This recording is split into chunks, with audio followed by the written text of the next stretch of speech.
Hello guys, welcome to the Shadow Manhwa Teller channel. The story began with a chaotic scene. Several servants were gathered outside a room, desperately pleading, "Young master, please open the door." At that moment, a man arrived and asked furiously where the young master was. One of the servants explained that the young master had been inside his room for a long time and hadn't responded to anyone calling him. The man grew angrier and reminded them that today was the young master's coming-of-age ceremony. He said that all the important ministers from across the country had already arrived, including the head of the prestigious Lee family, yet the person at the center of the entire event, Gu family's third young master, was nowhere to be seen. He scolded the servants, saying that the young master clearly had no concern for what people would think of the Gu family. He shouted, "Young master, if you don't open the door immediately, we'll be forced to break it down." He added that the young master had already offended the Lee family, who currently held significant power in the capital. This wasn't some minor mistake. He had provoked the eldest daughter of the Lee family. If the young master didn't come out soon, the entire Gu family could end up in serious trouble. Inside the room, Gu Hansheng, the third young master of the Gu family, was calmly cultivating. He spoke to himself, acknowledging that he had finally been reincarnated into this world. He introduced himself in his thoughts. His name was Gu Hansheng, grandson of a general who founded the Tianfan stronghold. He explained that many members of his family were high-ranking officials. In his previous life, he had been a powerful cultivator at the heavenly profound realm. However, he had failed during a tribulation and was on the verge of death. When he used a secret technique that allowed him to reincarnate in this world, today marked the moment his memories were finally returning, proof that his reincarnation had been successful. He admitted that he had been born into this life with a weak and fragile body, one completely unsuitable for cultivation. Everyone knew it. Because of that, his grandfather had spent a fortune on rare medicinal herbs, hoping to at least give him a chance at a meaningful life. Now, thanks to those very herbs, as soon as his memories returned, he found himself far more powerful than before. However, with the return of his memories came the realization of a serious problem. When he had used the secret technique to reincarnate, the memories of his past life had remained sealed until he turned 20. It was a side effect of a forbidden technique that had also sealed off his senses. As a result, for 20 years, he had lived like a clueless, spoiled child, doing whatever he pleased. Now, those memories had returned, and with them, the shocking awareness of all the foolish things he had done during those years. From outside the door, the servants could still be heard shouting, begging the young master to come out. They feared punishment if he didn't. Hansheng reflected on his past behavior. Before his memories returned, he had been nothing more than a reckless playboy who caused trouble all over the city. As the only young master of the Gu family, he had grown arrogant. He even had a gang, his so-called playboy gang, who helped him stir up trouble wherever they went. Their usual antics included bullying townsfolk, harassing girls on the street, and abusing the Gu family name to act superior. He recalled the time he had barged into the home of the Minister of Revenue and stolen his daughter's clothes, which he later sold at an auction for an absurdly high price. More recently, he had beaten up the son of the Minister of Rights simply because the boy wore clothes similar to his own.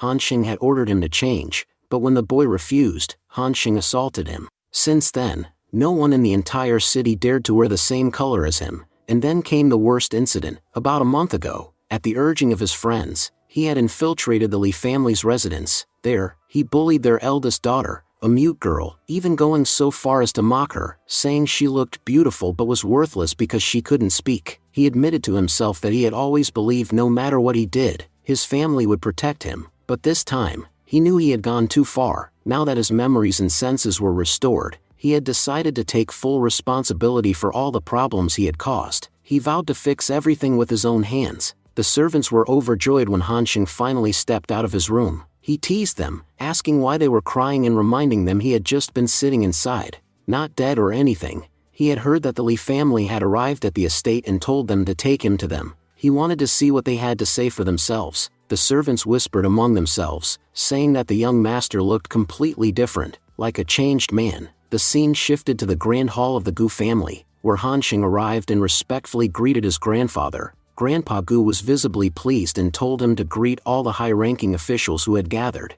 Among the guests was Lord Lee, the head of the Lee family, a highly respected and influential figure in the imperial court. Grandpa Gu addressed the gathering and reminded everyone that today was Hansheng's coming-of-age ceremony. But along with that, I have an important announcement to make. After discussing with Lord Lee, I've decided to form an alliance between our Gu family and the Lee family. Everyone fell silent, sensing the gravity of his next words. This alliance will be solidified through marriage. My grandson Hansheng will marry Lord Li's daughter. The wedding is scheduled to take place roughly a month from now. Hearing this, Hansheng thought to himself, it seems I arrived here too late. No matter how hard I try now, I won't be able to negotiate anything. If Grandpa is insisting that I marry into the Li family, then this must all be for my sake. He sighed internally. A month ago, I even bullied the Li family's young lady. No wonder everything seems to be collapsing on me now. He reflected bitterly. Everyone knows our Gu family has been in decline for some time now. That's why Grandpa wants me to become the Li family's son-in-law, so they'll protect me despite our family's weakening influence. He clenched his fists. I'm furious at myself. Grandpa has sacrificed everything for my safety. He even agreed to this marriage under pressure from the Li family. It's humiliating, and it's all because of me. Then, Lord Li stepped forward and declared, since everything has now been finalized, about a month from today, I will send the betrothal gifts. This way, the young master of the Gu family may marry my daughter. Grandpa nodded. Yes, Lord Li, you are absolutely right. But just then, Hansheng interrupted confidently. One moment, Lord Li, there's a small mistake in your words that I'd like to correct. You said you'll be sending the gifts to our Gu family, but I believe that's incorrect. Lord Li raised an eyebrow. And what do you mean by that, young Master Gu? Hansheng replied firmly. As you know, sending gifts is part of the traditional wedding ritual. If one family doesn't send the gifts, it implies the marriage isn't truly happening. Grandpa immediately scolded him. Hansheng, don't be rude. Apologize to Lord Li right now. But even Grandpa was lost in thought, remembering the past. There was a time when the Gu family was powerful. Back then, our children wouldn't even consider marrying into families like the Li family. But now, we have no choice. Hansheng then turned to his grandfather with conviction. Grandpa, trust me. I promise I won't mess this up. Grandpa sighed and nodded. Fine, you're the heir of the Gu family now. Whatever happens next is in your hands. Hansheng turned to Lord Li again. A month from now, it won't be your family sending the gifts. It will be us, the Gu family. Because if you send the gifts, that would mean I'm becoming part of the Li family. But if we send them, then your daughter becomes a part of the Gu family, and I will remain who I am. His voice grew stronger. Let's not pretend. The Gu family is far larger and more powerful than the Li family. By marrying into your family, we are doing you a favor, so from now on, things will happen our way. I'm sure you remember, the entire military of this country is in the hands of the Gu family. If the soldiers hear that their young master married into another family, it'll bring shame upon us. He stared Lord Li down. So either things go according to my terms, or there's no need for this marriage at all. Everyone in the room was stunned by how boldly Hansheng had spoken. Grandpa, smiling proudly, declared, my boy, today you've proven that the blood of the Gu family truly runs through your veins. Lord Li, clearly irritated, asked Grandpa, is this truly your decision as well? But Hansheng stepped forward again. You don't need to speak to Grandpa. Talk to me. What I've said is final. If you agree, great. If not, feel free to leave. Murmurs echoed around the room. Many were surprised and impressed by Hansheng's commanding presence. I can't believe this is the same Hansheng. He actually makes sense. Lord Li, now clearly offended, snapped back. Young Master Gu, I know what you're trying to do, but the truth is, if you were even half as talented as your brother, the one who died on the battlefield, then I wouldn't have had a problem marrying my daughter to you. Unfortunately, you're just as useless as your father. He continued coldly, if you hadn't publicly bullied my daughter, I would have never considered this alliance. Hansheng stayed calm and responded, Lord Li, things are too heated right now. I agree this isn't the time to discuss marriage.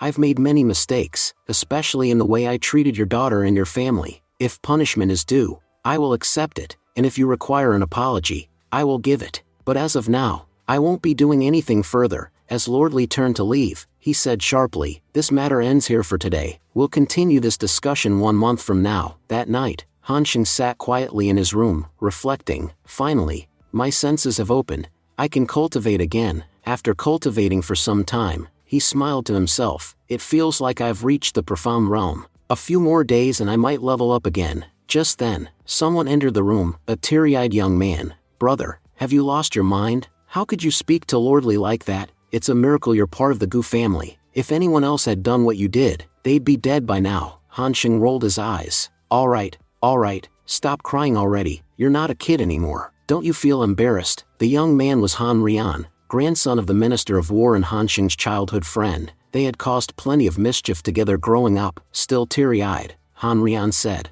I was supposed to attend the ceremony today, but you know how angry my grandpa gets. He sent me away for training. When I heard the news about what you did, I immediately ran here. I had to make sure you were safe." Han Xing chuckled. "Did you really use the dog hole passage to get here?" Rian, a bit annoyed, replied that as the grandson of the Minister of War, he wouldn't do something so disgraceful just to escape. Han Xing then pointed out the dog hairs on Rian's clothes and how filthy he looked. He reminded Rian that their playboy gang was quite famous, and appearing in such a condition could ruin his reputation. Rian sighed and said he'd be more careful in the future, but he hadn't come to talk about dog holes. He wanted to discuss the Li family. He mentioned hearing that Han Xing had said quite a lot to their faces, despite everything that had happened. He then asked how Han Xing was holding up. Han Xing replied dryly, saying Rian was the one asking how he was after everything. He reminded Rian that it was their group that had sent him into the Li family in the first place. Rian defensively explained that all they did was place a bet on whether Han Xing could enter the house. Whatever happened with the lady of the house afterward was entirely his doing. They never asked him to go that far. Han Xing dismissed the discussion, saying there was no point dwelling on the past now. He thought to himself how foolish he had once been before his senses awakened, and how useless it was to think about those days again. Rian then asked what they should do next. Was Han Xing really going to marry into the Li family, or would he end up fighting them? Han Xing admitted that he hadn't decided yet, but he wasn't worried about the Li family at all. Whatever happened, he'd deal with it. Hearing this, Rian brightened up and suggested they go out and have some fun. Han Xing agreed, but asked where they were going. Rian replied, "The same place we always go, brother." The scene shifted. The two had arrived at the Beiming Tower, the most extravagant brothel in the capital, a high-class venue where only top-ranking officials were allowed to enter. Han Xing asked why they had come there. Rian reminded him that 2 months ago, an announcement had been made. A new batch of recruits would be arriving today. He added with excitement that there would be many new and stunning girls joining, but Han Xing was lost in thought. He hadn't come here for such distractions. He hoped he'd find the people he needed to complete the task he had in mind. Still, since they were already there, Han Xing decided to check out the new batch anyway. Rian eagerly agreed, saying it would be fun.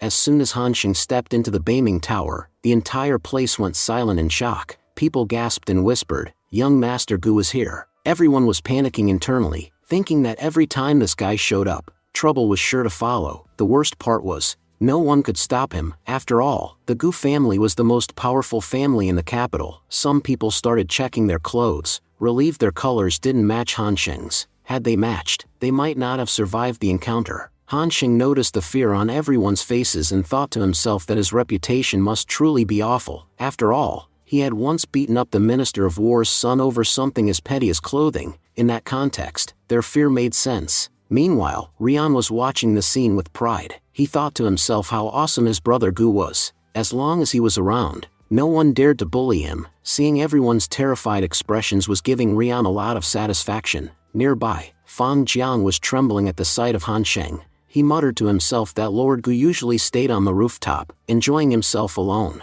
Something serious must have happened if he was now walking around the first floor. Another man whispered, praying that Gu's mood was good today, otherwise, not a single table or chair would survive. A girl standing to the side nervously asked her superior what they should do. She pointed out that young Master Gu always created chaos whenever he appeared, and today's event was extremely important for them. Holding the event with him present was a huge risk. Should they postpone it? Her master calmly responded that the Gu family was too powerful to offend. They were just a regular entertainment venue. What could they possibly say or do? If anything went wrong, they wouldn't even have the right to complain. So instead, they had to do their best to please him. As long as young Master Gu remained happy, the event might still go smoothly. If not, today's event would be ruined beyond repair. That woman was none other than the owner of Beiming Tower, Su Jingyuan. She walked over and greeted them warmly. "Young Master Gu, young Master Ryan, why are you two still standing? We already anticipated your arrival and have arranged seats especially for you." After taking a seat, Han Xing spoke politely, "Miss Su, thank you." Jing Yuan smiled and replied,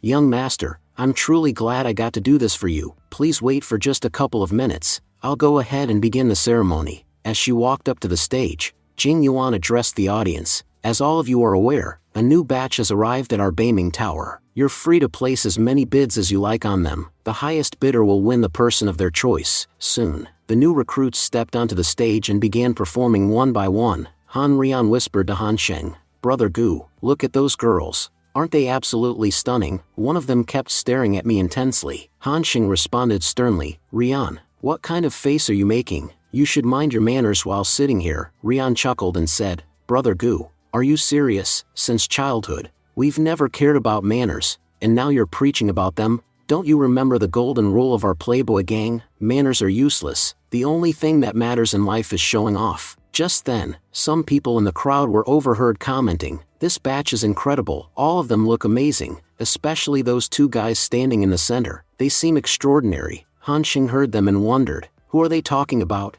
When Han Xing looked at the two boys in the center, he nodded in approval and said, I have to admit, those two have some impressive qualities. Rian asked curiously, brother, who are you talking about? But the moment he laid eyes on the boys, he was stunned, his mind reeled. What's going on? Those are boys. Could it be that Brother Gu's preferences have changed? No, that can't be. If this really happened, then no new heir would ever be born into the Gu family again. Meanwhile, Miss Su resumed speaking to the audience. You've all seen the newcomers from our Beiming Tower. You may now begin placing your bids. People began shouting their preferences. I want the girl who was crying. I'll take the one with white hair. Someone seated behind Han Xing exclaimed. I want one boy and one girl. I want them both to serve me. Han Xing's thoughts turned grim. In my previous life, I was just an orphan. I had to live off scraps, begging just to survive. People used to bully me, suppress me, and look down on me. And no matter how much I suffered, I could do nothing. I've learned one thing. When your freedom has a price, it's the worst feeling in the world.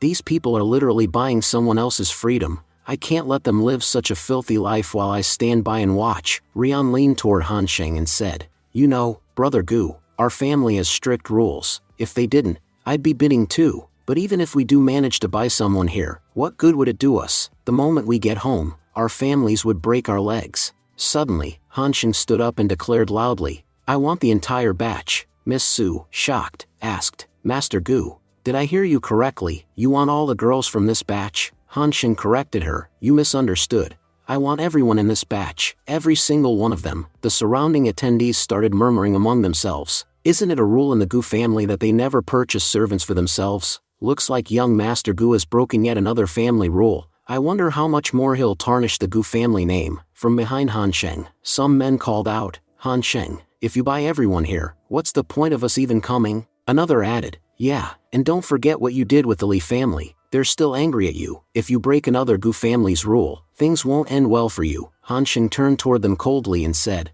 You don't need to talk so much. Surely you haven't forgotten our last bet? Or should I remind you? His words struck fear into all three men, who instantly fell silent. The scene then flashed back to 1 month earlier. A bulky man had said to Han Xing, There's no one around. This is your golden chance. You can sneak into the Li family. Han Xing hesitated. Is it really a good idea to infiltrate the Li family? What if I get caught? That could spell serious trouble. The others laughed mockingly. You act so tough, but now you're scared of the Li family? Seems like you've just been pretending to be bold all this time. You think we're blind or stupid? Don't forget what our bet was. He continued, It's simple. You sneak into the Li family and get close to their young lady. If you manage to pull it off, you'll become the new leader of our Playboy gang. None of us will object. Another added confidently, Don't worry, if anyone comes while you're in there, we'll alert you right away. Han Xing nodded, reluctantly saying, All right, fine. The scene shifts to the present. The three men were anxiously thinking to themselves, if Li family figured it out, that Han Xing had been sent inside the Li family, by none other than the three of them, they knew for sure that they wouldn't be spared this time. One of them murmured that Han Xing belonged to the Gu family, which made him safe,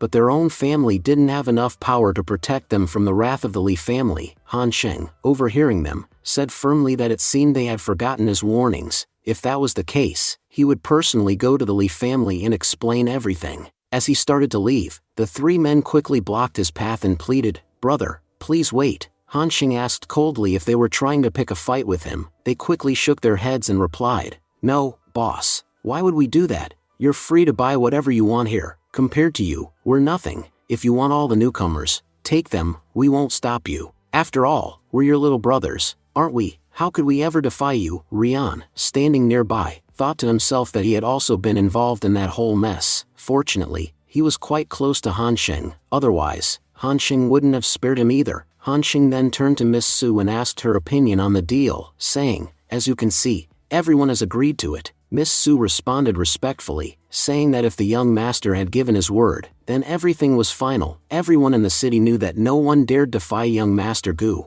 Han Xing smiled slightly and said it was good that she remembered that. There were many people in this city who had forgotten such things. The three men immediately offered to pay for the entire batch on Han Xing's behalf. Hoping to appease him, Rian silently observed that Han Xing truly ruled with fear. Out of sheer intimidation, those men had not only backed off but had also bought the whole batch of newcomers for him. He thought, if only I could be like Brother Sheng, life would be so much better. As they walked away, Rian said excitedly, Brother Gu, you're going to have a great time today. Just remember, if anyone from your family sees these people with you, you'll be in trouble. Han Xing laughed and said Rian was the one overthinking. He reminded him that Rian had escaped from training, and if his father found out, he wouldn't even be given food. Rian's face dropped. You're right, brother, I'd forgotten all about that. I should leave now. Han Xing, meanwhile, brought all the newcomers to his family quarters. He addressed them firmly but kindly, saying, there's no need to lower your heads, lift them up.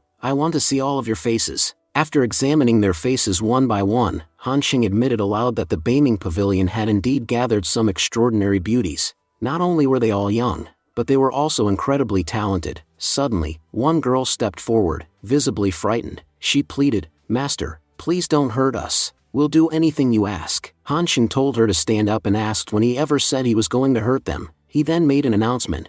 I'm giving all of you two choices. First, you can follow me, obey all of my commands from now on, and stay by my side. Or second, you can each take 10 silver taels and leave freely. I won't stop anyone who chooses to go. A hushed discussion broke out among the group. Some were confused. Just minutes ago, the man had purchased them. Why was he now offering them money to leave? The white-haired girl voiced her thoughts. Master has given us two paths. But which one should we choose? The black-haired girl added, powerful people in the capital do as they please. Who knows if he's even telling the truth? Han Xing addressed the group again, stating bluntly, in your current position, none of you are important enough for me to lie to. I've given you two clear choices. Do as you will. At that moment, a timid girl, still sitting on her knees, stood up and picked up the pouch of silver. She asked, Master, may I leave? Han Xing nodded.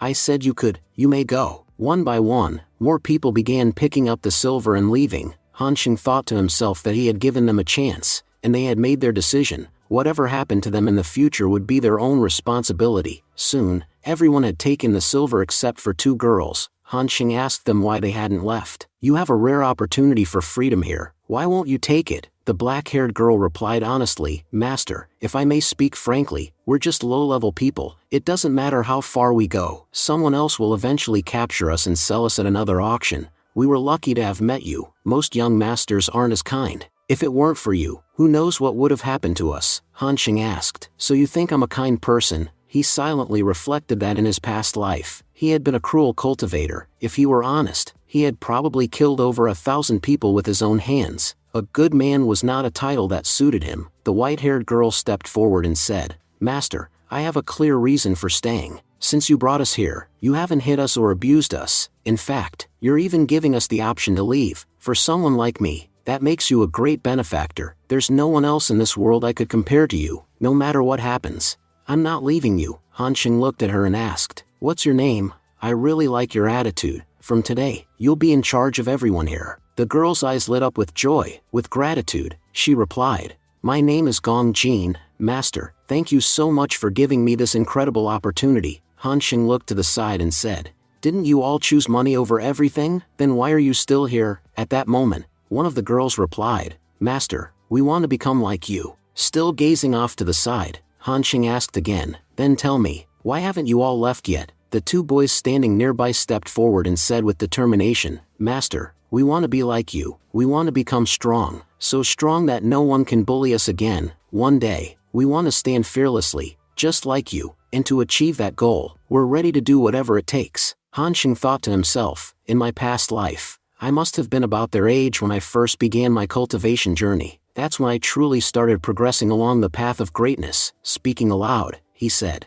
Tell me your name. I'm willing to give you a chance to move forward. One of the boys stepped up, bowed respectfully, and said, Master, my name is Sangwon. I promise I will never disappoint you in this life. Han Xing handed him a token and said, Take this. It bears my name. Remember it well. Sangwon asked humbly, Master, what should I do with this? Han Xing replied, From this moment on, you are all disciples of Jianwu Pavilion. You must follow everything I say." Everyone present bowed deeply and said in unison, "Master, we greet you." Soon after, Han Xing arrived at his second uncle's place. His uncle, visibly furious, shouted, "You insolent child! How dare you show your face after committing such disgraceful acts?" The man standing before Han Xing was Gu Yuma, the second son of Gu Kang. In the Tianfei kingdom, he was famously known as the Blood Hero General. His combat record was legendary. He had won over 100 battles and had never returned defeated. Just hearing his name was enough to send chills down any enemy's spine. Han Xing responded calmly, "Second uncle, didn't you call me here? Then why are you so angry now that I've come?"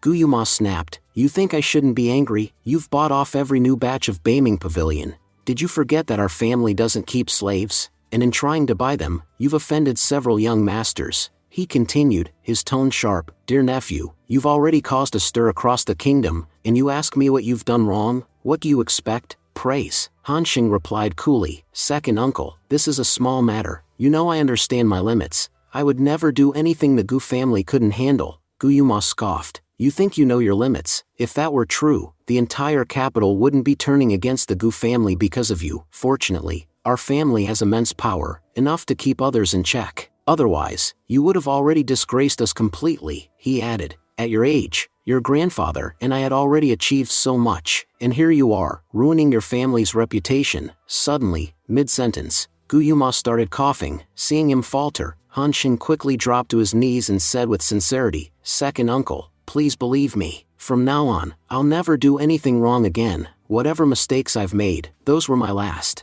Just forgive me this once." Gu Yuma, still breathing heavily, replied, "Do you know why I'm still alive, Han Xing? Before your father died, he made me promise to look after you. That promise, that's the only reason this broken man is still breathing. If not for that, I would have ended my life long ago. There's nothing left in my life, only that promise keeps me going." Han Xing solemnly said, "Second uncle, I swear here and now, I will restore the lost glory of the Gu family. I know I've stained our name, but please believe in me. The prestige we once held will return. Gu Han Sheng will show the entire world just how capable the Gu family truly is. And I'm not joking, I mean every word." Gu Yuma thought to himself, "This child, he feels different today. I hope he truly means what he says." Turning away, he said, "Han Sheng, you're the only one left from the younger generation of our Gu family. That's why you're our last hope. I don't want much. I just want you to live your life with dignity." He placed a hand on Han Sheng's shoulder and added, "It's late now. Go and get some rest. Staying up too long isn't good for your health." Han Sheng was deep in thought. He knew that in just a few months, the Li family would surely issue him an ultimatum. He had no choice but to quickly restore the ancestral power. If he failed, the Gu family name would be erased from existence forever. The next morning, the scene shifted to the family courtyard where Grandpa was preparing tea. A guard approached and informed him, "Master, the young master is in the main hall. He says he wishes to pay his respects to you." Surprised, Grandpa asked, "Han Xing is in the main hall. Why would he suddenly want to meet me?" He began to wonder why the boy, who had never shown such courtesy before, would do so now. As the scene moved to the hall, Han Xing respectfully said, "Grandpa, I came here to show you my respect." Grandpa, unimpressed, replied sternly, "Boy, you've caused serious trouble for the clan lately. If you think I'll clean up your mess, you're mistaken. Your second uncle has already made it clear, I'm not to help you anymore. I've also decided the same." Han Xing calmly responded, "Grandpa, you're overthinking. Do you really believe I would come to you just for such a trivial matter? I'm here only to greet you, nothing more." Grandpa scolded him, "Enough with the small talk. We're already struggling to deal with the Li family, and now you're creating more problems for us. If it were up to you, you'd have us fighting the entire country." Han Xing then revealed, "Grandpa, I'm leaving the capital." Shocked, Grandpa asked, "What did you just say?" Han Xing explained, "I want you to withdraw all the experts you've assigned to protect me. I don't need their protection anymore." Grandpa firmly refused. "I cannot accept this. If I withdraw their protection, danger could come to you at any moment. You have a history of reckless behavior. What if someone loses control and attacks you? You need someone watching over you. We can't risk your life." But Han Xing insisted, "Grandpa, please trust me. I promise, I won't bring you any more trouble." Grandpa began to reflect. Han Xing seemed different. His words used to be thoughtless and immature, but today, he spoke with sincerity and seriousness. Perhaps the capital really wasn't the right place for him. Maybe leaving would be for the best. Grandpa asked, At least tell me, if you're leaving the capital, where are you going? Han Xing replied. I'm going to the sword ruins to cultivate my swordsmanship. Grandpa was stunned. What? The sword ruins? Are you out of your mind? That place is incredibly dangerous. No one has lived there for centuries, even a powerful ancient empire perished there. It's a desolate land stretching 3,000 miles, filled with nearly 3 million hostile spirits that can wipe out a man in an instant. Going there is the same as choosing death, Han Xing answered with determination. I understand the risks, Grandpa, but please believe me, I have a reason. If I didn't, I would never consider going there. Grandpa snapped. I don't accept this. You can return to your room. You're not leaving the capital. But Han Xing suddenly dropped to his knees. Grandpa, please, just this once, believe in me. Your grandson has grown up. Grandpa was shaken. He recalled how Han Xing had caused trouble countless times, but never before had he fallen to his knees in front of him. What had changed in the boy? Finally, Grandpa sighed and said, Fine, tell me your reason. If I find it convincing, I will let you go. Han Xing looked him in the eye and said, I want to become strong. I want to restore the glory of the Gu family. There was a time when the mere mention of our name made nations tremble. That's how feared we once were. I want to bring that fear back. The world has started to underestimate us, and I want to prove that the Gu family's bloodline is unlike any other. No one should dare to look down on us. As Grandpa listened, his eyes filled with tears. He recalled the hopes he'd once placed in Han Xing since he was a child. He had saved his best cultivation techniques, waiting for the day the boy would come to him and say, Grandpa, I want to grow strong. I want to become a great general, just like the ancestors of our family. But that day had never come. Instead, he had watched his grandson waste his potential, and because of that, he had never tried to guide him. After all, what's the point in trying to explain things to someone who refuses to understand? But now, for the first time, he could say with pride, our Han Xing has finally grown up. Grandpa asked Han Xing if he had made any plans for how he would survive once he reached that place. Han Xing responded confidently, Yes,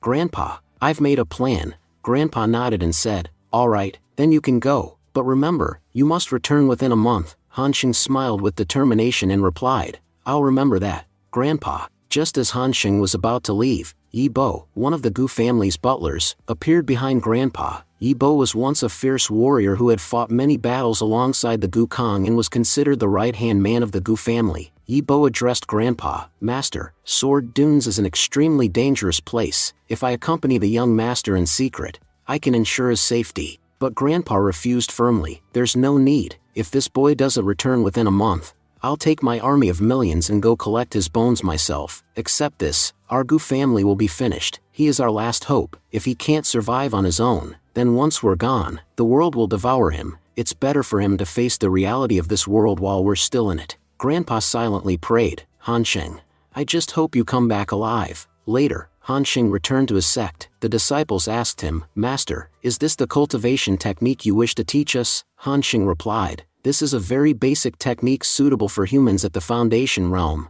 Many of you don't even understand the fundamentals of cultivation, so I'm starting you from the very beginning. Besides cultivation, I'll also teach you poetry, calligraphy, and music composition. But remember, everything I teach you must stay between us. If I find out that anyone has leaked this knowledge, none of you will be spared. As kind as I may seem, my punishments are equally cruel. The disciples bowed respectfully and assured him, Yes, Master, we will not leak anything. Han Xing nodded. Good, I'll be leaving now. And with that, Han Xing's journey through Sword Runes had officially begun. As Han Xing journeyed on foot, he eventually arrived at Dust Town. Observing the surroundings, he thought, So this is Dust Town, located quite close to the Sword Ruins. I can sense the sword energy here. It was created nearly 100 years ago. He recalled the rumors. Once, a sword cultivator lived here happily with his lover, but when members of the dynasty interfered and killed his lover, he lost control. His rage made his energy so destructive that he began to annihilate everything.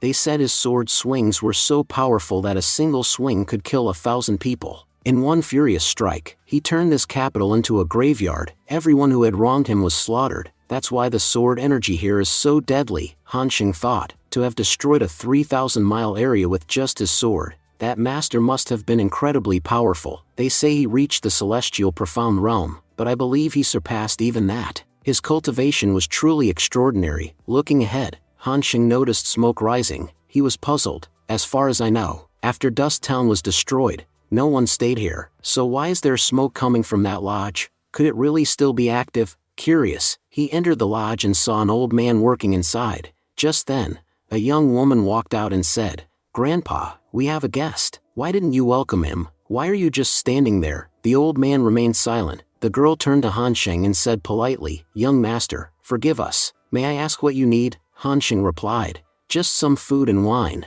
The girl smiled and said, "Young master, you've come to the right place. I cook the best food in the entire country. I'll bring you wine in just a moment." After finishing his meal, Hansheng returned to his room and began cultivating. He thought, "Before I take my first step in sword runes, I need to be fully prepared." Opening his eyes, he said aloud, "Finally, I've reached the mid-stage of the human profound realm. I can feel it. My energy has increased significantly. My stamina has improved as well. Now all that's left is to achieve what I came here for." The next morning, Hansheng prepared to leave. He said, "Miss Wan, thank you. You took great care of me during my stay." Miss Wan smiled warmly and replied, "Young master, take care of yourself on your journey, and if you ever get the chance, please visit our lodge again." As he departed, Hansheng responded with a smile, "I definitely will." Meanwhile, the old man silently watched Hansheng walk away. As the scene continued, Hansheng stepped inside the sword ruins. He thought to himself that it had already been 100 years, yet the sword light still remained in this place. Whoever the sword master was that had fought here must have been an unparalleled genius.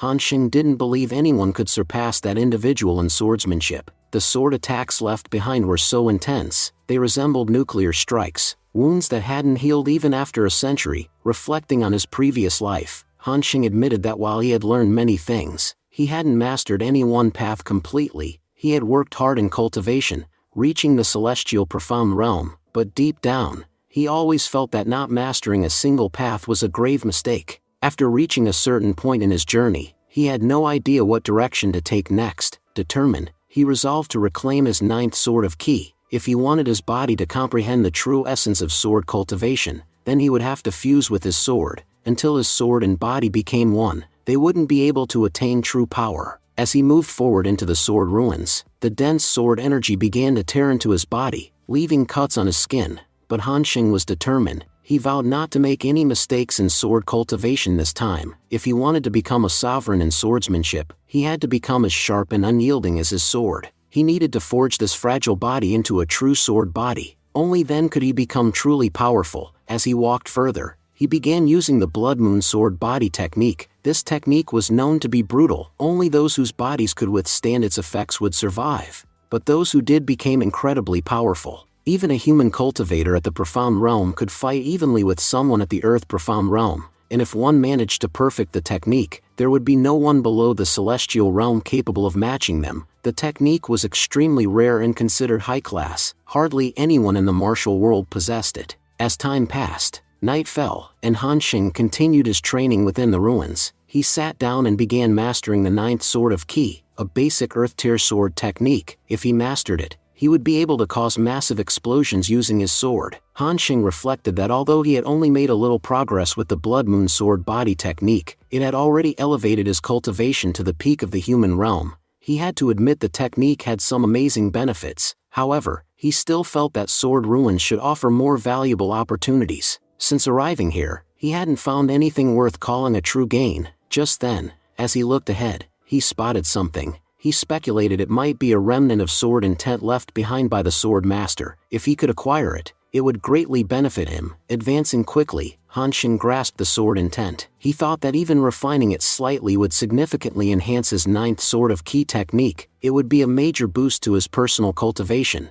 But as Hansheng tried to control the intent, he realized it was resisting. He acknowledged its struggle but remained confident, thinking, "Now that it's in my hands, it won't escape." With that, he used all his strength to subdue the sword intent. A little while later, Hansheng proudly said that he had mastered the first move of the ninth sword of Ki. At the same time, he remembered how Dugusheng, when weak, couldn't protect his own people, and when he finally became powerful, everyone around him had already died. He had been a once-in-a-century genius, but his obsession with protecting his family had held him back from achieving true greatness. Ironically, he became famous for destroying an entire country. Hansheng reflected that the sword master's fate must have been tragic. Despite his power, he had to walk the path alone. Just then, from within the ruins, A man's voice began to echo eerily. Han Sheng grew cautious, sensing something strange. Meanwhile, a demon appeared, saying, "It's been a long time since I've tasted human flesh. Looks like today's going to be a feast." The demon approached Han Sheng and sneered, "Boy, you're going to be my dinner tonight." Han Sheng calmly responded, "You're a 100-year-old spirit who's turned into a demon, and you seriously think you can kill me that easily?" The demon roared in anger, "You're just a human realm cultivator. How dare someone so weak act so arrogant? Let's see if you can withstand my attack." With that, the demon attacked, but Han Sheng had already activated his barrier, shielding himself in time. Shocked, the demon asked, "Who are you? How can you control the sword energy left behind by the sword master? I've never seen anyone do that before." "You're the first," Han Sheng replied coldly. "My dear demon, you've made a grave mistake by showing up here today. This will be the last day of your worthless life." With those words, Han Sheng unleashed the 9th sword of Qi, slashing and destroying several of the demon's heads. The demon panicked, thinking, "If all my heads are cut off like this, I'll die very soon." Han Sheng gave him one last chance. "Listen, demon, I'll give you a way out. Surrender to me and form a spiritual contract. If you do that, I promise to spare your life." The demon hesitated. "There's still one final task I must complete. That's the only reason I've survived this long.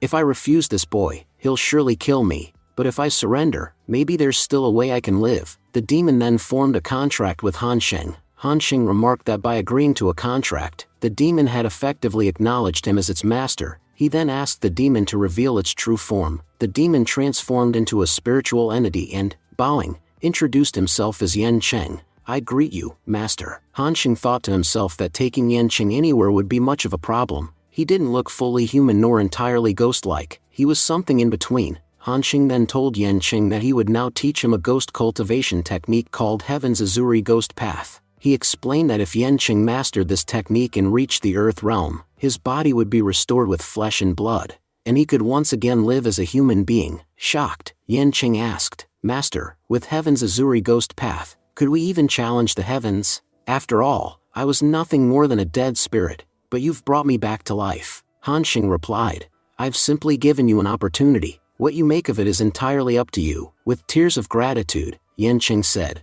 "Master, I don't know how to repay you. From this day forward, I will serve as your slave. No matter the task, I will do it in an instant, even if it means giving up my life." Han Sheng smiled and told him there was no need to act like a slave. "You can live casually around me." Time passed. 10 days went by as Han Sheng continued to cultivate. He commented that his spiritual technique had improved significantly and decided to test his progress. As he launched an attack into the sky, he realized his sword intent had grown far stronger in just 10 days of training. Yan Cheng was watching in awe. He wondered to himself who his master truly was. In the human realm, he hadn't seen anyone with such a level of sword intent. He recalled that even 100 years ago, legendary sword masters only gained sword intent after reaching the peak of the spirit realm. For someone in such a low realm to wield sword intent is practically impossible. There's no way master is an ordinary human. He must be the reincarnation of some incredibly powerful master. That would explain why he possesses such extraordinary techniques.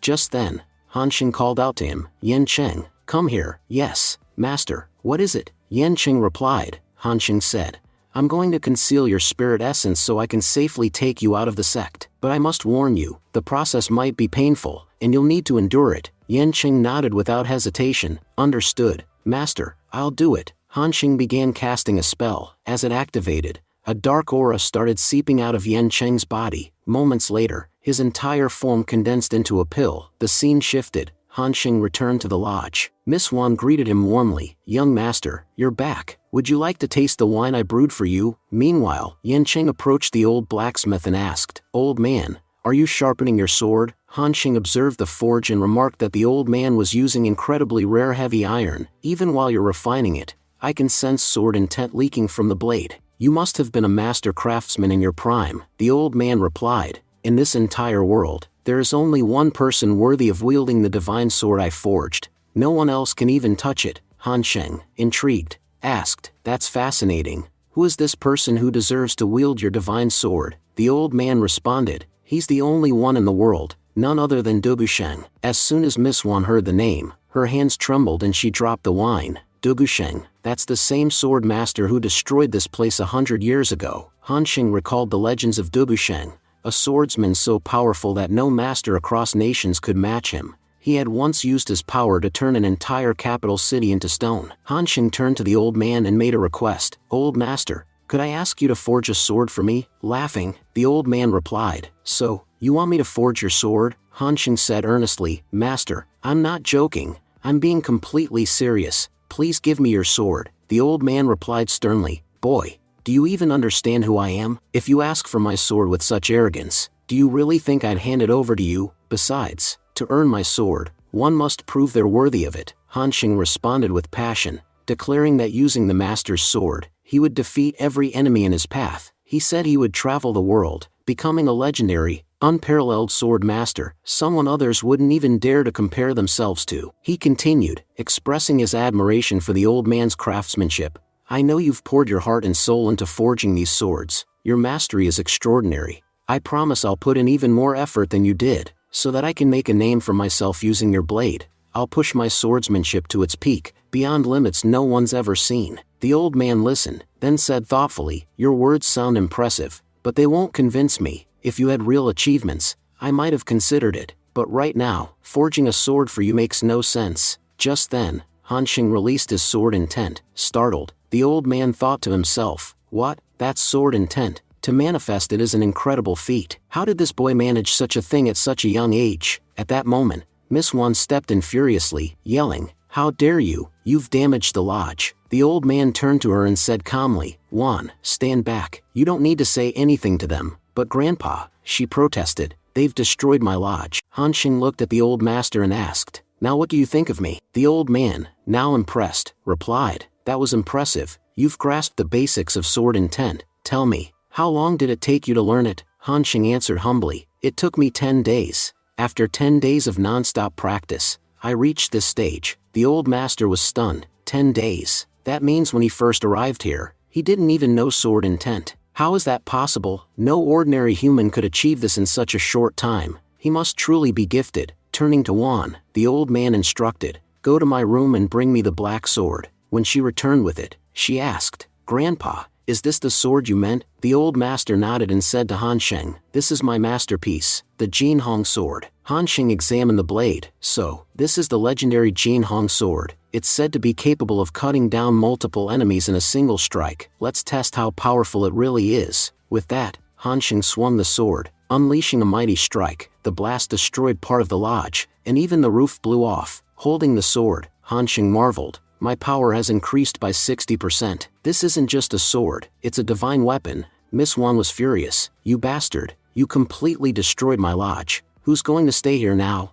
Just then, Yan Qing stepped forward and said, "Since the young master is responsible for the damage, we've brought compensation." Miss Wan looked at the note and was shocked by the number of zeros. Overjoyed, she grinned and said, "You all are such dear guests. If you want to destroy anything else in the lodge, feel free. I'll use this money to buy a new one." Meanwhile, Han Xing was thinking, "As my cultivation grows, this sword will slowly become less useful. I'll eventually need a stronger weapon." He turned to the old master and said, "I admit, your Jin Hong sword is incredible, but you must understand, I can't rely on it forever. Eventually, I'll have to replace it." The old master sat down and began working on a new sword. He said, "According to my calculations, in 3 years, your cultivation will surpass the limit of this sword. When that time comes, return to me, and I promise I'll forge a new blade for you, one that matches your strength." Han Xing smiled and replied, "Then it's settled. In 3 years, I'll come find you again, and I'll leave with another divine sword.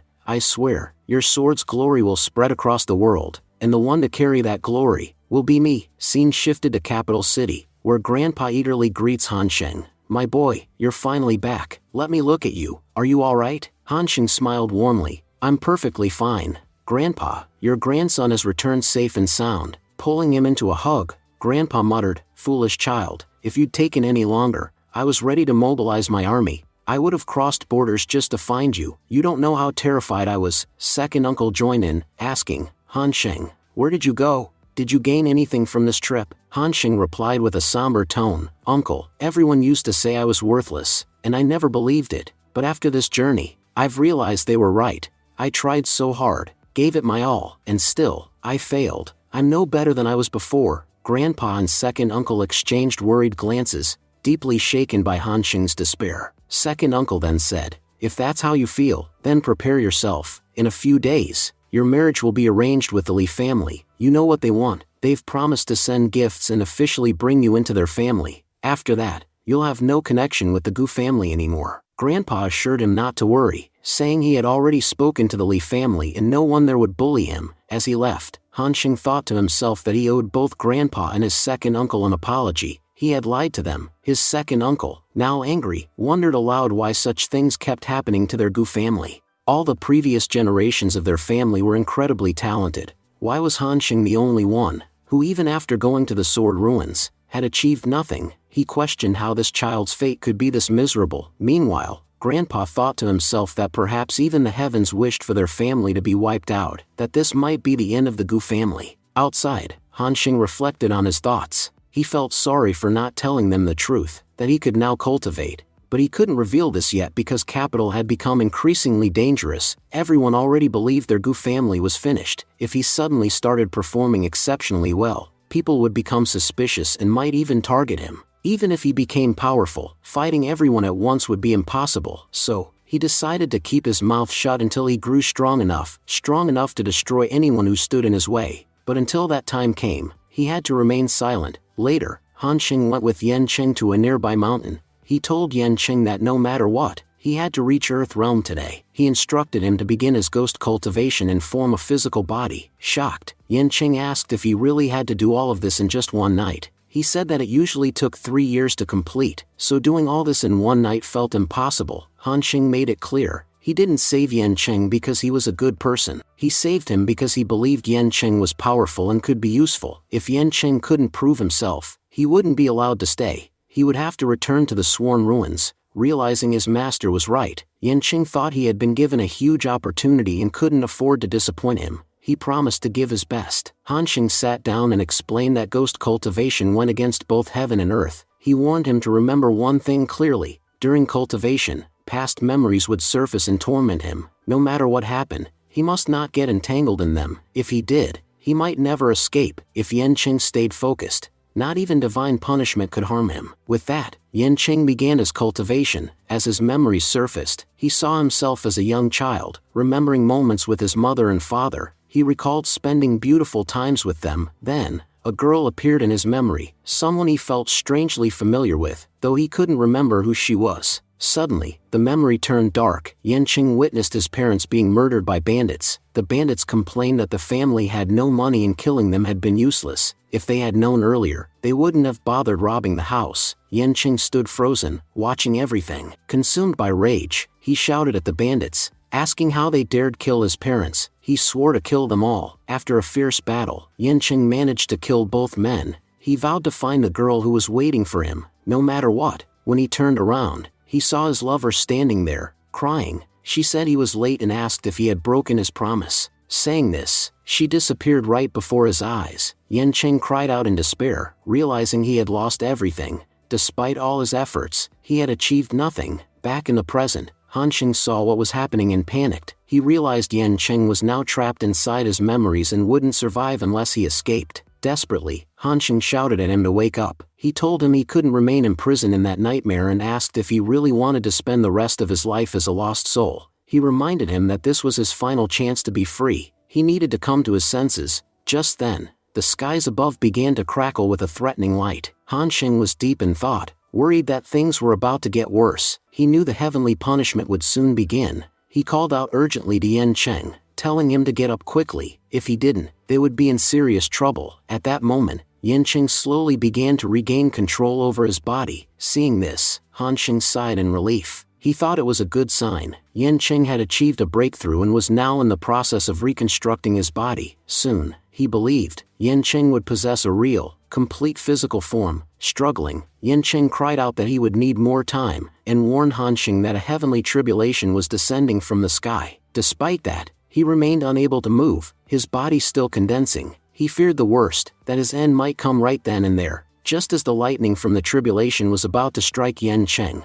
Han Xing appeared in front of him, intercepting the blow and stopping the lightning mid-air. Yan Qing looked up in shock and asked, "Master, what are you doing?" Han Xing calmly replied that Yan Qing should focus on his cultivation and not worry. As long as Han Xing was present, nothing would harm him. Saying this, Han Xing rose into the sky, confronting the wrath of heaven directly. With intense determination, Han Xing shouted toward the sky, accusing the heavenly Tao. He explained that in his past life, it was because of the heavenly Tao that his reincarnation had been delayed. Even after reincarnating, he spent 20 years in ignorance, causing suffering to a once happy family. But now, he declared, the heavenly concealment art had reached perfection in this new life, and the heavenly Tao could not touch him anymore. He said he had hidden from its gaze and was becoming more powerful with each passing moment. Once he had regained his full strength, he promised to strike back. With a single gesture, Han Xing concealed the entire mountain, halting the heavenly tribulation, at least for the time being. Meanwhile, below, Yan Qing successfully completed his transformation. Looking at Han Xing,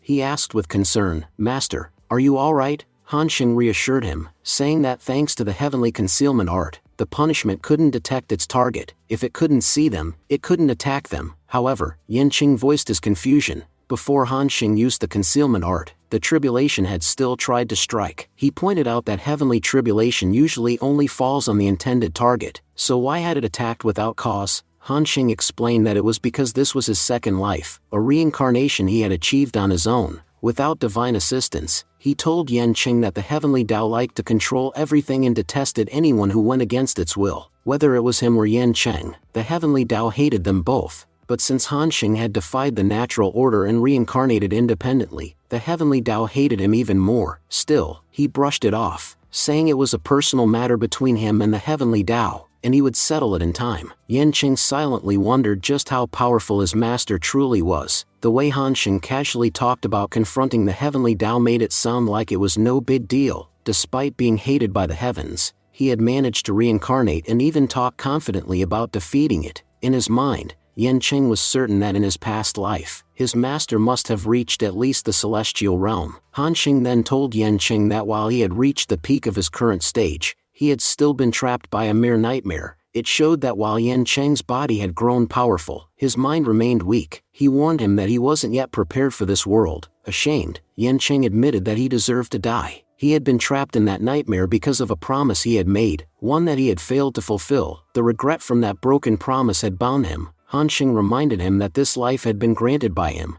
He had an important goal to complete, and once that was done, he would set Yan Qing free. At that time, he could fulfill his promise. But until then, he had to become stronger and fully prepare himself, because the world they lived in was dangerous. If he wanted to survive, he needed power, and if not power, then at least intelligence. Yan Qing nodded solemnly and promised to remember his master's words. Later, Han Xing returned home with Yan Qing. His followers welcomed him with respect. Han Xing introduced Yan Qing to them as his personal guard and informed them that from now on, Yan Qing would teach them how to cultivate in the outside world. One of the disciples looked surprised and asked, "Master, does this mean we're leaving the Gu family and going outside?" Another disciple, a white-haired girl, stepped forward. She explained that they had trained diligently using the cultivation technique Han Xing had given them. They hadn't wasted a moment. She assured Han Xing that they would work even harder if needed, but pleaded with him not to send them away from their home. Han Xing said, "My Gu family is indeed a powerful one,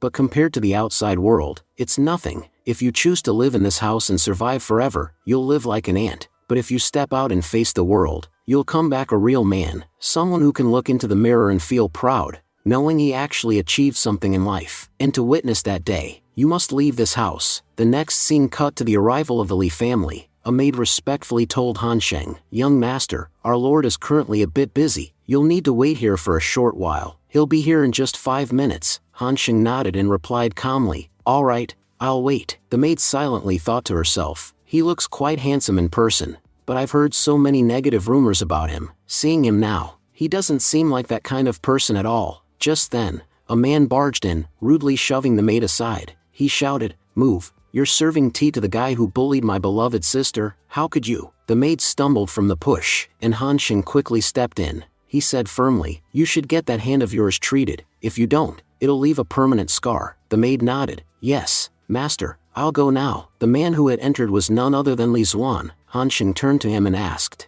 "May I ask who you are?" Li Zuan introduced himself. "I'm Li Zuan, cousin of Qin Ro." Han Xing questioned, "So, did you come here on behalf of the Li family to speak with me?" Li Zuan replied arrogantly, "No, I came here to speak with you personally, Han Xing responded coolly. Well, I'm here on behalf of the Gu family. I have enough authority to represent my family, but you, on the other hand, clearly don't. That's why I don't consider you worthy of a conversation. Enraged, Xuan snapped. How dare you speak such nonsense? Don't you know I'm also an important figure in my family? Just then, Lord Li entered and scolded him. You foolish child. What are you doing here? Li Xuan turned and greeted him respectfully. Grandpa, you're here. Han Xing stood up and greeted the elder politely. Lord Li, it's a pleasure to meet you. Lord Li turned to his grandson and said sternly, even if someone is arrogant, they're still a guest. If you behave poorly in front of them, who do you think you're disgracing? Do you really think that makes you look cool? No, you look pathetic. Leave this place immediately. Li Xuan grumbled. All right,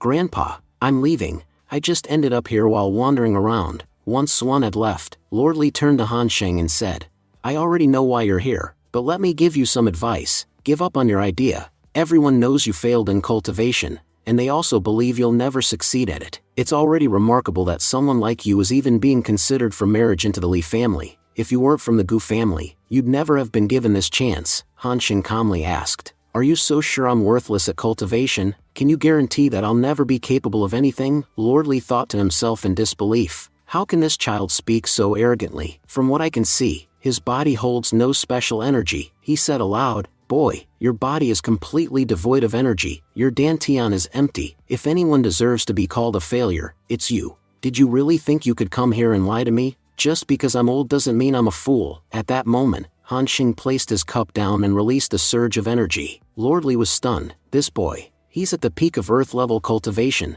he said in surprise. Young master, for some reason, I can't see through your body at all. Han Xing responded calmly. My father, Gu Chengchun, died young while trying to save our country. Everyone knows that if it weren't for him, this nation would have fallen. My second uncle, Gu Yuma, fought 100 battles and won every single one. In his final battle, his body was paralyzed, but even then, he never lost the spirit of a warrior. Both my elder brothers died young. They were geniuses in their own right. Had they survived, they would have become legends. Lord Li, you must be aware, everyone in the capital wants me sent to the battlefield, because once I die, the assets of the Gu family will be divided, and everyone knows just how vast our assets are. Lord Li nodded solemnly. You're right, your family has produced incredibly talented individuals. Generation after generation, everyone in the country envies the Gu family. In fact, people believe that the kind of genius that appears once in a decade, every single member of your family is born that way. He thought back to when Han Xing was just 6 years old. His older brothers had been killed back then.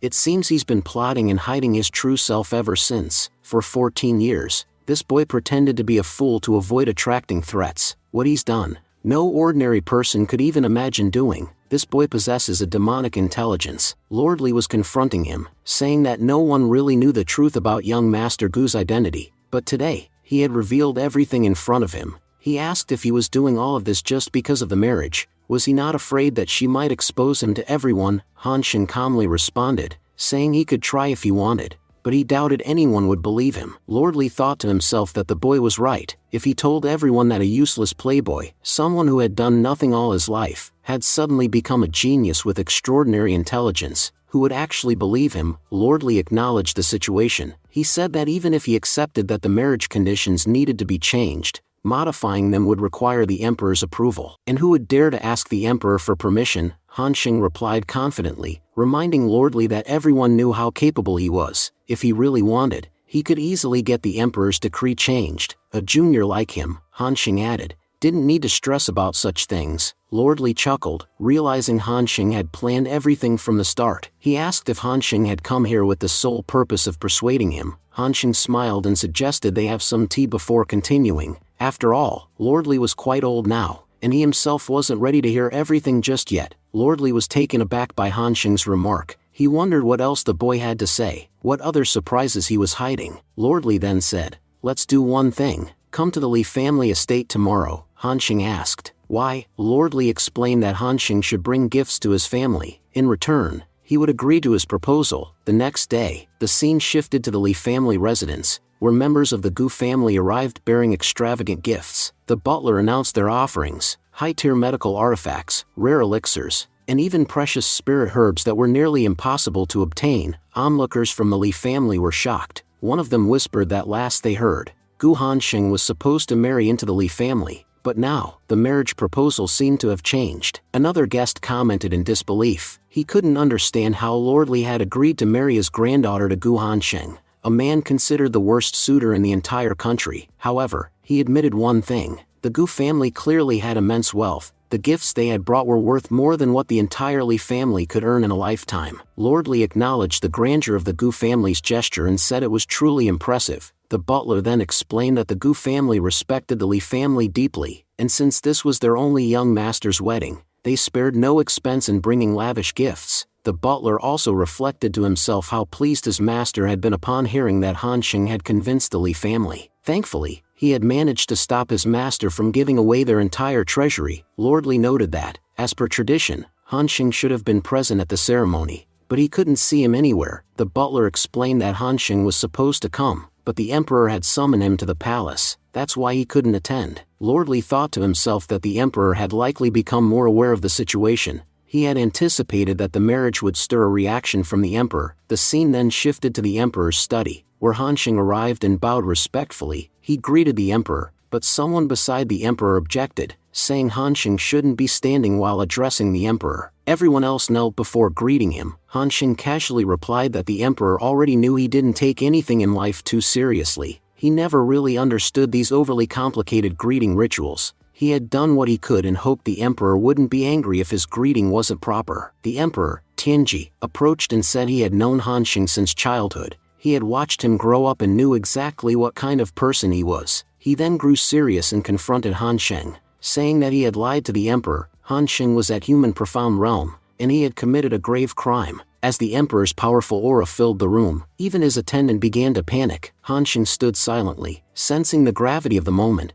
I know my cultivation is quite poor, but I don't understand why you're accusing me of lying. As far as I remember, I haven't lied to you about anything. The emperor responded, saying that 5 elders of the Gu family had once fought alongside him and greatly supported him in conquering the world. He praised Hansheng's father as a remarkable general, and added that his second uncle was none other than the famed blood hero general, a man whose achievements were beyond words. The emperor then went on to say that everyone born in the Gu family had been prodigies, exceptional individuals no one could rival, but in the end, all that remained of such a glorious bloodline was someone like Hansheng, a young man with a weak, useless body, incapable of doing anything. He questioned, almost mockingly, can anyone even believe that someone so worthless could be born into such a legendary family? He continued, mentioning that Minister Li had come to see him the previous day, requesting changes to the wedding arrangements. The emperor said he knew Minister Li well and respected him as a wise and intelligent man. If Hansheng truly had no value, then Minister Li would have never agreed to marry off his granddaughter to him, especially not into the Gu family. Then, the emperor looked directly at Hansheng and asked him one last time, can you cultivate? Hansheng replied respectfully, Your Majesty, I believe you've misunderstood. Minister Li didn't agree to this marriage because of me personally, he did it for the sake of our kingdom. He then explained that the Gu family was a powerful military household, one connected to hundreds of thousands of soldiers across the country. As the only young master of the Gu family, if he were to marry into the Li family, those soldiers would remain loyal to the crown. But, Hansheng added, if the Gu family were destroyed, those same soldiers would lose faith in the emperor. They'd begin to wonder, if the ruler doesn't value his own minister's family, and allows them to fall, then how could he possibly value the lives of common soldiers like us? He warned that this could lead to unrest, possibly even rebellion. Hansheng then revealed that Minister Li never truly wanted his granddaughter to marry him, but only agreed because of political pressure and the emperor's involvement. From Li's point of view, it didn't matter which family the marriage occurred in, so long as the political objective was fulfilled. The emperor listened quietly and finally said, So that's how it is. Hansheng nodded and confirmed, Yes, Your Majesty, that's the truth. The emperor concluded the conversation by saying, Very well, then, there's no point in dragging this matter further. You may go. Hansheng replied, Thank you, I'll take my leave. After Hansheng left, the butler turned to the emperor and asked, Your Majesty, do you truly believe the young master's words? The emperor replied with a knowing look, I know he was lying. The moment he stepped into the study, he showed no signs of fear. In fact, he spoke to me with confidence. He explained that someone with a weak body, someone truly incapable, would have trembled under the pressure of his presence. But Hansheng had shown none of that. I'm certain he can cultivate. Not only that, he He's becoming quite powerful, the butler then asked. If that's the case, why didn't you punish him? How could he lie to the emperor? The emperor responded calmly, no, we must wait. Let's see what the third young master of the Gu family plans to do. The Gu family has always been my favorite in the entire empire. If their young master does something great, I'll be genuinely pleased. I won't interfere and ruin the story unfolding before us. The scene shifted to Juyan restaurant, bustling with activity. Outside the restaurant, a large crowd had gathered. Just then, Prince Heisei and Prince Zhizhuan arrived. Inside, Chen Fan, the owner of the restaurant, said that both the Gu family and the Li family were truly exceptional, so much so that even royalty had shown up for something as simple as an engagement ceremony. A staff member nervously mentioned that many powerful people were in attendance and suggested they increase their staff. He added that each guest held so much influence that even a small mistake could ruin them. Chen Fan snapped back, asking why he was even being consulted. He ordered the staff to be doubled immediately and instructed that every single employee be stationed in the restaurant. There should be at least one waiter per guest. Soon after, the Li family made their entrance. The staff murmured in awe, recognizing Miss Li. So this is Miss Li. She's even more beautiful in person. Unfortunately, she can't say anything. Even Han Sheng was thinking how stunning she looked. Grandpa scolded Han Sheng, asking why he was gawking. Come with me to greet them properly. He then turned to Old Li and said, I must admit, you've arranged everything quite impressively. Lord Li responded seriously, saying,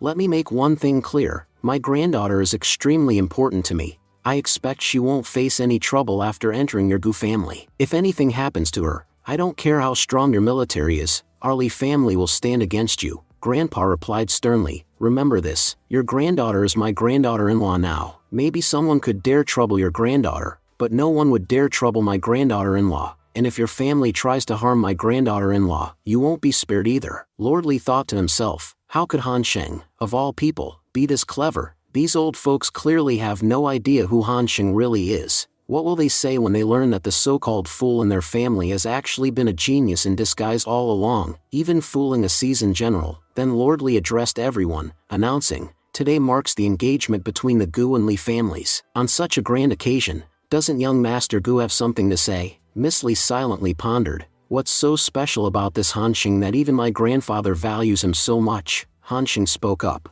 I understand there's an age gap between us, but as long as Miss Li stands by me, I'll never bow her head to anyone, that's my promise. The crowd gasped in disbelief. How dare this guy speak so boldly? Miss Li is the most talented woman in the capital, even Prince wanted to marry her, and now this fool is getting a chance and doesn't even know how to value it. Second uncle silently observed, this kid really knows how to stir things up. As the ceremony progressed, the maid asked Miss Li to write down how she was feeling. Everyone eagerly watched to see what she would write. Miss Li wrote a single word on the paper, fate. Han Sheng reflected, fate, it's such a strange thing. It can bring two people together, and it can also tear them apart. There are so many ways to interpret this. I can't be certain what Miss Li is feeling.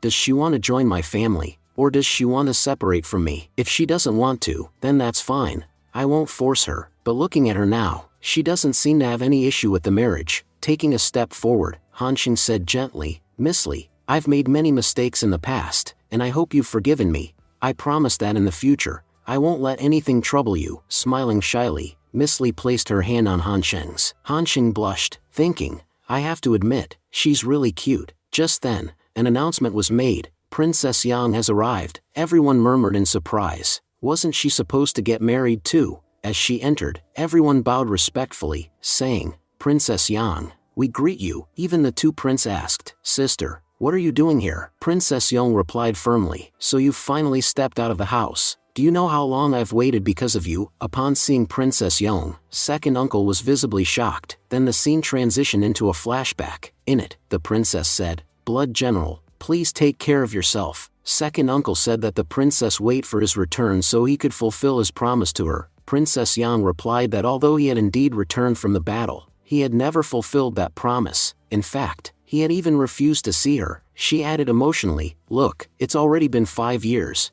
Can't you at least give me an answer now? Han Sheng thought back to what had happened 5 years ago. A major crisis had occurred at the border, and his second uncle had led his elite troops into battle. However, during that battle, he was seriously injured and became paralyzed. After returning, his uncle was no longer the same person.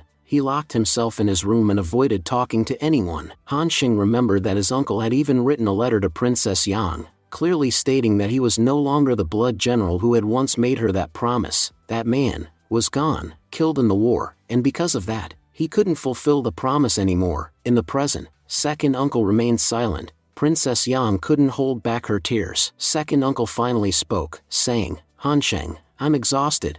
I can't stay here anymore. Take me back. Han Xing nodded and replied, all right, uncle, I'll take you home. Just then, Princess Yang called out, Guyuma, wait a second, let me ask you one last time, can't you give a name to our relationship? Guyuma responded calmly, Princess, the man who made that promise to you was the blood general, but there's no blood general left in this world. If he were still alive, maybe he would have kept his word. Holding back her tears, the princess said, I understand now. In 5 months, I'll be leaving for the Nantian kingdom. I'm going to marry their future king. The marriage is meant to form an alliance between our two nations. Everyone around was shocked. Nantian kingdom, that's one of the most powerful dynasties. If the princess is marrying into their royal family, even the emperor won't have a choice. He won't be able to break the engagement. We can't afford to offend the Nantian kingdom. They all acknowledged how noble and selfless the princess was, willing to leave her own country for the sake of peace. Grandpa announced that the ceremony was now over and thanked everyone for attending. Soon, everyone returned to the court. Han Xing asked his second uncle, are you really going to let Princess Yang marry into the Nantian kingdom without doing anything? Second uncle replied with a heavy heart, what can I do? I can't even stand on my own feet. I have nothing to offer her. Even if I fought the prince for her, on what grounds would I do it? Han Xing responded firmly, Uncle, starting tomorrow morning at 5 a.m., you must begin channeling your energy into your meridians. We're going to use the Zhuan Qi technique to heal your legs. You'll need to do it for at least 30 minutes. Surprised, second uncle asked, what do you mean by all this, Han Xing? Han Xing smiled and said, just understand this, uncle, you'll be standing again very soon. Second uncle was stunned. What did you just say? I'll be able to stand. But how? Han Xing replied, just follow my instructions. When the time is right, I'll explain everything. For now, go get some rest. As Han Xing left, he thought to himself, people of the Nantian kingdom, I really hope you back off from this marriage quietly. If you don't, I fear that your dynasties will be destroyed, and I'm not ready to cause that kind of destruction yet. The next morning, we see Miss Li peacefully enjoying her breakfast. Grandpa said kindly, Kin Ro, if you want anything else to eat, just ask. I had some dishes prepared according to my taste, but if you don't like them, we'll get something else for you. Don't hesitate, all right? Han Xing entered and asked, second uncle, what's going on here? Miss Li and I aren't even married yet, so why is she staying here? Second uncle chuckled, you really are a fool, child. Have you forgotten our kingdom's customs? When a couple is engaged, the bride-to-be traditionally stays at the groom's house for a few days to symbolize that the engagement is official. He looked at Miss Li and added, she may not talk much, but in every way, she's better than you. You're really lucky. Grandpa then said to Kin Ro, spend the day exploring the town with Han Xing. Our courtyard is huge. If you see anything you like in the city, just tell this idiot. I've given him plenty of money, he'll buy it for you, and if this rascal gives you any trouble, let me know. I know exactly how to deal with him. Miss Li blushed and held Han Xing's hand, clearly embarrassed. Grandpa thought to himself, in the past, this kid used to stare at girls, but now, even with the most beautiful woman in the kingdom in front of him, he's speechless. He really is a hopeless fool. Then Grandpa sent Han Xing and Miss Li outside. The weather's beautiful today. Go out and enjoy yourselves. Don't come back for dinner, eat outside. As they walked, Miss Li kept glancing shyly at Han Xing. Han Xing then noticed a building labeled Special Medicine Pavilion and thought to himself, I should get something from here to help heal second uncle. Princess Yang's marriage is an urgent matter. If I can get the right medicine, maybe uncle can make a breakthrough. Han Xing turned to Miss Li and said, just give me 2 seconds. I need to buy something from the shop here. Miss Li simply nodded in response. A short while later, Han Xing exited the medicine shop carrying a few items. As he walked out, he thought to himself that he had bought a small amount of bone-spread grass and strong wood, but even that had resulted in an unexpectedly large bill. He admitted inwardly that medicinal herbs in this world were incredibly expensive. Just then, he overheard 2 men nearby talking as they looked at Miss Li. One of them said, isn't she the daughter of the Li family, the one who can't speak? The other responded, she's really beautiful, no doubt about that, but still, she's disabled. A mute girl and a playboy guy, honestly, a perfect match for each other. They continued mockingly, what bad luck she has. She's the most beautiful and talented girl in the entire capital, yet because she can't speak, look at the kind of husband she's getting." Han Xing had heard enough. He stepped forward and said coldly, "So what if she can't speak? Her abilities are exceptional, even the emperor himself has praised her, and you too, standing here gossiping. Do you really think you're even worthy of standing in front of her?" The men, intimidated by Han Xing's presence, immediately ran off. Meanwhile, Miss Li sat quietly, her face blushing in embarrassment. Later that night, Han Xing sat cultivating alone when suddenly blood spurted from his mouth. He was startled, thinking to himself that his Tao heart had become as rigid as stone. No matter how much he tried, he couldn't use it. He couldn't understand why this was happening or why the path to the spiritual realm felt so painful. Then, a realization struck him. He thought, "It's because my body lacks blood. Even if my Tao heart and soul reach the peak, if my body itself is deficient, I'll never reach my true potential." He concluded that it was time for him to leave home again. The next day, we see Han Xing standing before his grandfather. His grandfather, shocked, asked, "What did you say? You want to go to the frontier battlefield? Are you out of your mind, Han Xing?" Han Xing calmly replied, "Grandpa, I understand why you're worried, but I know very well what the frontier is like. There's a very important reason I must go." Inwardly, Han Xing was thinking that he needed a large amount of blood to level up, and the only place to obtain it was the frontier. Without it, progressing to the spiritual realm would be nearly impossible. His grandfather warned him sternly, "There's no need to even consider something so dangerous. Your wedding is just around the corner. What will Qin Ro think if you leave at such a critical moment? You've already offended the Li family enough." But Han Xing stood firm. He asked his grandfather, "How long am I supposed to stay under your protection? Who am I without it? I need to go to the frontier. I want to experience life and death firsthand. Only then can I understand why every member of the Gu family fought and died on the battlefield. Without going there myself, I'll never feel their greatness. As for Qin Ro, I'll apologize to her. She's a kind-hearted girl. I'm sure she'll forgive me." His grandfather, now visibly annoyed, scolded him for speaking too much. The family butler stepped in, trying to calm the situation. "Master, please relax. Our young master is right. He needs to see the world, and besides, one day he will lead our military. Gaining real-life experience will only benefit him. Don't worry, I'll arrange for him to be placed in a normal position where his life won't be at risk." Finally relenting, the grandfather handed Han Xing a token. "This is a general's token. I'll write your appointment letter later. For now, this token allows you to issue commands. If you're ever in danger, you can use it to summon an entire army to protect yourself. Just remember, never risk your life unnecessarily." Han Xing bowed deeply and replied, "Thank you, Grandpa. I understand." He then went to see Miss Li and informed her, "Miss Li, I'm heading to the frontier. I think you should return to the Li family and start planning for the future. I promise I'll return before our wedding date." Miss Li quietly wrote down her response, "Safe journey." Han Xing thought to himself that she didn't seem upset at all about the wedding. In fact, she was wishing him a safe journey, which meant she was supportive. Smiling, he told her, "Please wait for me. I will definitely return, for all of you." The scene shifted to the battlefield, where General Ren Qinfeng was being informed by a soldier, "Sir, there's a strange man outside our camp claiming he has an appointment letter." Ren Qinfeng sighed. "Great, another useless young master from the capital. Have the officials there lost their minds? Why do they keep sending these delicate young heirs to a place like this? Don't they know how dangerous the frontier is? These spoiled brats aren't fit to survive here." He added, "Anyway, bring him in. They always have official orders, so there's nothing we can do. If he dies, so be it. It's not our problem." Soon, Han Xing entered the tent. The general asked him,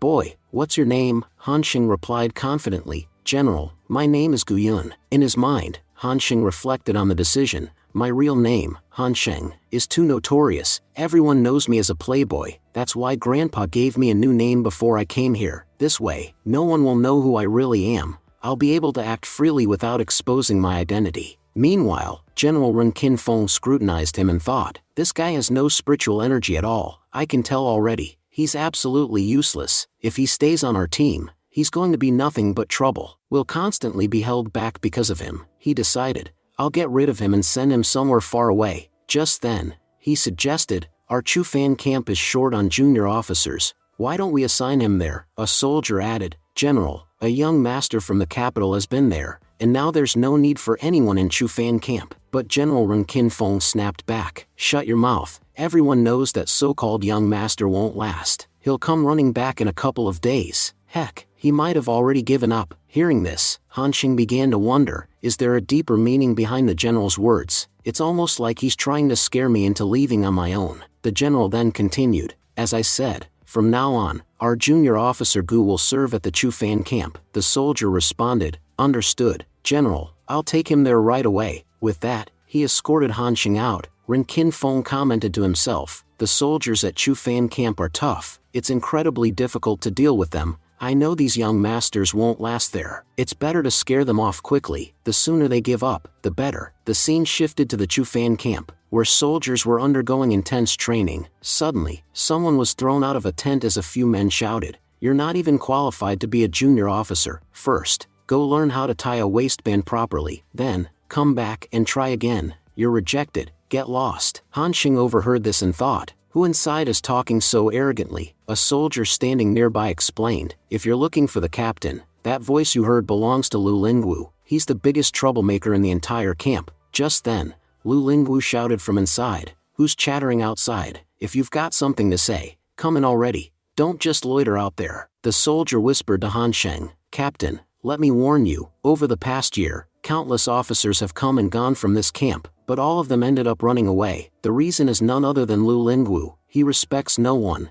and he won't respect you either. Han Xing smiled calmly. Is that so? Then I definitely need to meet him. He told the soldier, you can go now, I'll handle the rest. The soldier sighed inwardly, what do I do now? I've helped him as much as I could. He looks confident, like all new arrivals, but I doubt he'll even last a month here. As Han Xing entered, Lu Lingwu glanced at him and scoffed, kid, who are you and where did you come from? You've got no business here in our Chu Fan camp. Leave. Han Xing replied firmly, starting today, I am the captain of Chu Fan camp. My name is Gu Yun. The others in the camp burst out laughing. Is this a joke? Now a kid's going to run our camp? This is the biggest joke of the year. We just kicked out someone for causing trouble, and now another brat shows up. When will the higher-ups send us a decent officer? Lu Lingwu grinned maliciously. Fine, we'll acknowledge you as our captain, but only if you beat me in a fight. If you win, you can lead us. If not, get lost. Han Xing cracked his knuckles and replied, I love reforming troublemakers, and beating you up, that'll be the fun part. Lu Lingwu was immediately provoked. He charged at Han Xing and yelled, these big fists aren't just for show. You won't survive even one of my attacks. But as Lu Lingwu lunged at him, Han Xing effortlessly dodged the blow. Lu growled, I'll have to hit harder. You're fast. Han Xing grinned, I'm not fast. You're just incredibly slow. At this speed, you'll never even touch me. Lu Lingwu tried multiple times to land a hit, but Han Xing evaded every attack. Then, in one swift motion, Han Xing counterattacked with a powerful kick that sent Lu flying. The surrounding soldiers gasped in shock. He beat our boss in just one move. How is this guy so powerful? He looks so weak. Even Lu Lingwu couldn't believe it. What's happening? I'm at the peak of the human profound realm. How could I lose to a kid like this? He doesn't even have any visible profound energy. Lu Lingwu was fuming. We're going to fight again.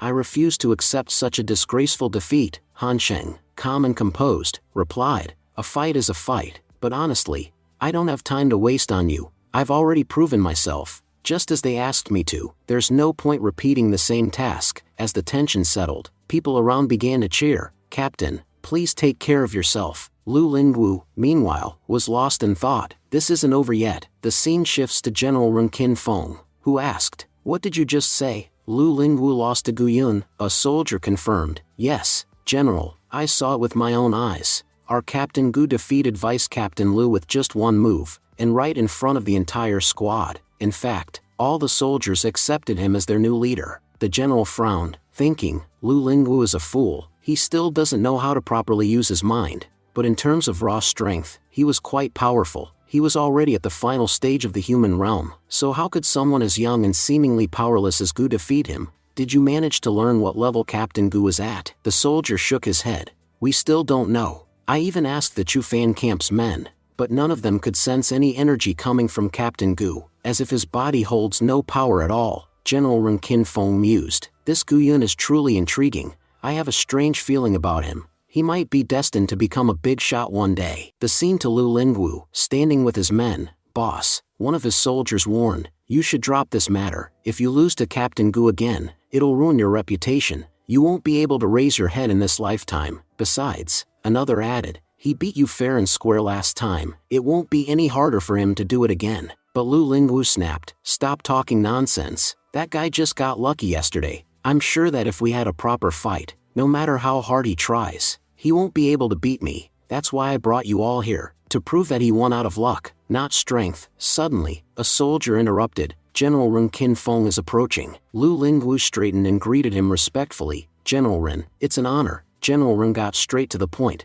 "Where's Gu Yun? I'm here to meet him." Han Xing emerged from the camp and asked, "General Ren, what brings you here? What business do you have with me?" The general stared at him closely. "Why does this young man look so familiar? I feel like I've seen him somewhere before." "You are to report to the main command camp," the general finally said. "The top officials are discussing a critical matter, and you need to be part of it." The scene transitions to the main camp. Han Xing looked around, recognizing the place. This is where second uncle used to be posted as a general. As General Fang Jin entered, everyone bowed and greeted him. He addressed the soldiers. "We've received a report from the scouts. Soldiers from the neighboring Bayou Kingdom, along with their 3rd Battalion, are advancing toward us. They're expected to launch an attack on Yanjing Pass very soon." The soldiers murmured among themselves. "The Bayou Kingdom has become far too bold in recent years. They've crossed into our borders repeatedly. They clearly think we're weak. We need to correct that misconception." Another officer joined in. "Back when General Yumu commanded this region,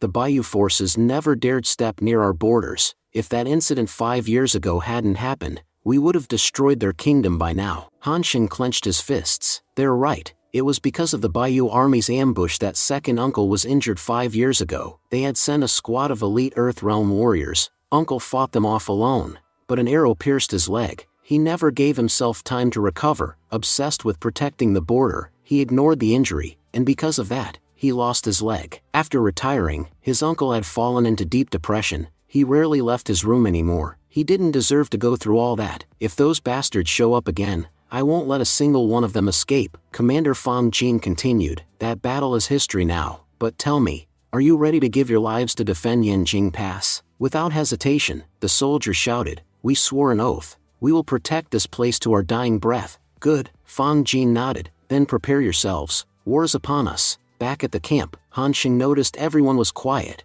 "Why are you all so silent?" he asked. "Don't tell me you're scared because of the upcoming fight." A soldier stepped forward. "Captain, we're from the Chufan Camp Division. We'd rather die on the battlefield than be afraid of our enemies. I can't wait to get out there." Another soldier grinned. "I'll enjoy chopping off their heads," Lu Lingwu said with determination. "Captain, you don't need to worry at all. If there's even the slightest threat to you on the battlefield, I, Lu Lingwu, will face it head on. No matter what happens, I won't let you die. After all, you're the captain of our camp. If the others found out we couldn't even protect our captain, imagine how much shame we'd face." The rest of the squad agreed, raising their voices in support. They said, "Yes, Captain, we'll protect you. We may have our differences, but we'll never let that affect us on the battlefield." Han Xing smiled slightly and replied, "Thank you all for caring about me. Go and tell the commander that tomorrow, we'll be fighting on the front lines." The next day, Fang Jin gave the order, "Bang the drum. From this moment on, the war is officially underway." Han Xing watched everything unfold and thought to himself, "I've always heard that when war breaks out on the border, countless people die. Rivers of blood flow. I often wonder, if there were peace in this world, so many people wouldn't have to die." The men I see standing in front of me, none of them fear death,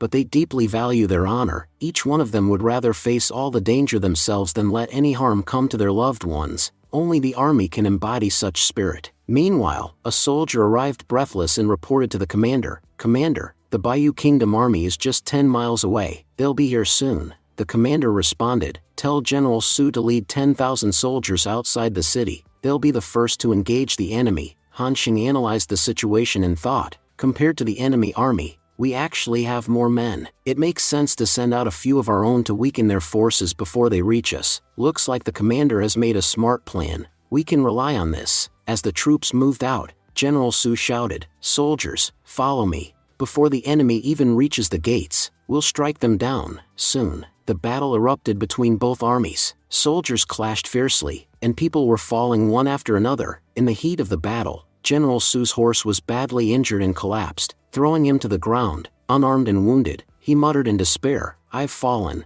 and I don't even have a weapon. I'm as good as dead." An enemy approached him, sneering, "General Su, we've heard a lot about you, but today, your head is finally ours. But before the enemy could land a blow, an explosion struck him down. General Su gasped in relief and exclaimed, "Captain Gu, you saved me, that was incredible." Just then, Han Xing stepped forward and assured them all, "As long as I'm here, none of our men will die." He turned to his troops and shouted, "Brothers, move forward and slaughter every last one of them." Seeing their comrades fall, the general of the Bayou army cried out in disbelief, "What's happening? Where are our men? How are they being slaughtered like this?" But Han Xing charged forward and cut down the enemy general without mercy. He said coldly, "That was easier than I thought." One by one, Han Xing continued mowing down enemies, man and horse alike. Meanwhile, Han Xing observed the bloodshed and thought, "This body, it needed blood, and now, it's finally getting what it craved. This battle is benefiting me immensely. Maybe, after this war, I'll ascend to the next realm." Charging forward, Han Xing declared,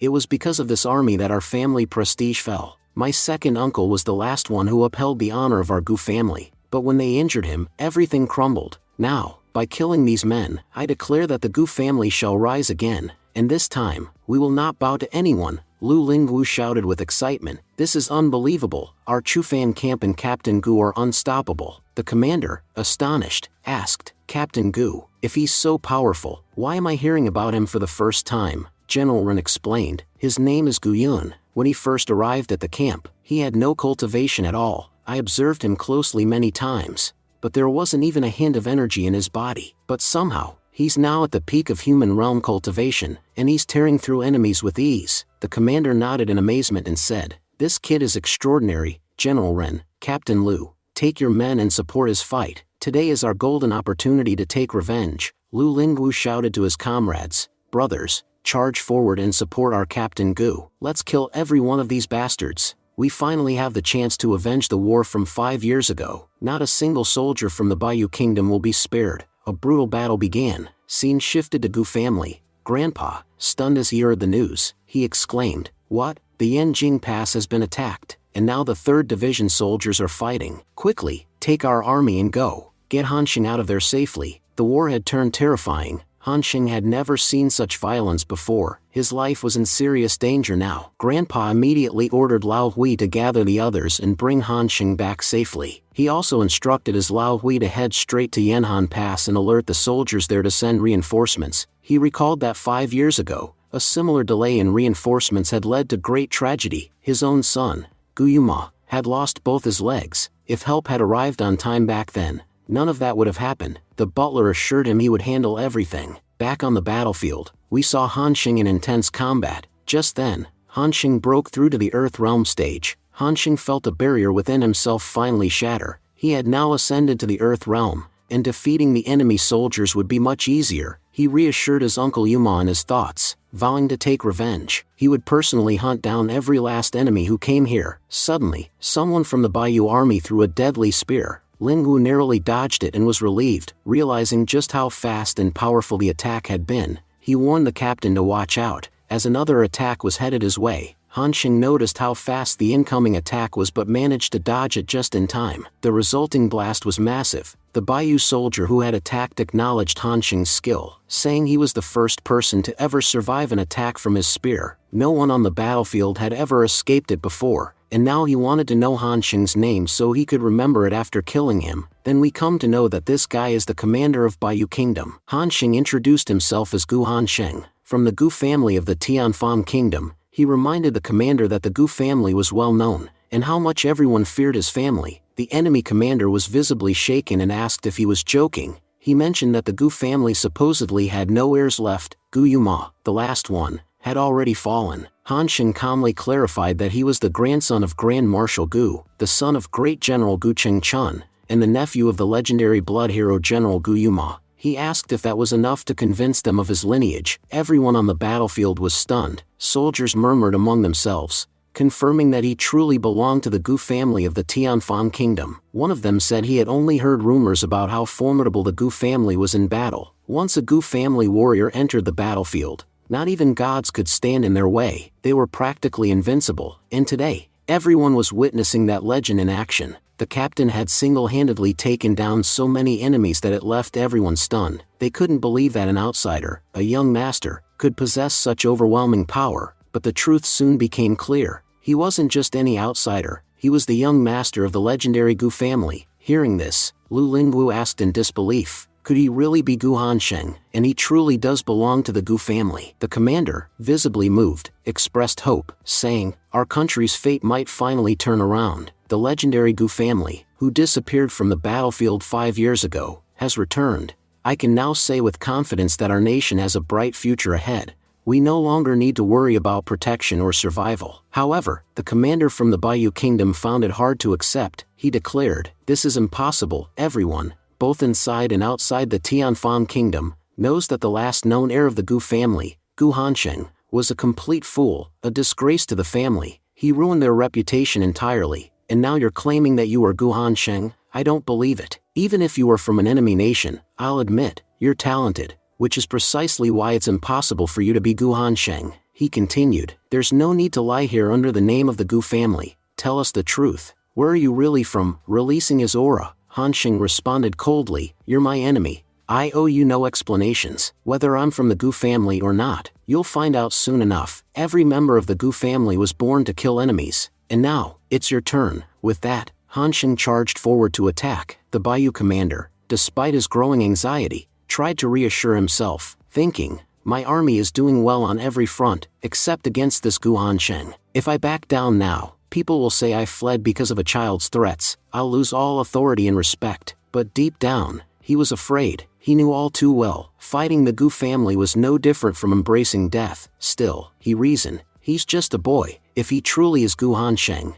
he must have many flaws. A name doesn't get tarnished without reason. Gathering his courage, the commander leapt down onto the battlefield and launched a direct attack, shouting, good, so you're from the Gu family? Then let me tell you, our kingdom has long regretted one thing. We've never managed to claim the head of a Gu family warrior, but you've taken many of ours. Today, I'll cut off your head and bring glory to my nation. I will declare to the world that the Baiyu Kingdom has destroyed the Gu family. Surely you haven't forgotten your uncle, the once great Blood General, who now lies crippled, unable to walk. Do you know why that happened? Because of us. Just like last time, we've come again, this time, for your head. The commander's powerful strike shook the very ground, stunned by the sheer force. His own soldiers muttered in awe, incredible. He shook the earth with a single attack. Lu Lingwu added, I'd only heard of the might of Earth Realm warriors, but now, I've seen it firsthand. General, we must act quickly. Captain Gu's life is in danger. He can't face such a powerful opponent alone. Suddenly, Hansheng unleashed the first form of his 9-sword technique. The resulting explosion was massive. In one strike, he wiped out half of the commander's men. Shocked, the commander gasped, how can one person possess this much power? My entire unit, gone in one blow. Even I couldn't withstand it. He realized that Hansheng wasn't just part of the Gu family. He was more dangerous than any of them. Hansheng then spoke, his voice filled with authority. You claimed you'd take my head and bring honor to your nation, then come forward. I'm right here. If you have the guts, step into my territory and try. I, Gu Hansheng, declare today, from this moment onward, if any enemy dares to set foot within the borders of the Tianfan kingdoms, I'll make sure their death becomes a nightmare even their homeland won't forget. He warned, if you value your life, run, you might survive. But if you come forward and fight, you'll certainly die. Terrified, the soldiers of the Baiyu Kingdom began fleeing. He's too strong. He defeated our commander. There's no point in staying. We'll die for nothing. Some added, what's the point of fighting if we can't win? And with that, the entire army began to retreat. As they ran, the commander shouted back, Gu Hansheng, I'll remember this. One day, you'll be on your knees before me, and in front of your own people, I'll sever your head and honor the souls of my fallen comrades. Mark my words, the Gu family will be destroyed by our hands. Hansheng declared that he would wait just to see how long it took for them to arrive. He furiously recounted that his uncle, Gu Yuma, had been ambushed and crippled by those despicable men,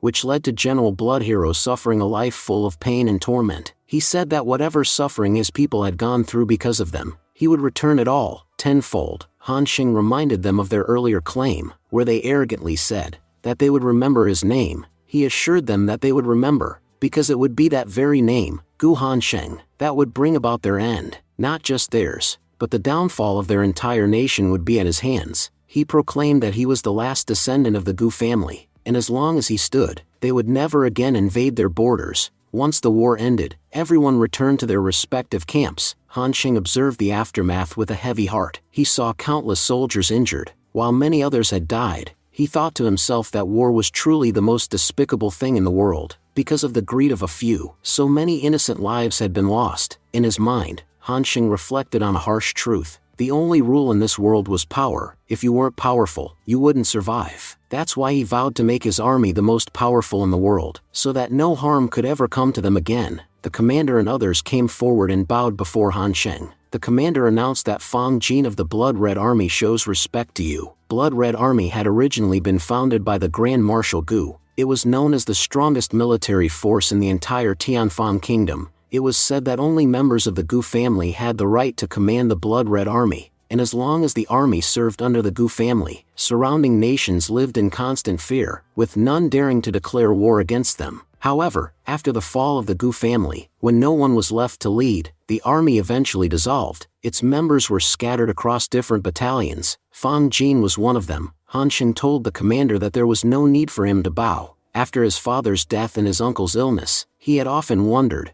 what had happened to their great Blood Red Army. He had heard of the capabilities of the Blood Red soldiers, and knew they had been reassigned across various camps. Still, he wanted to know, where exactly was the rest of the Blood Red Army now? Fang Jin assured him not to worry. As long as someone from the Gu family was willing to lead, the army would obey their command. All Han Sheng needed to do was give the order. Fang guaranteed that within just one day, no matter where those soldiers were, they would return. He explained that the army had only scattered because they lacked a leader, but now that their rightful commander had returned, they had nothing to fear. The Blood Red Army would rise again, stronger than ever. Han Sheng reflected that the Blood Red Army had been built by Grandpa, who had poured his entire youth into creating it. It was such a formidable force that no one dared face it. If that army truly stood with him now, then there would be no one left in this world who could oppose him. Fang Jin spoke proudly, saying that Han Sheng had proven to be far braver than expected. He had defeated thousands of enemy soldiers single-handedly. Fang then asked, with genuine curiosity, who had spread those disgraceful rumors about Han Sheng.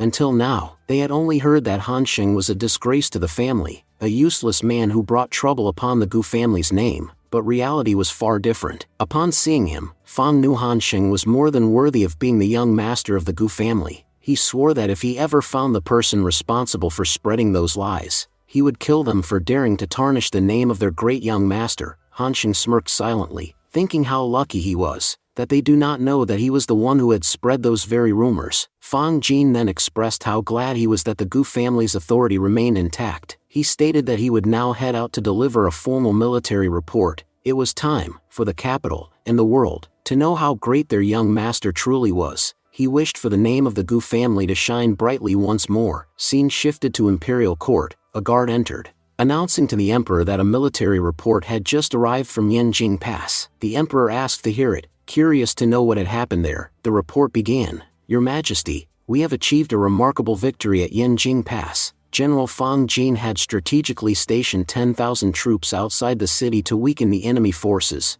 while 10,000 elite soldiers were hidden within the city gates to intercept any who slipped through. The outcome? We killed 10,000 enemy soldiers using just 5,000 of our own. This wasn't just a victory, it was a show of power that sent fear into the hearts of their enemies. It proved that the Tianfan Kingdom's military was not only competent, but deadly. The emperor, visibly impressed, exclaimed that such a feat, defeating twice their number and driving them back, was truly extraordinary. He asked eagerly, who is the hero of this war? The ministers responded that there must be someone behind such a success. Only a brilliant commander could lead 5,000 soldiers to victory against 10,000. They asked who had led that elite squad. As the guard continued reading the report, he was visibly stunned. He revealed that at the start of the war, they were on the losing side. But then, a captain, who had only joined their army a week ago, charged forward without hesitation. He stormed into enemy lines and killed dozens along the way, slicing through them as if they were nothing. Just the sight of him had caused the enemy soldiers to flee in terror. He had shouted loudly that no one could cross into Tianfan Kingdom as long as he stood guard. Because of him, a powerful new shield now protected the Tianfan Kingdom, one that no ordinary force could break. The enemy troops were visibly shaken by the courage and determination shown by our captain. Sensing the situation, their commander-in-chief stepped forward to fight. He launched a surprise attack on our captain. It was said that the commander's archery skills were nothing short of exceptional. However, our captain effortlessly dodged the attack, and without much struggle, defeated the commander in a rather humiliating manner. During this battle, the captain also made a breakthrough in his cultivation. Overjoyed, the emperor remarked that this captain was truly extraordinary and exactly the kind of warrior the Tianfang kingdom needed. He continued, saying that ever since the Gu family withdrew from the military, they hadn't received any such uplifting reports. All they ever heard was news of the army suffering heavy losses. But now, just one captain had managed to turn the tide and throw the enemy into chaos. The emperor, curious and surprised,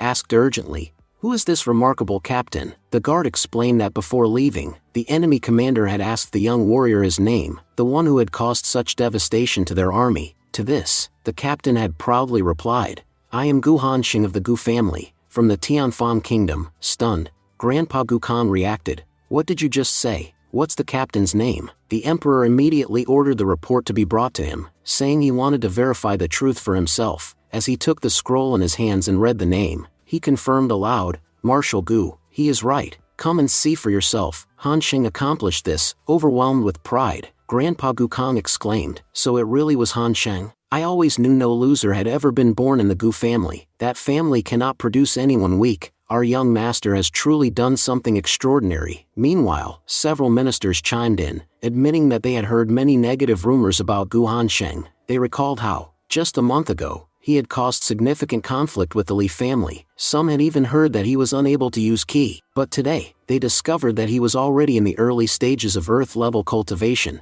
a stage so advanced that even few top experts had achieved it. Another minister commented that within the capital, there were only 3 geniuses of their caliber, and now it seemed Hanxing was just one step behind them. He added that in the future, Hanxing might even surpass those prodigies. Still, it was hard to believe. Reaching Earth-level cultivation isn't something one achieves overnight. It requires at least 10 years of training. Clearly, Hanxing had been pretending to be weak all this time, while in truth, he was immensely powerful. The emperor addressed the ministers, asking them to be silent for a moment. Then, with a proud smile, he said, "Hanxing has done something truly remarkable today. Once everything stabilizes, we will reward him in front of everyone and grant him the merits he deserves." The scene transitioned to the imperial court's exit, where Grandpa Gu asked Lordly, "Did you know about Hanxing before I did?" Lordly replied calmly, "Yes, I knew a lot. Actually, that's why I'm not surprised at all today. I always believed Hanxing was capable of this."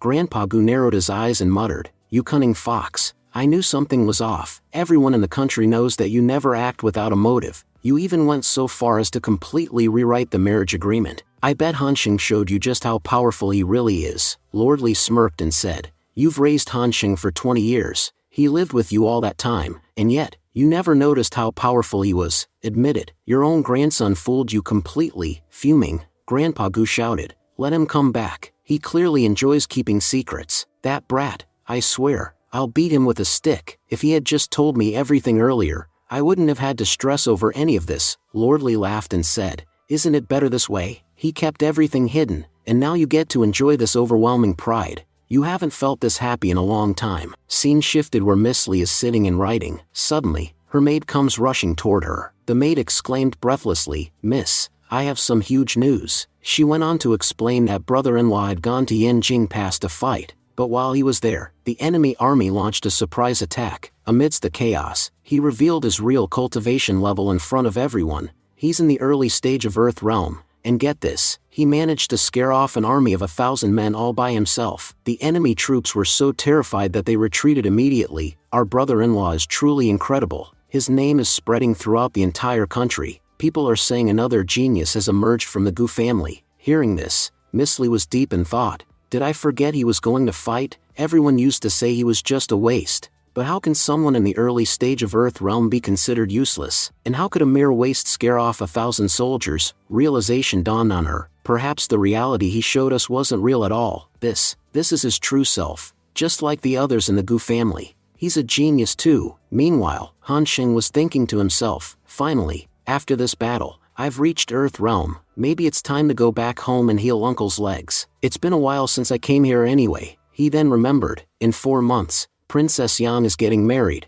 I have to take care of everything here before that happens. Just then, Lu Lingwu called out to him. Hanxing turned and said, "Lingwu, what are you doing here?" Lu Lingwu approached him and replied, "Captain, I challenged you before. I hope you won't take it to heart. If I had known who you really were, I would never have done such a thing." Han Xing smiled and said, I'm not the kind of person who holds grudges over trivial matters. Ling Wu thought to himself, everyone used to say the young master of the Gu family was a worthless, arrogant bully, but after meeting him, I see now that all of those rumors were false. I was the one who behaved arrogantly. Even after our camp lost to him, many refused to accept him as captain, yet despite everything, he never once got angry, even at such a young age. He's showing such maturity and greatness. With sincerity, Ling Wu said aloud, Thank you, Captain. Hearing your words lifted a huge weight off my chest. Han Xing nodded and asked, How are the people from our camp doing? Ling Wu's expression turned grim. Most of our injured brothers have been rescued, but some of them are in critical condition. It's likely we won't be able to save them. He clenched his fists in frustration. Watching them suffer like this fills me with rage. I swear, if not today, then someday, I will personally take revenge on those who hurt our brothers. Han Xing thought to himself, I knew it. War is always cruel. Maintaining peace at the border is a noble cause. Even if one side suffers more, both sides ultimately lose. At that moment, someone approached. Commander Fang Jin stepped forward and shouted, Who dares come so close to Yanjing Pass? We're warning you, take another step and we'll strike you down. But the butler Lao Hui responded calmly, Where's the young master? We're here to see him. Commander Fang frowned, thinking, that voice, it sounds familiar. Then he gasped, Wait, General Lao. Greeting him with respect, Commander Fang introduced himself. I'm from the Blood Red Army, Commander Fang Jin. It's an honor to meet you, General. Lao Hui nodded. I'm here to meet the young master. That's the only reason I came. Commander Fang informed him, Our young master, Mr. Gu Hansheng, is currently resting. After his arrival, we assigned him in the Chufan camp, under the role of junior captain.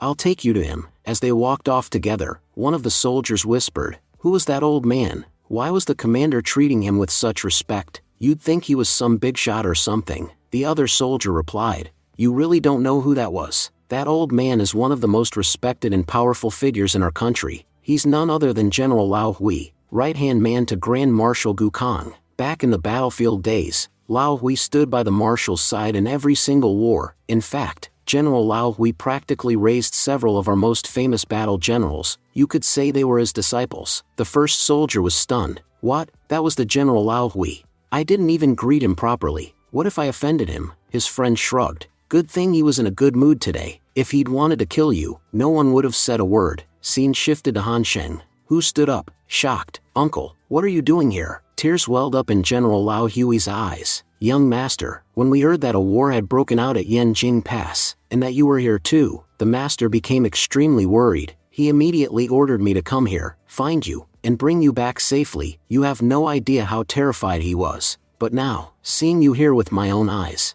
I feel immense relief. Han Xing said, There's no need to cry, uncle. I know everyone in the family cares about me a lot. Let's go home together. If everyone sees that I'm completely safe, it'll make them feel better. Besides, I've got so many stories to tell you. With that, Han Sheng and Lao Hui got ready to leave. But just as they were about to depart, some members of the Chu Fan camp appeared in front of them. One of them asked, Captain, are you really leaving? Han Sheng smiled and replied, Yes, my dear soldiers, we'll meet again in the future, and when we do, I hope you won't be aiming your weapons at me. After everything that's happened, I'm sure you now believe I'm a good captain. Everyone around began laughing at his words. Lu Lingwu stepped forward and said proudly, It's an honor for our Chu Fan camp to have been guided by such an incredible captain. Captain Gu, we have complete faith in your abilities now. We're confident that in the future, just like the great General Blood Hero, you'll lead us to the top. He continued, Just hearing your name will send chills down the enemy's spines,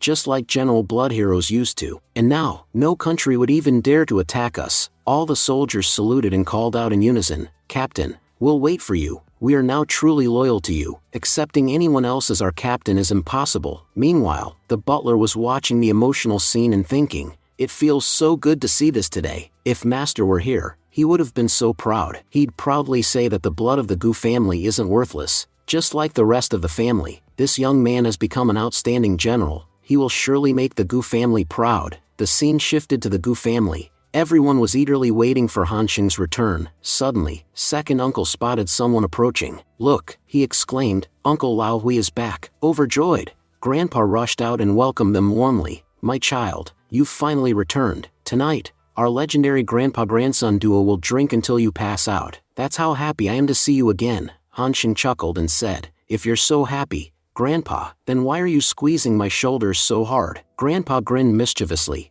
I was just checking your strength. You've become such a good liar lately. I thought your physical strength must have improved too. I've heard that people who lie well are also quite strong physically. Hansheng laughed and replied, Grandpa, we'll sit down and drink later, I promise. But first, I have something very important to do with second uncle. As they entered the room, Hansheng was deep in thought. Now that I've reached Earthrealm and gained enough strength, I can finally help second uncle walk again. If he recovers, we'll have a real chance to stop Princess Yang. Second uncle, watching him closely, wondered, even before leaving, this kid was talking about my legs. What exactly is he planning? Inside the room, second uncle asked cautiously, are you telling the truth, child? Is it really possible to heal my legs using your methods? Hansheng nodded confidently. Yes, uncle, just as I explained last month, you managed to circulate your internal ki as instructed. Because of that, your meridians are far more open now. Healing your legs is now much easier than before. He added, for months from now, Princess Yang is set to marry in the Nantian Kingdom. I promise you, by then, you'll be standing on your own 2 feet again. Second uncle's eyes lit up with cautious hope. If that really happens, it'll be incredible. But until then, I won't let myself believe it. As Hansheng prepared the medicinal solution, he calmly said, there's no need to say anything, uncle. Just follow my instructions carefully. I've prepared this remedy specifically for you. If you use it and take the medicinal bath as I describe, it will greatly benefit your recovery. He emphasized, follow each step exactly as I instruct. If you do, there's a real possibility you'll be able to walk again. Examining his uncle's legs, Hansheng explained, 5 years ago, your bones and veins were badly damaged. Over time, your body's blood flow has weakened significantly, especially in your legs. They're no longer in their original form. They've dried out. He continued, before healing them, we'll need to first restore the blood circulation. We have to bring your legs back to the condition they were once in. Second uncle nodded. Do whatever you must, child. I lost hope 5 years ago. If you succeed, that's wonderful, and if not, I won't be disappointed. I've already accepted that I may never recover, Hansheng said respectfully. Uncle, please trust me. I won't betray your faith. Second uncle nodded and replied, all right, child, you may begin. Hansheng immediately started healing second uncle's legs. As the healing progressed, second uncle began to experience intense pain. Watching this, Hansheng thought to himself, it seems like uncle is in a lot of pain. Naturally, he would be. To completely heal his legs, I have to break what's left of his bones. He continued, the pain he's feeling right now must be unimaginable. I'm reshaping his legs entirely. Uncle, you'll have to bear with this for a while. While saying this, Hansheng broke the bones of the other leg as well. The excruciating pain was evident on second uncle's face. He thought, this kid said he was healing me, but it feels like my legs are breaking all over again. Hansheng then told him, Uncle, I've immersed your legs in medicinal water. No matter what happens, you must sit here for 10 straight days. If you soak them daily, the results will be excellent. Second uncle nodded. All right, child, I'll remember this. After finishing the treatment, Hansheng left the room. Outside, Han Rian greeted him cheerfully. Brother Gu, how have you been? I heard you did something amazing on the battlefield. Hansheng raised an eyebrow. Where did you suddenly appear from? And hey, we're grown-ups now. You shouldn't be sneaking up on people like that. Rian chuckled. You're not the same anymore. Everyone's saying you've become incredible. They say you performed brilliantly in the recent war, but you know, there's still something missing in you. You're no longer arrogant, and you seem to be carrying everyone's burden now. For the first time, you're actually speaking to me with respect. He added jokingly, in the entire country, I was the only one ranked lower than you. You were rank 1 among the useless cultivators, and I was rank 2. So how did you suddenly change so drastically? Hansheng sighed. Rian, you're speaking nonsense again. Rian thought to himself, something really is different about Gu Hansheng. He's not acting like the old him at all. As Hansheng began to leave, Rian called out, Brother Gu, why are you leaving so soon? You've only just returned after so long. Come with me to Beiming Tower. There's a fantastic new stock there. We could relax, catch up. It's been ages since we partied together.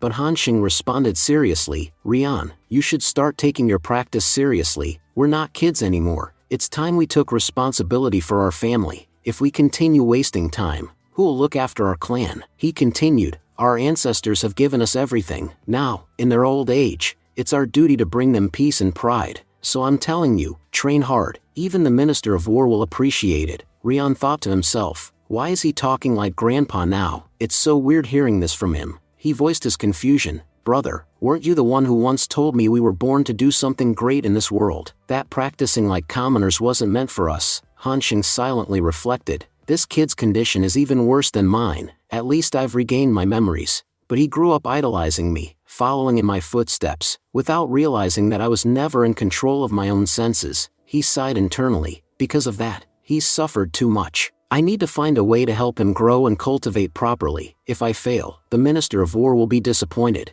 and I'll live with that guilt forever. A new scene opens in the city. A large board had been erected, catching everyone's attention. The townsfolk murmured with excitement. Someone said, "Looks like a military edict has been passed." Gu Hanxing of the Gu family fought a brilliant battle at Yanjing Pass. His enemy's troops fled in fear. Another exclaimed, "Gu Hanxing showed how powerful our forces truly are. Our nation, which always bowed before enemies, now stands tall because of him." People began praising him. As a general, Gu Hanxing is extraordinary. That's why the emperor has granted him a new title. He's now officially a 4th Great Guard General. Whispers spread among the crowd. The Gu family has gained another prestigious title. Can you believe it? The same man everyone called a useless fool is now a national hero. Someone added, he used to be ranked the worst in the entire cultivation rankings. How did he drive off the enemy? Another responded, well, he was granted the title of 4th Great Guard General. The emperor even gave him an honorary name, General Ji Shuang. 5 years ago, Blood Hero General led us to victory. Now, for the first time since then, we've defeated the enemy again. They concluded, if Gu Hanxing is a prodigy, then it makes sense. After all, the Gu family has always produced prodigies. An elderly man remarked, for all those years, he was just pretending to be a fool. He did all those crazy things to convince the whole nation. I must admit, the Gu family's 3rd young master pulled off a brilliant plan and fooled everyone. Back at the Gu residence, the grandpa spoke to the guards. Seal the entire estate tonight. I don't care if the emperor himself comes to our gate. No one enters. He gave strict orders. If anyone tries to approach, inform me first, whether it's a message or a request. Today, no mistakes will be tolerated. The guards replied in unison, yes, master, we won't let you down. Grandpa gave a nod and said, all right, go take up your guard positions. If anything happens, come and inform me immediately. He continued, I've already instructed everyone. No one will disturb us here now, so we can begin our task. Hanxing turned to him with a grateful smile. Thank you, Grandpa. What we're about to do today will decide how far our family can rise. In times like these, keeping tight security is absolutely essential. Then, addressing his second uncle, Hanxing said, I need to tell you something important. Today's process is going to be extremely painful, perhaps 100 times more than what you've experienced before. But no matter what, you must not use the key inside your body. Today, I'm going to reshape your legs, and every fiber of your body will scream to use that key. But you must resist it. Second uncle gave a firm nod. All right, child, I'll do what needs to be done. After all, I've been sitting like this for years. Over the past 5 years, I've endured great pain. If going through even more of it can bring my legs back to normal, then I'll gladly bear it. After 10 consecutive days of herbal treatment, second uncle's legs had turned completely black. Hanxing examined them closely. Before we begin, I need to check everything internally. As he inspected the legs, Hanxing thought to himself, I previously used the bone condensation and soul shaping techniques on his body. These techniques are designed to gather flesh and blood internally. While uncle couldn't use his ki at the time, I've now managed to reactivate the energy meridians in his legs.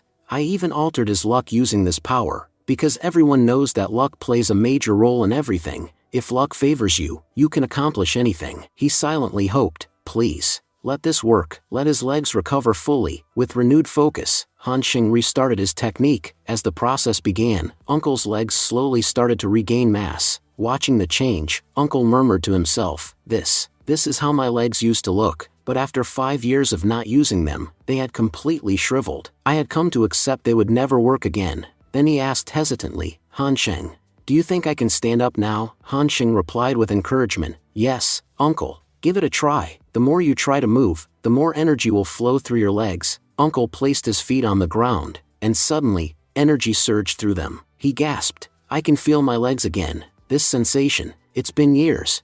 I think I might really be able to stand. Hanxing urged, you already have some movement. Now, try to stand. Maybe it's finally time. With trembling effort, second uncle stood on his feet, shocked and overwhelmed. He cried out, look, I'm standing. I'm really standing again. Tears welled up in Grandpa's eyes as he whispered, "My son, you're finally back on your feet." Han Xing added with a proud smile, "Welcome back to the battlefield, Blood Hero General. Your first battle now will be for love. Princess Yang has waited far too long for you. Don't let her down." Second uncle's expression shifted. "The nobles from Nantian Kingdom are arriving tomorrow for the wedding. I may be standing again, but I can barely take 2 steps. Fighting in this condition is impossible. And Han Sheng, you don't even know how terrifying the Nantian people really are. They have more soldiers, more power, and worst of all, they have an Earth Realm master who personally guards their royal family. Even if I were at my peak, I'm not sure I could defeat him. In my current state, it's simply impossible." Han Xing's tone became sharp. "How can you give up so easily, uncle? Your legs were beyond saving. Every doctor said so. Yet Princess Yang never gave up. She waited for 5 years. Even when she was being forced into marriage, she still came to you, full of hope, but you turned her away. And now, heaven has granted you a miracle. You're able to walk again. Can't you at least show the courage to fight for her?" He continued with determination, "And it's not like I'm asking you to fight alone. As long as I'm alive, I won't let you stand alone on the battlefield. You said their cultivation is overwhelming, then I promise you, I'll help increase your cultivation myself, and then you'll fight for love." Second uncle looked at him in disbelief. "Child, what are you saying exactly?" Han Xing replied. "What I mean is, I'm going to help you break through. You're about to enter the Yuanjing realm." Uncle looked uneasy. "Han Sheng, you should know, Yuanjing realm is an incredibly tough domain. It's not easy to level up even once. Only with heavenly techniques can one hope to break through. Do you really understand how hard it is?" Grandpa chimed in. "He's right. Advancing in the Yuanjing realm is extremely difficult. I've seen many cultivators stuck there for life." Han Sheng, do you really have a method strong enough to help your uncle break through? Han Sheng looked both of them in the eye. "Grandpa, I've already done the impossible more than once. Yet despite everything, you still don't believe what I'm capable of." Everyone said uncle's legs would never recover, but look, he's standing now. So when I say I can help him level up, then I can help him level up. After hearing his words, both Grandpa and second uncle fell silent, unable to argue against the miracle unfolding before their eyes. Han Xing said, "Second uncle, I'm going to teach you a very basic earth elemental technique called the key insertion technique. Once you learn it, the raw energy within your body will become much more refined, and you'll be able to spread it throughout your entire body with ease." Second uncle couldn't help but wonder when this child had become so powerful. He was claiming to know just a basic earth elemental skill, but he clearly didn't realize how valuable earth techniques truly were. If word got out that their family possessed such a skill, many powerful nations might come to fight them for it. Earth element techniques were considered treasures by any kingdom. He thought about how several prominent families guarded their techniques fiercely, never allowing them to be leaked, knowing full well that such a leak could lead to their destruction. What puzzled him most was how Han Xing had acquired such a skill. It was strange. Despite being the youngest, Han Xing was the most knowledgeable. He wondered why someone so intelligent had always pretended to be foolish in front of others. At that moment,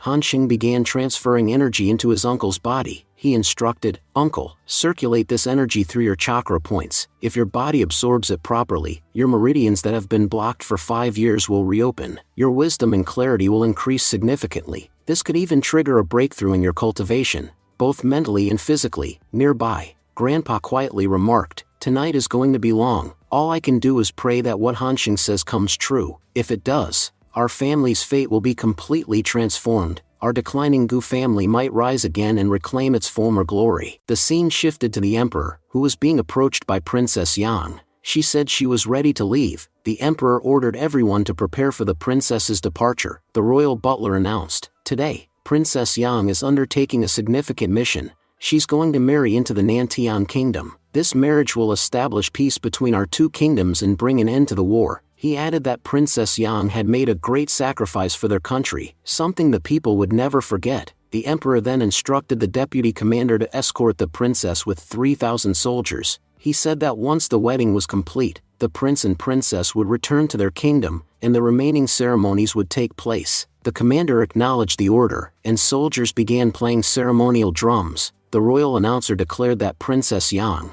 the eldest princess, was now leaving to marry into the Nantian kingdom. As she departed, Princess Yang silently thought, "Yuma, I waited for you for so long, and even now, I still feel like you'll come to save me. If you don't come today, we may never see each other again. This was our last chance." Still, I want to believe you'll come, though. You've broken my trust many times. Please, just this once, prove me wrong." With that, she sat in her carriage. Onlookers bowed and offered congratulations, wishing her a safe journey. The scene changed to Guyuma, who was still cultivating. Hansheng spoke to him. "Second uncle, your breakthrough is taking too long. If you keep this up, I'll have to forcefully wake you. I don't care if I have to fix you afterward. We've done all of this to save the princess. If we can't even do that, then what was the point?" Just then, Guyuma broke through successfully. He stood up and declared, "I've reached the Yuanjing realm. Prepare our horses immediately. No matter what happens today, I will go and save the princess." Hansheng quickly informed him, "Second uncle, I'm afraid we're already late. Princess Yang has already left. She may have even crossed the border by now and could be at the Nantian kingdom soon. Once she arrives there, rescuing her will be nearly impossible." But Hansheng also added, "There's still one dangerous option left to get her back. Listen,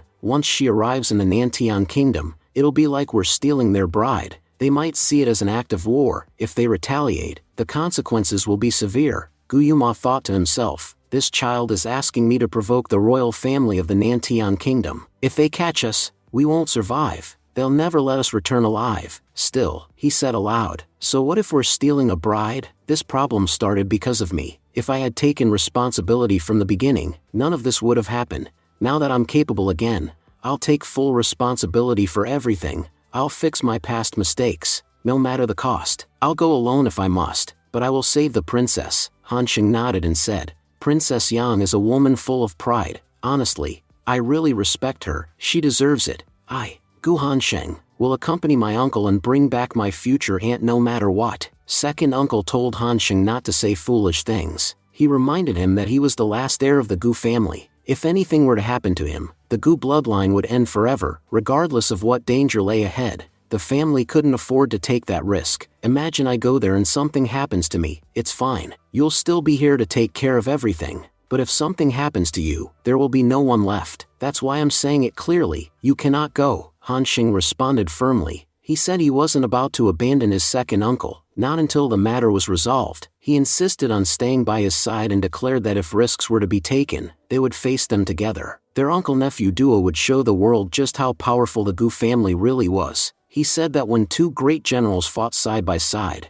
nothing could stand in their way. Just then, Grandpa entered the room. Hansheng was shocked. "Grandpa, what are you doing here?" Butler Lao Hui spoke up. He told the young master that they were about to reveal a great secret. He pointed toward the soldiers in the room and explained that these were actually dead soldiers, warriors who had been trained in secret by the Gu family since childhood. Now that Hansheng and Yuma had decided to head to the Nantian kingdom, these soldiers would serve as their protectors. Grandpa then added that it wasn't just the soldiers, he himself would be joining them. He said he wanted to see who dared to lay a hand on his children while he stood guard. Though he was old, that didn't mean he was weak. He still had enough strength to crush the Nantian kingdom in one strike. Hansheng immediately objected. "Grandpa, you can't come with us. You've defended the battlefield for our country for decades. You're a national hero, and I can't let your image be tainted. More importantly, your health isn't stable. This trip is going to be incredibly risky, and we can't afford to take you along. You're not just one man, you're the pride of the Gu family."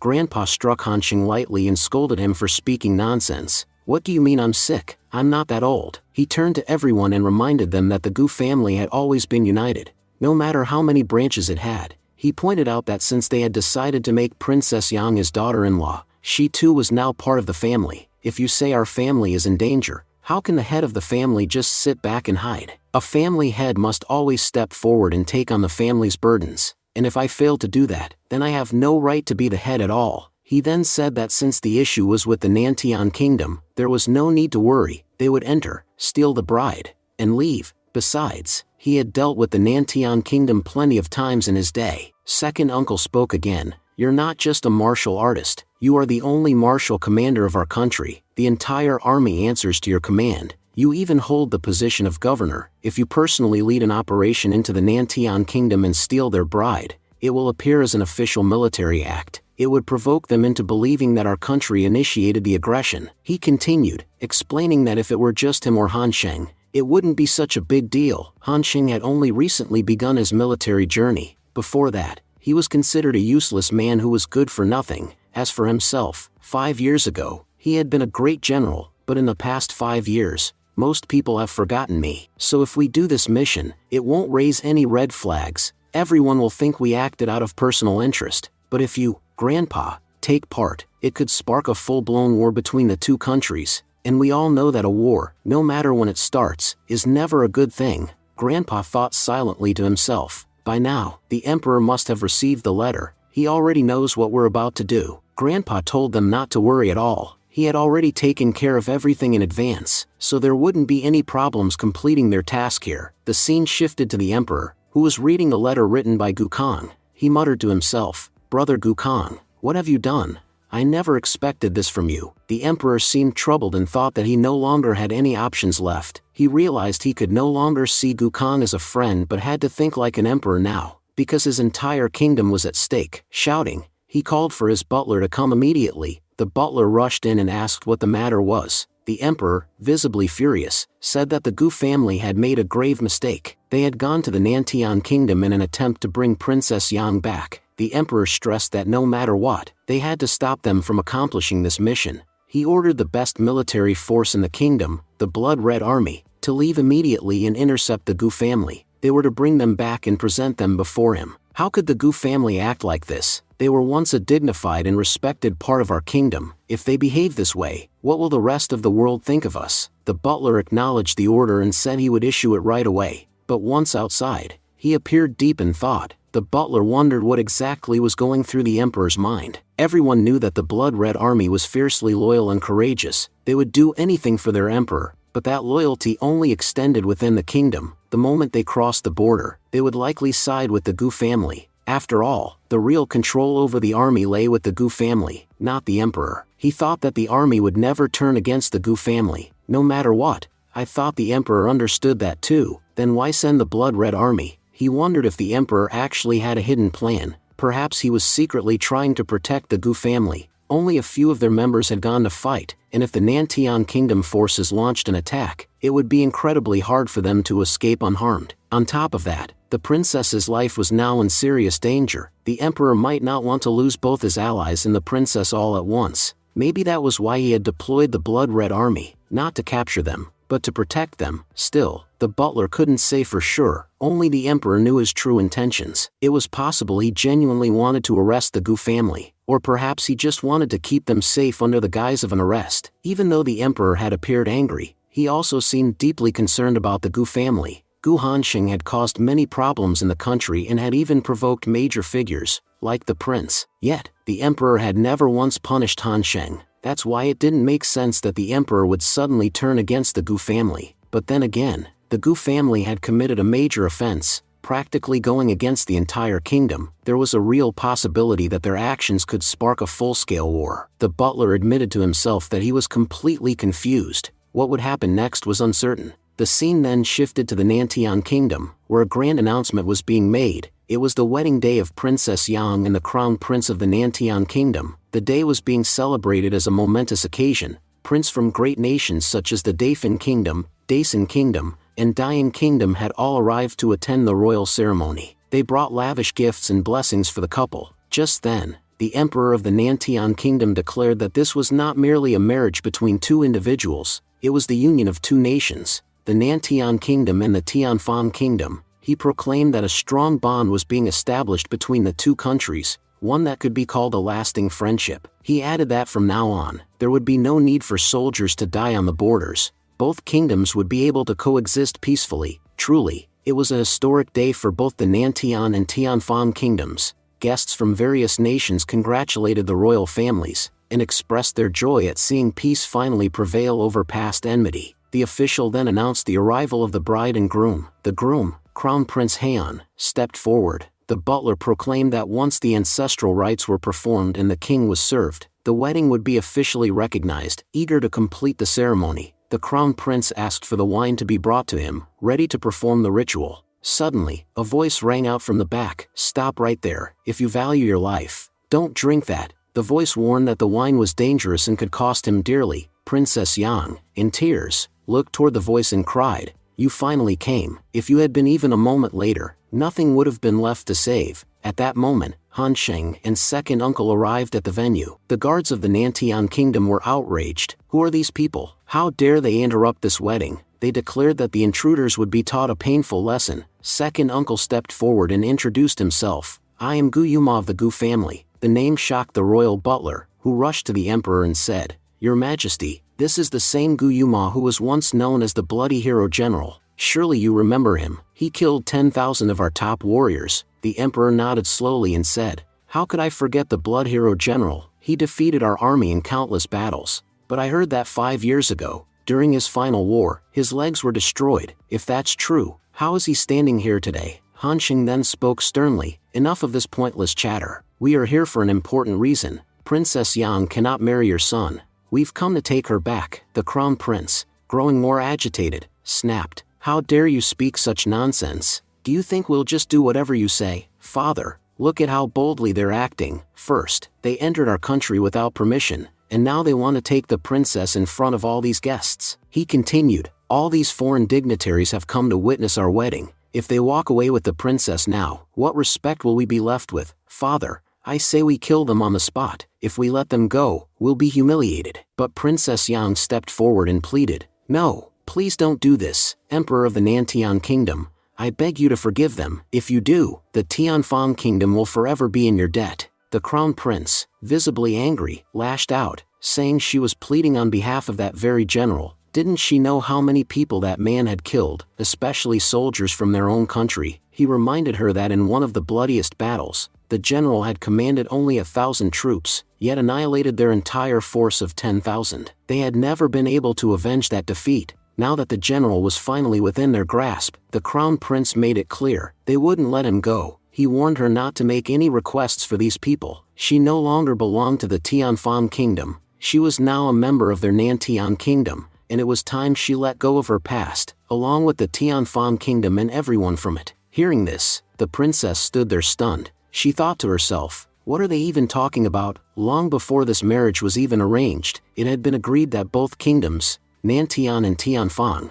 would become allies and forget all past hostilities. So why was the crown prince now acting as if they were still enemies? Had they all been lied to? Were they being made fools of? Meanwhile, the emperor shouted to his soldiers, commanding them to move forward. He reminded them how many of their brothers had died at the hands of those bastards and ordered them to kill every last one of them. He casually added that they'd simply tell the emperor of Tianfang Kingdom that these men had come to disrupt the wedding. And besides, he doubted anyone would go to war with them just for a general. The soldiers advanced. At that moment, the second uncle stepped forward and addressed Han Sheng, saying he'd heard quite a bit about him and wanted to see who would kill more enemies today. He was confident he'd be the one to claim the most lives. Han Sheng replied calmly that only time would tell. Then, placing his sword on the ground, he spoke to the opposing soldiers, There's no point in fighting. You'll only die in vain. We don't want a war. We just want the princess. Hand her over, and we'll leave. But the second uncle ignored him, striking down a few soldiers. He snapped that Han Sheng shouldn't waste time in talking. He insisted the Nantian people were relentless. He had fought them many times and learned that trying to reason with them was pointless. The only thing they understood was violence. No matter how much you talk, they won't listen. Today, we're going to behead every last one of them and take the princess with us. Princess Yang began to weep as she heard those cruel words. Meanwhile, Han Sheng, observing the situation, realized there were far too many enemies around, and he couldn't take them all down without a weapon. He thought it was finally time to reveal his sword. With that, he broke the box containing his weapon and began cutting down his enemies. As he did, Han Sheng remarked to himself that the sword was truly extraordinary. It seemed to thirst for blood even more than he did. It never hesitated before striking. He thought, if this sword is already so incredible, then how powerful must the one I'm destined to receive 3 years from now be? Just then, a powerful figure appeared before Han Sheng. The man smiled and said it was very nice to meet you. Han Sheng smirked. So you finally decided to show yourself. I was wondering why someone like you hadn't joined the battle yet. The man was none other than Zhu Yunju, one of the most powerful warriors in the Nantian Kingdom. He admitted that meeting Zhu Yunju was a pleasant surprise. Yunju explained, I don't enjoy fighting people I don't know. I only came here for one reason, to face the blood hero general. His name echoes far and wide. But if you try to interrupt that battle, I won't hesitate to punish you. Han Sheng replied coolly, people who avoid talking about themselves usually don't have anything worth saying. But I take pride in who I am. I'm from the Gu family, Gu Han Sheng. Surely, you've heard the name. Yunju laughed. Gu Han Sheng, of course. but not for the reasons you might hope. You're known throughout the Tianfan kingdom as the #1 loser. He continued mocking him. When it comes to wealth and military strength, you lack nothing. But in terms of intelligence and leadership, you're an utter fool. Your family spent 3 generations building a name. Your grandfather, your father, they all worked hard, and you managed to ruin it all within just 20 years. Han Xing stood there, seething, as Yunju delivered the final blow. If you keep accomplishing things like this, of course everyone will know your name. Han Xing, watching from the sidelines, thought bitterly to himself, it's true what they say, no matter how many good things you do, people always remember the one mistake you made. Hearing those insults stung more than he expected. How dare that man call him a loser to his face? Just then, someone behind Yunju stepped forward and spoke in Han Xing's defense. General, this Gu Han Xing isn't who he used to be. He changed about 2 months ago. He used to be a joke, sure, but recently, something happened. He's become incredibly sharp and focused. He continued, not long ago, he led a small unit into battle for the Tianfan kingdom. You won't believe it, but with just a handful of men, he defeated a force of 10,000. Everyone started calling him the hero of that war, and now, he's been officially given 4th grade title, a title reserved for the most elite warriors, so now, he's no longer the fool he once was. General Yunju said that all of this was pointless chatter. According to him, trash would always remain trash. He claimed that Gu Hansheng, being from the Gu family, was no different. For someone like him, stealing someone else's achievements wasn't a big deal at all. Then, in a confident tone, he told the crowd to watch how he would defeat Gu Hansheng, and that would be enough to prove just how amazing, or not, Gu Hansheng really was. Saying this, Yunju charged forward to launch his attack. The ground cracked under the sheer force of his strike, but Gu Hansheng, calm and composed, responded by saying that if Yunju just wanted to show off his power, then so be it. Soon enough, everyone would know who truly held real strength. With that, he activated the first form of his 9th sword technique. Despite Yunju's overwhelming might, he found himself struggling to block Hansheng's counterattack. The force of the strike even pushed him back, visibly shaking him. Watching this unfold, the crown prince stood in shock. He remarked how incredibly powerful Hansheng was, noting that his sword spirit was truly extraordinary. Even General Yunju, one of their mightiest, couldn't hold his ground, something that was truly astonishing. Yunju, now rattled, began questioning what was going on. He was at the peak of the Earth realm, yet he was being pushed back by a mere child. He thought to himself, if people found out that a kid managed to overpower me, what would happen to my reputation across the kingdoms? He reminded himself that he was supposed to be the strongest warrior in his nation. Losing to a child was unacceptable. Determined to hide his defeat, he concluded that he had no choice but to eliminate this boy before the news spread. At that very moment, Hansheng reappeared behind him, preparing to attack again. He taunted Yunju, saying that if he spent less time thinking and more time moving his body, he wouldn't be caught off guard in the middle of a battle. Just then, Yunju narrowly managed to dodge Hansheng's attack at the last second. Hansheng thought to himself that had he been a second faster, he would have finished Yunju off with the second form of his technique. But it didn't matter, he still had 9 forms in total. Even if the first 2 hadn't done much, the third form would surely break his opponent. With that, he launched a devastating attack at the general. The strike landed directly on Yunju's chest, tearing through his heart. Yunju collapsed to the ground, crying out in agony. Kneeling, he desperately pleaded, I am the second-ranking general of the Nantian kingdom. Please, tell me what you want. Whatever it is, I'll give it to you. I command a massive army and have unimaginable wealth. Just, please don't kill me. Hansheng calmly approached and responded. He said that his family already had a military far stronger than Yunju's, and his wealth couldn't even come close to Hansheng's. So, there was only one logical option left, to kill Yunju. Doing so would earn him great merit in his own kingdom. Without another word, Hansheng ended the general's life. Soldiers standing nearby gasped in disbelief. They cried out, stunned that one of Nantian Kingdom's strongest generals had just been slain. They now understood that Hansheng was not just powerful, he was downright terrifying. If he wanted to, he could kill anyone there without hesitation. From a distance, Hansheng's second uncle watched the scene unfold with great satisfaction. He laughed joyfully, praising Hansheng as a remarkable young man, and declared that it was now clear, the Gu family truly only produced prodigies. He added that Hansheng was no less powerful than him or even Hansheng's father. Then, second uncle turned toward the emperor and spoke sternly. He said, let me be clear, we didn't come here to start a fight. We're here to represent the Gu family of the Tianfan kingdom and peacefully escort the princess back. That's our only goal, but if you insist on stopping us, I won't make any promises, one of your generals is already dead. What if next time, it's your own son? He advised the emperor to think like a ruler and act wisely. Do you want today, which was supposed to be a joyful wedding, to end in bloodshed and uncertainty over your heir? If you're forced to decide a new king today, the world will laugh at you, so I suggest you back down, if only to keep your crown prince alive. The emperor, enraged, shouted in fury. He declared that as the emperor of the Nantian kingdom, he would not let anyone come into his court and insult him. The vast army he commanded wasn't for show. He would now demonstrate its true power. On his command,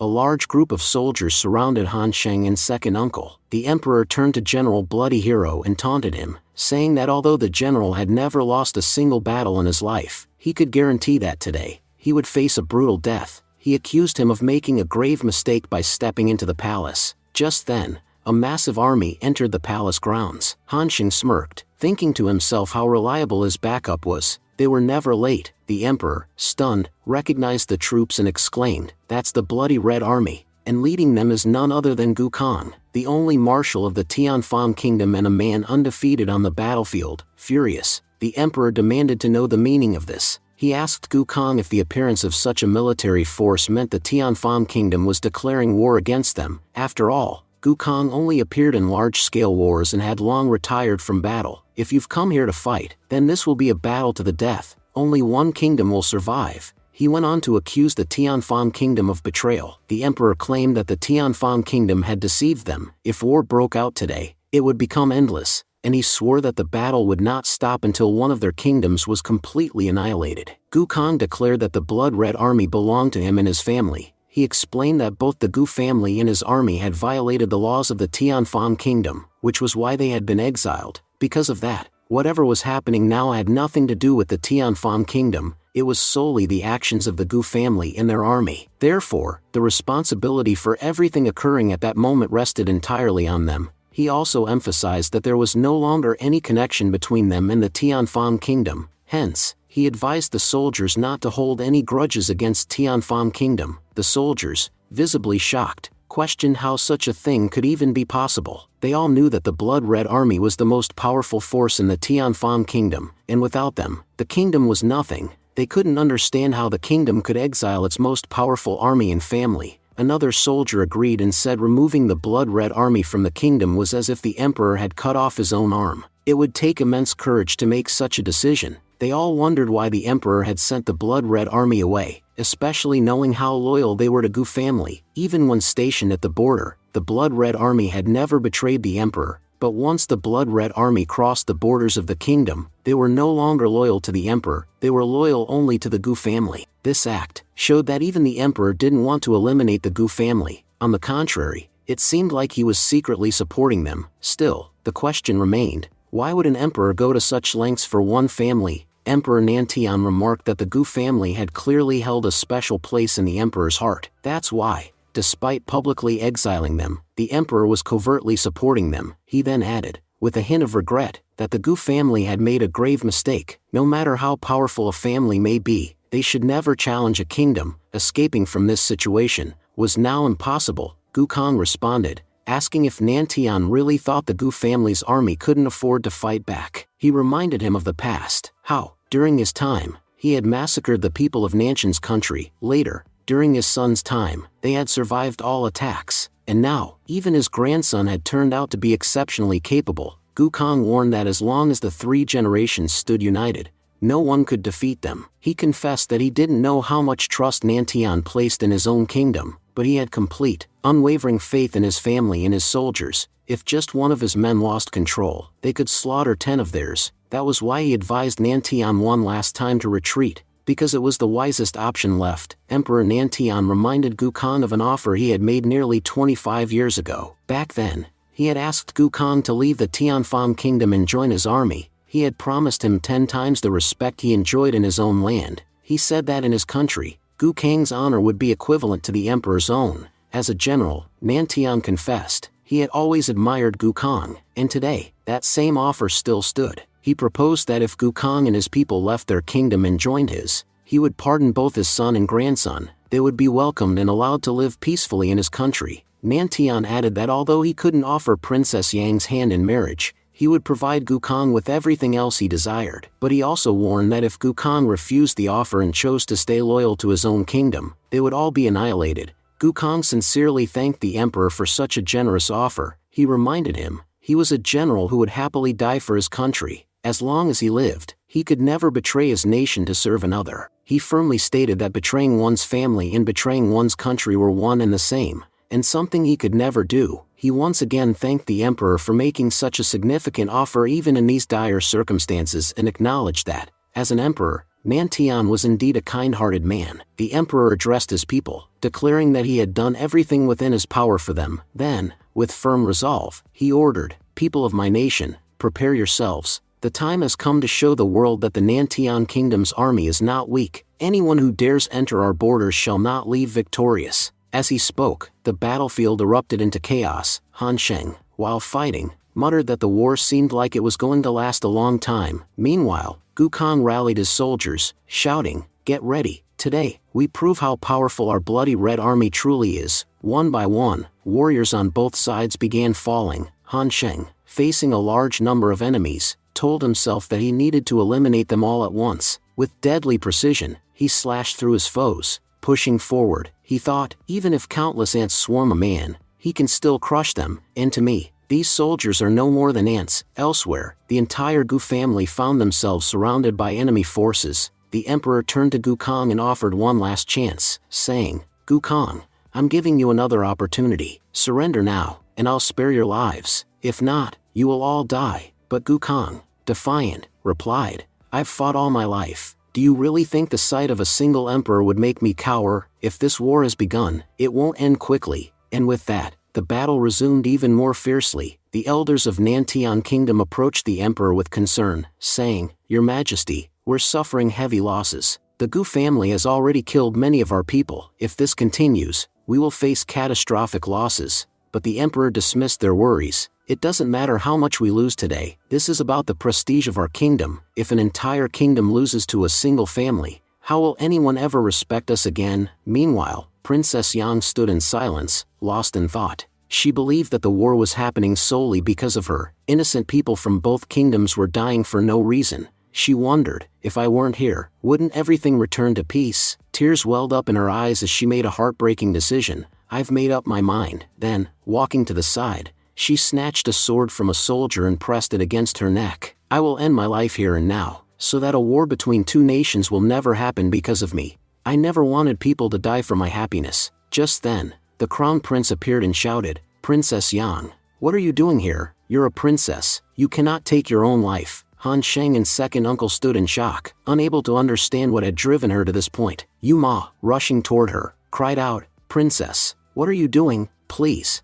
I beg you, don't do this." Princess Yang turned to him and said, "Yu Ma, I understand now. If I leave and return, this war will only grow worse. I don't want more innocent lives lost because of me. Besides, I don't believe I'll ever be happy if I marry into this country. So rather than live with that sorrow, I choose to end everything now. If I'm not here, everyone might finally live in peace." Yu Ma pleaded with her, "Please don't do this." But the princess responded gently, "Yu Ma, never regret anything. I'm truly happy you came all the way here to save me. I'll always cherish our memories, but I feel like our story ends here." Han Sheng thought to himself that he had no other choice left. If he wanted to save Princess Yang, he'd have to reveal the true extent of his powers, even if it meant exposing himself in front of everyone. None of them knew that the sword in his hand was powerful enough to destroy them all in just one strike, but the real problem was that Princess Yang had already given up. If she no longer had the will to live, there was no point in fighting for her. Han Sheng believed that even if he were surrounded by thousands, he could survive if he didn't lose his willpower. Losing everything was still manageable, but losing courage meant losing everything. Princess Yang, unfortunately, had reached that exact breaking point. At this stage, only a miracle could save her. Just then, the crown prince shouted to everyone, "All officers and soldiers, listen to me. There's no need to fight. Stand down." The emperor, surprised, asked, "Crown Prince, what are you doing? You're telling your men to retreat in the middle of a battle. Do you realize what that means?" The crown prince calmly replied, "Yes, father, I know. By the rules of martial ethics, calling back our army means surrender, but I have a very important reason for doing so. Everyone knows that this war is happening because of Princess Yang, but now I realize, What's the point of having her as my wife if her heart has no place for me? If she doesn't love me, then there's no reason to force this marriage." He looked toward Princess Yang and said, "You probably don't know why I was so insistent on marrying you. I'm not sure if you remember, but we've met once before, about 6 years ago. Back then, I saw you with General Blood Hero. You both looked genuinely happy. During that time, Blood Hero achieved a lot. He went from being an ordinary man to a great hero in just a short period. That's when I realized that you're an incredible woman. You could uplift a country's prestige and support a warrior with grace. I thought if I had you by my side, I could defeat Blood Hero General easily. He claimed his sword was his greatest strength, but I knew the real strength behind him was you. But clearly, my plan to win you over was meaningless. Even if you're standing next to me, your heart remains loyal to Blood Hero General. Marrying you under these circumstances would be pointless." Turning to Guyuma, he added, "You're truly lucky. Princess Yang is yours now. But remember, if she ever faces trouble in life, I won't let you off easily." Guyuma responded, "Thank you, Prince, for understanding the situation." Then, bowing slightly toward Princess Yang, he said, "It's time to go home. I'm sorry it took me so long to say this. I should never have made you wait." With that, Princess Yang and Guyuma began to walk away. The crowd murmured in confusion. What just happened? Why did our crown prince let them go? Even if a war had broken out, so what? No outsider should be allowed to humiliate our kingdom. Ministers questioned the emperor, saying, "Your Majesty, why did you let them leave? You know our Nantian kingdom is of high rank. Compared to us, they are nothing. Even if war broke out, we would have won. If we surrender so easily, what honor remains in the Nantian kingdom?" They continued, "People will mock us. A mere family from Tianfang kingdom arrived, fought our people, and left without consequences. If this spreads, what will others think of us? Everyone will believe the royal family of the Nantian kingdom is powerless, and if they can't do anything, what hope is there for the rest of us?" The emperor began by addressing the crown prince, saying, "You have always been a wise child since your early years. That is why I let those people go without hesitation when you asked. I trusted that if you were telling me to let them leave, then you must have had a very strong reason, and one that would benefit our Nantian kingdom. But now I must ask, why did you do all of this?" The crown prince respectfully responded to his father, admitting, "Father, if I am being honest, ever since talks of my marriage began, I had a strange feeling, like something terrible was about to happen. I couldn't pinpoint the source, but I knew a great danger was looming over us. Now, I finally understand where that threat was coming from." He went on to explain, "I now know exactly who holds the power to destroy our kingdom. Fortunately, that person never revealed his true identity. Just a little while ago, as everyone was leaving, Gu Hansheng turned and looked at me. In that moment, he said something that shook me." The crown prince recalled Gu Hansheng's words, "Prince Heian, you are a man of great courage. I will remember you for the rest of my life." He then explained to his father, "That was the moment I realized the young master of the Gu family was not just an ordinary person. He was a force to be reckoned with. He had enough power to plunge our entire kingdom into crisis. The sense of danger I had been feeling all along, it was him. That's why I allowed them all to leave and even created a misleading story to prevent suspicion, especially from Gu Hansheng." The scene then shifted to the Gu family, who had now exited the Nantian kingdom. Hansheng, looking ahead, alerted his grandfather, "Grandfather, look ahead, a massive army is approaching us." Gu Khan observed the situation and commented, "That army belongs to our own country. Why are they heading this way? What could have happened?" At that moment, Commander Fang Jin stepped forward and said, "Marshal, I've brought 30,000 elite soldiers from our Blood Red army to support you. I had initially sent a few soldiers to assist, but I realized they wouldn't be enough, so I've returned with a proper force. If the Nantian kingdom dares to create any problems, we will fight together and crush them." As Gu Khan looked on, the soldiers expressed their relief, saying, "Our marshal is safe, and once again, he's managed to protect everything. We are honored to be at your service." They bowed respectfully and declared, "Marshal, it's a pleasure to see you again. The Blood Red Army is here to support you. Just give us the command, and we will eliminate every enemy in our path." Gu Khan smiled and addressed them proudly, "My brave soldiers, stand tall." Hansheng reflected on the situation, thinking, first, hundreds of soldiers arrived to help us. Then, Commander Fang Jin brought an additional 30. They all know that the Nantian kingdom has a massive army, and if war truly breaks out, most of us will likely perish. Our chances of victory are slim, yet despite that, they've all come here to help us without hesitation. That, in itself, is remarkable." He continued,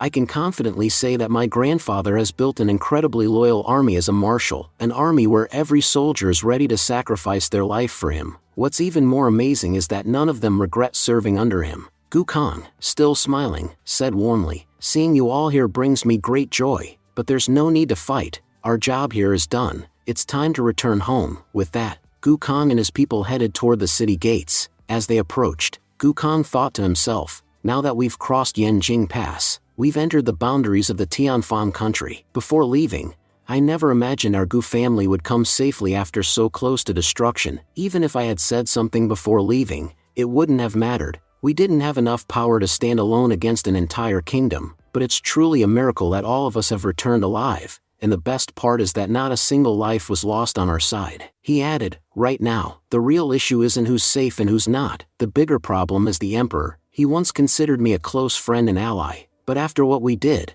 I'm not even sure he'll acknowledge me, and if he is angry with us, I can't blame him. No matter the reason, we did go against him. Meanwhile, Gu Yuma spoke urgently. Our Gu family is standing at the city gates with a large army. Open the gates immediately. Despite waiting, the city gates remained shut. People began murmuring anxiously, why is there no response? Princess Yang pointed toward the city gate and told everyone to look up. Look, my father is standing above the gate. Everyone quickly bowed and shouted in unison, Emperor, we greet you. But the Emperor raised his hand and said gently, there's no need to bow. Please, stand up. I've only come here to speak with Brother Gu, or should I say, a dear old friend. Everyone around knew who Brother Gu was, the only martial general of the nation and someone who once held a reputation equal to the Emperor's. The Emperor continued, I understand how difficult it must have been to step away from our nation's borders. I'm not here to speak of the past or criticize your actions. From your perspective, everything you did was justified.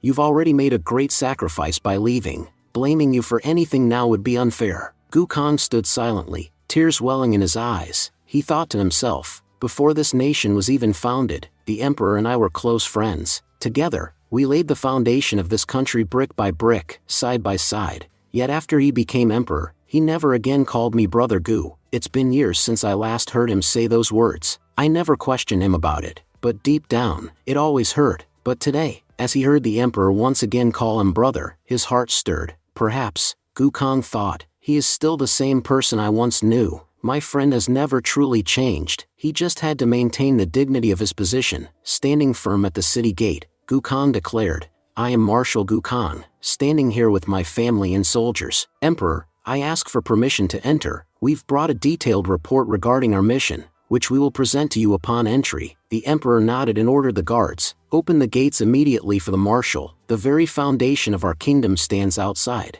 and if we want to keep our country strong, we must welcome him in. The gates swung open, and Gukong led his army into the city. Once inside, Gukong, slightly irritated, turned to the Emperor and said, Your Majesty, how could you come to the border like this? You know how dangerous these areas are. For an emperor, appearing at the border is never a good idea. What if a spy from another kingdom had launched an attack? Please, don't be so impulsive next time. Remember, your life is vital to the safety of our nation. The Emperor laughed and replied, Brother Gukong, you never change. You've always cared deeply for my safety. But let me be honest, as an emperor, even if something were to happen to me, I know you'd still stand firm and protect our country. We have nearly 4 to 5 million citizens, and they are safe as long as you're guarding the borders. Besides, do you really think I'm so timid that I'd never show my face at the border? Gukong sighed and said, This time, our Gu family stirred up quite a bit of trouble in the Nantian kingdom. Though they pretended to be unaffected and allowed us to leave, I'm certain they'll retaliate. I guarantee they had some hidden motive for letting us go. They just didn't want us to find out. The Emperor replied, Let them come. If the Nantian kingdom dares to fight, we'll be ready. Yes, their kingdom may outrank ours officially, but our blood-red army is unmatched. With 550,000 soldiers, we have the strength to crush entire legions. And remember, you are our nation's marshal, one of the greatest generals in our history. Our blood-red hero has also returned. And even among the new generation, we have the outstanding General Gu Hansheng. So there's nothing to fear. You need not be anxious about an upcoming war. We'll face whatever comes. The scene then shifted to the Gu family estate, where Grandpa Gu, clearly agitated, confronted Hansheng. He snapped, Hansheng, are you finally going to tell us the truth, or will you keep fooling us? You lied before, saying you couldn't cultivate, but you clearly could. in the last battle, you even used sword intent. Every child in this country knows how dangerous sword intent is and how incredibly hard it is to master. When did you learn it? He continued angrily. In the battle at the Nantian Kingdom, your power was terrifying. Now I know, you've been hiding some very deep secrets. You have no intention of sharing them with us. His tone softened slightly, but the frustration lingered. You don't want to tell anyone, fine, but I'm your grandfather. If you won't even tell me, what should I think? He then pointed out, your reputation is sky high now. If I start beating you in public, your name will be ruined. So think carefully. Han Sheng, what are you going to do? Han Sheng, visibly anxious, said, Grandpa, I was wrong. Please forgive me. He admitted that he had hidden many things from everyone without reason. Grandpa, however, responded kindly, saying, no, it's all right. Whatever you kept hidden actually turned out to be beneficial for our family. That's why I've already let go of the past. But if there's still something you're hiding, I want you to tell me now. If you don't, I won't let you leave. And if you try to hide anything else, you'll receive a very special punishment from me, personally. Han Sheng hesitated but confessed, Grandpa, to tell you the truth, I'm a Tianyun realm warrior. Upon hearing this, Grandpa was utterly shocked. Dropping his food, he exclaimed, Tianyun realm, Han Sheng, are you trying to make a fool out of us? Are you really saying you're a powerful warrior from the legendary Tianyun realm? He continued skeptically, if you were that powerful, would you really have lived such a miserable life all these years? Everyone here has treated you like trash. If you had any power, you would have shown it long ago. And do you think I haven't read fantasy novels? If you start reciting some fictional story to me, do you really think I'll believe you? Han Sheng thought to himself, I knew this was going to happen. Grandpa had been asking me to tell the truth for a while now, but now that I am, he thinks I'm lying. Well, I can't really blame him. It's hard for anyone to believe that I was a cultivator from Tianyun realm. Only a handful of people in history have been that powerful. Telling the truth is just going to make things worse. He decided it would be easier to lie and said, I was just joking, Grandpa. He hoped that would convince Grandpa to let him go. Yet, deep down, Han Sheng felt guilty for lying to someone who cared so much about him. Just then, a servant entered the hall and said, Young master, Han Rian has come to meet you. He's waiting in the courtyard. Grandpa said warmly, looks like your friend has come to visit. Go on, there's no point in wasting more time here. Han Sheng replied, okay, Grandpa, I'm going. Outside, as Han Sheng stepped into the courtyard, he was met by Han Rian, who was crying. Through tears, Han Rian said, Brother Gu, you're alive. Han Sheng looked at him, confused, and asked, Han Rian, what happened? Why are you crying? Han Rian sobbed and explained, my life is ruined. My family, they're not humans, they're monsters. Who treats their own child this way? Under the name of training, they're bullying me constantly. 24/7 they torment me. Things have gotten so bad that they won't even let me bathe properly anymore. He continued, I don't want to train with my family anymore. I want to train with you instead. If I become strong by staying with you, I'll be happy, truly happy. Han Sheng asked seriously, but Han Rian, you need to be clear. What kind of training do you want? Do you want to practice warfare or spiritual energy techniques? Rian responded, Brother Gu, you don't understand. I don't want to train at all. I was thinking that maybe if I use your name, I can escape my dad. If I leave his clutches and come under your care, I know you'll let me enjoy my life. He added sincerely, my dad is horrible, but you're not like him. Even as a child, you taught me something I've never forgotten. You told me that with youth comes the desire for fun and enjoyment, and if we're young, we deserve to enjoy ourselves. You said just like a butterfly doesn't need permission to sit on a flower, we too don't need permission to flirt with girls. That's our right. But now, my father wants me to waste this amazing youth on cultivation. But this is the age to enjoy, not to work hard. I understood your words a long time ago, and I've decided to follow them. My dad's ideals are useless. Hearing Rian's great philosophy, Han Sheng was completely stunned. Rian said, you know something? I don't care whether you need help in life or not. This brother of yours, Rian, will always be there to support you. He continued confidently, and I know one thing for sure, my brother Gu Han Sheng is an incredibly powerful personality. Just like people tremble when they hear the name of a powerful master, others feel the same fear when they hear your name. If someone that powerful is supporting me, then what's the need to become powerful myself? Don't you agree, brother? Han Sheng replied, I have to admit, your way of thinking is quite impressive. Rian smiled and said, sounds like you agree with me. Then, thank you for understanding my point of view. I knew you would get it eventually. Han Sheng, silently reflecting on Rian's attitude, thought to himself, listening to the way Rian thinks, it's clear now. I need to speak with the head of the Han family and request that Rian be sent outside for training. If he stays here and trains at home, he'll never take it seriously and won't achieve anything worthwhile in life. And come to think of it, I'm the one who gave him these useless ideals in the first place, so it's my responsibility to correct them too. Scene shifts to Han Sheng,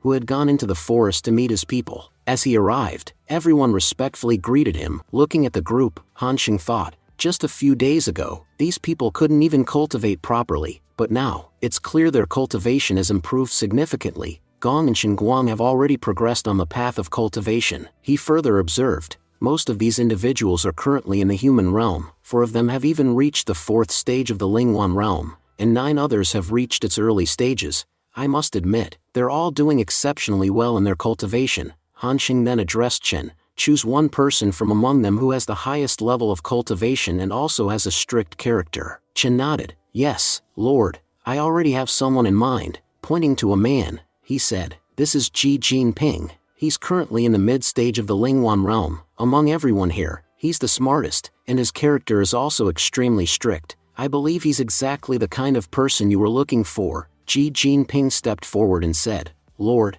just tell me what I need to do. I'm ready for any task you assign me. Han Sheng looked at him seriously and said, Ji Jinping, I'm about to give you a very important task, one in which there must be no room for mistakes. Ji Jinping replied firmly, understood, Lord. Han Sheng continued, good, starting tomorrow morning, you will stay with Han Rian. He's the eldest son of the Han family of our country. I want you to treat him badly. There's a reason I'm pairing you two together. He leaned in slightly and added, one more thing. Unless Rian's life is in real danger, you are not to intervene or help him in any way. Rian is a very influential person, and no matter what happens, don't fall for his words. Stay close to him and show him just how dangerous this world can be. Let him feel how cruel this world truly is. When you don't have power, no one will hesitate even for a moment to destroy you. Ji Jinping bowed his head respectfully. Understood, Lord.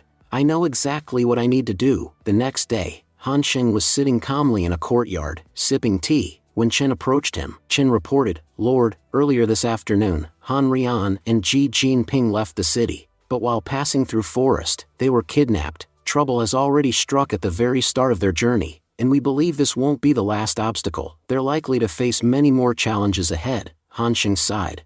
I do feel bad for Rian, but right now, he's taking everything far too lightly. He's the grandson of a minister and has never faced real hardship in life. He thinks his family is being unnecessarily harsh with him, but what he doesn't understand is that being the descendant of someone important comes with its own heavy price. He looked distant for a moment and added, eventually, he'll have to step onto the battlefield, and I can guarantee this, our enemies won't spare him. Just like I became everyone's target once I entered the battlefield, the same fate awaits him. Chen hesitated for a moment and then said, Lord, there's something else I need to talk about. Han Sheng responded, go ahead. Why are you hesitating? Chen recalled. Do you remember when we met in Sword Ruins?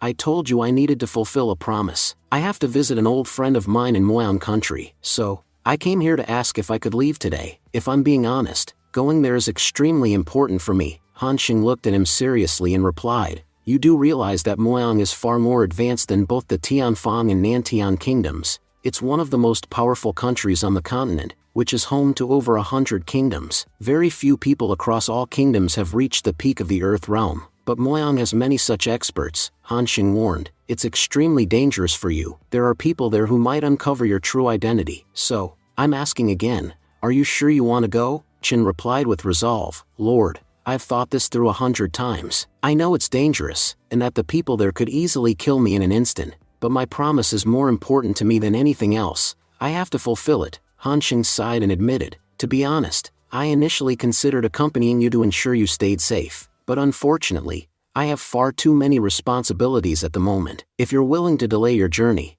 I might be able to go with you later, and your risk would be significantly reduced. Chen politely declined, Lord, as I said, I'm only going to meet an old friend. I'm not going there to cause any trouble. I don't think I'll run into any serious issues, and for something so small, I don't want to burden you. I understand you're already overwhelmed with responsibilities, and disturbing you would be wrong. He promised, I'll take care of myself, and if at any point I feel my life is truly in danger, I won't go any further. Han Sheng finally agreed, if you're this determined, you may go. But before leaving today, make sure to inform your people about their duties." Chen bowed respectfully and said, "Thank you, Lord. I'll report back to you once I return and share everything that happened." Han Xing stood in silence as Chen left. A troubling thought crossed his mind. Why does it feel like something big is about to happen? Something strange, something that won't be good for our country at all. The scene shifts to Rian, who had been kidnapped and was being forcefully taken away. Struggling and shouting, he yelled at his captors, "Let me go.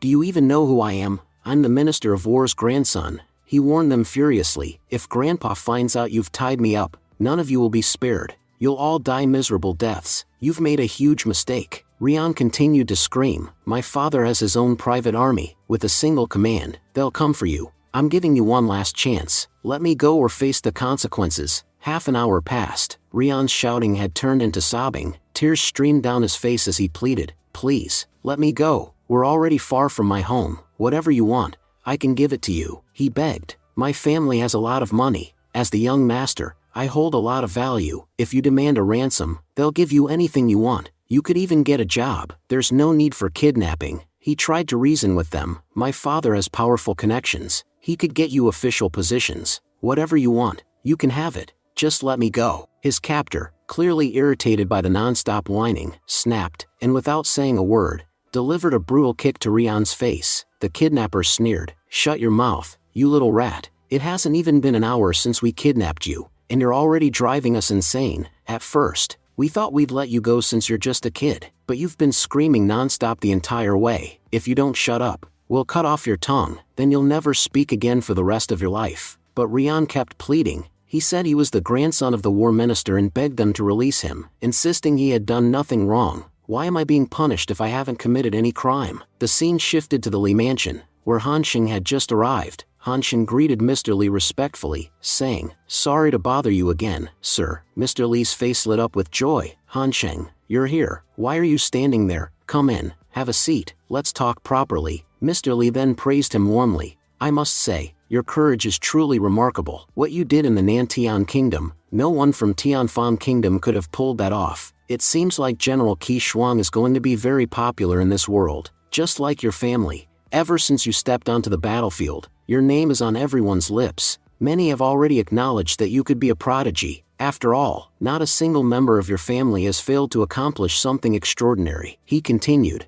"But there are still a few who've seen you before and find it hard to believe how much you've grown. Your identity has become the biggest mystery in the capital. No one really knows who the real Han Xing is." Han Xing laughed and replied modestly, "Mr. Li, you make it sound like I've become some kind of superstar, but you're not entirely wrong. Over the past 20 years, I've certainly caused my share of trouble for others. It's natural for people to think this way." At that moment, Miss Li glanced at Han Xing and blushed. Han Xing, noticing her shy expression, thought to himself, "No matter what anyone says, this girl is really cute." Mr. Li then stood up and said, "All right kids, I'll leave you now. I've said everything I needed to. It's been a long time since you two met, so enjoy yourselves and talk comfortably. No one will disturb you here. And Han Xing, remember, you're having dinner with our family tonight. We want to truly feel like our Li family has welcomed its son-in-law, and later tonight, we'll sit down for drinks together." Han Xing replied with a smile, "Thank you, Mr. Li. As you said,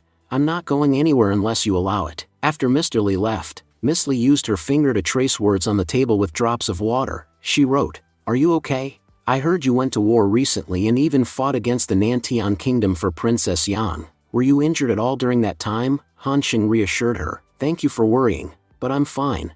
I didn't get hurt at all in those battles." The two began chatting more by writing messages back and forth. After a while, Han Xing suggested, "Let's go for a walk. There are still many places in the Li family estate I haven't explored. To be honest, this is only the third time I've been here. The first time was to bother you, the second was to talk with your grandpa, and now today, so there's still a lot left to discover." Han Xing and Miss Li then went out for a walk. Some maids observed them and whispered among themselves, "Isn't he our family's future son-in-law? He looks so perfect with Miss Li." Another maid chimed in, "Their pairing seems like it's made in heaven. You know, a few days ago, young Master Gu used to be such a reckless man, but now he seems truly remarkable, just like everyone else in his prestigious family." A second maid agreed, "You're absolutely right. Our Miss Li is really lucky to have met someone like young Master Gu. I used to hear all sorts of bad rumors about him, but after seeing him in person, I think they were all lies. Everyone knows he belongs to a very powerful family, so it's likely people just spread those rumors to damage his reputation. As Han Sheng and Miss Li continued their walk, the sun began to set. Han Sheng said gently, "Miss Li, I've stayed with your family far longer than I planned. Honestly, I don't even feel like leaving now. We've already had quite a few drinks today, so I guess we'll have to stop now. But next time we drink together, we'll already be married." Hearing those words, Miss Li blushed deeply. She thought to herself, young Master Gu is truly amazing. Ever since he arrived, he's been talking about marriage. If I'm being honest, I've really been looking forward to that day. There may not be stars in the sky tonight, but for me, this day couldn't shine any brighter. Then, she gently reached for Han Sheng's hand, and quietly began writing something. Han Sheng was deep in thought, recalling what was written. She's waiting for Han Sheng. Hearing this, Han Sheng admitted that it made him feel surprisingly happy. By the time Han Sheng had left the area, Miss Li remained behind, blushing as she replayed his words in her mind. Just then, Lord Li approached and asked her teasingly whom she was staring at. The courtyard was now empty and it was quite late. Then, changing the subject, he asked, "By the way, tell me something. Did you actually like the man your grandfather chose for you?" He reminded her that she had initially refused the proposal, but he himself had a good feeling about the man, sensing he was extraordinary. Lord Li smiled and said it was great that she had trusted his advice. Had she not, they might have lost such a remarkable man, and it would have been their lifelong regret. He added that the man was so impressive, even his own family didn't realize the gem they had among them. From the age of 5, an age when children usually just play, this boy had already started laying out his plans. For 20 years, he had been acting out a persona, hiding his true self so that when he finally stepped into the world, everyone would be stunned. Everyone knew that his 2 elder brothers were both exceptionally talented. Unfortunately, that very talent had cost them their lives. They were sent into battle far too early. Once the enemies discovered that the Gu family's young heirs had entered the battlefield, they were targeted in a sneak attack and killed during the war. Lord Li said that if only someone had thought twice before sending them to war, the Gu family would have had 3 talented heirs today. However, Han Sheng, even as a child, had realized who his enemies were and what dangers awaited him. He had planned everything from the beginning, and now, he had become so powerful that there was probably no one left in the country who could oppose him. That was why he was finally revealing his true strength. In a recent battle near Yanjing Pass, he had displayed astonishing power and scared their enemies into retreat. He was even going up against one of the top generals from the Nantian Kingdom. Lord Li predicted that a time would come in this very world when even great nations would hesitate to speak in front of Han Sheng. Scene changed to the royal court. The emperor asked, "General Guyuma, tell me, what brings you here?" Guyuma respectfully replied that he had come to make a report. He humbly acknowledged that his status was low and that his background wasn't particularly noble. Still, he expressed his deep devotion to Princess Yang and requested permission to marry her. The emperor responded kindly, stating that he had always known about their relationship and had never opposed it. If the princess was willing, then he had no objections. He gave them his full blessing. Overwhelmed, General Guyuma thanked the emperor, admitting that he had always feared his humble origins would lead to rejection. That fear had kept him from asking for the princess's hand earlier. He added that although his status was not high, he still wished to offer a gift worthy of the occasion. He then made a bold request. He asked for permission to lead their elite army into enemy territory. As a wedding gift, he promised to capture 10 cities and present them to the empire. He believed it would be a fitting tribute according to the royal standards. Shocked, the ministers reacted in disbelief. They reminded him that he was talking about North Vietnam, a region where their forces had suffered repeated defeats. The last several attempts to conquer it had failed, and now he was claiming he'd not only win but take over 10 cities. To them, it sounded like he was saying he would double the size of their country overnight, an almost impossible feat. But Guyuma remained calm. He acknowledged that after withdrawing from the border, North Vietnam had repeatedly attacked them without cause. Many of their soldiers had been slain in cold blood. Hatred for the North ran deep among their people, and it was that anger that fueled his resolve. He reminded the court that he was the last general to have ever defeated North Vietnam. Though promising 10 cities sounded exaggerated, he had conquered enemy territory before, and he would do it again. He assured the ministers that he wasn't joking, since he intended to marry Princess Yang. It was only right to present a worthy wedding gift, and those 10 cities would be his offering. The emperor, though aware of his ministers' doubts, firmly declared that he had full confidence in Guyuma. He acknowledged that among all generals of this generation, Guillemot was the most capable, and this task would not be difficult for him. The emperor only asked one thing, that Guillemot take care of himself on the journey. If something were to happen to him, it would be difficult to face the princess afterward. He reminded him that he was still recovering from injuries sustained in the last battle, and if something went wrong this time, the consequences would be far worse. Guillemot expressed his gratitude to the emperor, saying, "Your Majesty, thank you so much. I promise I won't disappoint you in this matter and will do my absolute best in the upcoming battle." The scene shifted. Han Xing was with Miss Li, who stood quietly beside him. With a gentle smile, Han Xing said, "Miss Li, today we're supposed to go out together, but before that, I want to examine something. I want to find out what kind of illness is stopping you from speaking. Who knows, maybe I can cure it." Miss Li was lost in thought. Is that why Han Xing doesn't like me? Because I can't speak? Or is he just using my voice as an excuse to leave me? Even if he wants to leave, it's okay. After all, I have a major disability. With a disability this big, how could I possibly end up with someone as amazing as him? As if reading her mind, Han Xing reassured her, "Miss Li, there's no need to overthink. I don't see you as any less because of your condition, and I would never leave you because of it, or for any other reason. I'm only saying this because I want to understand what's causing your speech issue. Maybe it's something that can be cured." He paused and added with a small grin, "To be honest, I'm a pretty good doctor. That's why I want to try helping you. There's nothing else behind this. Just trust me." Miss Li felt a wave of relief wash over her. Maybe I was overthinking everything. He genuinely just wants to help me. That's all. Gently placing his hand on her head, Han Xing said, "I'm going to send my energy into your body and check each point one by one. I'll scan through your entire body to find where the issue might be.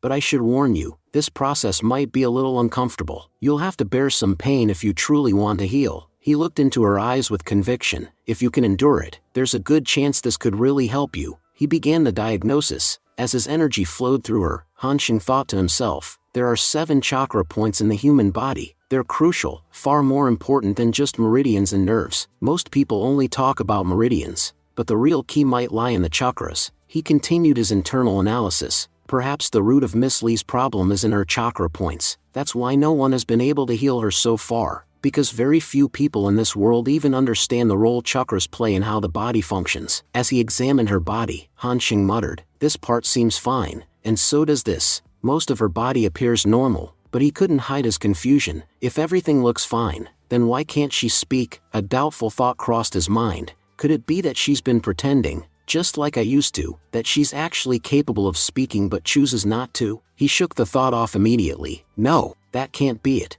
I don't believe she's lying. If she really could speak, she would have by now. Besides, what would she even gain from pretending? Her soul is too pure. She would never lie like that. Then something clicked in his mind. Wait, I've checked everything except her soul. Maybe the issue isn't in her body at all. That's why no doctor has ever been able to help her. The real problem might lie in her soul. Turning to her, Han Xing said seriously, "Miss Li, I'm going to need you to endure just 5 more minutes. I'll now examine your soul. Since your body shows no physical issues, the root of your problem must be within your soul, and if I can heal that, there's a chance you might be able to speak." Miss Li was taken aback. Just a few minutes ago, he was checking my entire body, and now he wants to check my soul too. In a way, he's examining every part of me. She hesitated for a moment. Should I really let him do all this? Then she smiled to herself. Wait a second. He's my husband, isn't he? If not today, then soon we'll be married anyway. So what's the harm if he checks everything now? Just then, Miss Li placed her hand on Han Xing's. Han Xing was deep in thought, wondering how this could even be possible. Why are the heavens stopping her from speaking? They placed a seal on her throat. It turned out that the heavens had indeed sealed Miss Li's voice, just like they had done with Han Xing. He recalled how the heavens only became angry when someone disobeyed their will. Han Xing had defied them and reincarnated, which made the heavens furious with him. He reflected that even Qin might be one of those cast aside by the heavens. But what could Miss Li have done to deserve this kind of abandonment? He decided he would investigate that later. For now, he had discovered the reason why Miss Li wasn't recovering, and finally, he had found a way to heal her. Speaking gently, Han Xing said, "Miss Li, don't worry at all. I need to prepare for the healing process, and I'll begin tomorrow morning. The preparation will be complete by then." He added, "For now, I need to go outside, but I promise, when I return, you will be healed, just like everyone else. You'll be able to laugh, play, and speak freely again." Miss Li thought to herself, but Han Xing is supposed to go to war tomorrow. Is he really going early, just for me? Before he left, she wrote on his hand, "Take care of yourself." Hansheng smiled and reassured her, "Don't worry, nothing will happen to me, just wait for me. I promise I'll come back for you." As he looked at Miss Li one last time, Hansheng silently wondered, what could she possibly have done to make the heavens abandon her too? He decided that he would uncover the truth after returning, but for now, one thing was clear, he could never align himself with the heavens. Not after everything that had happened.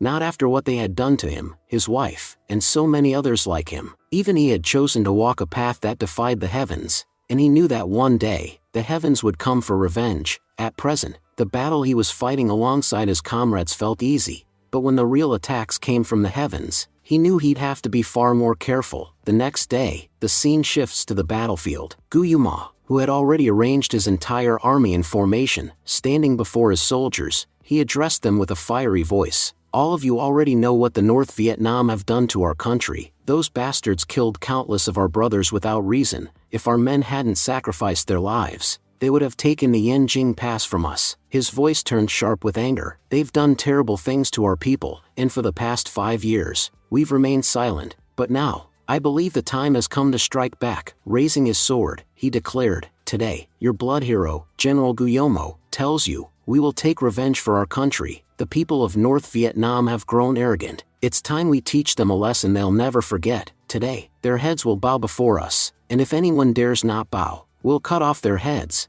Guyuma took a solemn oath. "I swear, I will have my revenge. Will you all stand with me?" The soldiers, riled up by his speech, shouted in unison that they would kill every single enemy for the sake of defending their homeland. "They killed our brothers for no reason. They deserve to die." Guyuma smiled at their response and said, "That's the spirit I needed to see. All right, soldiers, move forward."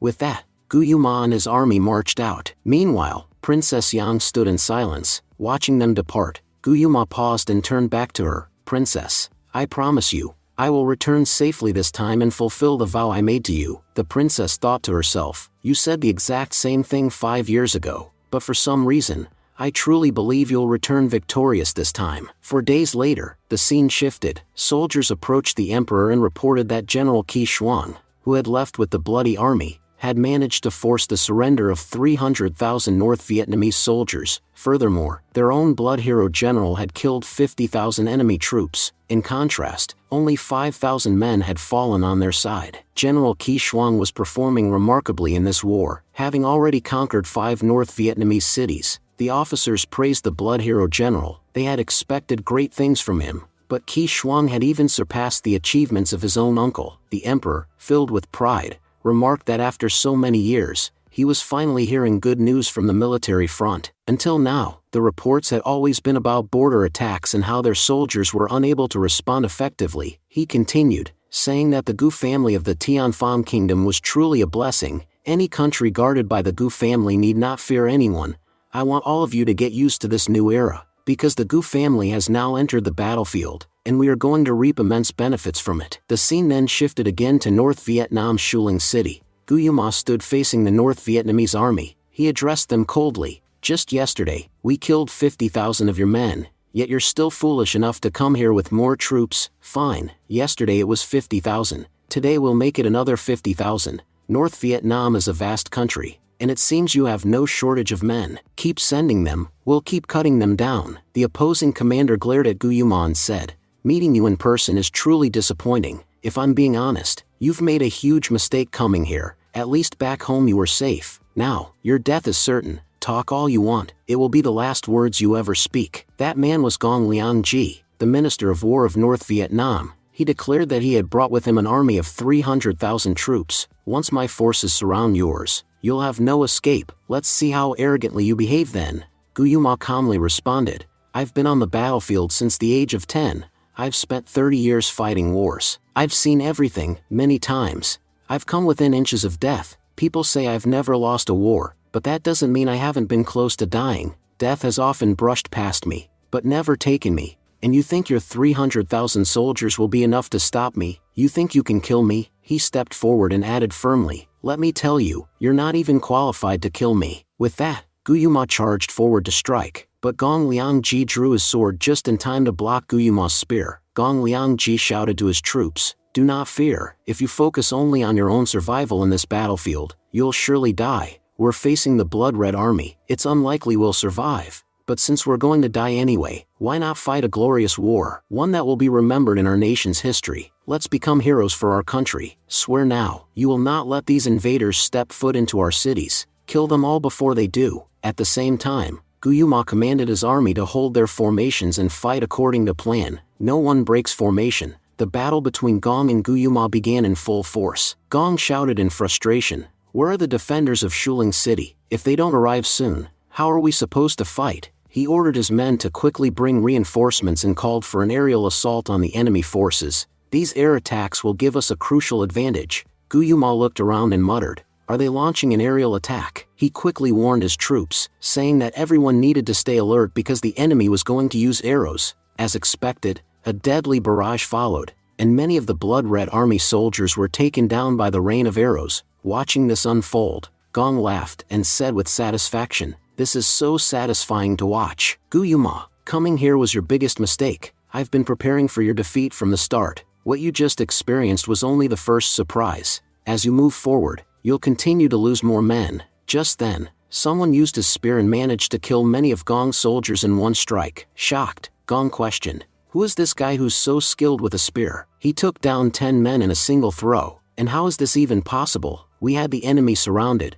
How did we get surrounded instead? Did I make a mistake somewhere in this battle?" Meanwhile, Guillemot muttered, "It seems that our boy has arrived. Now, there's no way they're getting out of this alive." Han Xing addressed his men confidently, "There's no need to stop. Push forward and take down everyone in your path. This war is coming to an end very soon." Gong, stunned, exclaimed, "Why is Gu Hanxing here? Just yesterday I heard he was fighting in our Yunling city. They told me that battle would drag on for days. So how did he show up here in just one day? Don't tell me he's already conquered the entire city and now he's come here to fight us. Just where did this new guy from the Gu family come from? That entire family is a headache for us." At that moment, Guillemot launched an attack on Gong and shouted, "Why are you looking over there? I'm your opponent." With that, the battle between them reignited. Gong thought to himself, "Defeating Guillemot is turning out to be harder than I imagined. Even in this war, their side is gaining the upper hand fast. If things keep going like this, we're all going to be wiped out soon. But how do I stop them?"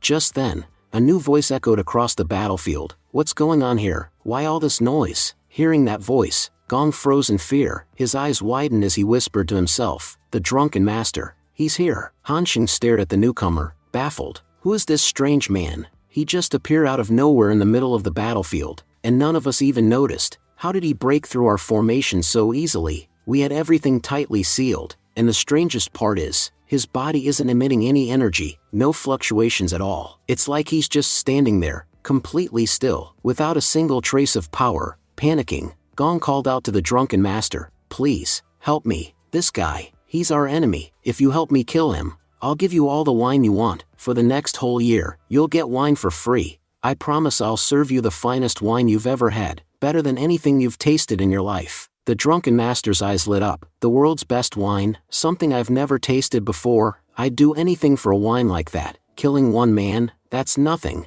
I could wipe out an entire army for that." He stepped forward, eyeing Guillemot. "Sorry, kid, but no one's life is more valuable than fine wine. For the sake of that drink, I'll have to kill you." Guillemot watched the man carefully and thought, "This guy is dangerous. His bloodlust is stronger than mine. I can feel it. He's probably killed way more people than I ever have." Guillemot instinctively stepped back 2 paces. The drunken master grinned and said, "Look, I want wine. Just promise me that once this fight is over, I'll get plenty of it." Gong eagerly responded, "Of course, as much wine as you can drink, you'll have it. Just start fighting now. See that man over there? That's Guillemot. He's your opponent." Gong smirked and declared, "Guillemot, this is where you die. Because now you're facing the drunken master himself." The narrator then explained the legend of the drunken master. He had appeared in North Vietnam 20 years ago. One day, he caught a whiff of an exquisite aroma coming from the imperial kitchen. Tempted by the smell, he snuck into the royal palace and stole a 100-year-old special wine,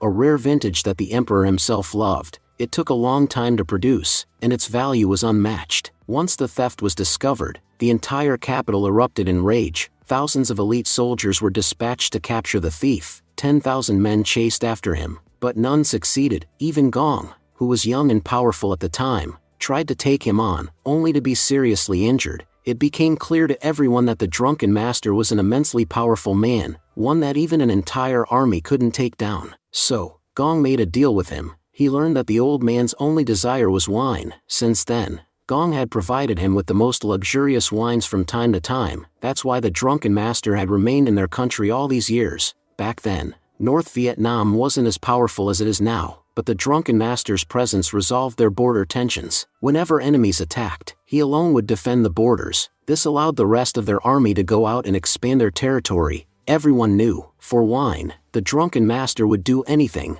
Wiping out an entire army was nothing to him. As the battle raged on, the drunken master confronted Guyuma with an ultimatum. He said that if Guyuma could tell him who he truly was, he would spare his life. But if he failed to answer, the master promised to kill him on the spot. Without waiting for a response, the drunken master launched a ferocious attack at Guyuma. Yuma struggled to block the blow with his spear and realized that the man in front of him was extremely powerful. Despite his efforts, he found it difficult to withstand the master's strength. The drunken master reminded him again, shouting that he still hadn't answered his question. He demanded to know his true identity. Where did he come from, and what had happened to his wife, why she had vanished and why he couldn't find her. He warned that if Guyuma knew anything about him, he had better speak up, otherwise, he would not hesitate to kill him. Guyuma, on the other hand, was thinking to himself that this man was completely unhinged. He didn't know anything about him, and there was no point in wasting time talking. He concluded that there was only one path forward now: battle. No matter what happened, he couldn't afford to lose this fight. He had already broken a promise to Princess Yang once. He wouldn't make the same mistake again. From the distance, Gong observed the situation. He commented that Guyuma was indeed a strong man, and he didn't expect him to die easily, not even against the drunken master. In fact, he didn't want him to die quickly. He wanted Yuma to suffer, to struggle against the drunken master, and to watch his entire blood-red army fall apart in front of him. With that cruel wish, Gong charged forward with his men to attack. Elsewhere on the battlefield, Han Sheng noticed that Gong's army was overpowering his uncle's forces. He saw that his uncle and the drunken master were both deeply engaged in their fight, and thought to himself that he still had no idea who this drunken master was, or where he had come from. He had even overheard the master asking his uncle about his origin, but even Han Sheng didn't know anything about the man's past. One thing, however, was certain: the drunken master was incredibly powerful. Han Sheng feared that at this rate, his uncle might lose the fight very soon. Just then, the drunken master landed a devastating punch on Guyuma, launching him backward with tremendous force and causing a massive explosion. Lying on the ground, Guyuma wondered how such a powerful master had suddenly appeared in North Vietnam. He had fought many people before, but never had he encountered someone like this. He began to question himself. Had he grown overconfident because of his reputation? Was he now losing everything because of a single man's overwhelming strength? The drunken master advanced toward him again. Guyuma, still stunned, couldn't believe it. In his entire life, he had never lost a single fight, but now, because of one person, he was on the verge of defeat. That man now stood before him as the very embodiment of death. Could it be that he would lose everything because of just one opponent? At that moment, Han Sheng decided he had to do something to save his uncle. He shouted and threw his Jin Hong sword at the drunken master with full force, but the master caught it effortlessly with his bare hand. Han Sheng was shocked. How could anyone possess such strength to catch such a powerful weapon with their bare hands? He realized that this man must have trained his inner body to such an extent that his body itself had become a weapon, an unbreakable one. But then another thought struck him. If someone so powerful existed in North Vietnam, why had no one heard of him? A person of this caliber should have been among the top martial artists in the world. So why was he here, in the middle of this battlefield? As he pondered this, the drunken master suddenly turned his gaze toward Han Sheng and began to approach him. Gong yelled from a distance, telling the drunken master to stop stalling and finish off the enemies quickly. He reminded him that the sooner he killed them, the sooner he'd be rewarded with wine. But if even one of them survived, he wouldn't get any. Ignoring Gong's pressure, the drunken master picked up the sword Han Sheng had thrown. He recognized it instantly. The scent on the blade stirred memories buried deep within him. It had been so long since he had seen something familiar. Somehow, this sword felt deeply connected to his life. Almost in a trance, he vanished and reappeared instantly in front of Han Sheng. Han Sheng, stunned by his speed, could barely process what had just happened. The master returned the sword to him, and Han Sheng found himself overwhelmed with emotion. The sword seemed tied to the master's past, and somehow, to his own as well. The drunken master then began shouting once more, demanding someone tell him who he was. What was his real name? Did he still have family alive? Or was he the only one left in this world? His voice thundered across the battlefield, so powerful that it caused actual pain in everyone's ears. Han Sheng was stunned again. How could one man's voice carry such destructive power? This man might be strong enough to destroy an entire army with nothing but a scream. Han Sheng shouted at the top of his lungs, trying to snap the man out of his trance. Be quiet. Let me tell you who you really are. Your real name is Qin Fan. The drunken master, dazed, muttered, Qin Fan, is that really my name? He kept repeating it, as if trying to make sense of it. The drunken master murmured to himself, why can't I remember anything when I hear this name? Watching this unfold, Han Sheng thought to himself, I don't know if that's truly his name, but right now, he's completely losing control. If I don't stabilize him, he might kill everyone standing here in an instant. Still unstable, the drunken master asked, do you know who I am? When I stand near you, it feels like you recognize me. Is there some kind of connection between us? Han Sheng calmly responded, yes, I know who you are. I know everything about you, but I won't tell you right now. I'll tell you later. But before that, answer me, why should I help you? You've been killing my people for no reason. He then added, if you help me eliminate our enemies, then I'll help you too. So, tell me, will you help me? Gong, observing this, suspected Han Sheng was manipulating the drunken master. He scoffed and said, what are you doing here, drunken master? If you don't do something useful, I won't give you any more wine. Now hurry up and help me deal with these enemies. Then you can have as much wine as you want. Without hesitation, the drunken master rushed toward Gong Liangji. In a sudden burst of strength, he landed a powerful punch on Gong. Just one blow was enough to gravely injure him. Coughing blood, Gong pleaded, please, spare me. Don't attack me, he cried. Weren't you on my side? Have you forgotten how much I've helped you in the last 20 years? Every time you asked for wine, I gave it to you. Even now, I'm offering you top quality wine. If you kill me, who will give you wine?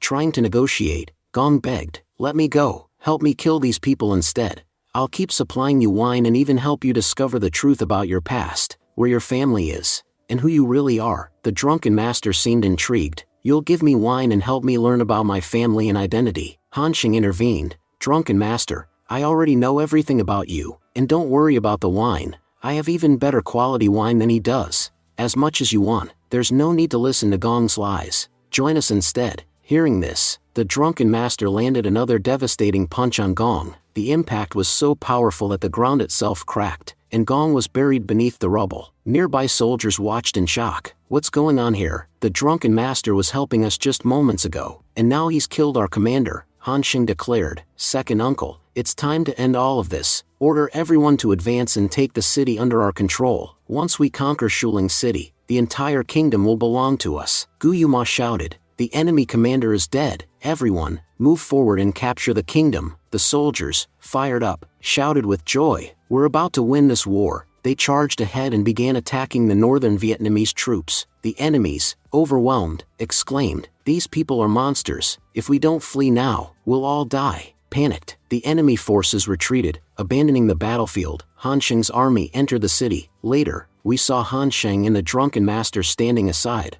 away from the chaos. The drunken master asked, so my name is Qin Fan, and what's your name, boy? Han Sheng responded, I'm Gu Han Sheng. The drunken master then asked, how do you know my name is Qin Fan? And if you know that, then you must also know where I came from, and how I ended up in this country. Where's my family? He paused, looking frustrated. I have so many questions in my head, but not a single answer. In this whole world, you're the only person who seems to know anything about me. Han Sheng answered honestly, I met you just once before. Back then, I only learned your name. I don't know anything about your life or your past. You could say our paths crossed just once. You helped me with a task, and then we went our separate ways. The drunken master sighed. So all you know is my name. Han Sheng nodded. Still, thank you for your help. Once this matter is settled, I'll make sure you receive the best wine. I promise you, it'll be top quality. The drunken master smiled faintly. Thank you. At least now the world will know my name is Qin Fan. Just knowing that brings me peace. Han Sheng looked at him and thought, I truly feel sorry for this man. He doesn't even know where he came from, or where he's going. He has no purpose in life anymore. The only thing keeping him going is his search for his identity. He drinks not for pleasure, but out of necessity, because without wine, he can't numb his pain. Scene shifted to Gu Yuma, who is being updated by a soldier on the battlefield. The soldier reported, "General, on our side, we've lost about 10,000 troops." He then added, "Meanwhile, the enemy has suffered even greater losses, over 23,000 soldiers killed." He continued with a grim tone, "This battlefield alone has taken the lives of more than 30,000 people." The soldier then gave an update on the prisoners of war. 300,000 men from North Vietnam have surrendered, and are now ready to join our army. As for the rest, we've imprisoned them, but soon, they too are expected to agree and cooperate. Guillemot acknowledged the good news, saying that they had indeed gained significant benefits from this war. He then instructed the soldier, "Report the deaths to the families of all soldiers, whether they were on our side or the enemy's. Every family deserves to receive their loved ones' bodies. Also, apologize to them. To ensure these families face no further hardships, I've passed a bill from the Emperor guaranteeing that their children will continue to receive their salaries. This way, they can survive without added burden." He warned the soldier not to mistreat any of the soldiers' families. "You never know, they might attack you out of grief and rage." By the way, Guillemot asked, "Where's General Qi Shuang? I haven't seen him since the battle ended." The soldier explained that General Qi Shuang had gone to a wine shop in Shuling City to buy wine for the drunken master. As for the soldier families, he assured the general he would take care of everything and report back once the task was complete. Guillemot gave him permission to leave. The scene then shifted to the wine shop in Shuling City, where the drunken master was enjoying his drink. He exclaimed that the wine was exceptional and truly satisfying. Han Xing reminded him, "I promised you great wine, and I've kept that promise. You helped me, and I've repaid you. Now, there are no dues between us, everything is settled." The drunken master, however, said there was something he wanted to share. "When I saw you, I could tell you're a good person. In fact, you're the first person to know even a little about me. That's why I want to follow you. Maybe, by staying with you, I can discover who I really am." Han Xing replied skeptically, "You want to follow me? But what guarantee do you have that you'll actually learn anything by doing so? You might just end up wandering your whole life without answers." The drunken master explained his reasons. "There are two big reasons I want to follow you. First, I want to know everything about my family, and somehow, I have a feeling that following you will lead me to the truth. I don't even remember how long I've been living in this city, but it feels like it's been a very long time, and even after all this time, I've learned nothing. Gong had promised me good wine and information about my family, but over the years, he never told me anything. He only gave me wine when he needed something from me. He broke his promise multiple times, but you offered me excellent wine without expecting anything in return. I believe that if I follow you, I'll continue to receive good wine, and maybe, just maybe, I'll find out who I really am." The scene then changed again, this time to the furious Emperor of North Vietnam. The Emperor demanded an explanation. "Will someone tell me what the hell is going on here? Every time you come to me, it's only with more bad news. All I keep hearing is that our army keeps losing." Gong Liangji had a powerful fighter by his side, someone who had never lost a battle, but now, for the first time, they've been defeated in Shuling City, and even killed. "Can anyone explain this to me?" The room fell silent. The Emperor continued, "Everyone said that drunken master was invincible, yet even he lost. Are the Gu family warriors truly that strong? Can none of you do anything about them? Look at the ministers from the Tianfang kingdom, so capable. Now look at yourselves. Even with all of you around, I still have to carry the burden of this stress alone. Don't you feel even a shred of shame?" He went on to recall how, just 5 years ago, they were a respected nation among the hundreds of surrounding countries. "Wherever we went, we held our heads high. For 5 years, we've been bullying the Tianfang kingdom, but today, because of you foolish ministers, my reputation is ruined. I've lost face in front of everyone." The Emperor lamented that he could no longer speak with authority before other nations.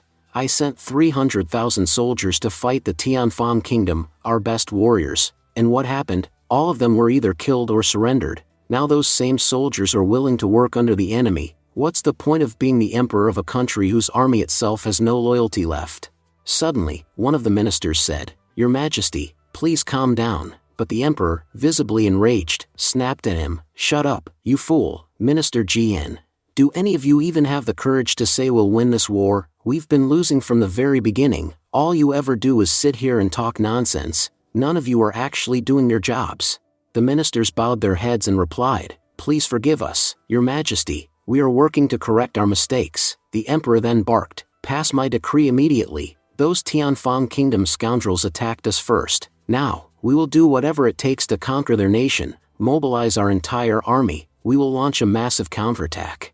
Tell everyone to gather, we are about to launch a devastating strike." Meanwhile, Han Xing had arrived at Jade Bone City with his army. He looked around warily and muttered, "This place really is strange. Not a single soldier guarding the city gates." He recalled what he had heard about General Lin Chen guarding the city. "They say no one can get in or out as long as he's here. But if that's true, then how is this city left unguarded? Something feels off. It feels like we're walking right into a trap." He suspected that the enemy might be planning something underhanded and added, "Well, it's typical of the North Vietnamese. They always fight dirty." Just then, the drunken master approached and grumbled, "Han Sheng, I've run out of wine." Han Sheng chuckled and replied, "Don't worry, I'll get you more, but first, we need to get into the city. As you can see, the gates are closed. Once we're inside, you'll have all the wine you want." The drunken master nodded. "Thanks, Han Sheng." Han Sheng thought to himself, "No one really knows who this old man is. Not even I know where he comes from. But one thing's for sure, his strength is incredible. Keeping him with us is both a blessing and a risk. As long as he's on our side, we're safe. But if he ever loses control, or worse, if the enemy manages to turn him, we'd be doomed. He could wipe out our entire army by himself." He remembered how General Gong had made a critical mistake by openly discussing the drunken master's weakness, wine. Han Sheng was determined not to repeat that error. No one must know he has a weakness for alcohol. Just then, someone appeared at the top of the city gates and yelled, "Start shooting." Then he says, "Wait a minute, he is the grandson of the Grand Marshal of Tianfang Kingdom." He looked down and said, "So you're Han Sheng? I've heard a lot about you, but this is the first time we've met." Gu Yuma added coldly, "I don't talk to strangers. First, tell me, who are you?" One of the soldiers interjected, "General, please don't be rude. He's not from any army. Let me tell you, he's an elder from the Yang State. You know how respected the elders of Yang State are. You can't speak to them in such a tone. Our countries may be enemies, and it's understandable to be arrogant in war, but you must show respect to an elder." Gu Yuma softened his tone. "So you're Elder Yang Zhu? My apologies. I didn't recognize you. May I ask what brings someone of your position to a battlefield? Elders from your state usually don't get involved in conflicts." Gu Yuma then thought to himself, "This man, he's at the peak of the Earth realm. Everyone knows the elders of Yang State are extraordinarily powerful, and they rarely appear on the battlefield, never to fight. That's why they're so highly respected. If he's here, it must be for something important." Elder Yang Zhu finally spoke. "I heard your two nations were going to war. I thought if the battle continued, countless innocent people would die. That's why I've come, to stop this war." Gu Yuma's mind raced. "I've heard a lot about this elder. He may appear calm, but he's deadly. Once, an entire army of bandits confronted him, and he wiped them all out with nothing but a normal sword. Never underestimate an elder of Yang State. If you do, you'll lose your head before you know it. They almost never intervene in fights, unless they're offered something incredible. The North Vietnam side must have given him some extraordinary terms. That's the only reason he'd get involved now." He clenched his fists in frustration. "If he interferes, how will I fulfill my promise?" It's clear he's using his power to impose his will. For 5 years, those North Vietnamese scum kept attacking us, and not once did he show up to stop them. But now, when we finally retaliate, he suddenly appears. Out loud, Gu Yuma addressed him, "Senior, this matter concerns only the Tianfang Kingdom and the North Vietnam Kingdom. The war is between our nations. Yang State has nothing to do with it. For you to intervene now as an elder of Yang State is completely inappropriate. I believe you're inserting yourself into a matter that doesn't concern you, and with all due respect, that's unbecoming of someone of your status. An elder shouldn't interfere in a war between two other countries without reason." As the elder of the Yang State spoke in irritation, he declared that he didn't feel the need to explain himself. He said, "I have a terrible habit. I only explain things to people I consider worthy. If I don't think someone is worth my time, I don't even like explaining myself to them." With a dismissive tone, "All right, fine. If I didn't give you a chance, others will say that as an elder, I'm bullying you. Then prove me wrong. If you defeat me in front of everyone here, then this city will be yours without a war. But if you fail, then turn around and leave immediately, and never dare to return here in your lifetime." Meanwhile, Gu Yuma was deep in thought. He realized that the elder was at the final stage of his Earth realm cultivation. The gap between their levels was massive, and no amount of battle experience could bridge that. The elder was significantly older and undoubtedly more experienced. At that moment, Gu Yuma couldn't see any point or weakness he could use to win. Still, he thought to himself, "How can I even compare myself to him?" But he reminded himself of one thing. He had never turned back in defeat. Retreating now would mean accepting failure, and though he could endure pain, he could never accept losing. As Guyuma remained silent, the elder smirked and said, "Your silence has already answered all my questions, so today, I'll give you a chance. First, leave this place, return all the cities you've captured from us. Do this, and I will spare your lives. No one from your side will be killed, but, if you choose otherwise, this god will kill every last one of you and reclaim all the cities." He paused before stating ominously, "I've given you your options. What you choose is up to you. Just don't claim that I bullied you." With those words, he unleashed a powerful pressure over the crowd, causing even the soldiers to tremble. One of them muttered, "It's hard just to stay standing." Guyuma clenched his fists, thinking, "This guy is a complete bastard.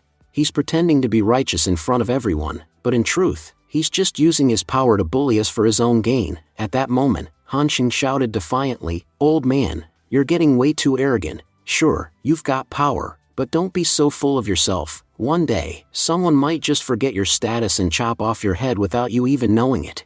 The elder was furious. "What did you say? Boy, if you have the guts, say it again." Hanxing stood firm and replied, "I said what I said. If you really have the courage, defeat us in battle. If you win, you can take our heads, but I'm confident that you'll never succeed." Then Hanxing turned to Qin Fan and said, "Help us, Qin Fan. That old man is a menace. We must defeat him no matter what.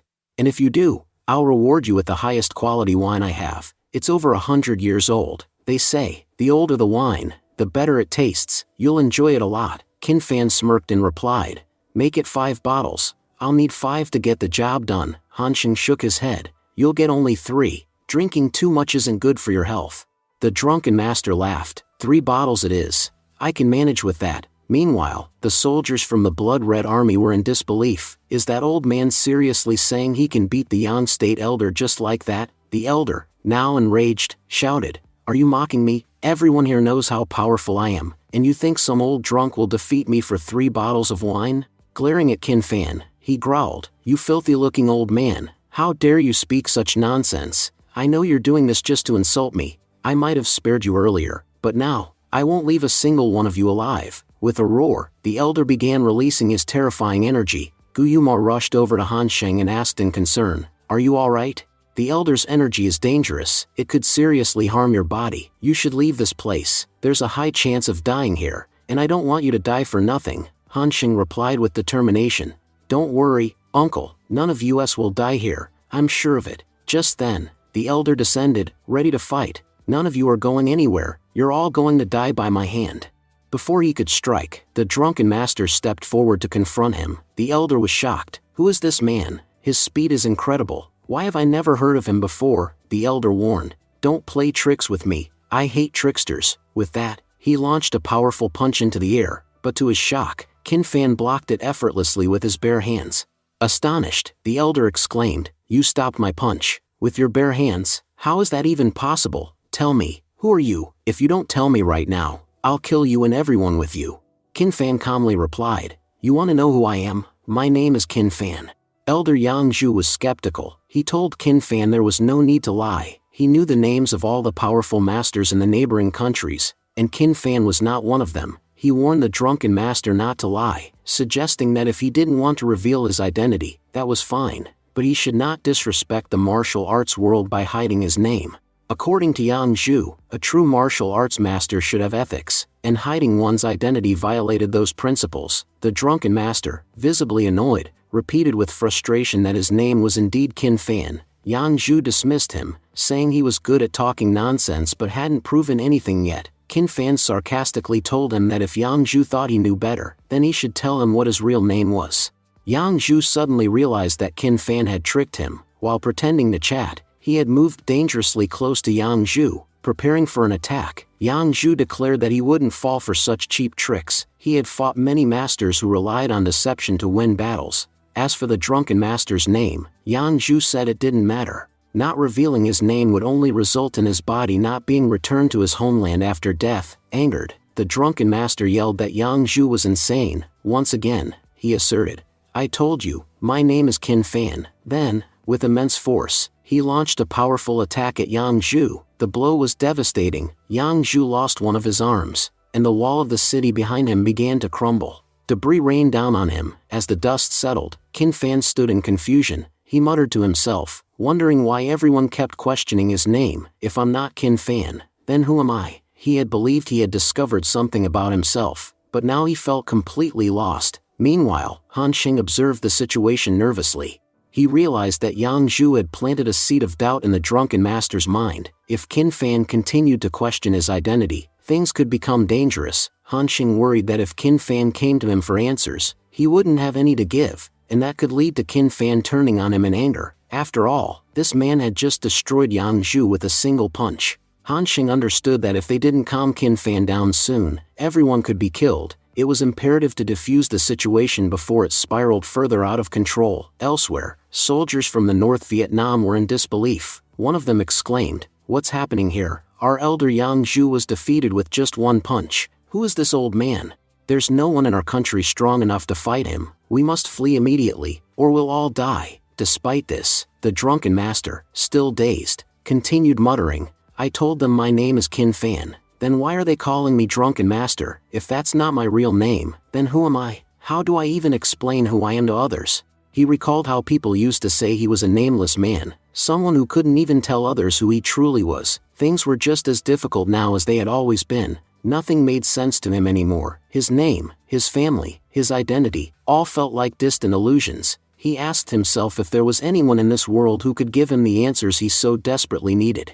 In another corner of the battlefield, Gu Yuma spoke to Han Sheng, clearly disturbed. He said that things were slipping out of their control. The old master was growing more agitated and could become a major threat to their entire army. He reminded Han Sheng of the mistake Gong had made, urging him not to repeat it. If they did, they would meet the same fate as Gong and his men. Han Sheng reassured the uncle not to worry at all. He confidently claimed that he had a brilliant technique to bring this person under control. As he said this, Han Sheng began to use the heavenly art of meditation. Han Sheng explained to the drunken master that he didn't need to think about anything right now. Only time could provide the answers he sought. He warned that if the master got lost in thought during this process, he wouldn't understand anything and would end up wandering alone for the rest of his life. Han Sheng reflected to himself that the heavenly art of meditation was a highly difficult technique. He recalled the tremendous effort he had put in to master it. Once a cultivator reached a high level, meditating in peace became incredibly hard because immense energy constantly surged through the body. Still, everyone knew that proper cultivation was impossible without deep focus.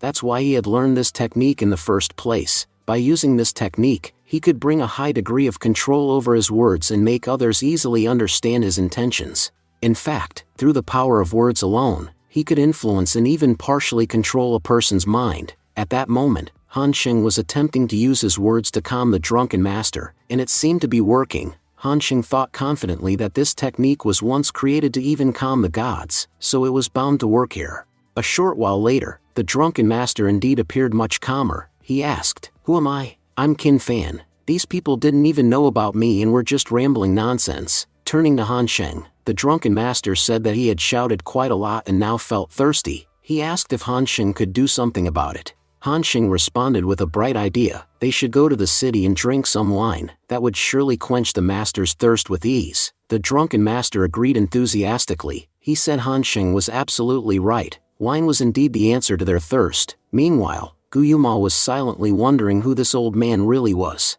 With just a single punch, he had defeated the incredibly powerful Elder Yang. Elder Yang had reached the peak of Earth Realm cultivation, and even in neighboring countries, very few could stand up to him, and yet, this old man had killed him like he was swatting a fly. Gu Yuma concluded that this man possessed absolute power, enough to make anyone submit. The best part, this terrifying old man had now become a good friend of Han Sheng. Gu Yuma recalled how, during their last encounter, the drunken master had completely lost control and ended up killing his friend of 20 years, Gong. But this time, after listening to Han Sheng's words, he managed to control himself. It was clear, when it came to making allies, Han Sheng had an exceptional gift. Meanwhile, Gu Yuma announced that the enemy army had already surrendered, and their elder Yang had been defeated. "This city is ours now, everyone. Let's head inside and raise our flag. We've already accomplished the mission we came here for." They had conquered 10 cities, and now they could return to their city in triumph. Gu Yuma said that once they secured full control over this city, he would personally deliver the good news to the emperor. The scene shifted to a week later. The the blood-red army was seen returning along with their general. The soldiers rejoiced, shouting that their general had returned victorious, and it seemed the mission had been a complete success.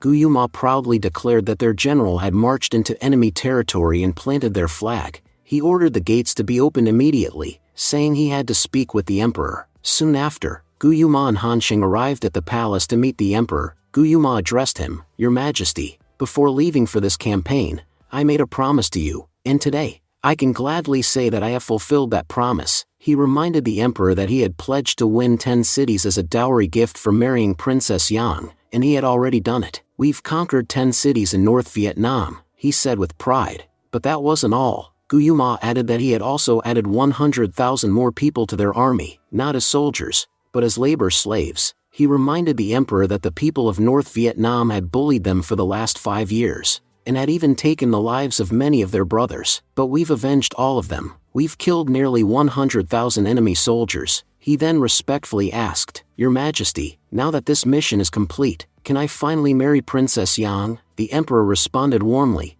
"I was already in favor of the marriage, and now, you've made me even happier. Like your father, you too have become the marshal of our kingdom." He went on to explain that the highest military position was Grand Marshal, followed by Marshal, and Guyu had now become the first Marshal of the Tianfan Kingdom. "You've led our army to achieve so much for the kingdom, so, as for the wedding day and arrangements, you may decide everything. I will not interfere at all." He smiled and added, "And on the wedding day, I won't be an emperor, I will be Princess Yang's father." Guyu humbly thanked the emperor for his kindness. Meanwhile, the ministers present whispered among themselves. They noted how both Marshal Guyu and General Qi Shuang had returned victorious from a major war. The emperor, overwhelmed with joy, reduced the taxes for the next 2 years. The common people, too, were overjoyed. Both Guyu and Hansheng were now hailed as national heroes, the bringers of peace to their kingdom. The ministers suggested that General Qi Shuang also deserved a reward, as he too had conquered 5 cities.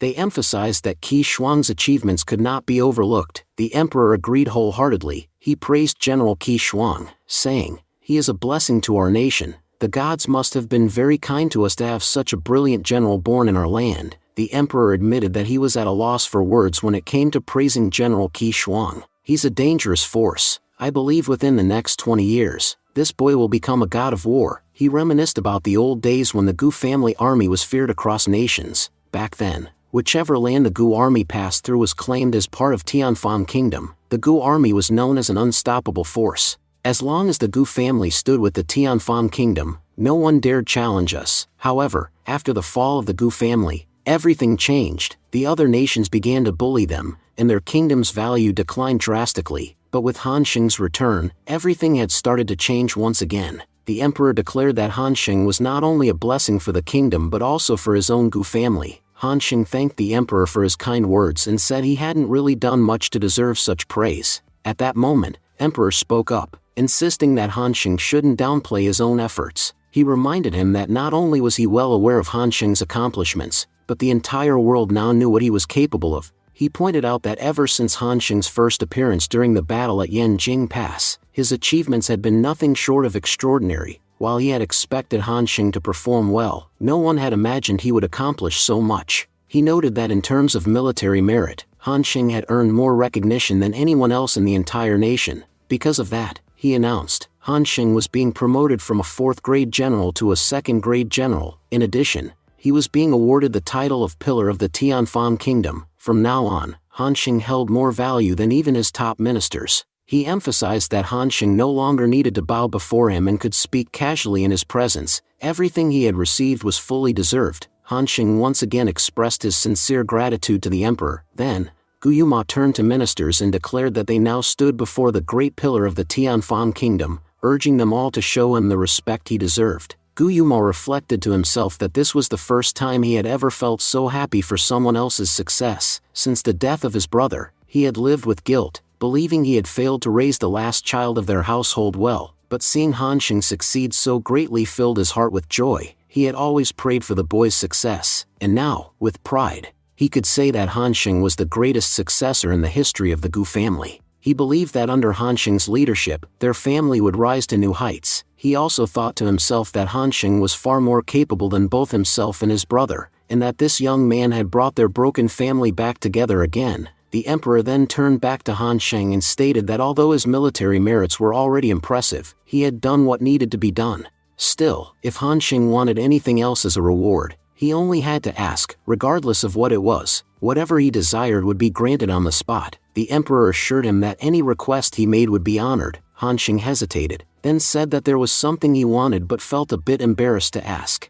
After a pause, he requested 3 bottles of 100-year-old wine. The emperor raised an eyebrow and asked if Han Sheng was serious. He reminded him that such old wine was incredibly strong and might be too harsh for someone still young. He urged Han Sheng to drink responsibly. Just then, the drunken master appeared behind Han Sheng. He interrupted the conversation, demanding to know what had happened to the drinks and whether they were going to get any. Han Sheng reassured him, saying that he would indeed get his drink, but asked him to wait a little longer. The emperor then turned to Yuma and asked if this was the same man who had defeated Elder Yang with a single punch. He recalled Yuma saying that this man was powerful enough to wipe out their entire army in an instant. Yet, upon seeing him now, the man didn't seem all that powerful. Meanwhile, the drunken master continued to press impatiently for a drink, complaining of intense thirst. The emperor, smiling politely, remarked that it was a pleasure to meet such a senior expert, but the drunken master ignored him completely and repeated that all he wanted was wine. Han Sheng leaned toward the emperor and quietly explained that the master wasn't going to listen to anyone until he got his wine. He suggested they all head into the city, because the master wouldn't allow them to continue the conversation until he was satisfied. The emperor laughed and said it seemed that Master Qin Fan wasn't very fond of greetings or formalities. Perhaps that was why he had ignored him, but he added that it was no problem. They knew how to keep him happy. Following Han Sheng's suggestion, the emperor invited everyone to the city. He announced that he was throwing a party and that everyone could drink as much as they liked. He would personally cover the entire bill. He then asked Han Sheng to bring along Master Qin Fan as well, since the two of them were close friends. To ensure their comfort, he had already made arrangements for a private hall where they could drink peacefully without being disturbed. The setting shifted to the capital's royal wine shop, where we saw that the drunken master had already consumed a considerable amount of wine. He declared that this was what he called real wine, and that drinking it had brought him true joy. Meanwhile, Han Sheng was deep in thought. He couldn't understand how someone so powerful could be in such a pitiful state.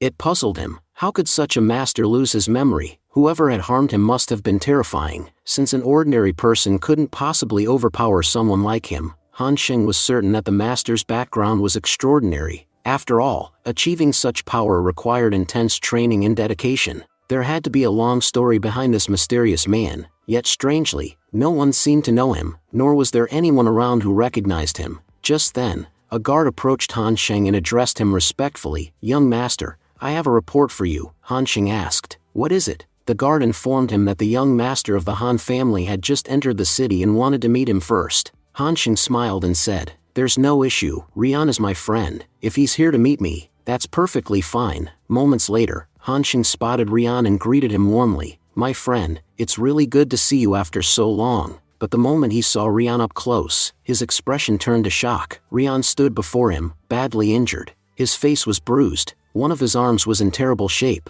and he had even lost one of his hands. Rian and Jin Ping both looked devastated as they stood silently in front of Han Sheng. In disbelief, Han Sheng asked, "What happened to you? Where's your hand? How did this all happen?" Rian calmly replied, "I cut it off myself. Jin Ping has nothing to do with this, don't blame him. I take full responsibility for everything that happened, because every decision was mine." Han Sheng asked, "But why? Why would you cut off your own hand?" Rian explained that the hand had become a weakness. He couldn't draw his sword quickly enough, and it hindered his ability to attack effectively. He decided that if something was holding him back from improving, it had to be removed, so he did just that. At this point, Jin Ping stepped forward and said, "My lord, allow me to explain what happened. As soon as we left the city, we were ambushed and kidnapped. While being transported, the bandits grew irritated by young Master Rian's resistance. They sold the others, but sent the two of us to the mountain region to work as forced labor." He continued, "We were worked to the bone. Every day was backbreaking. But worst of all, they tortured young Master Rian. They despised him for his spirit and strength. Even though I wanted to help, I held back because you had ordered me not to interfere unless it was absolutely necessary. One day, while Rian was pulling stones, the ground cracked, and boulders came crashing down on him. He was severely injured, especially his right arm, which was crushed beyond repair. The bandits, already angry with him, decided he was no longer useful and planned to kill him, but in that moment, something snapped inside Rian. Overcome with rage, he snatched a sword from a nearby bandit and began fighting back. One by one, he killed every single one of them. It was like a fire had awakened inside him. His hidden potential erupted. Jin Ping went on, seeing the danger. I prepared to step in, as you had instructed, but Rian managed to protect himself. He even asked me about the truth behind my power, and though I was hesitant, I ended up telling him everything. After hearing it, he was furious. He said he didn't need my help. During the fight, when his injured arm began to hinder him, he cut it off and tossed it aside just to avoid being slowed down. After that, he took down all the remaining bandits, around 100 of them, all by himself. He never once asked for my help. Once it was all over, we returned here, and the first thing he said was that he wanted to speak to you. Han Xing began speaking seriously. He said that everything that had happened, it was unfortunate. Then, turning to Rian, he added that he had just one question to ask. Do you hate me because of everything that happened here? Han Xing admitted that he knew Rian well enough to understand that his heart must be filled with resentment toward him. He said he would never be able to explain his true motives behind those actions. And if you do want to hate me, then that's fine too. After all, from the very beginning, it was all my fault. Rian, visibly emotional, responded, You think I hate you? If I'm being honest, I'm incredibly angry. He explained that out of everyone in the world, Han Xing was the one person he truly trusted. He had placed Han Xing above even his own family, not just as a friend, but as an elder brother. Rian confessed that if Han Xing had asked, he probably would have given his life for him without hesitation. But then, he learned that the very person he had trusted so deeply was the reason for all his suffering. At that moment, he had been overwhelmed with rage. There was a time when I genuinely hated you, and maybe you'll never understand what I've endured over these past few months. While Han Xing was chasing greatness in this world, Rian was being bullied, relentlessly. The torment from the bandits had pushed him to the brink, to a point where even death didn't scare him anymore. Rian believed that was probably the reason why my sword had awakened,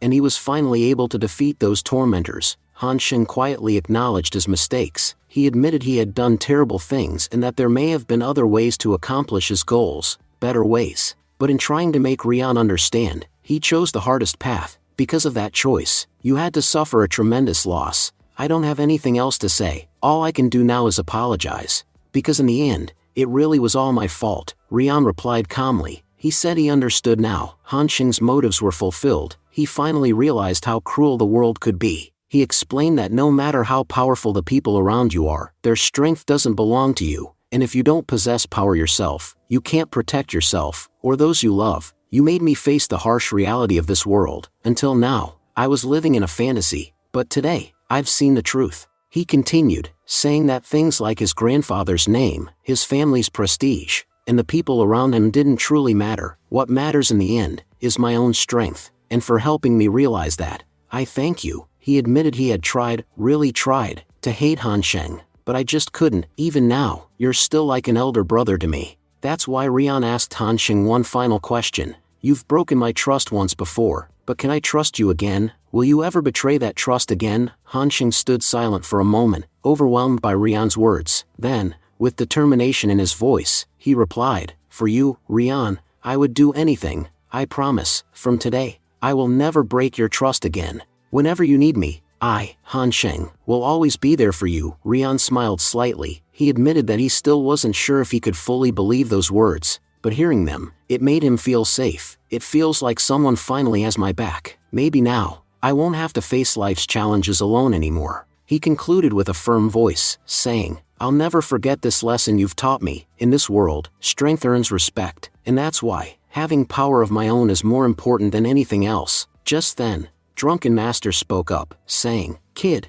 you're absolutely right. I, too, used to love getting stronger through training. By the way, can I ask where your arm went? Looking at you, you seem just like me, another beggar. I like learning about others, especially those like us. So tell me about yourself. You know, I've learned a lot about myself too. For instance, my name is Qin Fan. He continued with a grin. You said something very wise earlier. If your arm is getting in the way of your training, then get rid of it. In life, anything that hinders your progress should be eliminated. Anyway, this wine here is incredibly tasty. I'm having a blast drinking it. Rian, watching all this, asked Han Sheng. Who is this guy? Han Sheng replied. His name is Qin Fan, but I call him Drunken Master. Rian, this is an amazing opportunity for you. If you follow this man, it could be incredibly beneficial for your future. Rian looked surprised and said, what are you talking about? You want me to follow an old drunk beggar? What possible benefit could I get from following him? Han Sheng reminded him. Didn't you just say you trust me? Then trust me now. Just this once. If I tried to explain everything here, you wouldn't understand.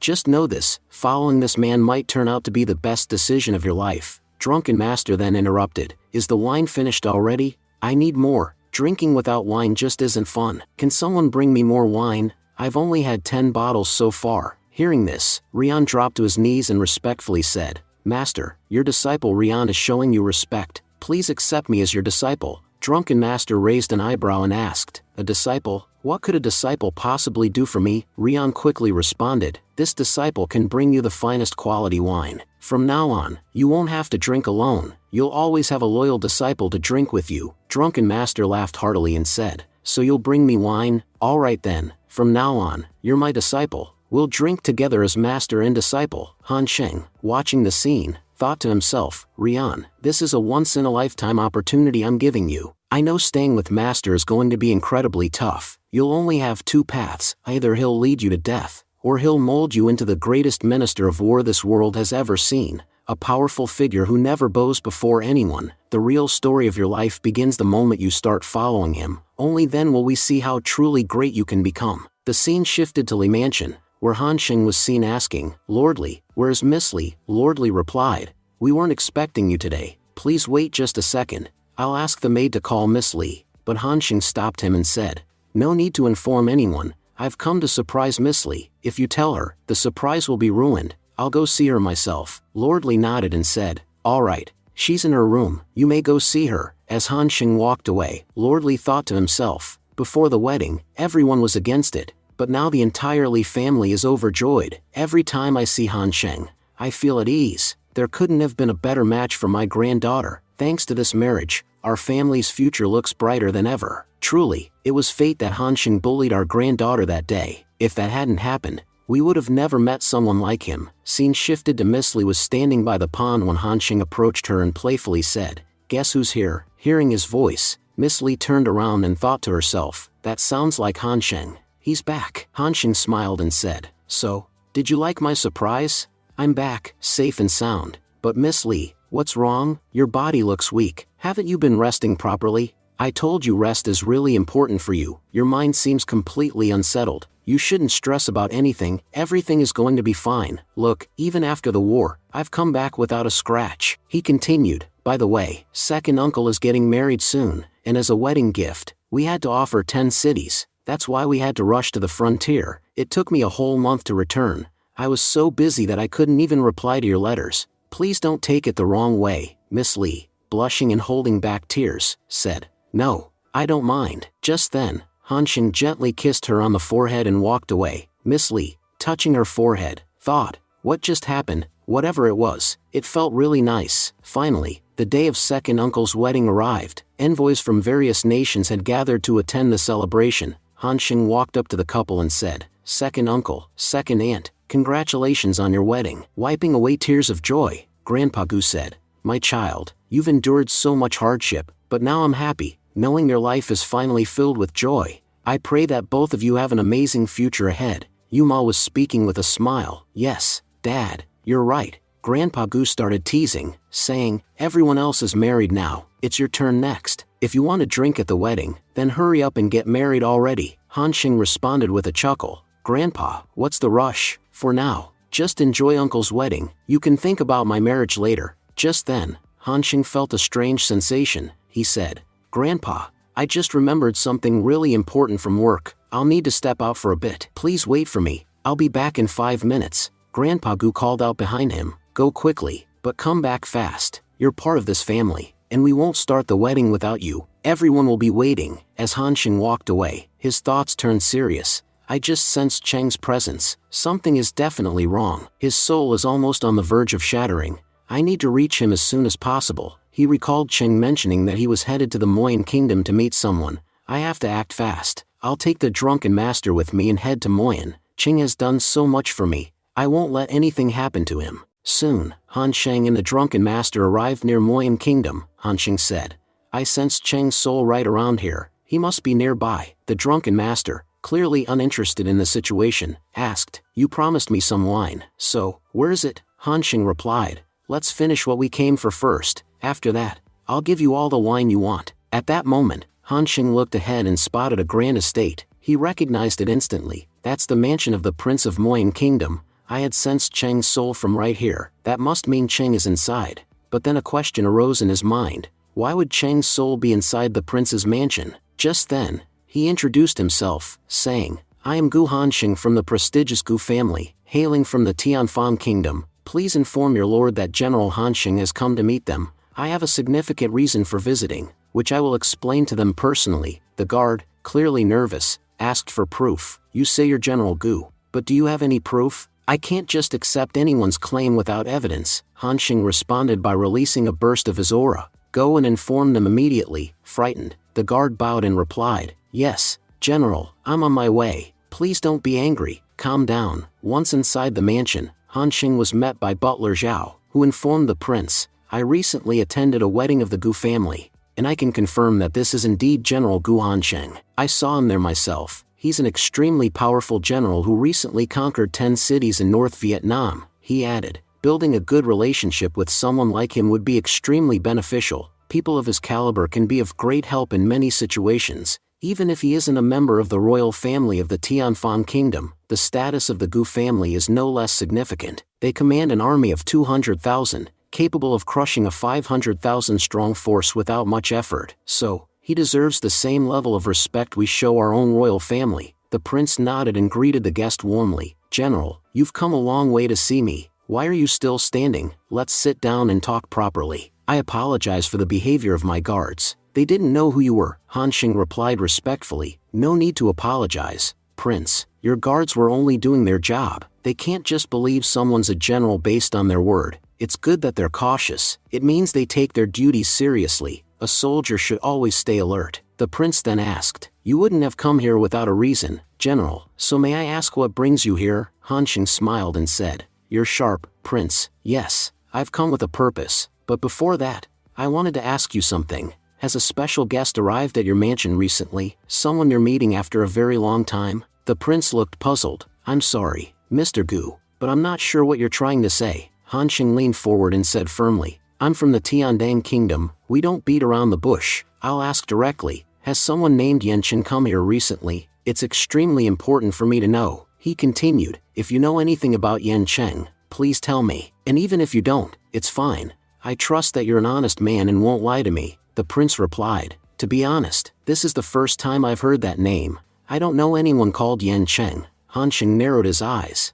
I had thought you were an honest man, Prince, someone who wouldn't lie to me, but it seems I was mistaken. You lack the courage to speak the truth. He stood up. No matter, even if you won't tell me. Do you think I won't find out the truth on my own? I can sense everything clearly from here. I already know where Yancheng is. I only hoped we could resolve this peacefully, but since you refuse to cooperate, I'll find him myself by tracing his energy. At this, Butler Zhao stepped forward in protest. General Gu Hansheng, you may not disrespect our prince. Don't forget, we belong to the royal family. We're not afraid of your Tianfang Kingdom. Our Moyan Kingdom is of the highest rank, and we won't tolerate such behavior from anyone. Before Zhao could say more, the drunken master intervened. Old man, watch your mouth. If I lose my temper, I'll destroy this entire palace. And if Hansheng even hints at it, I won't hesitate to kill every last one of you. The prince watched the scene unfold and thought to himself, Who is this master? He recalled a story from the last war. North Vietnam had once sought help from an elder of the Yang state,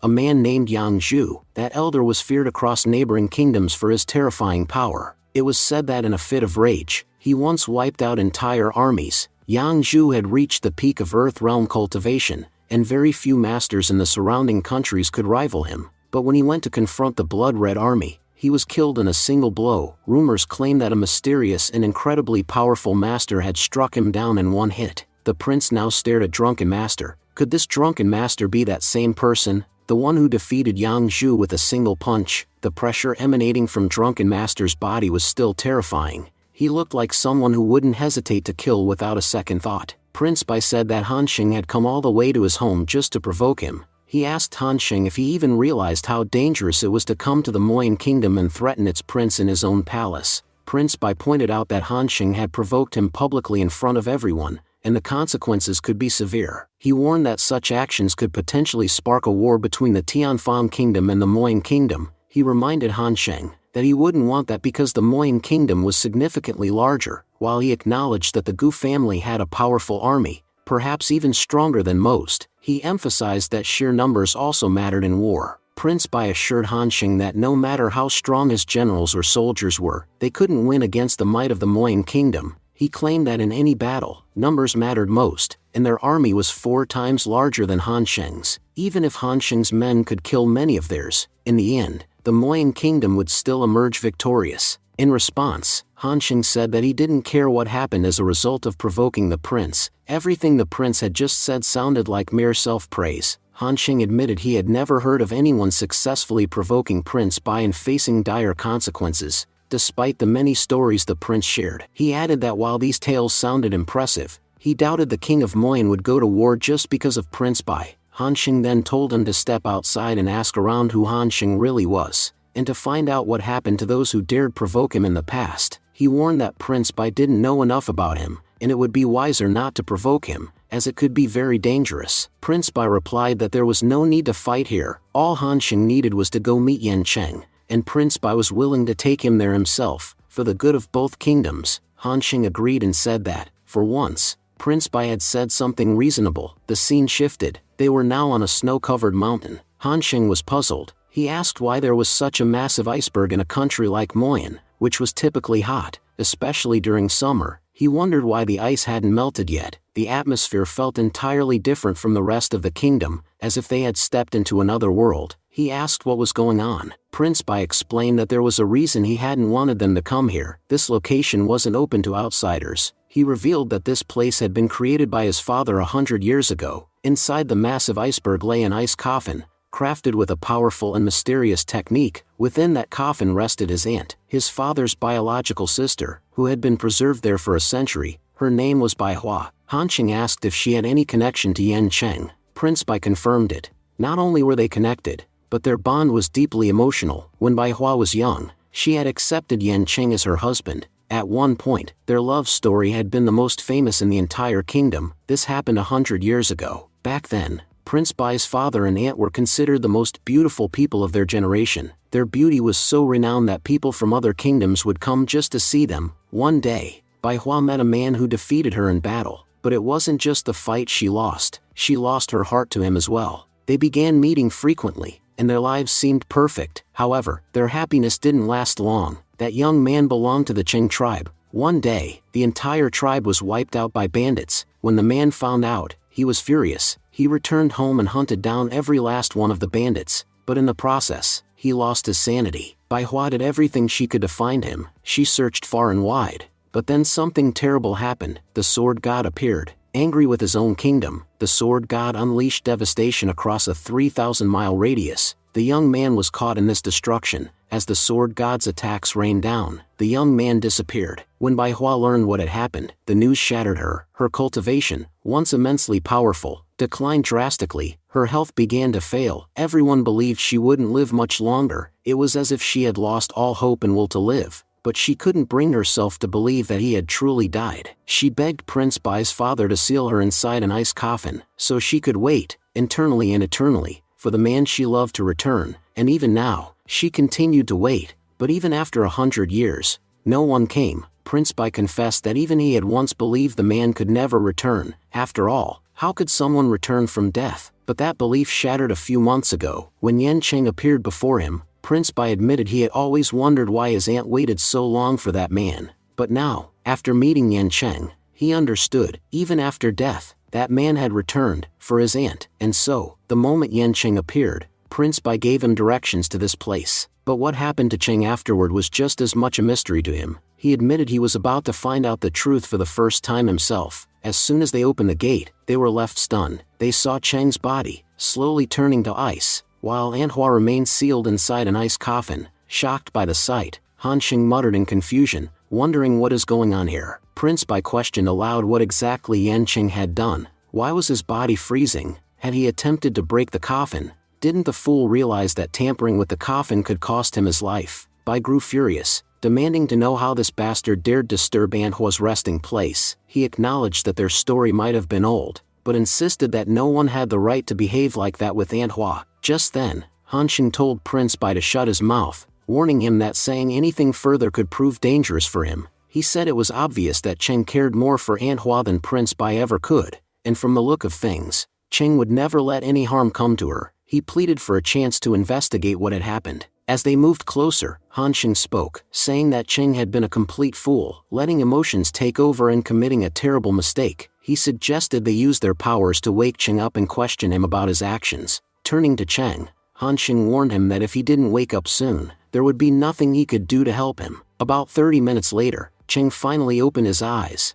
Hanxing immediately asked if Cheng had anything to say in his defense. Without a word, Cheng dropped to his knees in front of Hanxing and begged for forgiveness. He admitted that he had made a grave mistake but pleaded for his master to save Hua. He insisted that Hanxing was the only one in the world capable of doing so. Cheng explained that after arriving here, he realized something crucial. Hua wasn't dead yet, but her life force had grown dangerously weak. Even a minor earthquake could kill her instantly. He confessed that he was helpless to save her himself and begged Hanxing to do whatever he could. If she was saved, Cheng promised never to forget the favor. Prince Bai watched the scene unfold, utterly shocked. He realized that the man kneeling before them was no ordinary person. In his prime, Cheng had been a true genius. He recalled how his father had once told him detailed stories about Cheng. In terms of cultivation, Anhua had surpassed even his father. She wasn't just beautiful, she had been the #1 genius in their kingdom. Many other geniuses from neighboring kingdoms had come to challenge her, yet none could defeat her. But Cheng had once defeated Anhua with ease,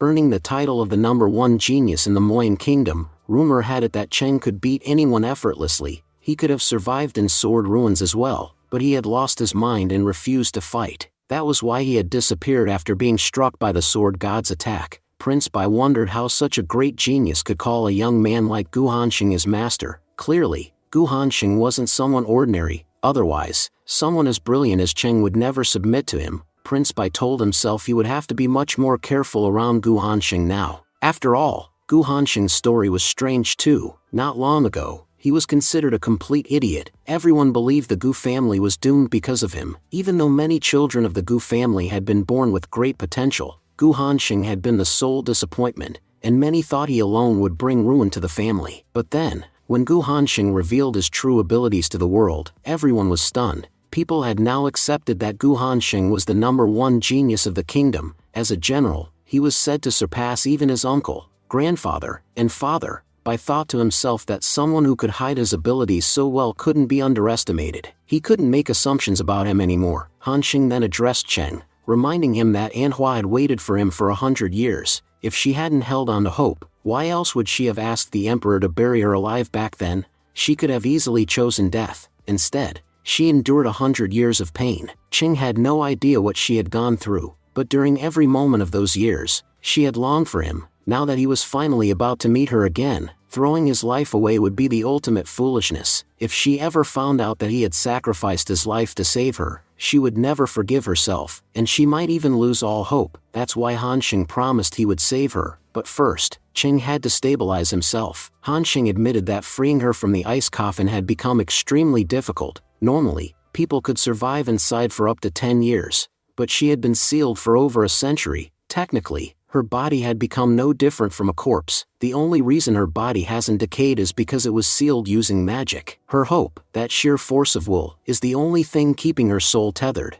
But if we forcefully break the seal, she'll definitely die. He admitted he knew thousands of techniques that might help, but even with all that, he couldn't guarantee her survival after the ice melted. I'll try my best, but the chances of her waking up are very slim. Tears welled up in Cheng's eyes as he begged, "Lord, I know how powerful you are. You've always had a way. No matter the situation, you even stood against the heavens for my sake once. Even heaven's energy couldn't harm you. So I believe, that if anyone can save Hua, it's you." He vowed that he was willing to give up everything if Hanxing would just try to save her. "Maybe I don't trust in your techniques as much as I should, but I believe in you. I swear, if you want to save her, you will." He continued, "You're right. For the past 100 years, I didn't remember anything. My demon form clouded my mind, but now that I know Hua waited for me all this time, I can't bear it. If I don't get to see her again, I'll end my life. Han Xing sternly told him to stop talking nonsense and stand up. I have a habit. I never leave my comrades behind,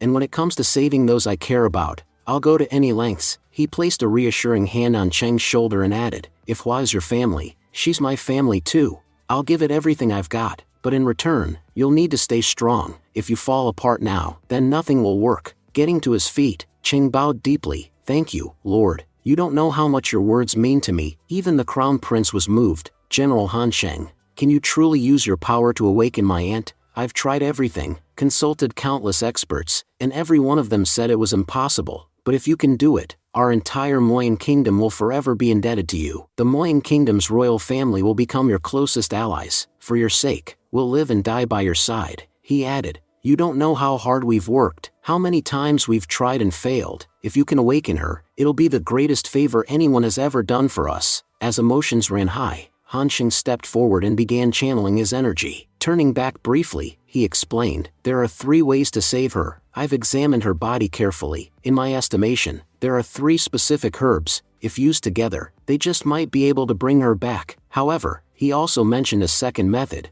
which was significantly more dangerous. Han Xing emphasized that this method would only be considered if the first one failed. That was why, for the time being, he refused to share any details about the second approach. Meanwhile, the prince was thinking to himself, just heal Aunt once. You have no idea how many benefits I'll gain once she wakes up. He believed that once Aunt regained consciousness and it was revealed that he was the one who revived her, his father would surely be pleased, and he would be next in line to become the emperor. The people around assumed that after Aunt woke up, she would simply leave with them, but the prince knew the reality was more complicated. He was aware that the royal family would present several obstacles. After all, Aunt had been kept alive for all these years for a reason, reasons they would only disclose once she regained consciousness. The prince was determined. Father, very soon, I'll bring you incredible news that will definitely make you appoint me as the next emperor. Back to Han Sheng. He brought up the third method and addressed Cheng, saying that Cheng had already attempted it. Han Sheng pointed out that Cheng had tried to use his blood and cultivation to wake them up, but it was futile. It would not only fail, it could damage his cultivation permanently. He added that if cultivation truly could awaken them, the royal family would have done it long ago. So, in the end, only the first 2 methods had any real hope of success.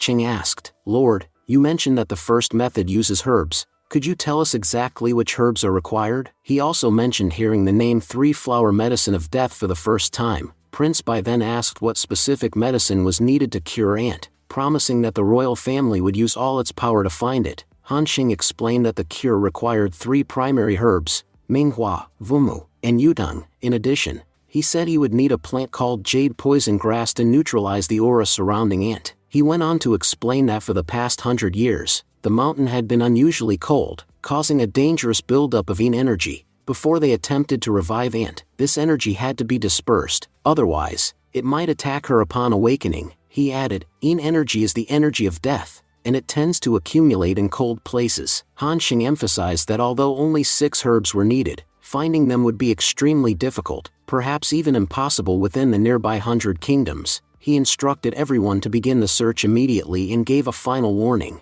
Until we gather all 6 herbs, no one is allowed to disturb her. I've already caused some disruption by checking her condition, and further interference could endanger her soul. Prince Bai said that while he was familiar with some of the herbs Han Xing mentioned, he had never heard of Vumu or Yutang. He asked whether they had any alternate names. Han Xing responded that they did. Vumu was now commonly known as underworld flower, and Yutang was referred to as Beth water in modern language. Han Xing said he had heard many legends about the underworld flower. In ancient times, immortals used it to cleanse their blood. It was said that this flower greatly enhanced fate power, and most people didn't even realize how extraordinary that power could be. He described the flower in detail, saying it had 3 petals, each a different color, one black as ink, one pure white like snow, and one bright red like the sun. According to legends, the underworld flower contained the essence of immortal blood, making it capable of reviving even the dying. He continued, saying that some stories claim these flowers only grew in places where an immortal had died. Wherever immortal blood touched the ground, these flowers would bloom.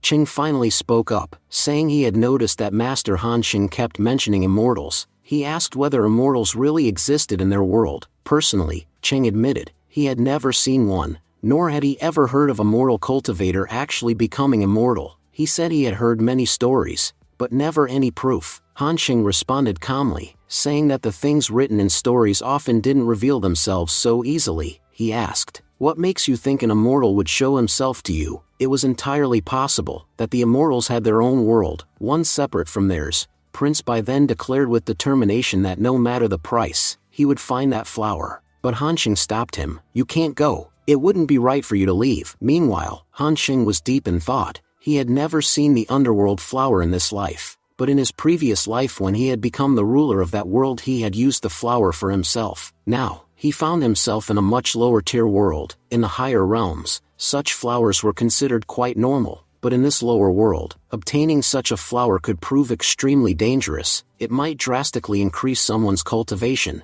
and the greedy nature of humans could turn that power into something even more hazardous. Han Xing feared that if the flower fell into the wrong hands, it could bring disaster. Cheng then asked curiously, "Lord, you mentioned something about a water. What exactly is this Beth water, and where can we find it?" Han Xing replied that he wasn't exactly sure where it could be found. However, he could describe it in detail. He explained that when one first sees the Beth water, it appears completely transparent, so clear, in fact, that it seems like you can see right through it. One might even think it's the purest water they've ever seen. But the moment someone truly believes it to be the purest water of the world, the water would suddenly turn pitch black, inky and impenetrable. It would become so dark that nothing beyond its surface could be seen. Han Xing explained that this water represents the dual nature of the world beneath, where the people are sometimes incredibly kind, and at other times, extremely cruel. He warned them sternly. The Beth water was incredibly dangerous. He advised them never to touch it directly. Even a slight contact with it would begin absorbing the energy from one's body. Storing this water required a special artifact known as the flawless jade bottle. No ordinary container could absorb or hold the energy of this water. Han Xing explained further that the water's immense power came from the countless lives it had absorbed over time. It stored the energies of many fallen individuals. If someone were to acquire the water correctly, they would, in a sense, inherit all those energies and could transfer that immense power to someone else. He warned them again that finding the Beth water was no easy task, and even if they did find it, any greed in their hearts would seal their fate. He guaranteed that greed would be their downfall. He told them to proceed only if they were absolutely sure about their goal. Otherwise, the water itself would become their grave. Cheng respectfully thanked the master for sharing such valuable knowledge. He now had clarity on what he needed to do next. Prince Bai also expressed his gratitude. Prince Bai said they were deeply thankful, and that Han Xing's guidance was a tremendous help to them and their palace. He assured him that his father and everyone in the palace would forever remember his favor. He also mentioned he had already sent his people out to search for the Beth water so they could bring it back as quickly as possible. Han Xing nodded and told them to begin the search immediately. As they continued walking, they arrived at the Jiangji Palace. Prince Bai addressed General Han Xing again, saying that since the general was so knowledgeable about herbs, it would be a great help if he could stay at the palace for a few days. His men had been sent to retrieve herbs, but even if they returned with them, no one would be able to verify their authenticity without the general's expertise. Bai promised him a comfortable stay and said the palace would make all necessary arrangements to ensure his well-being. But Han Xing refused. He said he didn't believe staying there would benefit him in any way. Instead, he planned to personally set out in search of the materials himself. He reminded them that he had already described what they needed. If they managed to find the correct ingredients, that would be excellent, but only he knew how to actually prepare the medicine. He told them that once they had gathered all the ingredients, they could send them to his Gu family residence, and he promised to create the best medicine in the world to help Bai's aunt regain her life. Prince Bai once again thanked General Han Xing on behalf of everyone. He said that from that day forward, Han Xing would be considered their closest friend. If the Gu family ever needed the Jiangji Palace, they would surely come to their aid. He also promised that once the herbs were secured, he would personally bring them to Han Xing's home. Then, offering something to him, Bai explained that it was a Jiangji Palace token of honor. Only 3 such tokens existed. This one he was giving to Han Xing. The token was marked with a special seal that couldn't be forged. As long as it bore that seal, it would grant the bearer free access to anything within the Moying Kingdom. Bai hoped this token would further solidify their friendship and trust. Han Xing accepted the token with a smile. Then, with a hint of curiosity, he asked when Bai's father, who had stayed inside the palace all this time, would finally come out to meet him. He wondered if they had even told the king that he was the one trying to heal the princess. Hearing this, Prince Bai was visibly shocked. He thought to himself how skilled his father was at hiding his presence, yet Hansheng still figured out he's inside. I guess I should lie for now, otherwise he may never trust anyone again. Then Hansheng said, your father and your aunt are siblings, right? That means they share the same bloodline and energy. If your father had transferred his energy into your aunt's body, her chances of survival would have been much higher. Her body wouldn't reject the energy because it would feel familiar. Anyway, Prince, I should get going. I hope you follow the instructions I gave you in time, and yes, except for the underworld flower, please make sure to find all the other medicinal herbs, the prince assured him, saying, don't worry, by the next time you visit, all the herbs will be ready for you. Hansheng smiled and replied, I hope that next time I visit, your father himself will come to greet me. I don't want him hiding again like this time. After that, Hansheng arrived at the market. Cheng, who was with him, asked, my lord, wouldn't it be better if we searched for herbs first? What are we going to find here in the marketplace? Hansheng responded, look at the state you're in. Honestly, do you think you can search for herbs like this? Everyone knows that herbs from ancient times are extremely beneficial. Even without cultivation,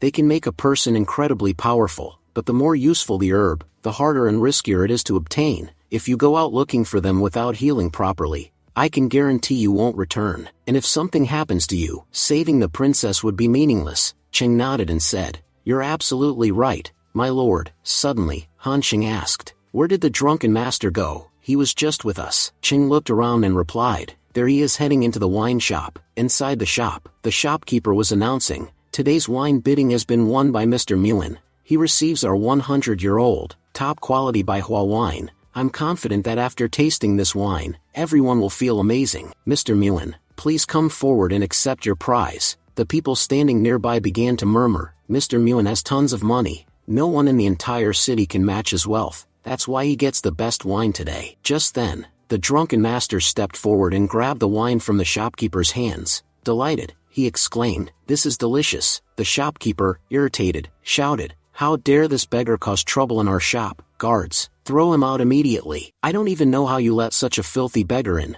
Before the guards could move, Hansheng stepped in and warned, if you value your lives, don't take another step forward. That man can destroy you all in a heartbeat. Qin Feng, what are you doing? I told you not to wander off alone. The shopkeeper, now even more agitated, said, looks like you know this beggar. Do you even realize what he just did? He ruined a bottle of wine worth 3,000 silver taels. It's our most prized possession. Tell me, can you compensate for it? Without hesitation, Hansheng pulled out some money and said, here 5,000 silver taels. I'm buying this wine at double the price. I hope this settles the matter and you won't object to Qin Feng drinking it. People around them whispered skeptically, he just handed over a single note and claimed it's worth 5,000 taels. I bet it's fake. How could a random traveler carry that kind of money? Even the royal family doesn't carry such large amounts. But the shopkeeper examined the note and confirmed, it's not fake, this is a real banknote worth exactly 5,000 silver taels. Everyone nearby was stunned. While sipping the wine, the drunken master said, why does this taste so familiar? I feel a deep sadness while drinking it. It's as if I'm missing someone terribly. He paused, then added, this isn't enough. I need more wine. Hansheng asked the shopkeeper if the wine was of the same quality as the one he just purchased. Then, without hesitation, he said he was ready to buy every bottle of that wine in stock. The shopkeeper responded respectfully, saying that if she searched their inventory, she might find a total of only 3 jars of Baihua wine, one of which he had already bought. Hansheng nodded, saying that 2 jars still remained and he wanted both. However, he admitted that he hadn't brought much money with him, just around 13,000 silver taels. He offered that amount in exchange for the remaining jars and told the shopkeeper that if she needed more, she could visit his residence later to collect the rest. The other customers, visibly irritated, began to protest. They said, brother, what you're doing is wrong. Baihua wine is legendary. Do you even know how rare this is? This wine is from a time before Sword Ruins was even founded. It must be at least 100 years old. And now you're buying it all without leaving a single jar for the rest of us. If we could just taste it once, we'd know what such ancient wine feels like. They warned him that drinking too much of it might lead to an ugly death and insisted that he should at least leave 1 jar for them. Han Sheng then turned to the shopkeeper and asked whether the wine was truly that old and where it originated. The shopkeeper explained that the Baihua wine had been crafted 100 years ago by a mysterious lady known for her unmatched winemaking technique. According to legends, her wine was considered the best in the world. After her passing, the recipe was lost, and no one since had been able to recreate it. This was why the wine was so expensive and so rare. Han Sheng asked if anyone knew more about this winemaker. The shopkeeper replied regretfully, saying, "If we knew, it would be a blessing, but sadly, not even the smallest details about her are known. Too much has been lost over the past century. Who knows what incident took her life?" She then expressed her admiration for Han Sheng's generosity, pointing out that despite knowing the wine cost only 3,000 silver taels, he paid more than double. She added that wealthy and kind-hearted young men like him were rare these days, and asked if she could know his name. Han Sheng introduced himself proudly as Gu Han Sheng of the Gu family from the Tianfang kingdom, adding that people now addressed him as General Qi Shuang. The room went silent. The bystanders, now shocked, exclaimed, "What? The legendary warrior from the Tianfang kingdom, the one who's famous throughout the world. We were just bad-mouthing him a moment ago. If we had known who he was, we'd never have dared." The shopkeeper, stunned, thought to herself that she had heard his name many times before. Rumors had it that he was destined to become a major figure in the future. It was even said that a guardian accompanied General Han Sheng, someone so powerful that even top-tier elders could be taken down in a single blow. Realizing this, she gasped, thinking, "Then the old man I mistook for a beggar must be his guardian." Panicking, she shouted, "I made a huge mistake. How could I accept money from General Han Sheng?"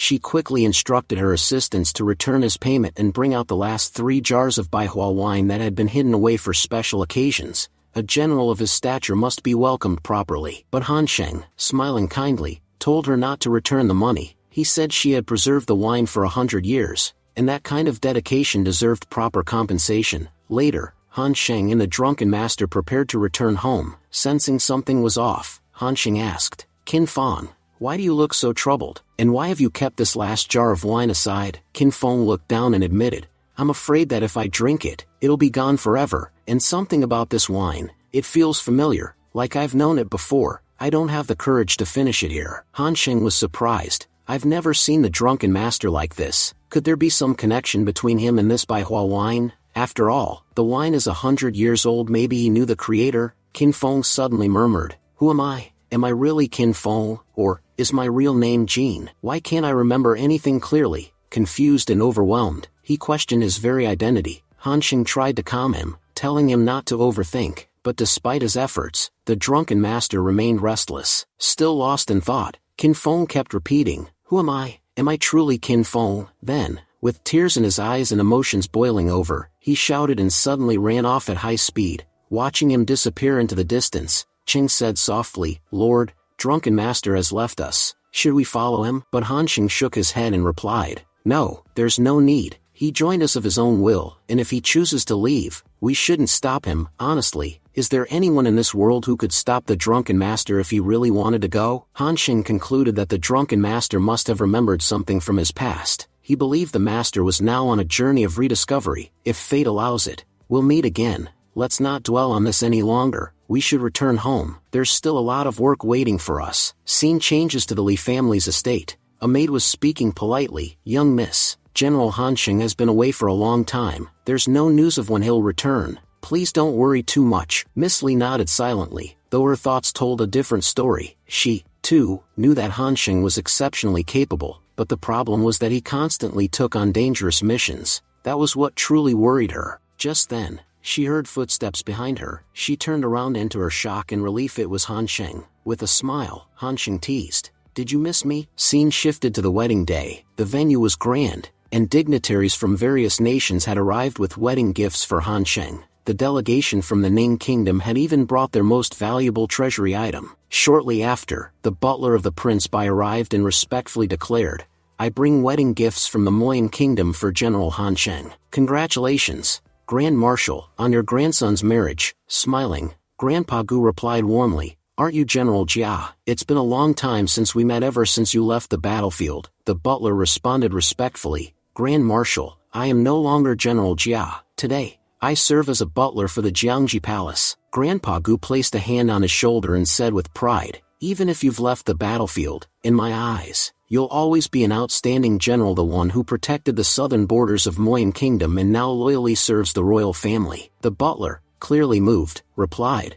"You're truly a great man, Grand Marshal. I never expected to receive so much respect even as a butler." Watching this exchange, some of the guests murmured, "Isn't it strange? Not long ago, young Master Hanxing visited Jiangji Palace, and now Jiangji Palace is sending him gifts. Could it be true that the Moyen Kingdom and the Gu family have become allies?" They recalled that when the rumor first surfaced, many had dismissed it. After all, the Moyen Kingdom was powerful and known to look down on others. An announcement was made: "The bride and groom have arrived." As Hanxing walked in, guests whispered among themselves, "General Gu is so handsome. Miss Li is incredibly lucky to marry such a brilliant man." Hanxing and Miss Li entered the ceremonial hall. The butler then instructed them, "First, you will greet the heavens, then your elders, and finally each other. Once these rites are done, your marriage will be officially complete." Miss Li gracefully bowed in respect to the heavens, but to everyone's shock, Hanxing didn't follow. The guests began to murmur, "Why isn't young Master Gu bowing to the heavens? Doesn't he know this could bring misfortune to their marriage?" Miss Li was equally confused. "What is he doing? Why won't he show respect to the heavens?" Hanxing, however, stood firm. "I have no problem bowing to my grandfather, the emperor, or anyone else, but I will never bow to those wretched heavens. Only I know how vile that so-called heavenly Tao is. I refuse to submit to someone who enjoys watching others suffer. These people don't know that bowing to him won't make their lives better. Heavenly Tao just takes pleasure in seeing others kneel before him." The butler, unfazed, continued, "Now, please greet your elders." This time, both Hanxing and Miss Li bowed respectfully to their elders. Grandpa Gu wiped his tears and said emotionally, "I was so worried when Hanxing didn't bow to the heavens, but now, seeing this marriage proceed without issue makes me truly happy." The butler then declared, "It's time to greet each other." Hanxing and Miss Li turned to one another, bowed gracefully, and their wedding was officially completed. Servants entered with drinks for all the guests. Grandpa Gu, beaming with joy, raised his cup and joked, "Let's see which one of us gets drunk first." The emperor smiled and said, "Today, two of our kingdom's most powerful families have united. I'm confident this alliance will bring immense benefits to our country." Grandpa Gu turned to Miss Li and said, "Kin Ruo, from today onward, you're my granddaughter-in-law, and if this fool Hanxing ever causes you trouble, come straight to your grandfather. As long as I'm alive,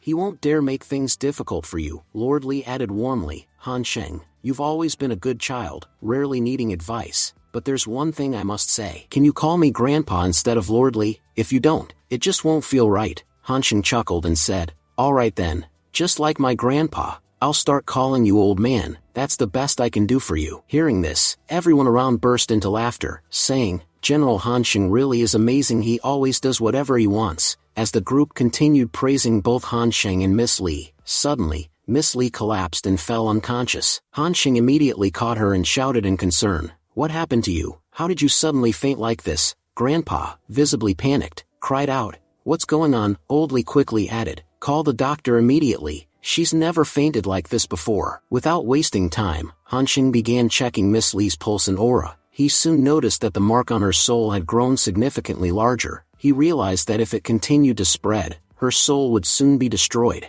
He thought to himself in frustration, "Heavens, why do you always have a problem with me? Why can't you let something good happen in my life for once?" Without responding to anyone, Hanxing picked Miss Li up and began walking away. Old Li shouted after him, "Hanxing, what are you doing? Do you know what's wrong with her? Is that why you're taking her away?" But Hanxing gave no reply and simply continued walking. Grandpa also called out, "Hanxing, what are you trying to do?" Eventually, Hanxing brought Miss Li into the bridal chamber. As she slowly opened her eyes, she weakly scribbled something on his hand. In her mind, Miss Li thought, "Forgive me, Hanxing, I don't think I'll be able to fulfill the promise I made to you. I'll regret this, even after I die." But Hanxing held her hand tightly and said, "Don't worry about anything. No matter what I have to do, I will save you, even if I have to challenge the heavens themselves."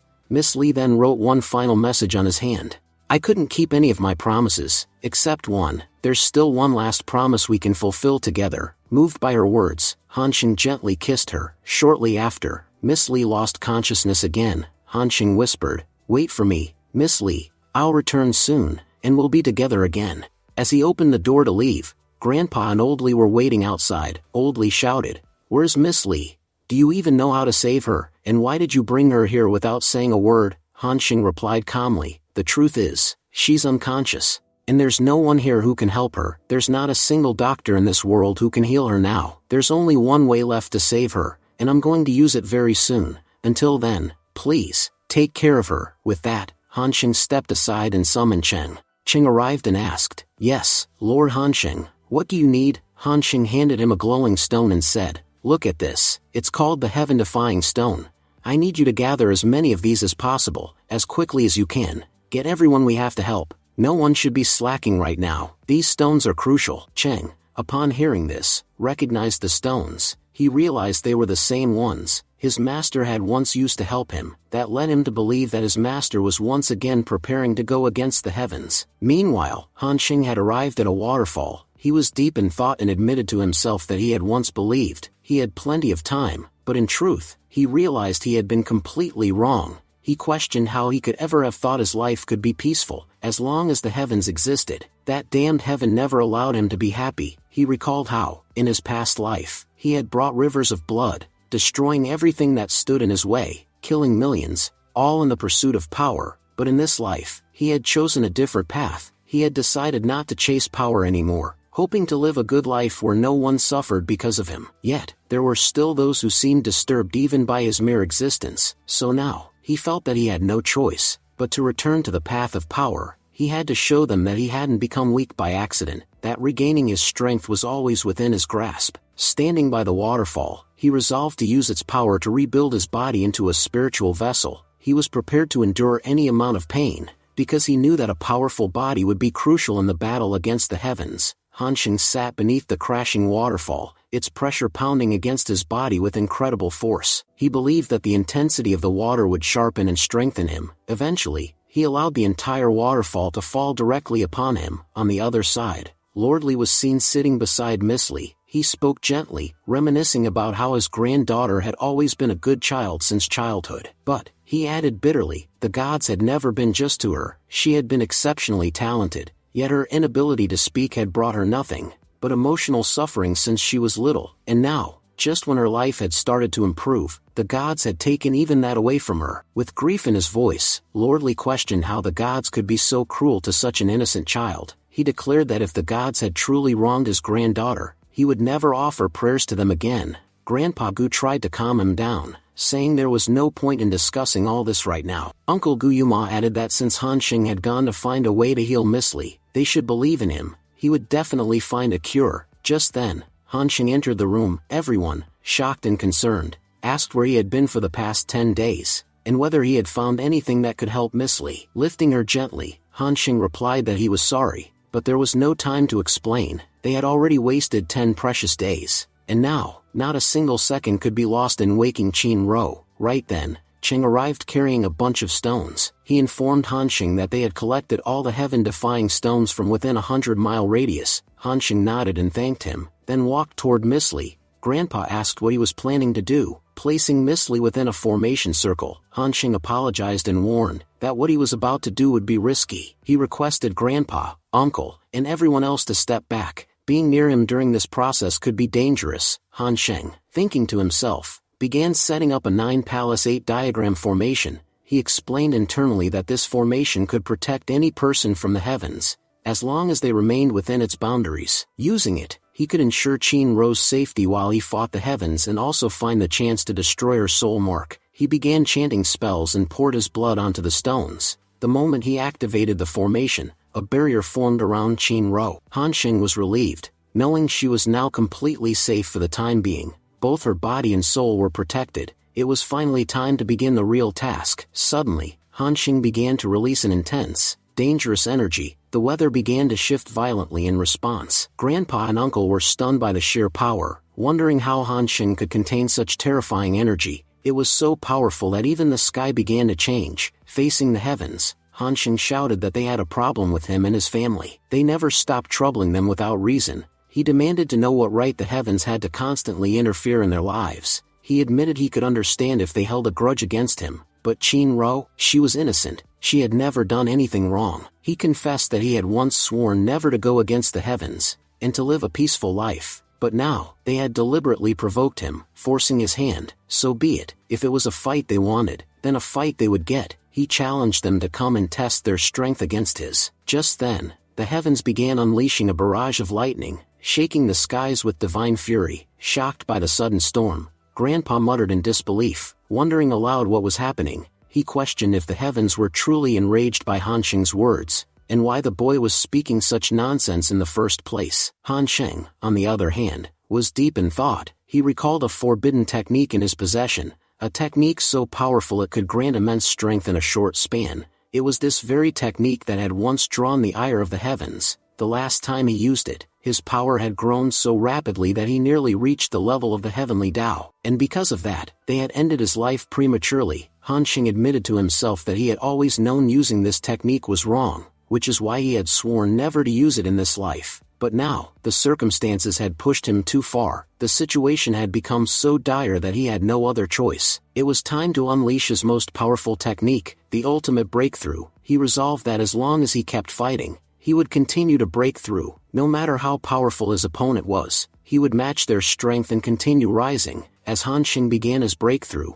he ascended to the mid-stage of Earth Realm, stunning everyone. Grandpa, still reeling from the shock, whispered in disbelief that Han Sheng had managed to break through once again. Moments ago, he was only at the profound stage of Earth Realm, and now he had jumped to the middle levels of the Earth stage. How could a mere child achieve such rapid advancement? Others around began murmuring in confusion, trying to understand what was happening. They wondered what General Qi Shuang was planning and what this insane power surge meant. Even the Emperor, witnessing Han Sheng levitating in the sky, was stunned. He recalled clearly that Han Sheng was only at the profound stage of Earth Realm. How had his cultivation improved so drastically? Was he actually flying? The Emperor expressed his growing fear that Han Sheng might be on the verge of doing something truly dangerous. Going against the heavens was no trivial matter. History had shown that those who defied the heavenly Tao never met a good end. Yet, despite knowing all this, Han Sheng continued down this path. Turning back, Han Sheng shouted to Qin Ro, asking her to wait for him. He promised he would return victorious. With determination in his heart, he moved forward to confront the enemy. He declared to the heavens that he would destroy Qin Ro's soul mark. Without hesitation, he began activating his technique to shatter it. But just as he started to destroy the mark, the heavens began to stir. The overwhelming wrath of the divine realm shook even the nearby countries, leaving everyone in shock. Observers cried out in disbelief, wondering who could have possibly enraged the heavens to this extent. For the past 100 years, the heavenly Tao had remained dormant, never appearing before anyone. Now, someone had provoked them so deeply that they were forced to respond. Normally, the heavenly Tao did not interfere in the matters of mortals, yet something, or someone, had crossed a line. One man pointed out that the heavenly tribulation had descended directly on the capital of Tianfan country. Urgent orders were given to send their forces to investigate what had happened. What could Tianfan kingdom have done to invoke such divine wrath? If they had indeed crossed the line, then the consequences might affect everyone. Meanwhile, the drunken master stood gazing at the storm, watching the divine lightning. He murmured that the energy seemed familiar, yet he still couldn't recall who he truly was. Elsewhere, Han Sheng looked up at the skies and shouted boldly. He said he was giving the heavenly Tao one last chance to back off, and let him destroy Qin Ro's soul mark. If they didn't, he would destroy them along with the mark, and they would be responsible for everything that followed. Terrified, Grandpa cried out to Han Sheng, asking what he thought he was doing. He admitted Han Sheng had every right to be angry, but begged him to calm down. He reminded him that he was speaking to the heavenly Tao, the very force that created the world and protected them all. He pleaded with him to stop speaking such blasphemy, but Han Sheng shouted back in defiance. He claimed that the heavenly Tao had not created them, that it was simply the most powerful being, ruling over them without mercy. He challenged the idea that the heavenly Tao protected anyone. Instead, it sat and watched as humanity suffered. He said the heavenly Tao relished in their submission and suffering. He denounced the heavenly Tao as a tyrant, saying it was not as benevolent as people believed. He brought up how it had tormented Qin Ro without any cause. If it could punish the innocent so easily, then it too must be held accountable. Han Sheng declared that he would no longer kneel or beg. He would show the heavenly Tao that humans were not its servants, and it could no longer impose its will on them. Furious, the heavenly Tao struck Han Sheng with a bolt of lightning. But Han Sheng withstood the attack for a long time, standing strong. He taunted the heavenly Tao, asking if that was all it had. He claimed such weak attacks wouldn't be enough to defeat him. If the heavenly Tao truly wanted to win, it would have to do much better. The heavenly Tao, now more enraged, prepared another lightning strike. Han Sheng, refusing to back down, advanced as well. As the lightning descended once more, Han Xing declared that no matter how powerful the attack, he would not give up. He would continue fighting until Qin Ro's soul mark was destroyed. Blocking the lightning attack, Han Xing declared that no matter how powerful the opponent's strikes were, he would not back down this time. He vowed to fight until Qin Ro's soul mark was completely destroyed. Just as he destroyed the lightning, a new figure appeared before him, Dog Fenrir, the beast of the heavenly dog. Han Xing wondered if the heavenly Dao had really sent his beast to fight in his place. He hadn't expected the heavenly Dao to go this far. Han Xing realized that this wasn't the real Fenrir, it was just a clone. After all, this world was a lower realm. If a being as powerful as the real Fenrir had truly descended here, the realm would have collapsed under his presence alone. But that worked in Han Xing's favor. He now had a golden opportunity to defeat this fake and claim victory. He analyzed the situation. Fenrir seemed to be at the Tianwan level, only one level above his own. He was confident he could handle that. Just then, Fenrir began to release his energy, and the effect was overwhelming. Everyone, including the Emperor, fell to their knees. Trembling, in disbelief, the Emperor asked how Han Xing could still stand against such divine energy. It was so intense that they couldn't even remain on their feet. Han Xing shouted back in rage, saying that he hated how beings like Fenrir forced others to submit to their will. He despised how the weak were crushed, just for refusing to bow. He made it clear, Fenrir wasn't the only one with power. Han Xing began unleashing his own energy, and the pressure grew so intense that even kneeling became unbearable for everyone around. The Emperor was stunned. It no longer felt like a fight between a human and a divine beast. It felt like a battle between two gods. Han Xing's power was terrifying, so much so that warriors from other nations couldn't even move. Grandpa, in awe, whispered, "Is that really my grandson? I've watched him grow up. When did he gain such incredible powers?" Meanwhile, Han Xing challenged Fenrir, telling him that if this had been his real body, it might have been a problem, but with this pathetic clone, he had no reason to worry. He called Fenrir's decision to face him a fatal mistake, and warned that the punishment for such a mistake was death. He launched multiple slashes at Fenrir, severely wounding him, but Fenrir quickly healed and threw Han Xing to the ground. The surrounding warriors gasped. A lightning bolt struck a nearby mountain, obliterating it. In panic, they pleaded for the heavenly Dao to protect them. Grandpa grimly observed that Han Xing had drawn the wrath of the most dangerous entity in existence. There was no one in the world who could challenge the heavenly Dao, and yet this child was doing just that. He admitted he didn't know how to stop Han Xing and feared that if this fight continued, disaster would follow. He could only watch helplessly as his country and everything around it edged toward destruction. Meanwhile, Han Xing dragged Fenrir far away from the city to avoid harming innocent people. Enraged, he cursed the audacity of a mere clone daring to attack him. Calling Fenrir a mutt, he delivered a powerful kick, sending him flying. Then, using his sun-breathing sword technique, Han Xing landed a deadly slash across Fenrir.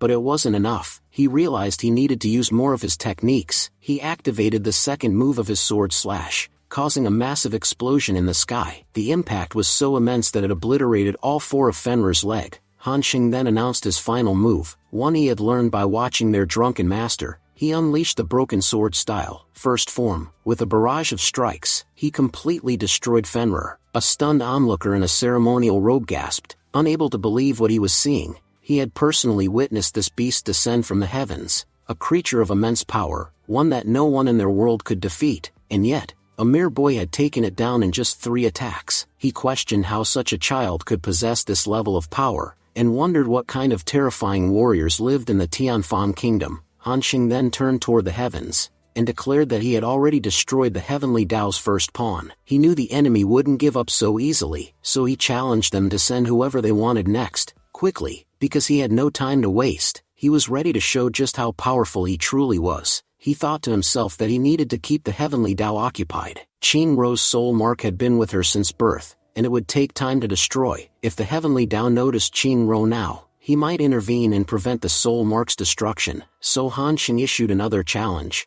declaring that as long as he stood, no one under his protection could be harmed. He vowed to protect them all and wouldn't hesitate to go against the heavenly Dao if needed. This was just the beginning of his enemy's defeat. He announced that he was now the one in control, and no matter how many times the heavenly Dao sent someone, they would return defeated each time. Just then, Heaven Dao summoned another fighter. The crowd was left stunned and visibly shaken. Everyone around began murmuring anxiously, wondering aloud who Heaven Dao would send out next. The newly arrived fighter stood tall and declared in a cold voice, "Boy, you've made a grave mistake by standing in front of heaven. Death is the only thing awaiting you now." At that moment, Grandpa observed him carefully and commented, "That man is wielding the dragon robe and the black sword. But those are the signature weapons of the great Emperor Nanwan. How could he be here? He died ages ago." He was shocked and muttered to himself, "Could it be true? Did heaven really bring a dead man back just to fight Han Sheng?" Another rogue figure confirmed it in disbelief, saying, "That is indeed Emperor Nanwan, a legendary warrior who existed 3,000 years ago. It's said that he was the most powerful fighter in all of recorded history." He explained that the world was made up of 100 kingdoms, each with its own ruler. But during his time, Emperor Nanwan was the only one who conquered all 100 kingdoms. That feat earned him the title of the legendary emperor. The story shifted to Nanwan's past. It was revealed that his full name was Nanwan Han, and he lived around 3,000 years ago. Nanwan had noticed that all the kingdoms remained divided, constantly at war with each other. Using his overwhelming power, he united them all into a single empire. No one before or after him had ever achieved such a feat, which is why he was honored with the title the Great Emperor, a title unique only to him. Nanwan Han was so powerful that he could change the direction of the wind with a mere gesture. He had destroyed entire mountains in his path. Despite his immense might, he had only fought 10 wars in his life, winning all of them effortlessly. The remaining 90 kingdoms had surrendered without a fight. Back then, people used to say, "You might survive a battle with God, but never a clash with the great Emperor Nanwan." Yet, no matter how powerful he was still human. Time took its toll, and he eventually died.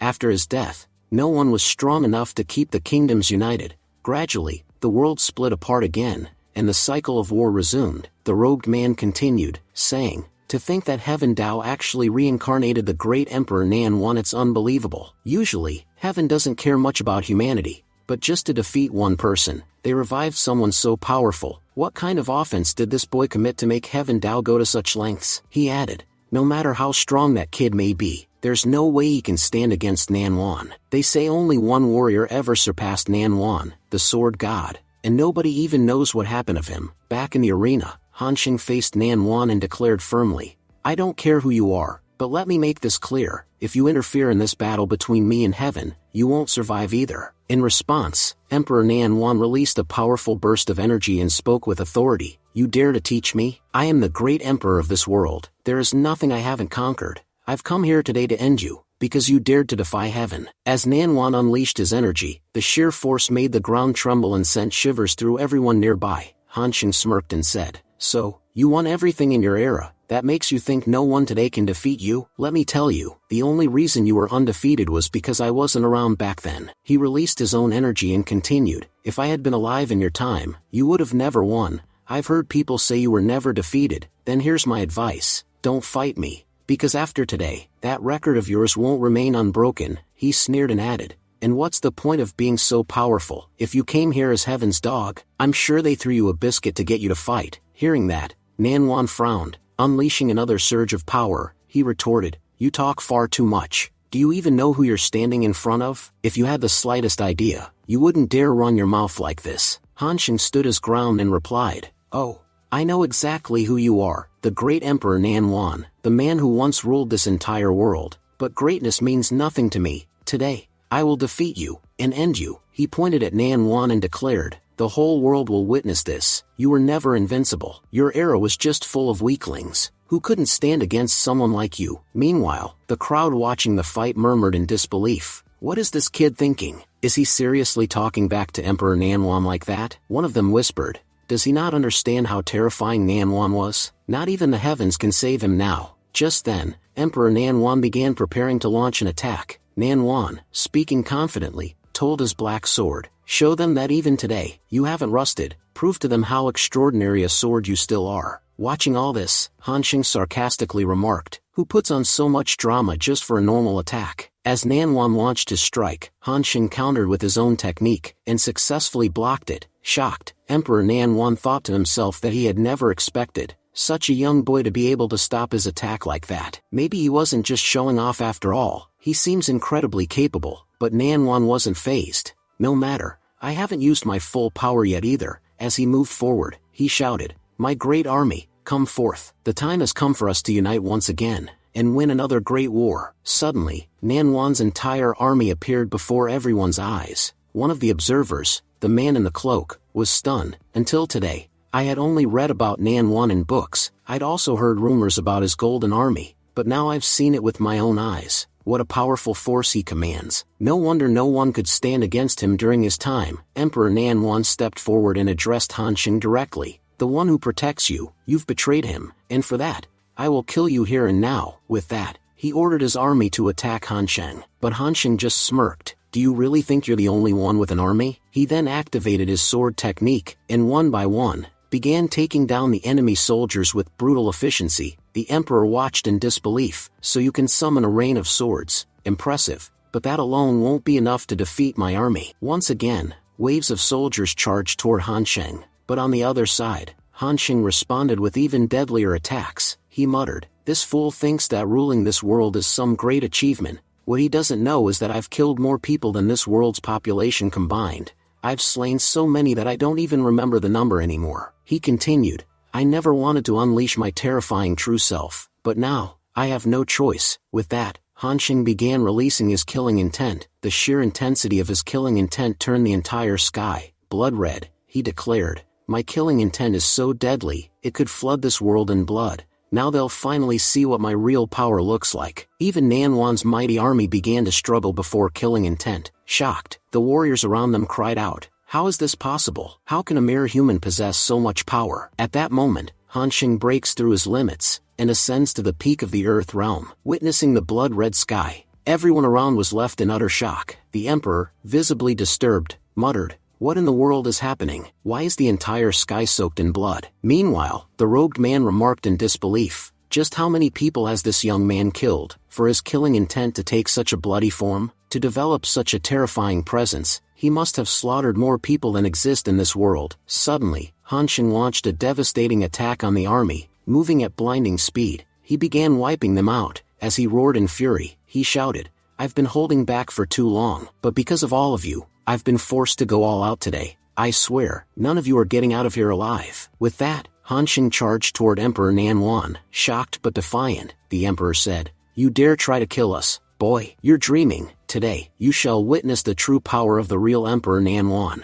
And with those words, he summoned a dragon. Grandpa gasped in disbelief. "A dragon? We've only ever heard stories about dragons. This is the first time I'm seeing one in real life." So, those tales were real after all? Dragons truly exist in this world. Another man added, "This dragon, it was sent by the heavenly Tao. They must be growing desperate if they're resorting to sending dragons. They're trying everything they can to defeat this boy. But seriously, who is this kid? Even the heavenly Tao is desperate to stop him." Standing atop the dragon, Emperor Nanwan declared, "Today, I'll kill you right here. Boy, you made a huge mistake by standing against me." But Han Xing remained unfazed. "I'm not standing against anyone. I was simply walking my own path. But if you, or even the heavenly Tao, try to block that path, none of you will survive. You're here to fight to show off your power. I'm fighting to protect my people. Let's see who wins in the end." With that, both of them unleashed their attacks. As the battle escalated, Han Xing thought to himself, "Good thing I almost perfected my sword body form. Without it,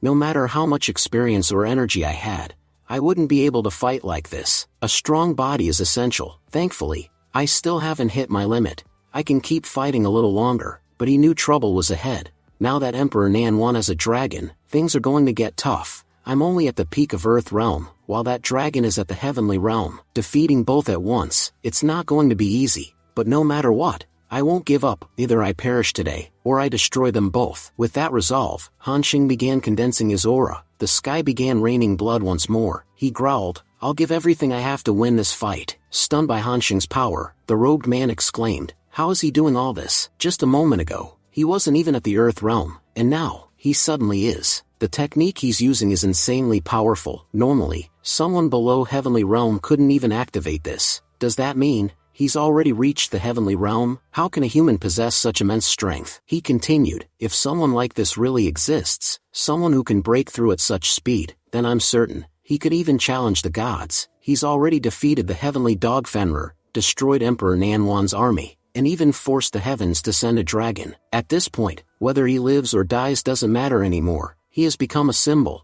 that if you have power, you can defy even the heavens." Meanwhile, Han Xing was thinking to himself, "I knew it. That damned heavenly Tao put a restriction on my body. I can't use my ultimate breakthrough technique properly. If I do, my body will start to collapse. But I'm not stopping, no matter what. With fierce determination, Han Xing steadied his breath and continued, watching this extraordinary power unfold. Even Emperor Nanwan was left in complete shock. Emperor Nanwan exclaimed that it had been years since he had enjoyed such a thrilling battle. But today, he intended to fight till the very end. He wanted to see just how far his opponent could go. At that moment, Han Xing launched a fierce attack, and reached Heavenly Realm. Nanwan commented with a grin that Han Xing had grown even more powerful, which made the fight even more exciting. Meanwhile, Han Xing thought that, since Qin Ro's soul mark had been with her since childhood, it would take time to destroy, and until that soul mark was completely erased, the battle wouldn't be over. Roaring, the Emperor addressed his golden army, demanding whether they were truly exhausted. He reminded them that they had never known defeat, and now they were retreating before a single man. Rallying his troops, he declared that they were about to engage in the most dangerous battle of their lives. The Golden Army surged forward toward Han Xing. In response, Han Xing activated his blood body technique, causing a massive, monstrous figure of blood to form behind him. With a single devastating attack, he obliterated the Emperor's entire army. Nanwan tried to counter Han Xing's attack with his full power. However, the collision of their powers triggered an immense explosion. Staggered, the Emperor demanded to know Han Xing's identity. Who was this man, who had grown so powerful within the mortal world? Standing tall, Han Xing revealed his name, Gu Han Sheng, a general of the Gu family, one who had never known defeat. Impressed, Nanwan admitted that Han Xing had earned his respect, and said he would remember that name, but Han Xing coldly replied that he would only be remembered if the Emperor survived. He declared that he wouldn't spare a single enemy today, not even the Emperor or Heavenly Tao. The clash between the two resumed, but due to the extreme use of his powers, cracks started to form on Han Xing's body. He realized bitterly that Heavenly Tao had placed a limit on his body, when he failed to stop him by other means. Still, Han Xing resolved to fight until his body completely gave out. He gathered the last of his strength, and shouted that he would slice the Emperor's dragon into 1,000 pieces. Today, he promised, they would witness a true dragon slayer. Nanwan smirked, saying he admired Han Xing's bold attitude. He was curious to see who would be the one still standing in the end. With determination, Han Xing struck at the Emperor using his Buddha palm, pouring all his energy into the attack. However, overexertion began to alter his body. On the other side, even the mighty Nanwan was struggling to block Han Xing's sword. It had become nearly impossible. Despite his best efforts, Nanwan faltered. Han Xing advanced and observed that Nanwan had reached his limit. It looked like the undefeated Emperor was about to face his first loss. Drawing closer, Han Xing thought to himself that just one final strike would be enough, but his body was barely holding together. The power of his soul had become too intense for his form to contain. If only his body were stronger, he could have shattered not just Nanwan but the heavens themselves.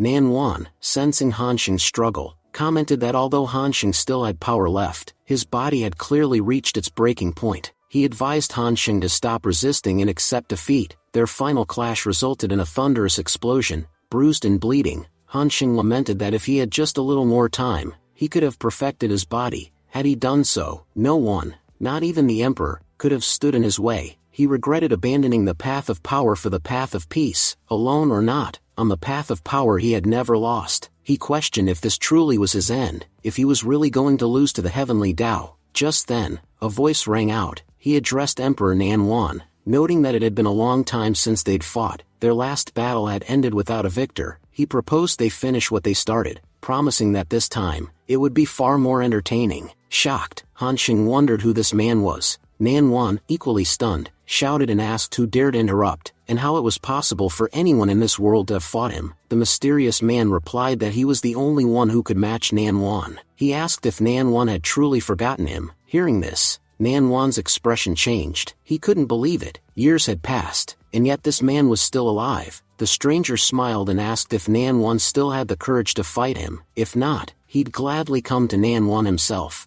Overjoyed, Nanwan shouted that he would never pass up a chance to meet an old friend. Turning to Han Xing, he admitted that Han Xing had given a phenomenal fight, but because of his damaged body, he wouldn't be able to finish this fight. He hoped that next time, Han Xing would face him in a fair fight, at full strength, and they would see who truly deserved to win. Meanwhile, Han Xing was deep in thought. That voice, the one that had summoned Emperor Nanwan, it sounded oddly familiar. He felt like he had heard it somewhere before. The scene then transitioned to the boundary of Moyen Kingdom, where the drunken master appeared. He greeted Nanwan warmly, saying it had been such a long time since they had last met. With a light chuckle, he admitted he didn't have anything special to welcome him, just some ordinary wine that he could offer. Surprised, Emperor Nanwan responded, saying he couldn't understand what the sword god was doing there. He had assumed the sword god had long left this world, so seeing him in the mortal realm was shocking. He asked why the sword god had chosen to hide in such a place. The drunken master replied that this world lacked the strength to control or stop him. No one could restrain him even if they tried. He had his reasons for staying hidden. He added that the heavens never let those who dislike them live in peace, but for him, happiness now lay in the simple pleasures, especially the wine he drank. After achieving everything and gaining immense power, life had lost its meaning. That was when he discovered a truly exceptional wine, which brought him more joy than anything else. He encouraged Nanwan to try it, assuring him it would bring great pleasure. Taking a sip, Emperor Nanwan admitted he was impressed. He had drunk many wines in the heavenly realm, but none as incredible as this. He asked if the sword god had made it himself. The drunken master laughed and said he hadn't. After arriving in this world, he met a special friend, someone who had brewed this wine for him 100 years ago. That wine was the reason he chose to stay in this world. He then asked Nanwan if, like him, he too had lost the desire for power after reaching its peak and ruling over everyone for so long. Emperor Nanwan replied that although he was indeed a powerful emperor, his strength was nothing compared to that of the sword god. Even gods couldn't stand against the might of his sword, so what was an emperor in comparison? Still, he admitted he felt like he was forgetting something important. The drunken master then asked how Nanwan had returned to this world when he had supposedly died years ago. Nanwan answered that he himself didn't remember how he had died. It must have been about 3,000 years ago. Back then, he had conquered everything this world had to offer, and had nothing left to achieve. One day, some people from the heavenly Tao came to him. They told him that his purpose in this world had ended. They took a fragment of his soul, and sealed it in this realm so that if trouble ever arose, it could protect the world. He was still shocked, however, that the heavenly Tao had chosen to send him a soul fragment, just to fight a child. The drunken master admitted he had suspected all along that this wasn't Nanwan's real body. He had fought Nanwan's real body once, and it was truly incredible. If this had been the real one, they would have fought again. He confessed it had been a long time since he'd had a proper battle. The last time he unleashed his power, he had caused absolute destruction. That's why he now avoided using it. Then, looking at Nanwan, he proposed a game of chess. If they couldn't have a physical fight,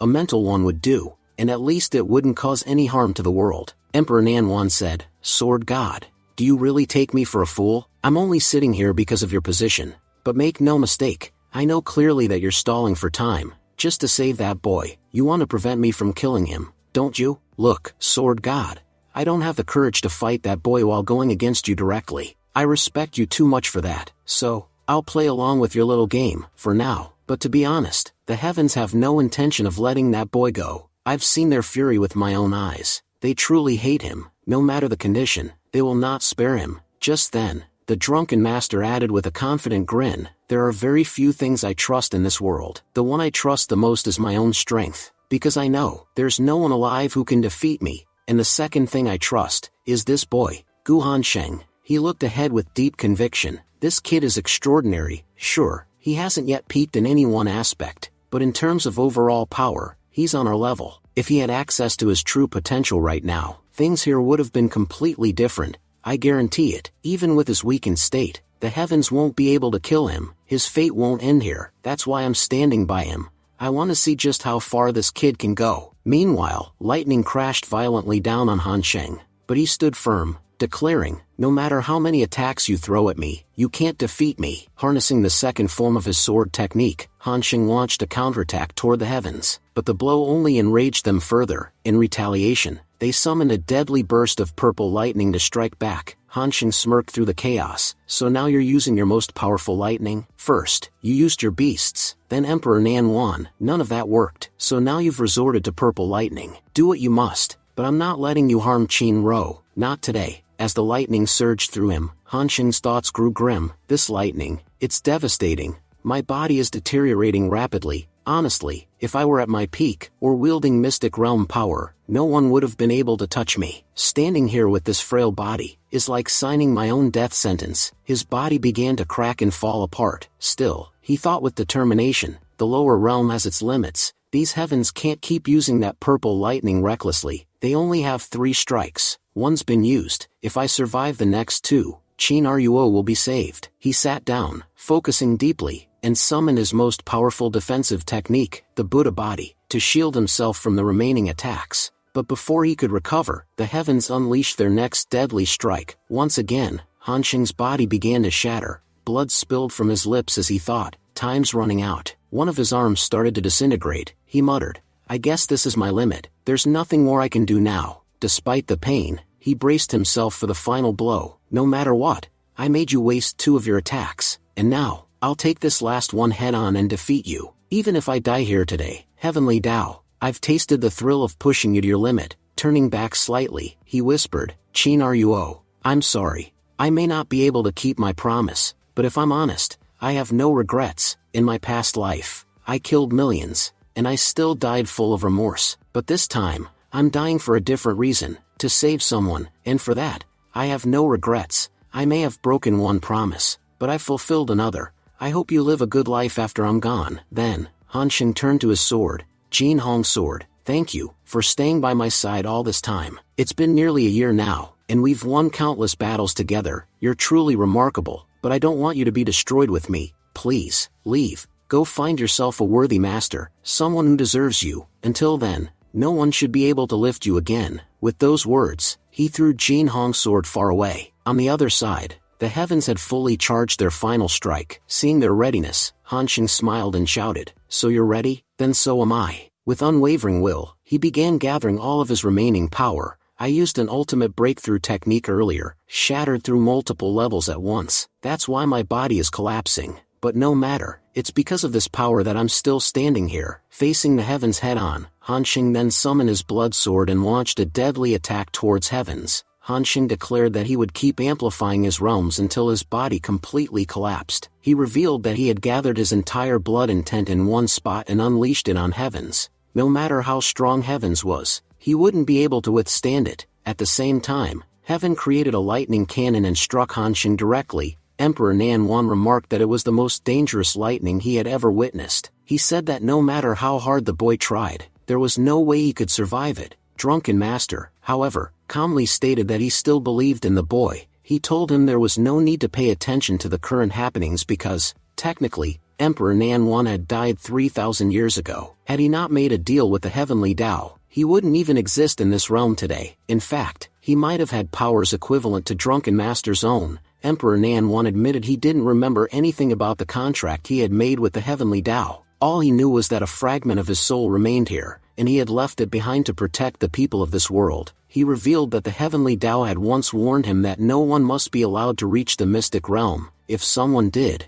it would lead to massive chaos. Sword God questioned why the Heavenly Tao didn't want anyone to reach mystic realm. Nanwan explained that although this was considered a lower realm, many dangerous secrets were hidden here, secrets that the Heavenly Tao desperately wanted to keep buried. He confessed that he didn't fully understand the true nature of this world, but he knew it posed a great threat to the Heavenly Tao. He pointed out that even though the Heavenly Tao had made numerous attempts, there were still many powerful beings living in this realm. For example, the person he was talking to stood far beyond the level of mystic realm. He had enough power to directly challenge the Heavenly Tao. And then there was the young boy, still so young, yet already capable of fighting the Heavenly Tao with surprising ease. Nanwan concluded by saying that if this were any ordinary world, the Heavenly Tao would have destroyed it long ago, but something about this realm prevented that. Despite the presence of such powerful individuals, the Heavenly Tao had failed to wipe it out. He warned that the secrets of this world were far more dangerous than anyone could imagine, and the day those secrets were revealed,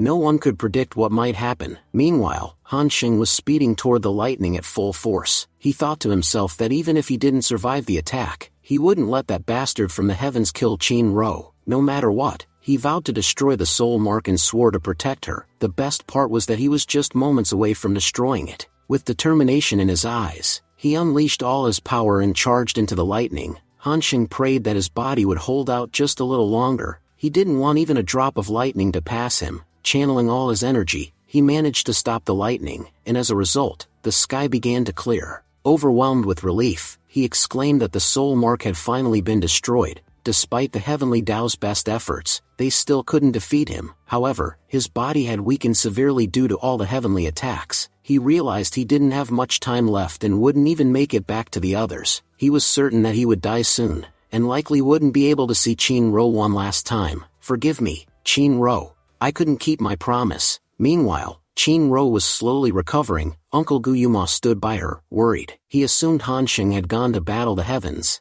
and had succeeded in destroying the mark. The illness must have stemmed from that very curse, and it was for this reason that Hansheng had fought so hard. But how can the Heavenly Tao be so cruel to a human? As they were talking, Chin-ro suddenly regained consciousness. She looked around and asked, "Grandpa, what happened to me? Why do you all look so worried?" Her grandfather was stunned. Did she just speak? Overwhelmed with joy, tears welled up in his eyes as he realized that Hansheng must have done everything for her sake. "I could feel it all along. Whatever Hansheng was doing, it was for Chin-ro." Suddenly, a powerful attack from the heavens came crashing down on Hansheng again. It shattered his barriers and surged toward him. Hansheng knew his journey was about to end. "Heavenly Tao, even in death, defeating you felt incredible." But just before the blow could land, a sword intervened and blocked the attack. Below, the people who witnessed it all began murmuring in shock. "This is the first time we've seen the heavens lose. We always believed the Heavenly Tao was invincible, but now we know that's not true. If you have the power, you can defeat anything."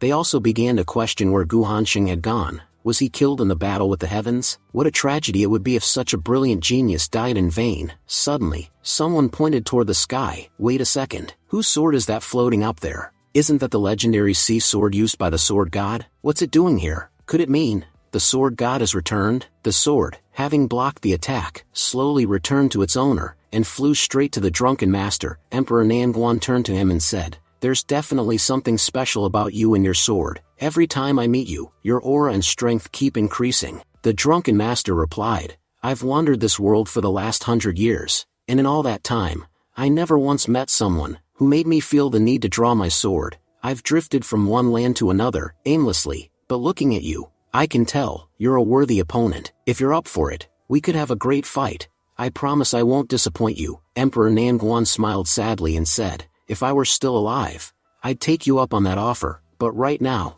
I'm just a fragment of my soul. Fighting you like this would be foolish. I'd die from a single strike. So, I'll take my leave for now, but next time we meet, we'll share this wine together, and then, we will fight." He turned to leave. "My task here is complete. It's time I return," the drunken master said. "If only your real body were here, it would have been so much more fun to talk to you in person." Just then, he paused and began to think, "Why do I feel like I made a promise to someone? A promise I've completely forgotten about." Slowly, the memory resurfaced. A few days ago, Han Rian had offered him wine, and asked if he could become his disciple. The drunken master had happily agreed. In the present, the drunken master reflected, "I've taken a kid in as my disciple. I can't abandon him now. It's time I meet him and train him properly." Determined, he set off toward Rian's home. Upon reaching the gate, Rian's grandfather greeted him warmly. The drunken master stated clearly, "I'm not here for you all. I came for the boy." Meanwhile, Rian, trembling with nervousness, thought to himself, "I'm sure I've never offended the sword god.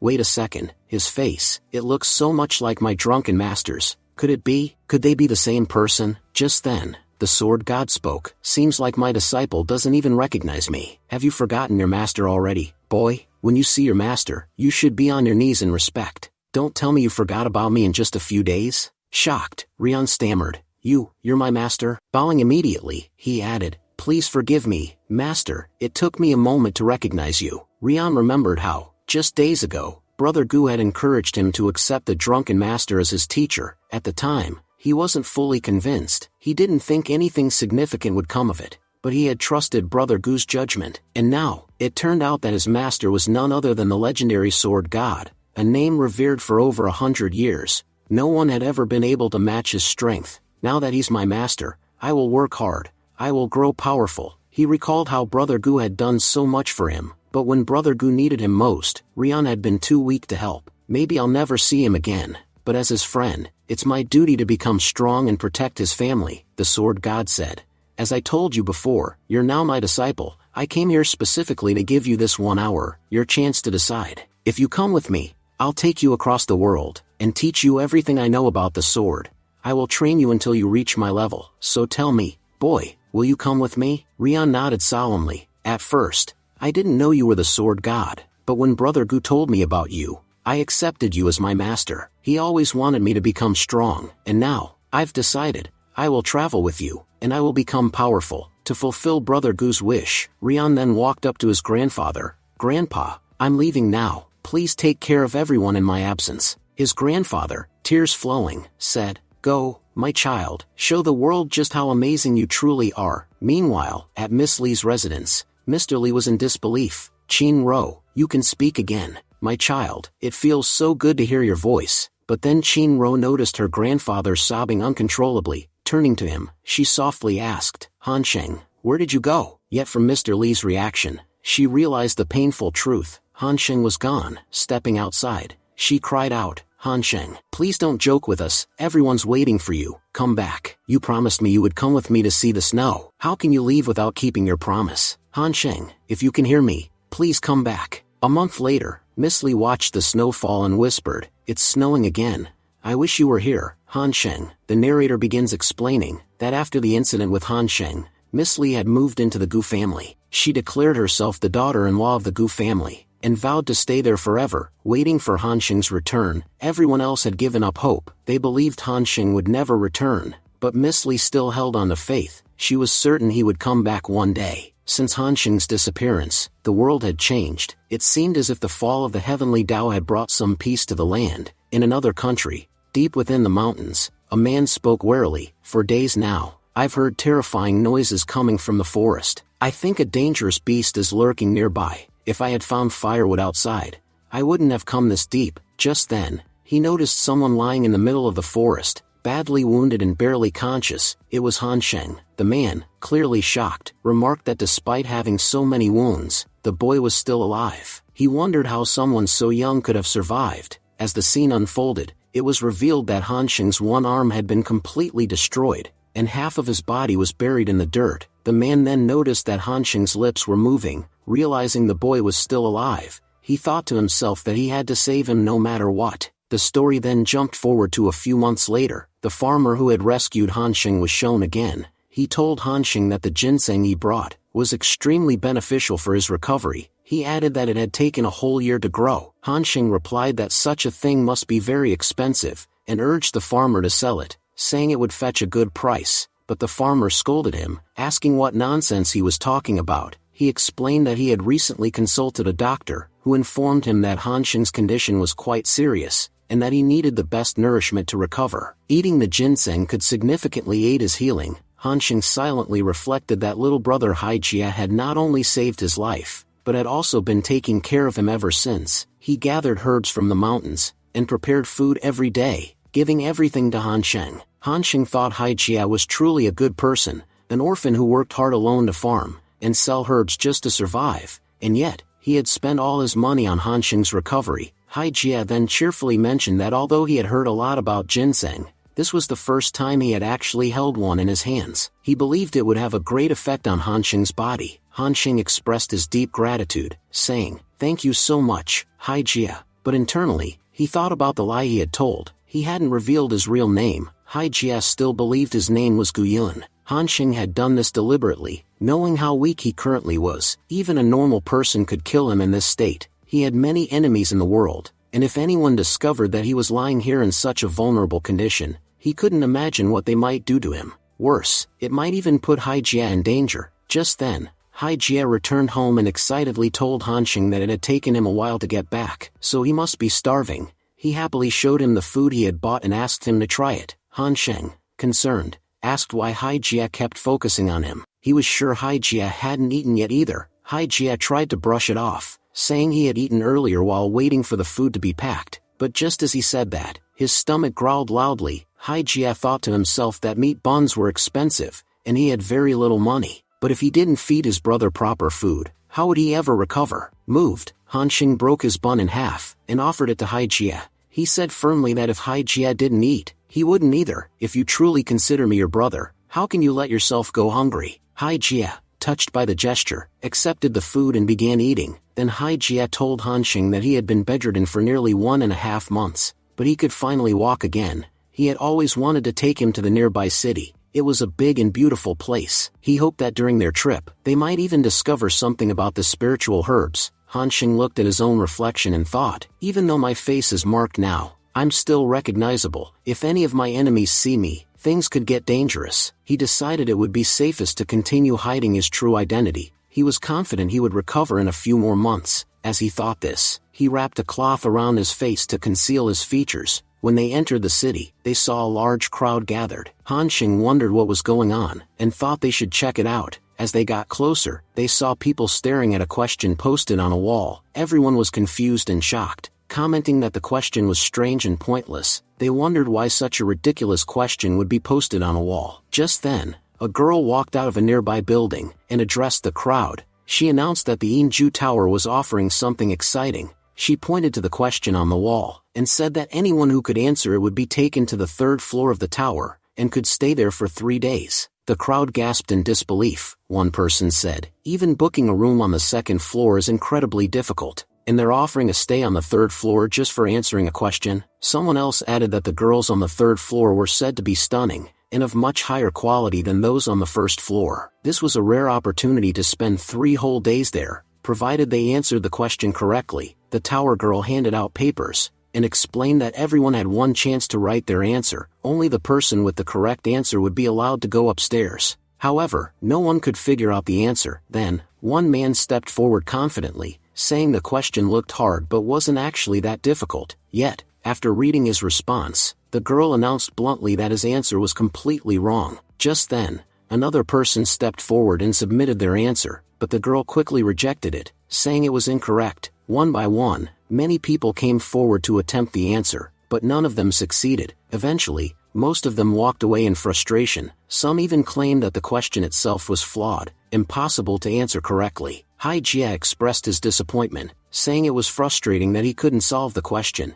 He thought that if he had somehow managed to pass and reach the 3rd floor, he could have gathered information about spiritual herbs for his brother, Guyun. Seeing his determination, Han Xing offered to give it a try. As he stepped forward to write his answer, the other candidates scoffed. We're the top masters from our cities. Even we couldn't answer this question, and yet this beggar thinks he can? Listen, kid, this place is for scholars, not for the likes of you. No one here is going to hand out charity, so stop wasting everyone's time. Someone like you will never be able to solve this question. But moments later, everyone was stunned, when the girl evaluating the answers looked at Han Xing's response in disbelief. After completing his answer, Han Xing silently walked away. Shortly after, the girl verified his solution and called out, Mr. Yun, your answer is absolutely correct. As today's winner, you are allowed to proceed to the 3rd floor. However, Han Xing did not reappear. The girl looked around and asked, Mr. Yun, where did you go? You've already won. Please come forward. The crowd was in shock. They whispered among themselves, did that beggar really answer it correctly? Even the elite members of the Yu, Wei, and C families couldn't solve it. One of them muttered, could it be we've mistaken his identity? Where did he disappear to after all? The scene then shifted to 15 days later. Han Xing was seen recovering in bed. He reflected that while his physical body had mostly healed, cracks remained, leftover damage from earlier battles. He thought to himself that healing these cracks would be nearly impossible without a spiritual hub. But what worried him more wasn't the cracks, it was his soul. His soul was gradually fading, already weakened after the battle against the heavens, and further bound by numerous restrictions. His soul was deteriorating fast. If he didn't find a way to restore it soon, it would completely vanish. He admitted to himself that it had already been 2 months, and any more delay could be dangerous. Hai Jia then approached him and asked, Brother Yun, there's something I just don't understand. 15 days ago, when we were in the city, you solved the Inju Tower question with ease, but instead of staying and exploring the 3rd floor, you returned home right away. Why? You should have gone ahead. I've heard the 3rd floor is incredible, filled with powerful treasures. Aren't you curious about what's inside the tower? Who knows? Maybe some of it could even help you. Han Xing quietly agreed in his thoughts. Hai Jia is right. There's a chance that if I enter, I might find the spiritual herbs. I need to restore my soul, and I really do need it. He turned to Hai Jia and said, if that's the case, let's go. Today, we'll head to Inju Tower together. As they prepared to leave, Han Xing noticed a mask being sold on the street. The shopkeeper told him it cost only 10 coins. Han Xing considered his current state. Right now, I have no spiritual power at all. Until I fully recover, I can't let my true identity be revealed. If it gets out, things could get very messy, and honestly, this cloak alone won't be enough to keep my identity hidden forever. He decided that buying the mask would ensure his safety, no one would recognize him, and he could move freely without attracting trouble. Haijie said, "Brother Yun, I'll buy that for you." As he made the decision, he thought to himself how sorry he felt for Brother Yun. Yun always kept it hidden due to the cracks covering it. Haijie believed that might also be the reason why Yun didn't enter the tower that day. This mask would protect Yun from further embarrassment, even though spending 10 coins meant he'd probably have to go hungry for a few days. Haijie felt it was worth it for someone like Brother Yun. He said aloud, "For him, I can at least do this much," and handed over the money to buy the mask. Watching this, Hanxing was moved. He thought to himself that he had met many people in his life, but never someone as genuinely kind as Haijie.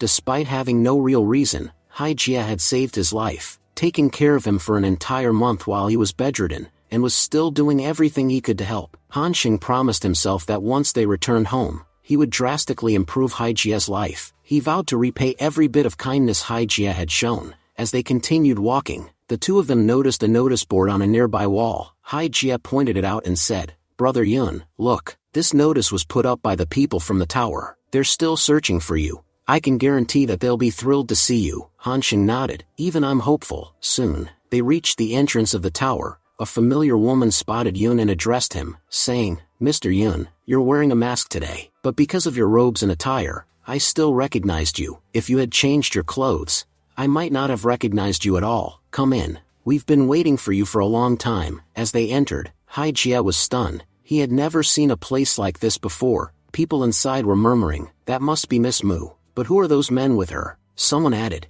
"Did you notice their clothes? They don't look wealthy at all. How did they even get inside the tower?" Just then, Miss Mu turned around and called out, "Jia Wu, this young master will be staying with you. Please take good care of him." Since it was Haijie's first time in such a place, he was clearly nervous. Sensing this, Hanxing reassured him, "Don't worry, Haijie. Just rest here. I'll come find you after a quick conversation." Haijie nodded and replied, "Okay, Brother Yun, I'll be waiting for you." Miss Mu then told Hanxing, "Mr. Yun, we need to head to the 3rd floor now." As they arrived at the 3rd floor, Miss Yu invited Hanxing into a private room. Upon seeing her up close, Hanxing couldn't help but admire how beautiful she was. He wondered what reason they had to summon him like this. Miss Yu then addressed him, saying, "Regardless of how you dress, based on your knowledge, I can say this with certainty, you're a great scholar hiding your identity among common people. My name is Manhwa, and it's a pleasure to meet you. I actually had a few questions I wanted to ask you."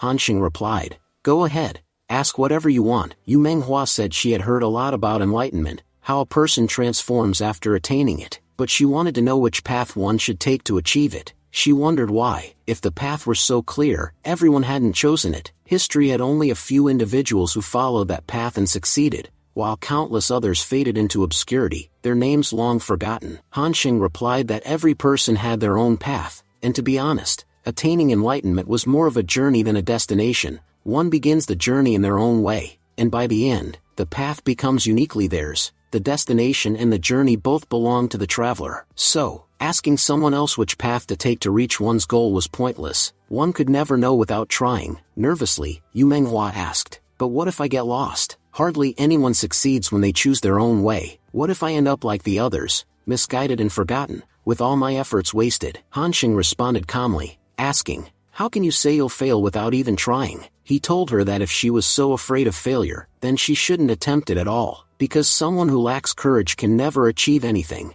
If she kept carrying that fear, she would never reach enlightenment. He advised her to cast out the fear within herself first, only then could she consider doing anything meaningful. After hearing Hanxing's words, Manhwa realized where she had been wrong. She thanked him sincerely, saying his words had helped her find her way. She now understood what she needed to do. She thanked him again for coming, and mentioned that the 3rd floor was a luxurious space, where he could rest comfortably if he wanted. Hanxing replied that it wasn't necessary. If she had no more questions, he would take his leave. As he descended to the lower floor, he noticed a man yelling at Haijie, clearly upset. An angry young master was shouting, "You poor fool, do you even know how expensive my clothes are? Because of you, they're ruined. What should I do with you now?" Haijie stood there trembling, frightened by the young master's rage. He admitted, "I know I'm not rich like you, but I'm not a beggar either. I've saved up some money. I'll pay for your clothes. Watching all this unfold, Han Xing stepped in and asked Hai Jia what had happened. Through tears, Hai Jia explained that the man had spilled wine on himself, and was now blaming him, saying Hai Jia had blocked his path, even though Hai Jia had just been sitting quietly to the side.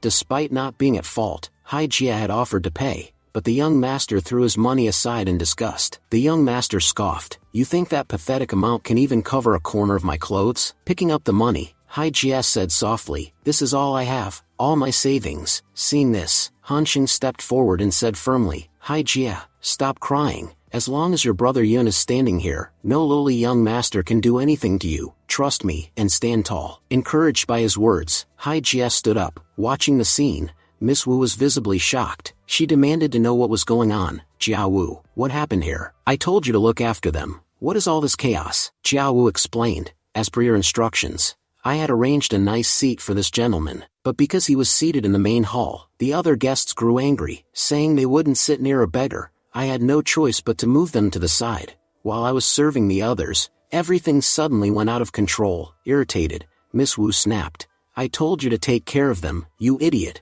What have you done?" Just then, Manhwa stepped forward and pleaded, "Young master, please calm down. This entire incident happened inside our tower, so we will take full responsibility. We will compensate you for the clothes." But before she could say more, Han Xing gave her a cold, piercing stare, which instantly terrified her. Then he calmly asked, "How much are your clothes even worth?" The young master arrogantly declared, "They cost 100 silver taels." "Honestly, that's more than a poor man like you could earn in a lifetime." But Han Xing replied firmly, "I'll pay you. In fact, I'm buying those clothes from you, right now." Everyone around burst into laughter upon hearing this. The young master mocked him, saying, "You'll pay me 100 silver taels? That's probably your lifetime's entire fortune. I guarantee a poor man like you can never afford that." The crowd began mocking Han Xing, laughing louder. Han Xing then turned to Miss Yu and said, "Please bring me some ink and paper." Within moments, Miss Yu returned with the items. Han Xing thought to himself, "It's true, my cultivation has ended,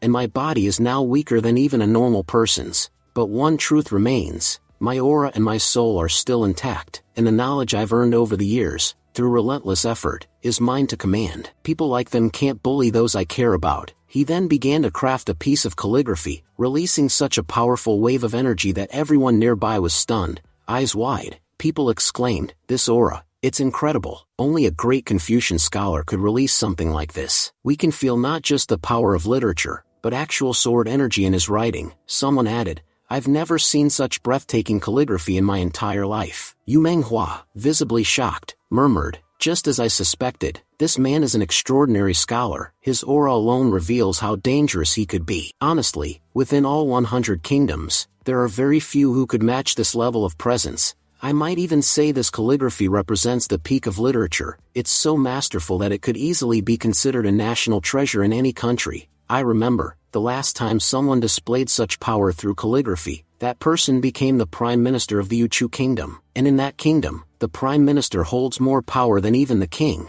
Because of his scholarship and wisdom, people whispered in awe, "This calligraphy is even greater than that prime minister's." Manhwa then stepped forward and said humbly, "Sir, please forgive us. We had no idea you were such a great scholar. If we had known, we never would have treated your people so disrespectfully." Seeing the intense aura surrounding Han Xing, the arrogant young master began to tremble with fear. Han Xing said coldly, "This calligraphy is worth thousands of gold coins. I'm now giving everyone here an opportunity. Anyone who wants to buy it may do so." An old man immediately stepped forward and declared, "I'll pay 1,000 gold for it." The bidding began and quickly escalated, reaching 5,000 gold coins. Even Hai Jia, who had been watching silently, was stunned by what was unfolding. Miss Mu whispered to Miss Yu, "This calligraphy is priceless. If we can somehow acquire it, it would be a tremendous gain for our family. Just owning it would significantly increase our family's strength." Manhwa nodded and stepped forward. "I offer 10,000 gold for this calligraphy." "Great Confucian,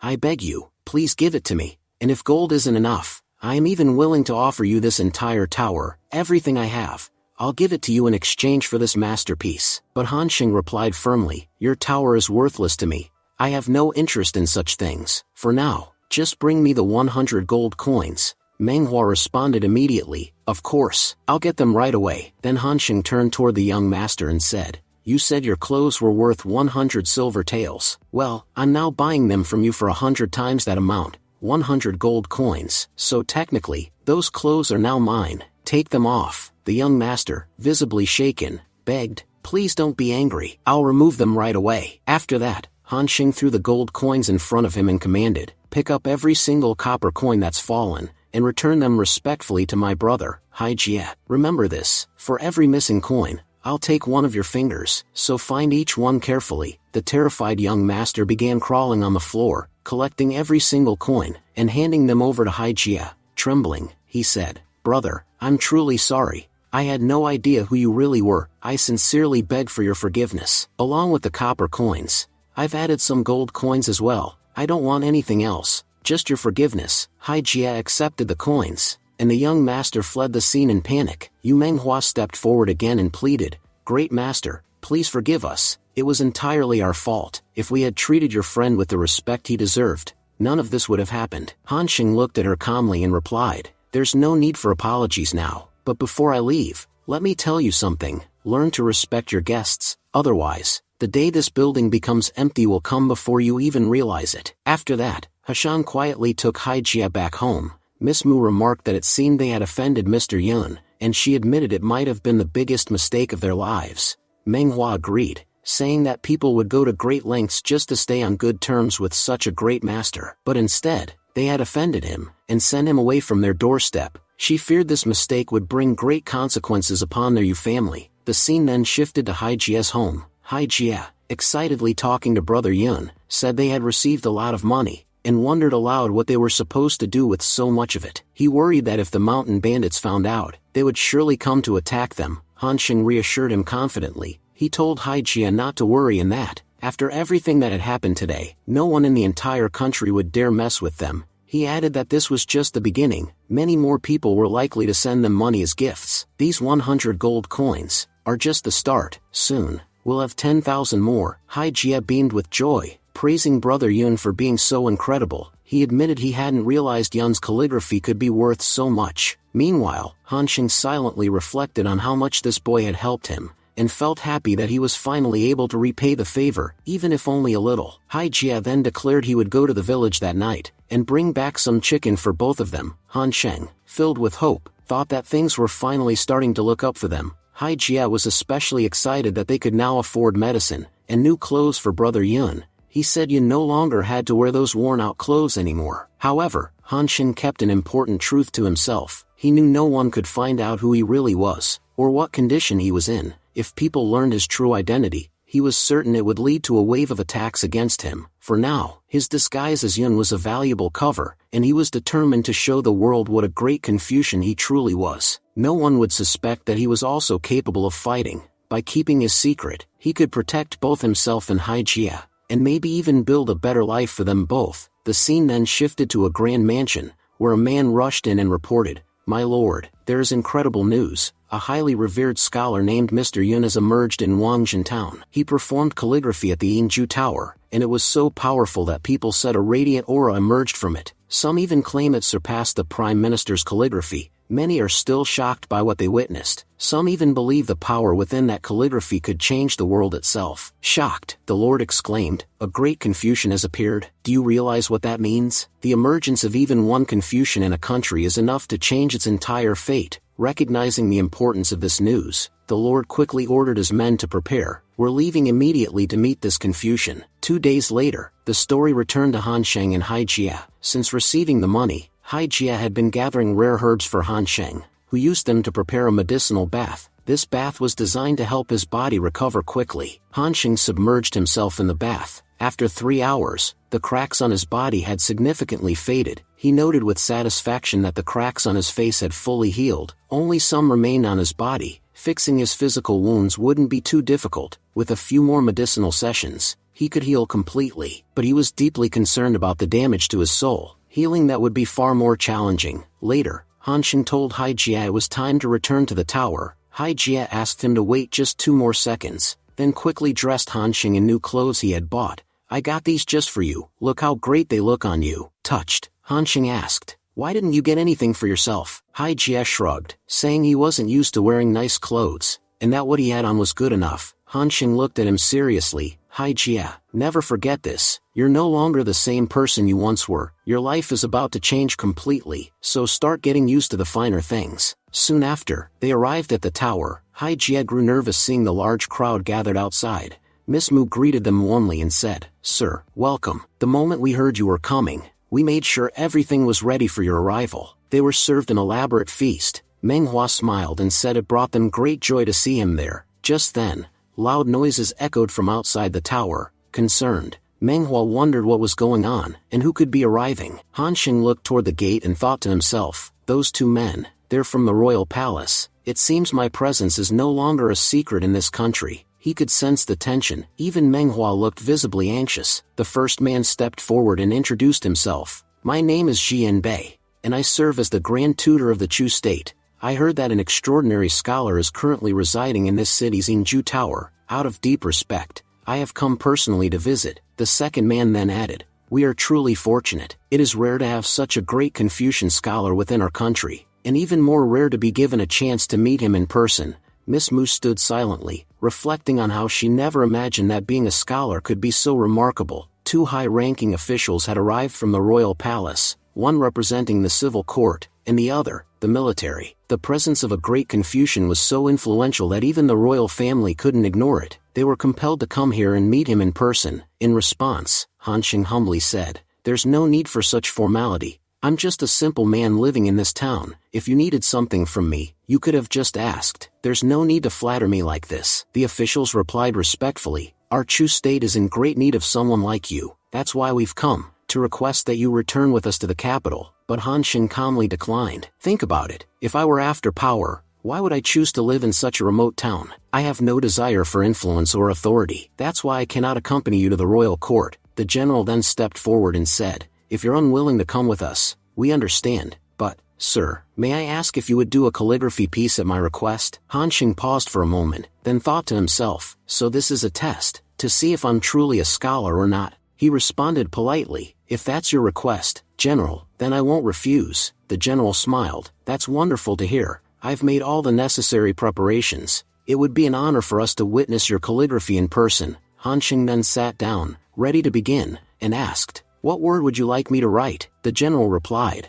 "I would like you to write the word country. I've heard it holds a profound meaning." Jian Bei, observing the interaction, thought to himself, "What is General Hu trying to accomplish here?" Everyone knows that the word country carries many layers of meaning. If a true Confucian scholar were to write it, it could influence the nation's very fate, bringing peace and strength from within. Placing such a heavy request before a scholar, it could be dangerous. He doubted whether Han Sheng would agree, but Han Sheng, now serious, looked at the general and asked, "Do you truly understand the meaning of the word you just said?" The general replied honestly, "I'm a martial artist. I've spent my life on the battlefield. I don't understand the deeper meanings of words the way scholars like you do." Han Sheng took a deep breath, releasing his inner energy as he began to speak. The word country holds countless interpretations. Each scholar defines it based on their understanding. What you've asked of me has more than one meaning. I can certainly write it for you, but I need to know what you truly wish to express through this word. Without understanding what's in your heart,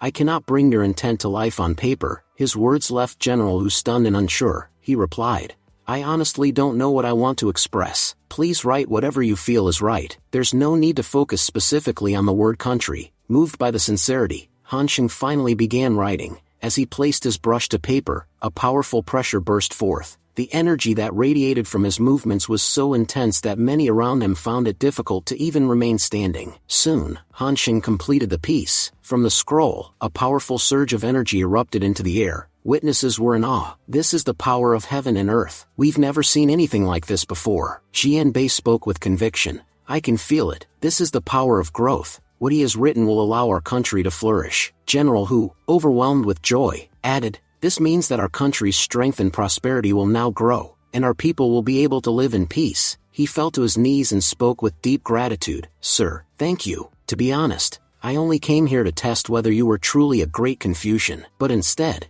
you opened the eyes of someone as insignificant as me. With a single word, you could have destroyed our country, or punished me for my audacity, but instead, you showed grace and used your power to strengthen our nation." we will never be able to repay your kindness. Words cannot express how grateful I truly am. Everyone was left stunned as they saw General Hu drop to his knees. Miss you, observing the scene, thought to herself, the same general who never bows even before the emperor, is kneeling in front of Mr. Yun. Just how incredible is Mr. Yun? General Hu and Ji Yunbei humbly made a request. They asked, would you be willing to come with us to the capital just once? It would give us a chance to repay our debt to you. Here, we don't have anything valuable enough to properly express our gratitude. But Han Xing replied firmly, I already told you, I'm not going anywhere. That's why I won't come to the capital with you either. I've given you this calligraphy as a gift, and if I ever need something in return, I'll be sure to come to you myself. For now, I'm leaving, and I hope no one follows me. The next day, we see Han Xing returning to the tower. Miss Mu greets him and says,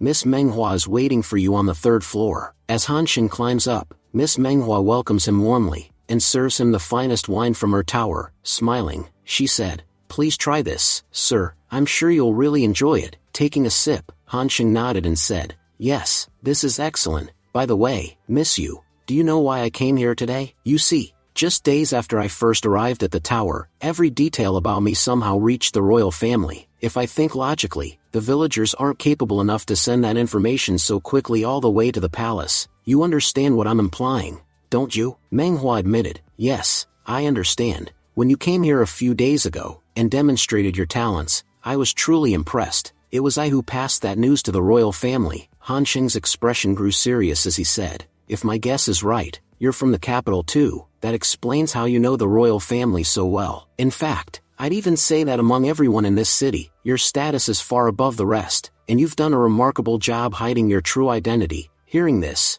Manhwa knelt before him and said sincerely, you're absolutely right, and now, I need your help, desperately. In return, I'm willing to offer anything, even everything I have. Han Xing replied, stand up. If after hearing your story, I feel you truly need my help, then I promise, I will help you. Manhwa stood, composed herself, and revealed her true identity. My name is Yu Manhwa, and I am the eldest princess of the Yuchu kingdom. Han Xing thought to himself, as I suspected, her status is indeed special. Manhwa then began telling her story. She explained that her childhood was a happy one. Her father, the king, was always busy with matters of the country, but still found time to spend with his family. However, their kingdom, Yuchu, was small and ranked low among the nations. Because of that, they were often underestimated, border conflicts were frequent, and due to their weakness, they often lost. One day, an envoy from their neighboring Li kingdom came forward with an offer. He promised peace, saying the Li kingdom would never attack them again. But,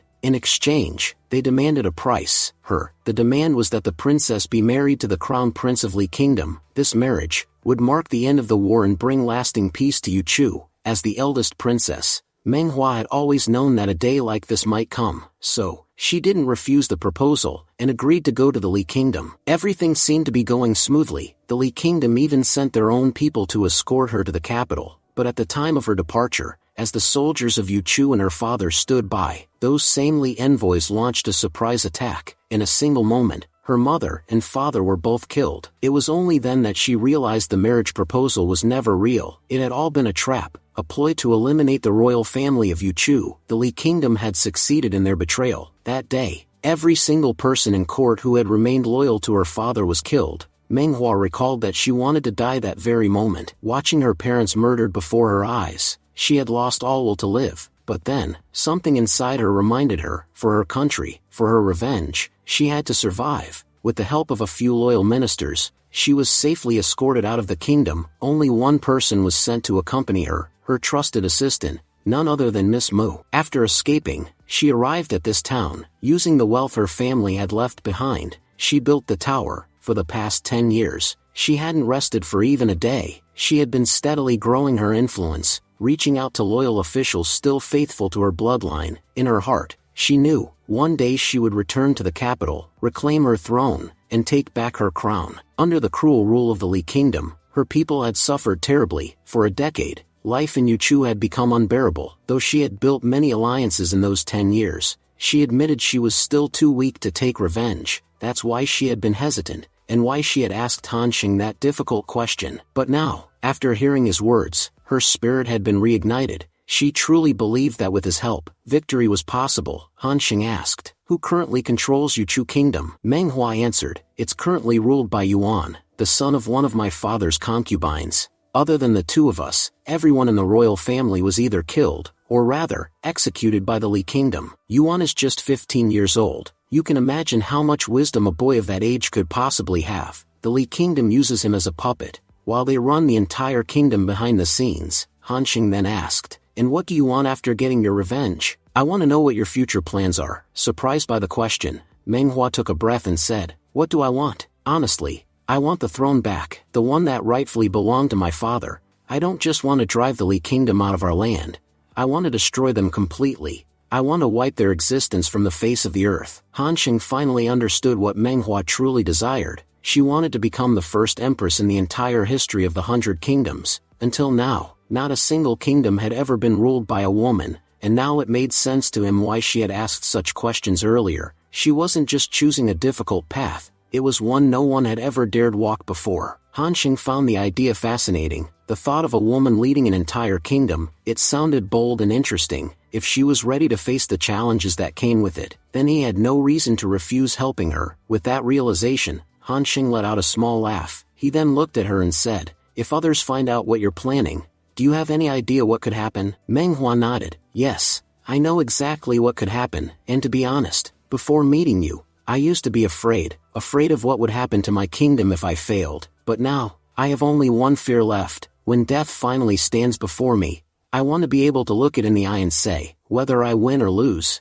I gave it my all. Even if I lose, I won't regret it, because I didn't live my life in fear. Han Xing smiled and replied, if that's truly how you feel, then I'm willing to help you, but I have one condition. You cannot interfere in my personal life, and whatever I ask you to find, you must find it, no matter what. Can you do that for me? Manhwa responded without hesitation, that's a small price to pay. If you had asked for anything more, I still would have agreed. Now that you're with me, I truly believe that no mountain or ocean can stop us. Han Xing nodded approvingly. That's good. Having ambition is important. Without ambition, no one has the courage to conquer the world. Later, on his way back, Han Xing thought to himself, now that I have Manhwa's support, I'll be able to gather all the spiritual herbs and heal my soul. Honestly, I could have asked someone else to bring me herbs, but there's something about this girl's ambition that really struck me. There are very few people in this world who even dare to dream big, and she's not just dreaming, she's ready to act on it. 2 months later, Han Xing's spiritual powers had partially recovered. Watching him train, Hai Jia admired his strength and quietly wished that one day he could be like him too. Meanwhile, Han Xing reflected on his progress. Eating spiritual herbs consistently has brought me a lot of benefits.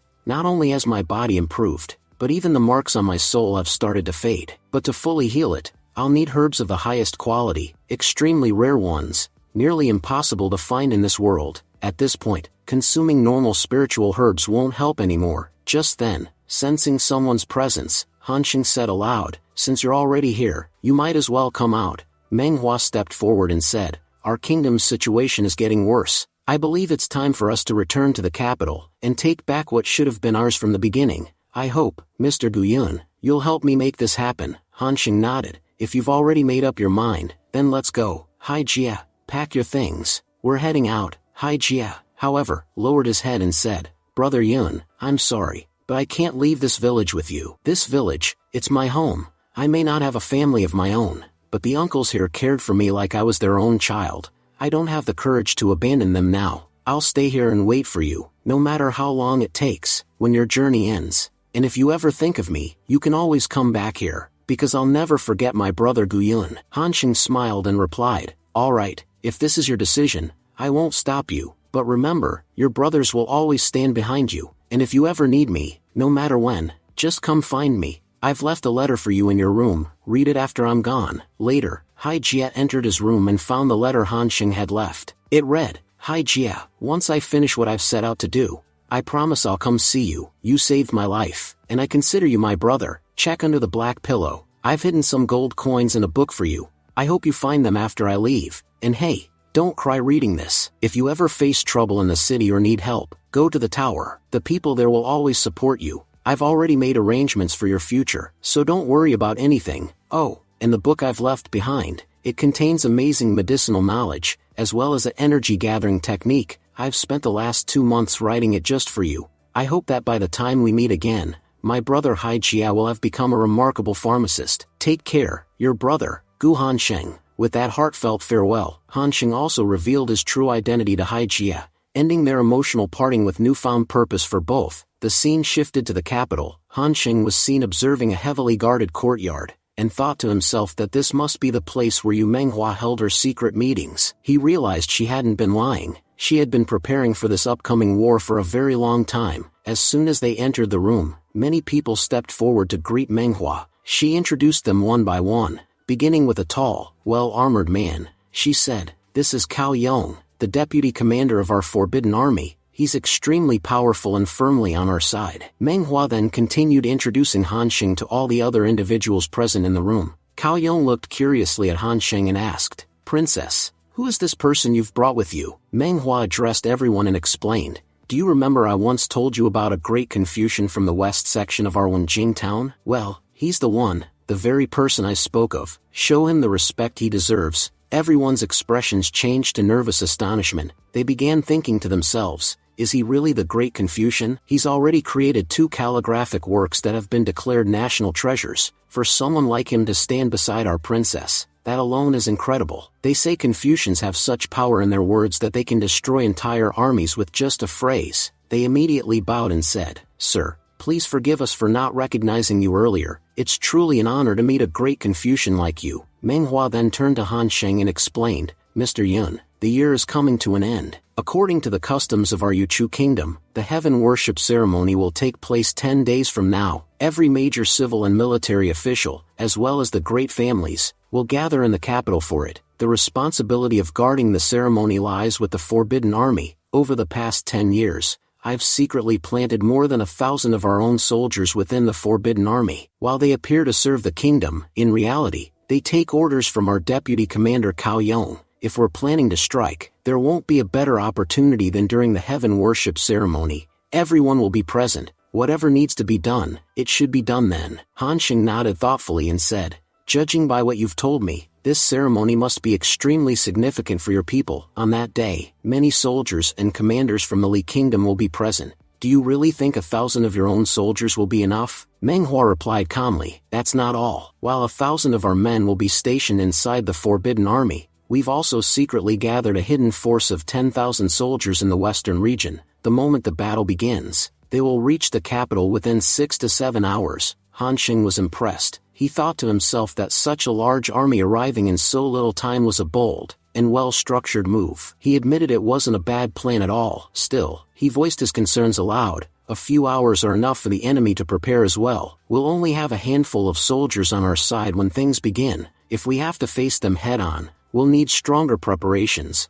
Honestly, I've already started thinking about how to suppress their forces completely." One of the soldiers stepped forward and asked hesitantly, "Great Confucian, we only have 10 days left. Do you believe we can come up with something effective in such a short time, something that can guarantee our success in the upcoming war?" Hansheng assured them, "I do have something in mind. I'll discuss it with the right people when the time comes. For now, I want all of you to step outside." Once the room was cleared, Hansheng turned to Manhwa and said, "Let's move to the inner chamber. There are still people around who could be listening." After stepping inside, Hansheng spoke in a more serious tone, "There are too many loopholes in your plan. Everything you're relying on, it's based on people's loyalty. But what if someone betrays you at the last moment? You won't have time to recover from that kind of blow." Manhwa replied quietly, "I've done everything I possibly could. From the beginning, I told you, without your help, I cannot win. That's exactly why I was so hesitant to take any action on my own. 10 years ago, I truly believed that leaving this country would make things better, that people here would finally live in peace. But honestly, ever since that day, life here has only grown harder for everyone. I know this plan isn't flawless, but right now, I don't have any other option." Hansheng reassured her, saying she didn't need to worry. She wouldn't lose this war as long as he was around. Manhwa nodded, responding with confidence, "Mr. Yun, I trust only you." Hansheng then said that their first priority should be eliminating those who were living within their country, while secretly serving the enemy. "Before anything else, I need to know what kind of people the current Prime Minister and General truly are." Manhwa nodded began to explain, "Our Prime Minister, Fu Cheng, was once the greatest Confucian in our nation's history. He currently handles all state affairs, and has done so for the past 20 years. During that time, he has achieved a lot and earned immense respect from the people. Even though our country is technically under the Li Kingdom, he has never once acted against us. As for General Hu, he's a brilliant commander, he controls half of our entire military. I can guarantee there's no one more loyal to this nation than him. Over the past 15 years, he has survived countless attacks and multiple assassination attempts. And yet, despite it all, he's never wavered in his loyalty. Han Xing raised an eyebrow and said, "Really? So the general is that kind of man? Strange, because when I met him the other day, I felt something different." The scene then shifted to outside General Hu's residence. Han Xing approached the gate, but the guards quickly stepped in his way. One of them asked, "Who are you, and how did you get here? If you value your life, leave immediately." Han Xing calmly responded, "Tell the general that someone from Wenjing town is here to see him." The soldier hesitated and asked, "Why should I believe the general even knows who you are?" Han Xing smirked and said, "Just go tell him the word country, he'll come running." Moments later, the general himself came out to meet Han Xing. Clearly surprised and pleased by the visit, he greeted him warmly, saying, "It brings me great joy to have you visit my home. Tell me, Great Confucian, what can I do for you?" Han Xing replied respectfully, "General, it's been quite some time since we last met. I hope you've been well. Actually, I came to ask you something important." The general nodded attentively, and Han Xing continued,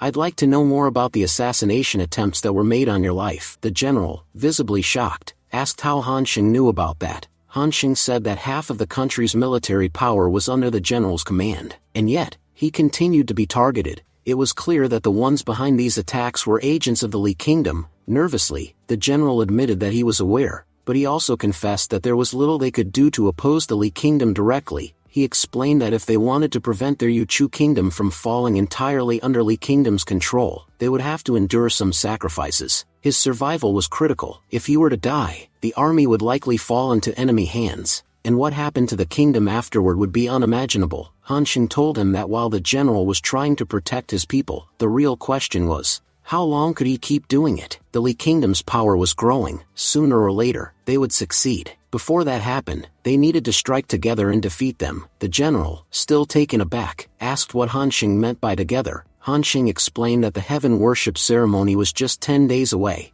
and that ceremony would be the turning point for the entire Yuchu kingdom. If the general performed well, their kingdom could be free forever. But if he failed, its future would be in grave danger. Dropping to his knees, General Hu declared that he was ready to risk his life, if that's what it took to help. He pledged full loyalty to the Great Confucian and said he would follow Han Xing's every command, as long as it helped protect the country. Han Xing then laid out the plan. The general had 10 days to gather all remaining loyal officials, and send their families far from the capital, to a place where they'd be safe from harm. That way, when the time came, the soldiers would be able to fight without fear for their loved ones. He also instructed the general to summon the majority of his army to the capital, especially during the heaven worship ceremony, so they would have the upper hand when the moment to attack arrived. General Hu nodded and said that if Han Xing was on their side, he had full confidence in their victory. He told him not to worry, he would begin the preparations right away. As Han Xing turned to leave, he muttered that he hoped the general would get it done,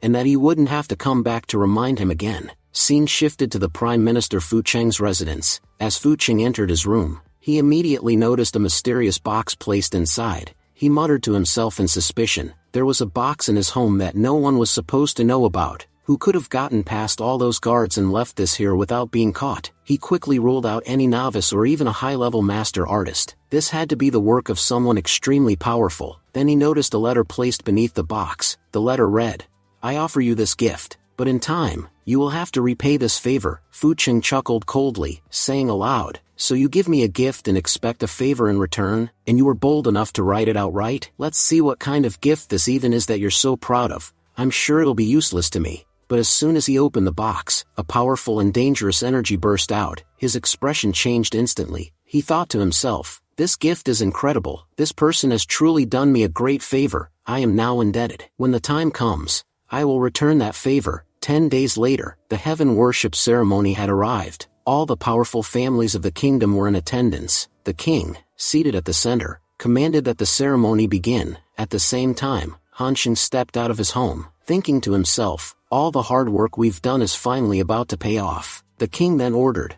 "Prime Minister, begin the ritual." the Prime Minister stepped forward and started performing the sacred calligraphy ritual, the calligraphy of ink and spirit that would decide the fate of the kingdom. Everyone in the ceremony began whispering in agreement that, just like every year, the blessings of the heavens had been bestowed upon them again, thanks to the Prime Minister. They believed the coming year would be prosperous. Meanwhile, standing behind the king was the envoy from the Li Kingdom. With a smug expression, the envoy thought to himself that soon, all these people would become slaves of the Li Kingdom. Fools, what are you even celebrating? At that very moment, Princess Manhwa and Han Xing arrived at the ceremony grounds. Everyone turned in shock, murmuring questions about who these people were, and how the Forbidden Army had allowed strangers to enter the royal palace grounds. One minister, clearly irritated, stepped forward and demanded to know their identities, stating that no outsider could simply walk into Yuchu Kingdom's imperial palace. Princess Manhwa responded sharply, saying she was surprised this was still considered Yuchu Kingdom's palace. She had assumed by now that everyone here worked for the Li Kingdom. 10 years had passed, and Prince Yuji had grown up, but what saddened her most was seeing that he was not the crown prince of Yuchu Kingdom anymore. Instead, he had become nothing more than a pawn of the Li Kingdom, following their every command. Prince Yuji stared at her, stunned. Who are you? Then it struck him, wait a second, elder sister, is that really you? General, who was equally shocked, eldest princess, you've returned. As soon as Princess Manhwa was recognized, the crowd broke into a flurry of conversation. People whispered that after 10 long years, why had she suddenly returned? And on the day of the heaven worship ceremony, no less, was she really the eldest Princess Manhwa? Clearly upset, Manhwa raised her voice, declaring that every minister in the royal court now worked for the Li Kingdom, and despite knowing this, her brother Yuji had done nothing. He had simply watched as his people were dragged into hardship. Yuji snapped back, saying she was overreacting. He had taken care of the kingdom in her absence over the last 10 years. Then he ordered the palace guards to escort the princess away. He insisted they could settle their differences after the ceremony was over. Privately, Yuji thought to himself that his sister didn't understand just how powerful their enemies were. By cooperating with them, at least the kingdom had survived. If they had refused, the same fate that befell their parents would have happened to them as well. As a few guards stepped forward to seize the princess, Prime Minister Fu Cheng intervened. He stated firmly that the eldest princess, though missing for 10 years, still had just as much right to the kingdom as anyone else. They couldn't simply dismiss her like that. Then he turned to Manhwa and asked why, if she had been alive all this time, she had never visited his official residence. He had always been willing to listen. Princess Manhwa replied that it was true. They hadn't met in the last 10 years, but recently, he had received a gift from her, the calligraphy scroll sent to him a few days ago. That very scroll had been written by none other than the master standing beside her now. Prime Minister Fu Cheng was stunned. So, this is the great Confucian who wrote that masterpiece? He must be the same one who lived in Wenjing town. Please forgive me, master, I didn't recognize you. Then, humbling himself, he bowed and added, this lowly scholar greets you. Han Xing politely acknowledged it, saying the calligraphy had indeed been written by him, but only at Princess Manhwa's request. If Fu Cheng wished to thank someone, it should be her. The Prime Minister turned to the princess and said sincerely that she had done him a great favor. Still, he added,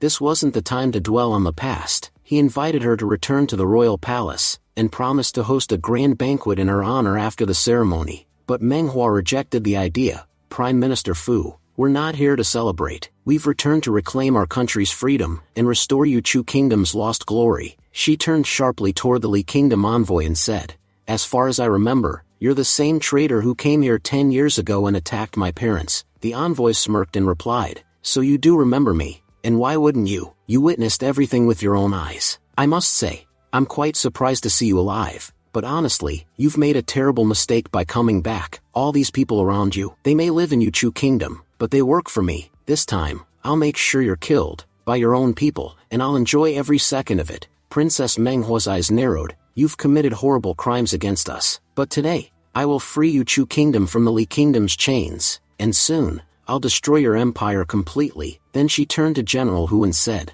the time has come, begin the mission. General Hu stood upright and declared with unwavering loyalty, yes, Princess, your general is ready. The envoy from the Li Kingdom sneered, and accused General Hu of betraying them. He admitted that he had always suspected this day would come, which was why he had been preparing for it for a long time. He then commanded the commander of the Forbidden Army to step forward and eliminate the traitor. He ordered that general who be killed in a way that would set an example, so everyone would know the price of treason. But before they could act, Cao Yang stepped forward to confront the Li envoy. He questioned how someone who served the Li kingdom had the audacity to sit comfortably in Yuchu kingdom for the past 10 years, and now even dared to threaten its citizens on their own land. He declared that today, he would show him the true power of Yuchu kingdom. The Forbidden Army commander laughed mockingly, and asked if he meant the same Yuchu kingdom that had been destroyed 10 years ago. He reminded them that, back then, instead of fighting back, the people of Yuchu had knelt in surrender, and now, those same people thought they could challenge the Li kingdom. Princess Manhwa furiously ordered Cao Yang not to let the envoy get away. Sensing the tension rise, the envoy began to unleash his power. He turned to the princess and mocked her, calling her a fool. He pointed out how her brother, the crown prince, had become a loyal dog to the Li kingdom, and had lived a peaceful life under their control. In contrast, she had chosen rebellion, and had wandered like a fugitive. He told her the kingdom she was fighting for no longer existed.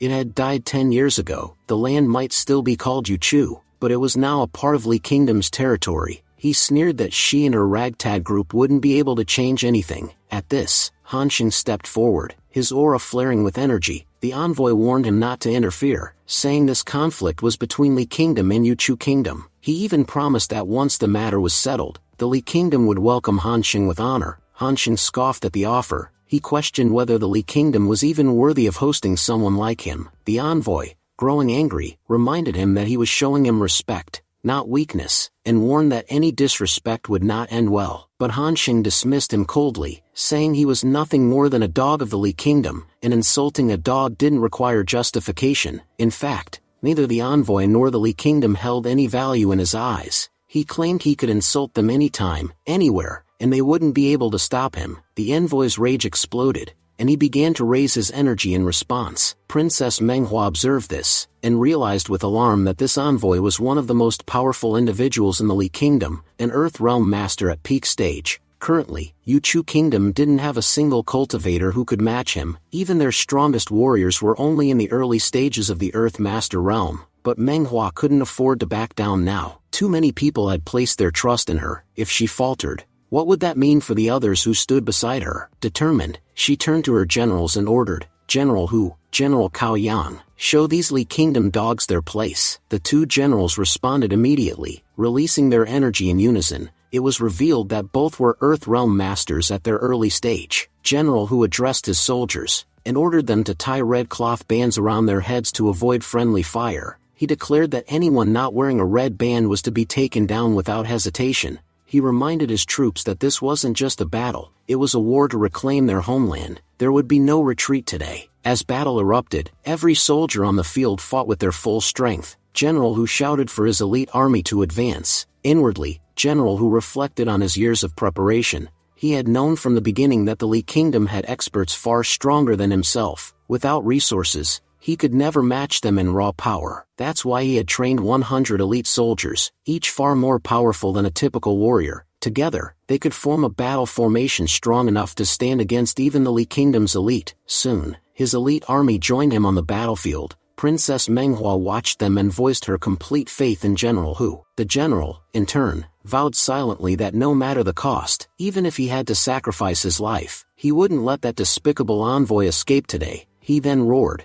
commanding his men to activate the formation. The envoy, observing their movements, realized what was happening. He smirked and said that it seemed General Hu had been preparing for this battle for 10 years. He understood that the general had known he could never surpass him in strength alone, so he had chosen to train others. The envoy admitted that General Hu was indeed a remarkable leader. That was why he had once offered him a place in the Li kingdom. But sadly, this exceptional general would die today, for nothing. Just then, General Hu launched a powerful attack at the envoy. He shouted that loyalty was everything. If he couldn't stay loyal to his own kingdom, then all his power was meaningless. As the fierce battle raged on, Princess Manhwa stood back, watching the clash unfold, her eyes burning with determination. Hanxing turned to Manhwa and asked if witnessing the intense battle had made her afraid. Manhwa replied with quiet determination that her fear had ended the day she met him. Hanxing smiled and told her to always remember that feeling. He warned her that the path she had chosen was incredibly dangerous, and on that path, such horrors would become normal. He reminded her that the moment fear entered her mind, she would already have lost. She must never allow fear to take root because, in his eyes, victory always lay beyond fear. Meanwhile, General Hu, engaged in a brutal battle, was growing visibly exhausted and badly wounded. Watching him struggle, the Li envoy turned toward the crown prince and shouted in anger. He demanded to know why the prince was just standing there. After all the resources they had invested in him, the time had come for him to prove his loyalty. The envoy reminded him that he too had reached the early stage of the Earth Master realm, and now it was time to use that power to kill their enemies. If he refused to fight, the envoy vowed to execute him alongside the rebels for treason. The crown prince then saw Commander Cao Yan locked in a fierce battle and hesitated. He thought to himself that while he loved his kingdom, he loved his own life even more. With that chilling thought, he charged at Cao Yang at full speed. Cao Yang, sensing the incoming attack, realized he wouldn't be able to dodge it. The crown prince unleashed a devastating blow, severely injuring General Cao Yang in a single strike. Manhwa cried out in disbelief, asking how Yuji could betray them like this. Commander Yi laughed and mocked General Cao Yang, saying the situation reminded him of an old saying, "We were defeated not by outsiders, but by one of our own." He taunted him, asking how it felt to be beaten by his own crown prince. Elsewhere, General Hu was also weakening as he fought against the envoy. The envoy smirked and told him that no matter how hard he tried, he would never win. He admitted that their battle formation was impressive, and had managed to hold him back so far, but it wasn't enough to defeat him. He warned that Hu was about to witness his true power, and with that, he lunged forward to strike. General Hu, battered and bleeding, thought to himself that he didn't care if he died. All he wanted was for his kingdom to be protected. He prayed silently, asking the gods to spare his people even if he could no longer fight. At that critical moment, Han Xing stepped forward and revealed a talisman from his robes. It was a suppressing talisman. The moment he activated it, every soldier from the Li Kingdom fell to their knees, overwhelmed by its presence. Even the envoy himself struggled to remain standing. In shock, Commander Yi gasped and asked what this talisman was. He couldn't understand why standing in its presence felt so impossible. He realized that the talisman had completely suppressed their cultivation. The envoy, now on his knees, spoke in disbelief. He couldn't believe that such powerful Confucians still existed in this era, ones capable of sealing their cultivation so completely with just a talisman.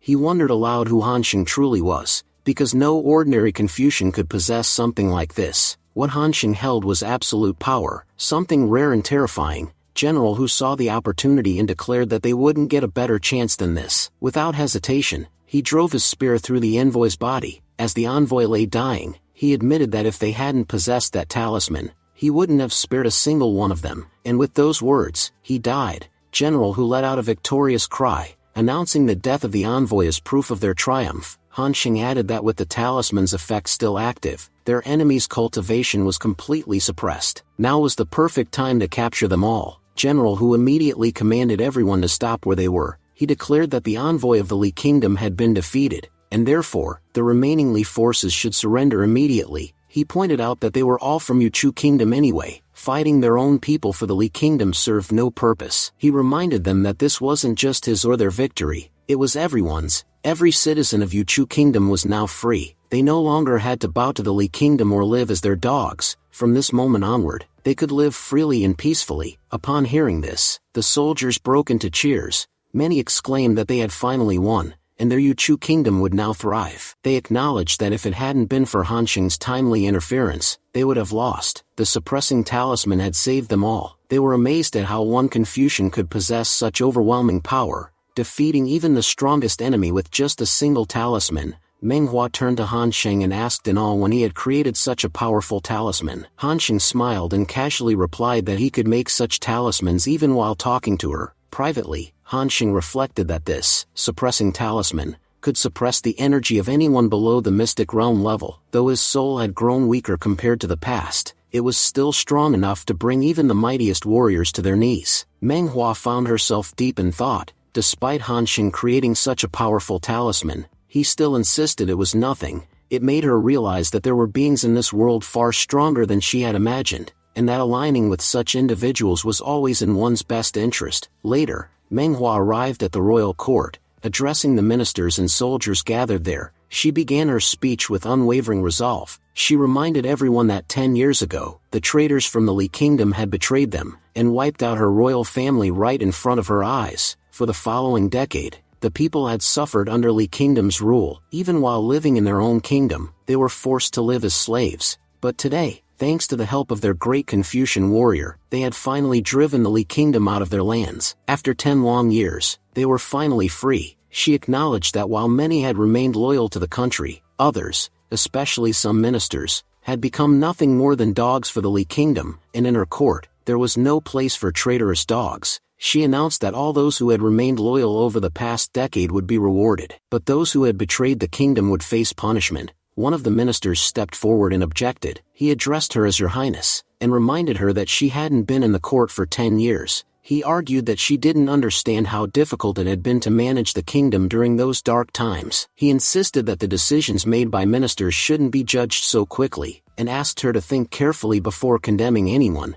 He added that it was the crown prince who had been running the country, and many of them believed he was still the best choice to lead. After all, he was the future king. Before he could continue, Manhwa interrupted, shouting at him to shut his mouth. She warned him to know his place before speaking. No matter what excuses they gave, those who committed crimes over the past decade wouldn't escape justice. Her fierce words caused many in the court to tremble in fear. General Hu stepped forward and declared that anyone who dared speak against the princess would have to answer not to her, but to his sword. He encouraged the princess to speak freely, and promised to see who dared oppose her now. Manhwa then turned to the minister and addressed him coldly. She pointed out that for 10 years, he had loyally served the Li Kingdom, not Yu Chu. While their homeland was left barren, he helped fill the Li Kingdom's coffers. She asked him what made him think she wouldn't know all this just because she was absent. She ordered the guards to arrest him immediately, and have all his property seized. The minister began crying and pleaded with her. He reminded her that he was a third-rank minister, and begged her not to do this. But Manhwa remained unmoved. She called out another minister, accusing him of sending young girls to the Li Kingdom as offerings. She asked him if he felt even a shred of shame for what he had done. Then she ordered the guards to take him away and throw him in jail. One by one, every corrupt minister who had betrayed the country was arrested on Manhwa's orders. She then turned to another senior official, and reminded him that he had once been the grand tutor of their kingdom. She expressed her deep disappointment in him. The chief minister bowed his head and admitted his mistakes. He said he was prepared to accept whatever punishment she saw fit. Manhwa ordered the guards to take him away as well, stating that no matter a person's rank or position, betrayal would not be forgiven. She then turned to the remaining ministers and addressed them with pride. She told them that they had never betrayed the kingdom, and she was truly proud of their loyalty. For the time being, she appointed Prime Minister Fu to handle all matters of governance, as she was still unfamiliar with the current state of affairs. The ministers all bowed and agreed to follow her commands. Then, Manhwa turned toward Han Sheng. With heartfelt gratitude, she thanked him. She said none of this would have been possible without him. Han Sheng smiled and told her that if she ever faced a problem she couldn't solve on her own, she should call for him. He would never hesitate to help her. Manhwa nodded and said that while she couldn't offer him much, she was still willing to help however she could. If there was anything she could do for him right now, she asked him to please let her know. Han Sheng, in his mind, considered how beneficial it was for him that Manhwa had become the empress. Now that she held power, she could summon spiritual herbs to aid his healing process. With her support, he believed he would fully recover within a few months, and finally leave this kingdom behind. A few months later, Han Sheng was seen taking a medicinal bath, his body slowly recovering. As he soaked, he thought to himself that Manhwa had done an excellent job over the past few months. Thanks to the rare herbs she had provided, the cracks on his body had fully healed. However, his soul remained damaged. He recalled how he had overused his powers last time, resulting in a massive crack in his soul. Until it healed, he wouldn't be able to access his full strength. Deep down, he doubted Yu Chu Kingdom had the means to help with that. The kind of herbs required to heal a soul were incredibly rare, and far beyond the reach of such a small kingdom. He concluded that he'd have to search for them himself. Just then, Manhwa entered the chamber to meet Han Sheng. Greeting him, she said, "Sir, we have a serious issue. Envoys from 7 neighboring kingdoms have arrived at our palace, including one from Li Kingdom." She added that they had no clear idea about the intentions behind these visits. Han Sheng replied calmly, saying that if Li Kingdom or any of the others truly intended to attack, they would have done it months ago, especially when Yu Chu was broke and defenseless. Now that the kingdom had regained some strength, he was confident no attack was coming. Based on his intuition, he believed their true intentions would soon become clear once they arrived. Han Sheng then accompanied Manhwa to the imperial palace, where all 7 envoys had gathered in the royal court. As he looked around, he noted that all the visiting kingdoms were Yuchu's immediate neighbors. In his mind, he was certain they hadn't come with friendly intentions. There was definitely a hidden agenda. Manhwa, however, took comfort in the fact that the great Confucian was by her side. With him here, she had no reason to fear. No matter what these ministers planned, even if things went sideways, she trusted that Han Xin could handle it. Standing before the court,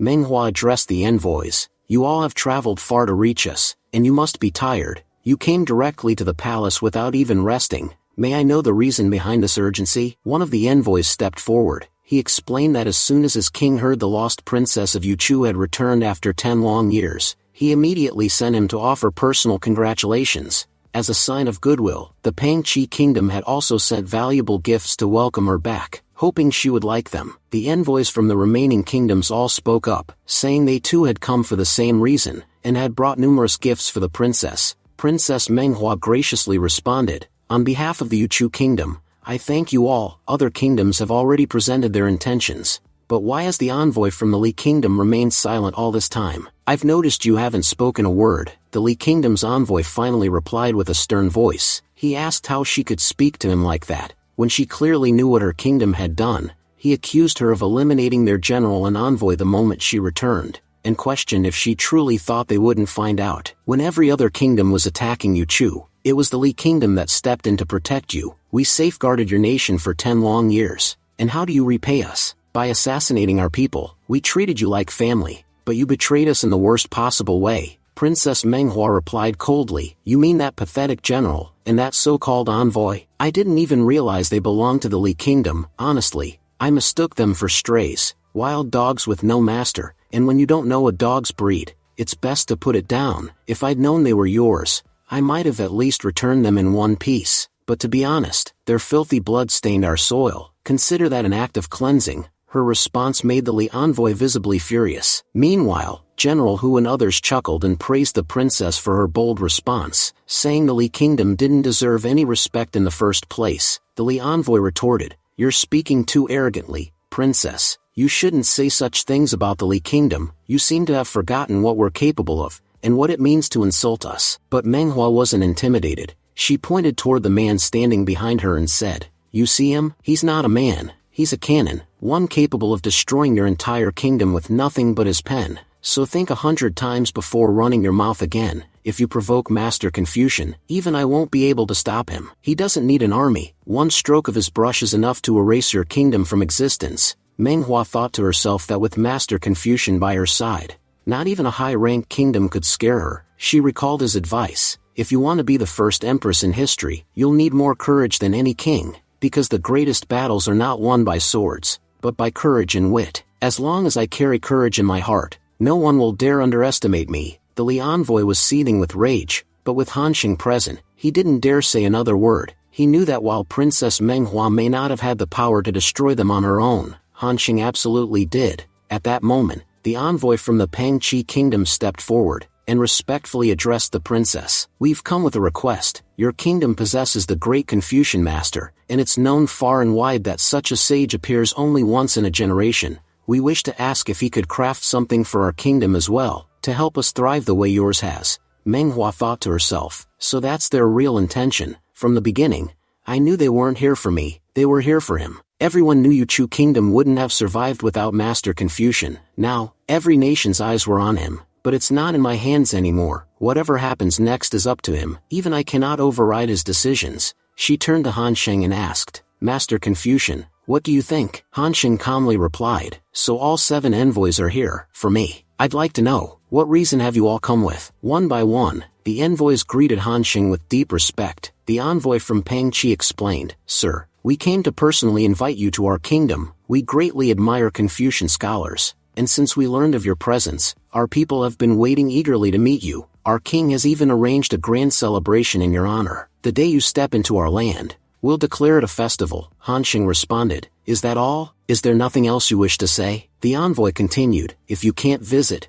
we understand, but could you grant us a gift? Something crafted by your own hands, something made by you personally? Han Sheng asked, So that's what you want? What exactly do you seek? The other envoys chimed in, Yes, Master. We've all come here with the same request. We would be honored to receive a piece of your calligraphy, Han Xing mused aloud. So you've all come here for my calligraphy, and now you want me to personally make one for each of you? This is what you all are trying to say, right? The envoys all expressed their excitement, nodding eagerly and thanking him. But Prime Minister Fu snapped angrily, idiots! Do you have any idea what you're asking for? Do you know how much soul power it takes for a Confucian master to create even one piece of calligraphy? You're asking him to make one for each of your 7 kingdoms? You don't understand the toll it takes. Each piece affects his foundation. It could weaken his powers significantly. I've never seen such shameless people in my life. You're practically here to rob him in broad daylight. Prime Minister Fu thought to himself that as someone who also practiced calligraphy, he understood just how difficult it truly was. Asking a great Confucian like Han Xing to create 7 different calligraphy scrolls was pure foolishness. Even for a master, such a task would demand tremendous effort. Han Xing, however, calmly addressed the tension. Lord Fu, please stay calm. These envoys are only saying what they've been instructed to. Don't worry, I know how to handle this. He turned toward the envoys and said, you probably have no idea how much energy and focus it takes to create just one piece of calligraphy. Let me explain it myself. Prime Minister Fu immediately bowed his head in respect and said, as you wish, Master Confucian, please, proceed as you see fit. Using his power, Han Xing's tone turned stern. Where did you all get the audacity to come here and demand 7 pieces of calligraphy directly from me? Do I look like your servant who will obey your every command? Listen to me carefully. All 7 of your kingdoms will receive one final warning, and only because there are innocent citizens in your nations. But if any of you even think about repeating this disrespect, I'll create one calligraphy scroll, and it will be a curse declaring the destruction of all 7 of your kingdoms. If you think I'm joking, I can end your kingdoms right now. For this last time, I'm letting you go. Return to your lands and inform your kings. The great Confucian is no one's servant. I do not act on command, and if your kings ever again desire a piece of my calligraphy, tell them to come to me in person. I'll be waiting, and they'll be given a welcome they won't forget. Actually, hold on, something just occurred to me. You all know that our Yuchu kingdom has been struggling for a long time. We've worked incredibly hard to rebuild, and now that all of you have come here in person, deliver a message to your emperor, support Yuchu, send supplies. It's your responsibility to help your neighbors. He gave them a final warning. If no help arrives within 10 days, I promise you'll face consequences beyond your imagination. As the envoys departed, the scene shifted to nighttime. Princess Manhwa visited Han Xing and said gently, Master Confucian, there's something troubling me. I've come to seek your guidance. Han Xing replied, in the future, you will stand against 100 kingdoms, and you'll have to face them alone. If you can't handle minor dynasties like these, how will you confront the world? Don't forget, your goal is to become empress, and for that, you'll need much more strength and resilience.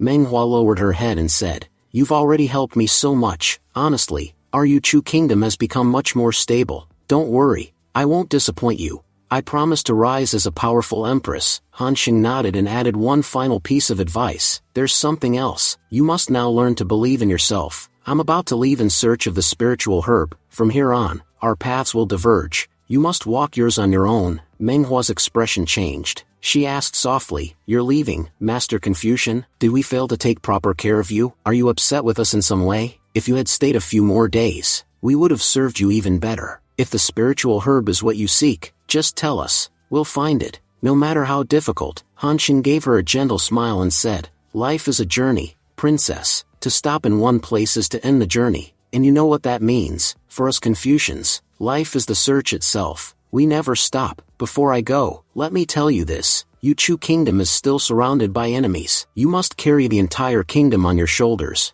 and those shoulders must not falter. The hopes and smiles of thousands now rest on your strength. Moved by his words, Manhwa replied with tears in her eyes, thank you, Master Confucian, for guiding us. I'll remember every word you've said, and shape my future accordingly. Han Xing smiled faintly and said, I'm heading north now. I hope that when I return, I'll see a new Yuchu kingdom, a stronger, better one that will make me proud. Manhwa, now tearful, promised, don't worry, I'll do everything I can to turn our kingdom into a better place, and I'll find every rare spiritual herb that exists. The next time you return, I'll welcome you with honor and joy. As she opened her eyes, she realized that Han Xing had already departed. Looking into the distance, she thought to herself, Master Confucian, in my life, you were like an angel. You may have been with me for a short time, but you changed everything for the better. A few days later, Han Sheng was seen traveling through Lin Kingdom. As he crossed the treacherous Bloodfall Cross, he reflected on his long journey. He knew that if he wanted to continue heading north, he would have to cross Lin Kingdom on foot,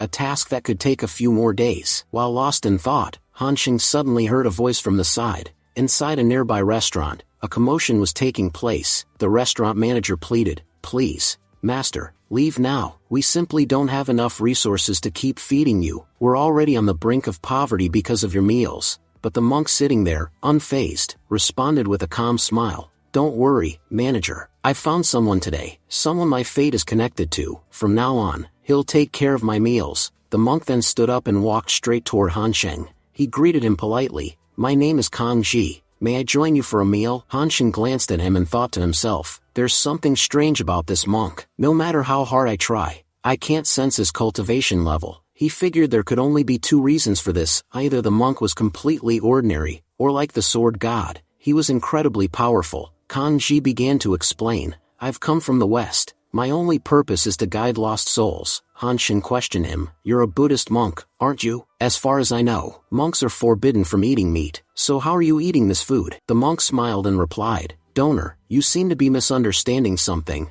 Buddha says those who eat meat go to hell. But if I, as a good monk, don't go to hell, then who will help the souls trapped there? I eat meat so I can go to hell and assist those in need. Despite what I eat or drink, my heart remains pure. I only seek to share in the pain of this world." Han Sheng, slightly amused, responded, "All right, enjoy your meal. I've done what I came here to do, so I'll be leaving now." The monk looked at him and said thoughtfully, "Donor, you're very young, probably not even 25. Hearing that, Han Sheng was stunned. How did he know I'm under 25? He wondered, can he actually see through my mask? He had used the heaven concealment art to mask himself, an advanced technique even powerful cultivators couldn't see through. So how was this seemingly ordinary monk able to? Still suspicious, Han Sheng paid for the monk's food and started to leave. Kang Ji called out, "Donor, where are you going? I haven't even finished my meal. Let me come with you." Outside, Han Sheng turned to him and asked, "I already paid for your food, so why are you still following me?" The monk replied, "If I'm being honest, our meeting was destined.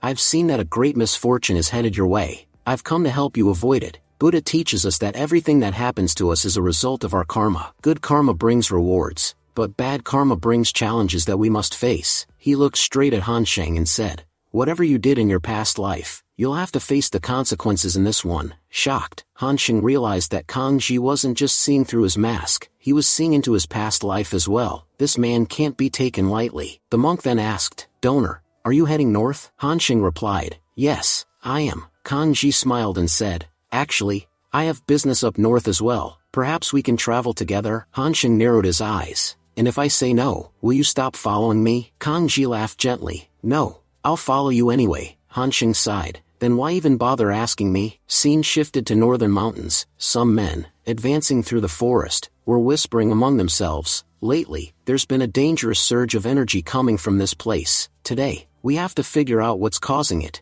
As they moved closer, they discovered something unexpected. Han Sheng's legendary sword lying on the ground. They gasped in shock. "Isn't this the Jinhong sword? The same one that once stood its ground against the heavens themselves?" The scene then shifted again, taking us to the city within Fangfu Kingdom. As they entered the city, the monk commented that in most small towns, there were usually very few people, but this city seemed unusually crowded. Han Sheng nodded and said it was about to get dark, so they should hurry and find a place to stay for the night. With that, he led the way to a nearby inn. Upon seeing him, the innkeeper greeted him politely but regretfully explained, "Dear guest, I'm afraid our inn is completely booked for tonight. We can prepare food for you, but unfortunately, we don't have any rooms available." Han Sheng raised an eyebrow. "This inn looks pretty big, and I don't see many people around. How can it be full?" The innkeeper pointed upstairs and replied, "You see those guests up there? They booked every single room in the building. There's nothing more we can do, even if we want to help." Han Sheng then asked if there was any other place in the city where he could stay. The innkeeper sighed and said,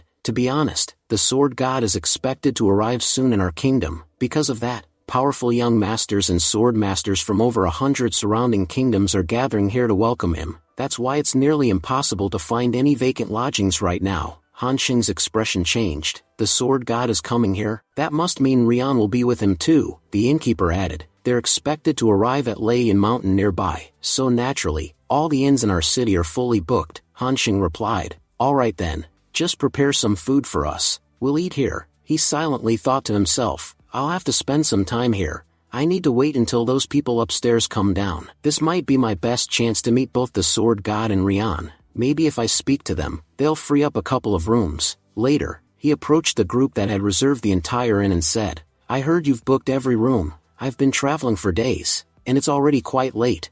I don't have anywhere else to go. Would it be possible for you to spare 2 rooms for us? I'm even willing to pay extra. One of the young men, named Iguan, scoffed and replied, What do you think? That we're short on money? Don't waste our time. Just leave. We have our own reasons for booking the whole inn. Just then, a young prince named Morong Ning, heir of the Pink Key dynasty, interrupted him. Iguan, that's no way to speak to someone. He's asking politely, and you're being unnecessarily rude. Morong Yi reflected inwardly. Since the sword god is coming, several powerful masters have gathered in the area. The last thing we want is to offend someone, especially someone whose cultivation I can't even sense because of his mask. That in itself is reason enough to be cautious. Morong's sister, the princess, spoke up. Brother, I think we should let them have 2 of the rooms. It's not like we'll need all of them. Remember what father always said. If you ever get the chance, make friends. Because you never know when a friend might help you in return. Morong Yi nodded in agreement. All right, you may stay. Choose any 2 rooms from the ones upstairs. Han Xing bowed slightly. Thank you.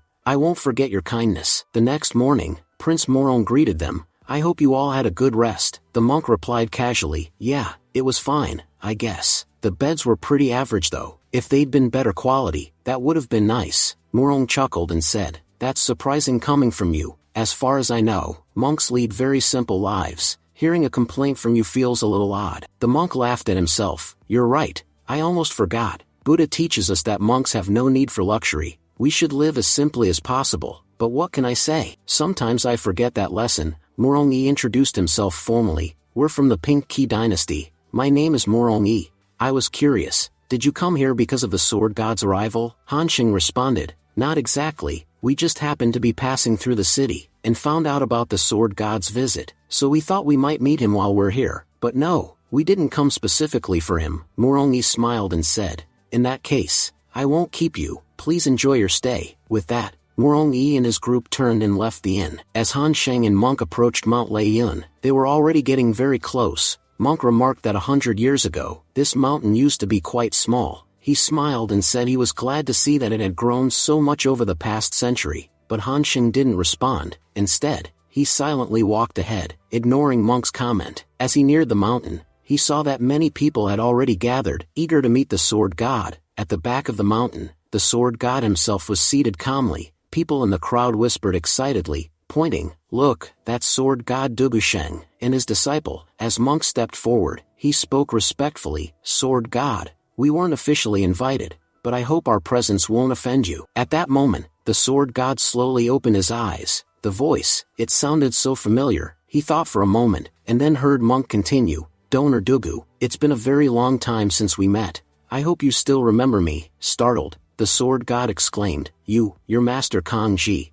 aren't you? He recalled the time, 100 years ago, when he had first forged his sword Ruin. Back then, his cultivation had been severely damaged, and his body had grown weak. His mind had been clouded by rage. In that darkness, Master Kang Ji appeared and guided him, helping him overcome the chaos within. Only after that did he evolve into the Drunken Master, and rise to the peak of the sword path, unmatched by anyone. The sword god said with a smile, Master Kang Ji, it's been a full 100 years since we last met. Honestly, I never imagined we'd meet again. Seeing you here fills me with joy. Then, curiously, he asked, And who is the one accompanying you? Han Xing introduced himself. My name is Gu Yun, but you may call me Yun. The sword god nodded with respect and said, Mr. Yun, please have a seat. Rian, bring tea for everyone. As tea was served, Monk chuckled and remarked, Donor Dugu, you've changed a lot. I expected wine, not tea. The sword god laughed in return. Rian, we still have a small stash of 100-year-old wine left. Go fetch it.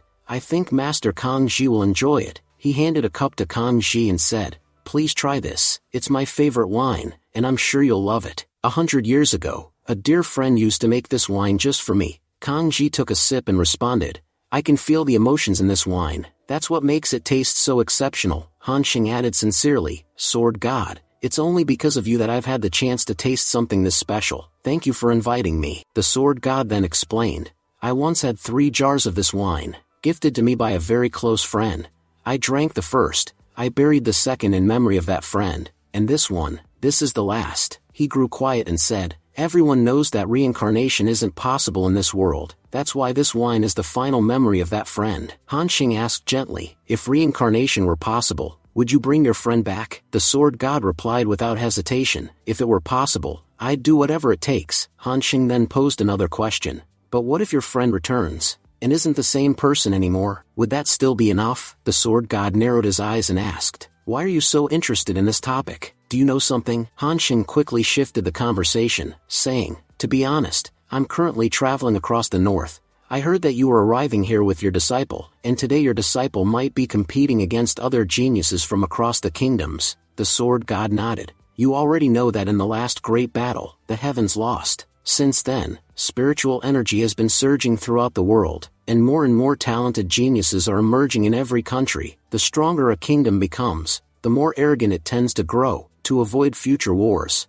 I came up with a better solution. I suggested that instead of conflict, we hold a grand contest. All 100 kingdoms will send a single representative to compete. The condition is that the participant must be under 30 years old. Then he looked directly at Han Xing and added, Mr. Yun, you've kept your strength well hidden. That tells me you're an extraordinary master yourself. So, what do you think? How will my disciple fare in this competition? Han Xing glanced at Rian and thought to himself, my friend, you've grown so much stronger since the last time we met. I can't even put into words how proud I am to see you like this. Han Xing expressed his confidence in the sword god's disciple, stating that he had complete faith in him. Meanwhile, the rest of the crowd had also made their way up to the mountain peak. As the sword god stepped forward to face them, the people respectfully bowed to greet him. The sword god raised his hand and told them there was no need to bow. He announced that the time had come to begin the contest. He addressed the gathering and explained, today, I summoned all of you here not just for a competition, but to share something important.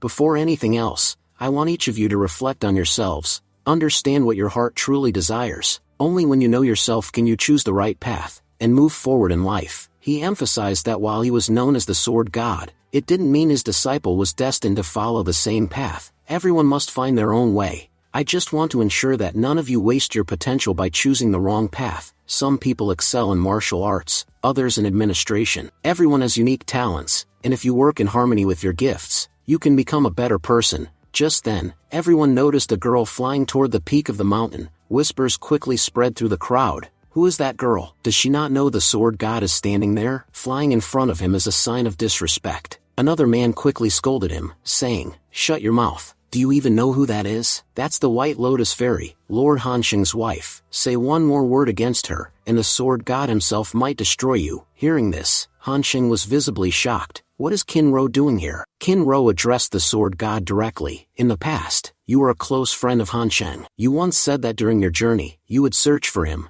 Have you discovered anything about his whereabouts? The sword god replied solemnly. I've tried to gather information about Han Xing from many places, but so far, I haven't found anything. Based on my observations, he should be somewhere in this region, but we still don't have a confirmed location. Han Xing listened in silence, his thoughts racing. So they haven't given up on me yet. They've been traveling across the world under the pretense of a journey, but all this time, they've been looking for me. I have to admit, Qin Ro's voice still sounds as beautiful as ever. Just hearing it fills my heart with peace. Qin Ro then said, Sword God, if you find out anything about Han Xing, please let me know. Just then, Han Rian called out, Sister-in-law, where are you headed? Don't worry, we'll definitely find brother. Qin Ro replied with determination, I'm heading north. I've heard that Han Xing's Jinhong sword is there. Before anyone else gets their hands on it, I must retrieve it. With that, she set off. The sword god, watching her leave, said there was no point trying to stop her. She won't listen to us anyway. Then he turned to Rian and added,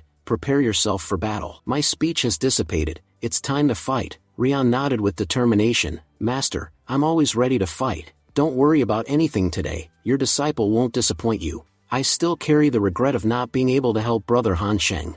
I can't handle any more regrets. Not today. He stepped forward and declared boldly, my name is Han Rian. I am the sole disciple of the sword god. To all genius warriors from different countries gathered here today, I accept your challenges. My master believes that wars between nations shouldn't be fought with armies, but should be resolved among the younger generation, so, if anyone wishes to fight, step forward now. Soon, a warrior stepped out from the crowd and scoffed, "I'd heard a lot about the sword god's disciple, but seeing you in person is disappointing. You're already at the pinnacle of this spiritual realm. How could you possibly fight someone like me?" He smirked arrogantly, "You're letting your rank go to your head. Let's see what makes you so special that the great sword god chose you as his disciple." With that, the warrior charged forward, but Rian effortlessly blocked the attack. Watching from a distance, Han Xing thought to himself, "It's been less than a year since I last saw Rian. Back then, he was just an ordinary person, but now, seeing how much he's grown makes me proud. I really did find the perfect master for him, and Rian has truly worked hard to learn." As the fight continued, the surrounding crowd began whispering, "Rian only has one arm. This is definitely going to be a disadvantage in combat. Even if he is the sword god's disciple, fighting with one arm will surely slow him down." But to their shock, Rian was effortlessly dodging every strike thrown at him. The challenger, beginning to panic, thought, "Why does it feel like I've walked right into his trap? I've been attacking non-stop. I've completely forgotten to defend myself." Before he could react, Rian appeared at his throat with his sword drawn. Rian said coldly, "You've lost." The challenger stood frozen, stunned. "I really lost? But how? I didn't even realize when the tide turned." He muttered in disbelief. "If this were a real battle, he would have already separated my head from my body. The sword god's disciple is terrifying." After that, Rian continued to challenge fighter after fighter, but every single one of them lost effortlessly. Having defeated many, Rian called out, "Is there anyone else who wishes to challenge me? I'm ready for all of you." The remaining warriors below whispered among themselves, "All the strongest ones have already stepped forward, and they still couldn't beat him. What can we possibly do now? Han Rian is just too powerful. Challenging him now would be meaningless." Another fighter agreed, "You're right, there's no way we can last even 2 moves against him. We'd be better off not embarrassing ourselves." At that point, the sword god stepped forward and announced, "It looks like today's challenges are over. If no one else wants to fight, you may all step down." As they began to leave, many murmured, "The sword god really chose an incredible disciple. Now we understand why, despite having only one arm, he was selected." As the scene continued, Han Xing stepped forward and respectfully said, "Thank you, sword god, for helping us. I have to say, your disciple is truly incredible. I'm certain he'll go far in the future." He glanced at Monk Kangxi and added, "It's getting late for both of us. We need to continue north, so we'll take our leave now." Sword God nodded and replied warmly, "Mr. Guyun, it was a real pleasure meeting you. I hope we'll cross paths again soon." The scene then shifted to 1 month later. Monk Kangxi said, "Donor, we've gotten quite close to the snow mountains of the north. May I ask, why exactly did you come here? As far as I know, there's not a single city anywhere nearby." Han Xing calmly responded, "We're already standing in front of the very thing we came for." Before them, a large crowd had gathered to obtain the legendary Jin Hong sword. One cultivator spoke up, "What is this thing in front of us that's emitting such overwhelming pressure? I can't even take a single step forward." Another muttered, "This pressure we're feeling, it's sword intent. Whoever this sword once belonged to must have at least reached the heavenly mystic realm. If we could obtain it, our power would increase tremendously." Others whispered, "If the sword is this powerful, imagine how strong its original owner must have been. I heard this blade once clashed with the heavens themselves, and didn't even receive a scratch." Suddenly, someone pointed, "Look, the White Lotus Fairy is here. She must have come to claim the sword as well." Another added, "She's even more beautiful than the rumors. Honestly, standing in front of her, even this snow feels warm compared to her cold beauty." Overwhelmed with emotion, Qin Ro stepped forward and said softly, "Jin Hong sword, you've stayed with Han Xing all this time. Finally, I've found something connected to him." Just then, a voice rang out from behind, warning, "Fairy, stop right there. There's a terrifying pressure surrounding that sword. You won't be able to handle it." Qin Ro replied firmly, "This sword means everything to me. No matter what happens, I will take it back." From a distance, others commented, "We're still 500 meters away, and even standing here is draining our energy. If the White Lotus Fairy gets too close, she'll definitely end up heavily injured." Astonished, one man gasped, "Look at her. She's actually moving forward despite the pressure. She's incredibly brave." As Qin Ro inched closer, the overwhelming sword energy began to take its toll. Cuts started to appear on her body. Watching her struggle, Han Xing thought anxiously, "My energy is hurting Qin Ro. I need to act fast, or she'll be seriously injured." Suddenly, a powerful master appeared and commanded, "Fairy, that's far enough. I don't know why you need that sword. but I've had my eye on it for a long time. I'm taking it home today. There's no point in struggling. Step back. Confused onlookers asked, who does this guy think he is, ordering around the White Lotus Fairy like that? Someone else replied, you don't know? That's Elder Ding Fan, Grand Elder of the high-ranking Jiachi Kingdom. I've heard a lot about him. Honestly, I didn't expect such powerful masters to show up just for this sword. Kinro stood her ground and declared, this sword belonged to my husband, Han Sheng. You're not even qualified to touch it, let alone take it away. Ding Fan responded with forced civility, Fairy, I respect both you and your late husband. He accomplished a great deal at such a young age, but the truth is, he's gone, and this incredible sword shouldn't go to waste. I don't have much time left in my life, and I'd like to know what wielding such a weapon feels like. Kinro's tone turned ice cold. I already told you no. Didn't you understand? This sword belonged to my husband, and I won't let you have it. Bystanders were shocked. The White Lotus Fairy just rejected Elder Ding Fan to his face. She's brave, but Ding Fan is at the peak of the Earth realm. Beating her wouldn't be hard for him. Someone else added, still, the fairy is from the powerful Gu family. I doubt Ding Fan has the guts to go against them. Overhearing the whispers, Elder Ding Fan grew furious. His energy surged, creating a terrifying pressure that blanketed the entire area. Meanwhile, Kang Ji turned to Han Sheng and asked with concern, Donor, why is your heartbeat rising so rapidly? Is something wrong with your heart? Han Sheng replied quietly, Monk Kang Ji, I know you're no ordinary being. You've already seen through me and peered into my heart. Since you already know the truth, how about helping me? Kang Ji responded with a hint of amusement. Donor, as you can see, I'm just a simple monk. We monks don't care much for the affairs of the moral world. What help could someone like me possibly offer you? He paused and then added slyly, well, if I had just 10 jars of top-quality wine,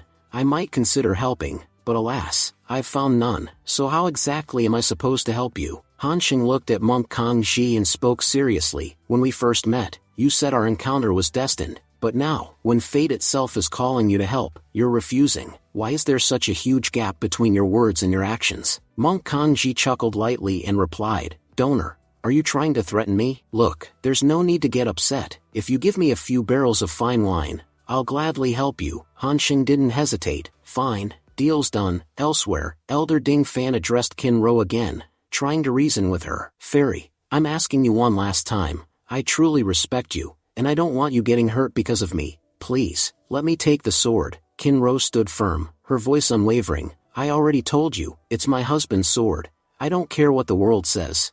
I know my husband is still alive. As long as he lives, I won't let anyone else lay a finger on his belongings, even if I have to fight for it. Ding Fan sighed, beginning to gather his energy. So be it, if that's how it is. I guess I'll have to show you my true strength. I never intended to offend you, but you've left me no choice. Meanwhile, Han Sheng turned to Master Kang Ji and said, Master, I need you to help Kinro retrieve that sword, and make sure she gets home safely. If you do this, you'll be doing me a huge favor. Without hesitation, Kang Ji took to the air and flew straight into the middle of the conflict. He looked at both sides and said nonchalantly, what's the point of wasting energy fighting over this? Old man, I can see you've done many shameful things in your life. I suggest you follow Buddha's path. If you do, your sins in this life will be washed away, and you won't carry their burden into the next. Ding Fan's expression twisted with rage. What did you just say? Shameful things? You little lunatic monk, where did you even come from? Kang Ji replied calmly, see, that temper of yours, that's exactly why you've committed so many wrongs. You need to relax, smile a little, it'll help your health.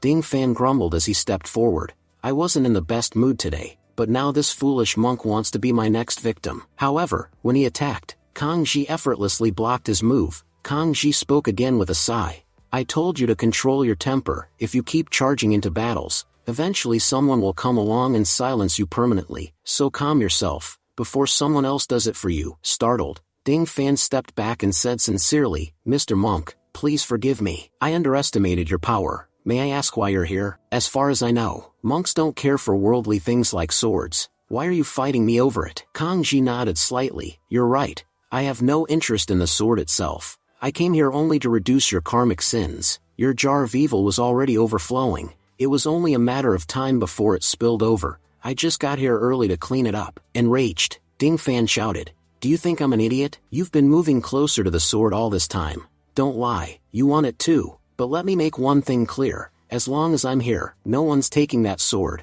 You came here to cleanse my sins? Fine. I'll cleanse you first. With that, Ding Fan lunged forward to attack, but Kanji barely moved. He simply snapped his fingers, and Ding Fan's attack vanished into thin air. Shocked, Ding Fan thought to himself, this monk, he's way too powerful. Fighting him would be a terrible mistake. Out loud, he said humbly, Mr. Monk, I apologize again. I offended you without even knowing who you were. I want nothing more from this place. Thank you for sparing me. Kanji, however, smirked and replied, you say you want nothing, but I want something. I want wine. Tell me, do you have any? Ding Fan, startled, stammered, wine? Kanji scoffed, you don't even have wine, and you were promising to repay me in the future? Do you think I'm a fool? Ding Fan responded quickly, oh, so it's wine you want? Just let me take the sword and I'll give you as much wine as you like. But Kanji's expression turned serious. You know, we monks don't care for worldly matters, and yet, here you are, trying to bribe a monk. You're actually trying to corrupt my soul. Thanks to you, my innocent little heart is now deeply disturbed. He raised his hand as energy surged around him. For that, I must punish you, old man. Coming here today was a huge mistake. As Kanji spoke, he delivered a devastating kick to Ding Fan. He said he had tried to reason with him multiple times, but Ding Fan's greed had made him blind to understanding anything. That was why things had come to this point. Kanji warned that he would now completely cleanse Ding Fan's mind. He struck him again with another powerful kick, declaring that he would keep hitting him until every bit of delusion was knocked out of his head. Ding Fan, now in shock, wondered what was happening to him. He couldn't move his body at all. With a final attack, Master Kanji ended Ding Fan on the spot. Everyone watching was stunned. They exclaimed in disbelief. Did Master Ding Fan really get defeated that easily? Even Hanxing stood speechless, thinking to himself that this monk being was far more mysterious than he had imagined. He had assumed Kanji possessed some strength, but never expected him to be this powerful. Despite his immense strength, he still acted like someone who had none. Hanxing then released a few drops of his own blood, and sent it toward the sword. As soon as the blood reached the ground, the Jin Hong sword began to move. The crowd gasped and shouted, look, the sword is moving. Someone said that swords were often connected to their master's will, and it seemed like this sword's master was enraged. Hanxing called out to Monk Kanji and said that he had sent him his blood. If Monk Kanji took the blood and approached the sword, he wouldn't face any resistance. Hanxing asked him to quickly retrieve the sword and give it to Kinro. As Kanji began to move forward, Kinro stepped in his path. He asked her to step aside, explaining that he was going to retrieve the sword, and didn't want anyone else to get hurt over it. Kinro spoke up with determination. She said she knew how powerful he was, and that she couldn't fight him, but she made it clear that the sword meant everything to her. As long as she was alive, she wouldn't let anyone take it. If he truly wanted the sword, he would have to kill her first. At the very least, she would find some satisfaction in knowing she fought for her husband. Kanji calmly replied that she was misunderstanding his intentions. He reminded her that he was just a monk. What would he do with a sword? He was retrieving the sword for her. The only thing he truly cared about was high-quality wine. If she wanted to repay him, she could simply offer him some good wine in exchange. Kinro, taken aback, asked in disbelief if he had really intended to bring her the sword.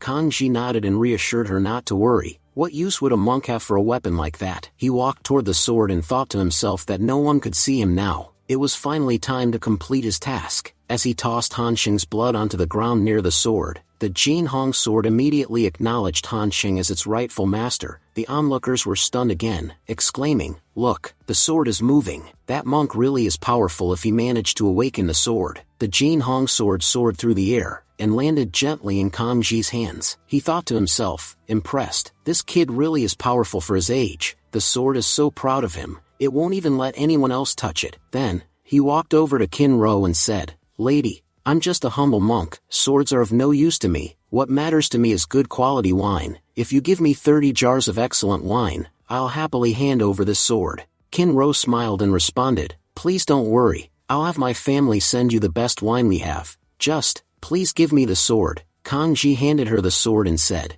you don't even need to recognize me. I'll escort you to your home myself. That way, I can make sure you're safe, and I'll get my wine. In his thoughts, Kanji reflected, if I had followed them without a reason, they might have been frightened. But now, thanks to the wine request, I have a valid excuse. I can ensure their safety and benefit from it too. Honestly, there aren't many good monks like me left these days. He then turned to her and said, well then, what are we waiting for? Since you have the sword now, let's head back. Kinro was emotional. Senior, you don't know how much this means to me. I promise that when we return, I'll treat you to the best wine in my entire kingdom." Just then, Kanji suddenly paused, as if something slipped his mind. He turned and called out to an elder sitting on his knees nearby, "Why are you still kneeling there? Get up and leave." The elder replied respectfully, "Before meeting you, I believed power was everything.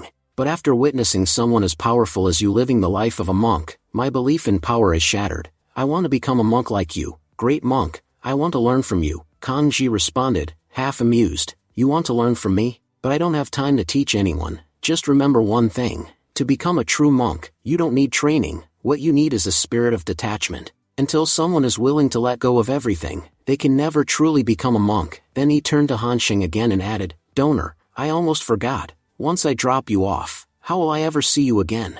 Hansheng, nearby, chimed in and said, "You can meet me in the Yuchu Kingdom. I'll be waiting for you there in the future." After that, Hansheng was shown arriving at the Moyen Kingdom. He thought to himself, "The sword god had told me that soon a competition among the kingdoms would begin. From what I gather, the competition will likely take place here." Preparations seem to be underway at the Imperial Palace, and everything appears highly organized. No disruptions are likely to happen. Inside the palace, the sword god was seen sitting beside Emperor Bai. He quickly noticed Hansheng entering. The sword god warmly called out, "Mr. Yun, why are you standing there? Please come join us." Hansheng smiled and responded, "Sword god, if you're inviting me, how could I refuse?" Others in the hall began whispering among themselves in surprise. "Who is this man?" Prince Morong recognized him and said, "Isn't he the one we gave a guest room to?" The princess added, "I've seen him before, sitting beside the sword god. Seems like he'll be sitting with him again today." "That's a good thing.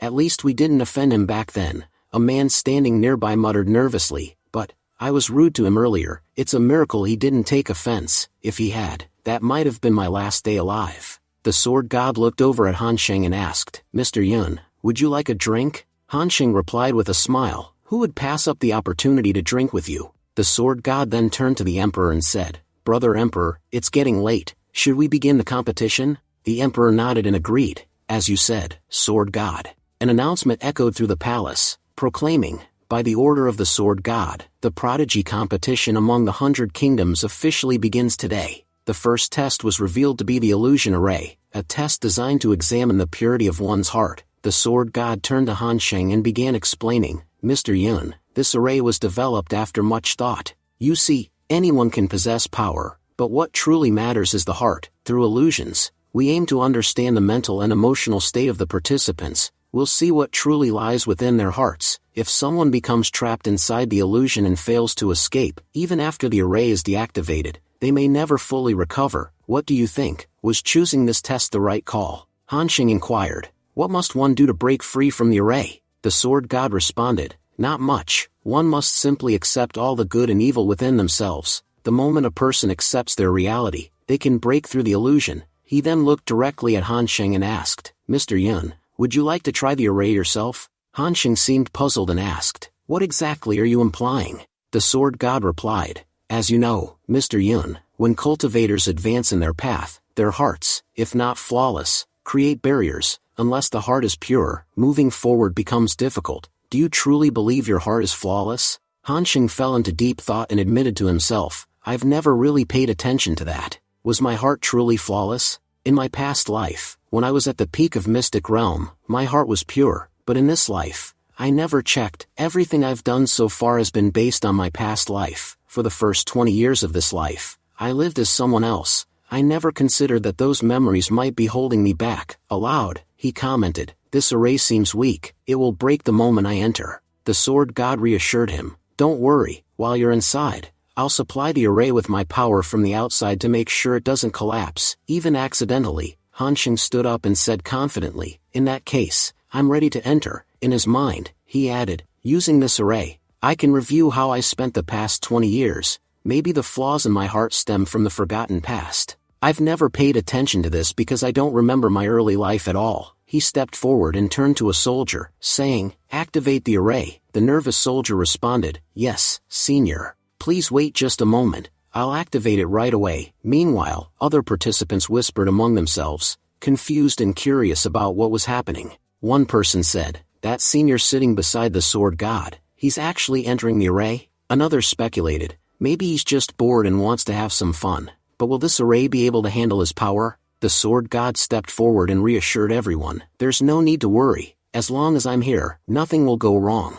As soon as Han Sheng entered the array, visions of his past began flooding back. The illusion revealed the day he was born. He saw his father, Gu Cheng-chun, joyfully exclaiming, "Come on, my child, call me Dad." Han Sheng, now reliving the memory, thought, "I've become a baby again, this must be the moment I was born." Just then, the butler informed his father, "Master, the third young master has just been born. How can you expect him to speak so soon?" Gu Cheng-chun laughed and replied, "I'm just too happy right now, my mind isn't working properly." Han Sheng's mother, Sheng Yan, then appeared, asking, "Please, let me see my child." Han Sheng was stunned. "So this is my mother, this is the first time I'm seeing her in this life." His two older brothers asked, "Uncle, what will our baby brother's name be?" Gu Cheng-chun responded, "Your grandfather is currently outside the kingdom, he'll decide the name when he returns." At that time, the Tianfang kingdom was not in good condition. The Nanyuan kingdom, a powerful mid-tier kingdom, constantly attacked, leading to frequent clashes.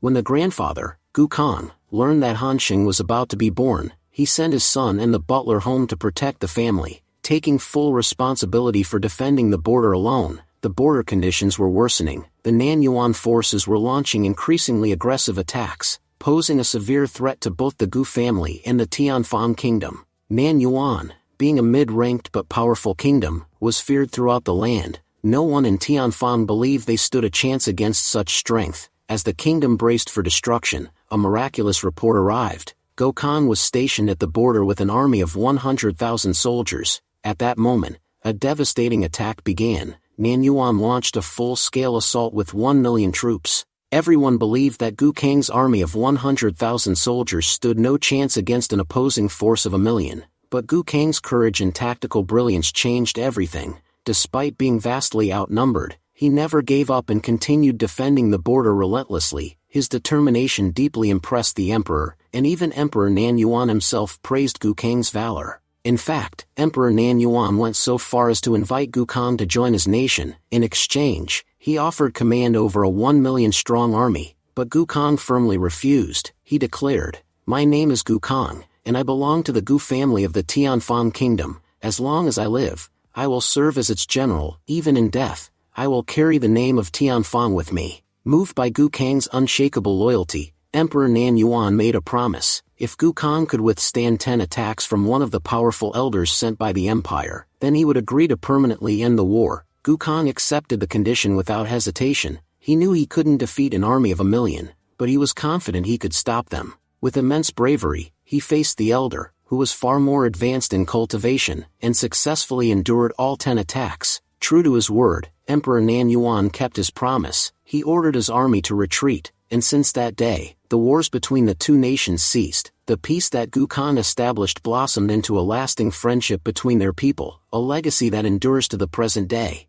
After the incident, everyone began to believe one thing. As long as there was even a single member of the Gu family in Tianfang, the kingdom would never fall. The Gu family's reputation soared to new heights. When Gu Kang finally returned home, he was welcomed as a hero. That was the beginning of the legacy of the Gu Kang, a name that still commands awe and reverence. Gu Kang returned 2 months after Han Sheng's birth. He was badly injured at the time, but he remarked that ever since Han Sheng was born, things had taken a turn for the better. He called the child a symbol of hope, a beacon upon which the future of the entire Gu family could rely, and that's how the baby was named Gu Han Sheng. Han Sheng, watching this unfold through the illusion, realized, "So that's how I got my name." Outside the array, strange phenomena began to emerge from within. Onlookers murmured among themselves, "This array was meant for us, but now a master of immense power has entered it. We can only hope the sword god can maintain it. If it breaks, the released energy could cause serious harm." The sword god stood watchfully and thought to himself, "Once inside,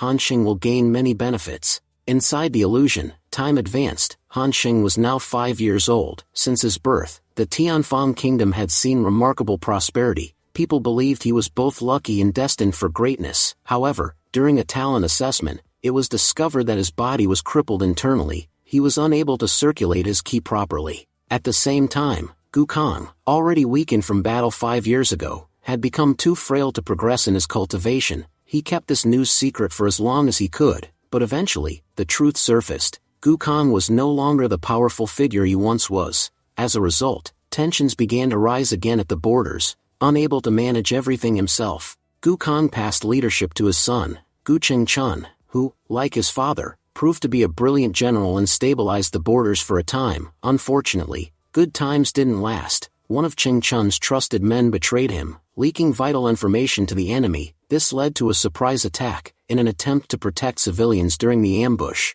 Chengchun was gravely injured. Though he fought valiantly and saved many lives, he ultimately succumbed to his wounds. Han Xing was only 12 when his father died. To maintain the kingdom's defenses, his 2 older brothers were sent to support the front lines. But within just 6 months, both were killed, victims of further betrayals. The Gu family, once a pillar of strength, was now in ruins, having lost 3 of its most powerful members. The tragedy deeply affected Han Xing's mother, who couldn't bear the grief. Struck by shock and sorrow, she passed away soon after. Within a single year, Han Xing lost his entire immediate family, his mother, father, and both brothers. The pain was immense, yet, because his current body did not retain the emotional memories of that suffering, he had never truly mourned. Now, reliving the truth through the illusion, Han Xing broke down in tears. I didn't even realize how many flaws my heart held. I lost my whole family, and not a single tear came from me. But now that I've seen it all, now that I know,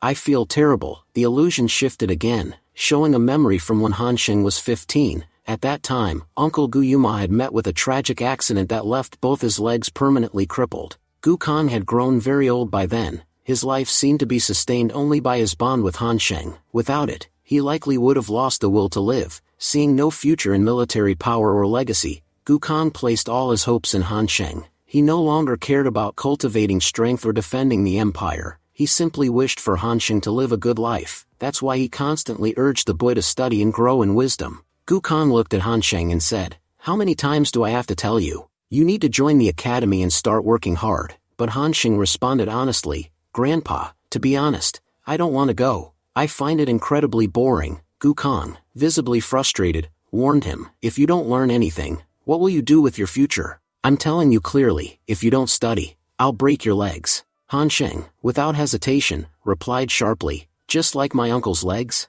Will you make me useless like him?" These words struck Gukhan like lightning. He stood stunned, hearing such bitterness from the very boy in whom he had placed all his hopes. But despite everything, Han Xing didn't care. He continued to live life as he pleased, causing trouble in the city, mocking noble clans, and engaging in reckless behavior. While witnessing all this within the illusion, Han Xing thought to himself, "I've seen so much now. Honestly, it's becoming painful to keep watching." Yet, he reminded himself, "No, I need to see this through. If I don't accept my reality, how will my heart ever become flawless?" Determined, Han Xing continued watching his memories. He said to himself, "This is who I am. I accept myself, with all my flaws. Now that I've embraced my truth, I can finally move forward from the shadows of my past." He then declared, "At last, my heart has become flawless, and honestly, I feel like a massive weight has been lifted off of me." Meanwhile, outside the array, the others noticed the energy fluctuating wildly. They questioned among themselves, "What's happening now? More energy is pouring out of the array again." Someone reassured the group, "The array won't be destroyed. The sword god is continuously channeling his energy into it to keep it stable." Another added, "It's already been an hour since the senior entered. Anyone would be exhausted after that long. Why isn't he coming out?" Just then, Han Xing finally emerged from the illusion array. As he stepped out, he thought, "Now, I can truly say I have a flawless heart, but it still doesn't feel complete. Not until I meet my family, only then will I feel at peace. I think it's finally time to return home. Uncle, Kinro, Grandpa, wait for me. I'm coming back soon." Stepping out of the formation, Han Xing was greeted by the sword god, who asked if his journey inside the array had benefited him. Han Xing respectfully thanked him, saying he had gained a lot from the experience. Then, he mentioned he had some matters to attend to and took his leave. The sword god wished him well and said he hoped they'd meet again soon. As Han Xing walked away, he sensed someone was following him, but he could feel that the person meant no harm. Curious, he decided to see who it was. Upon arriving at his home, Han Xing called out,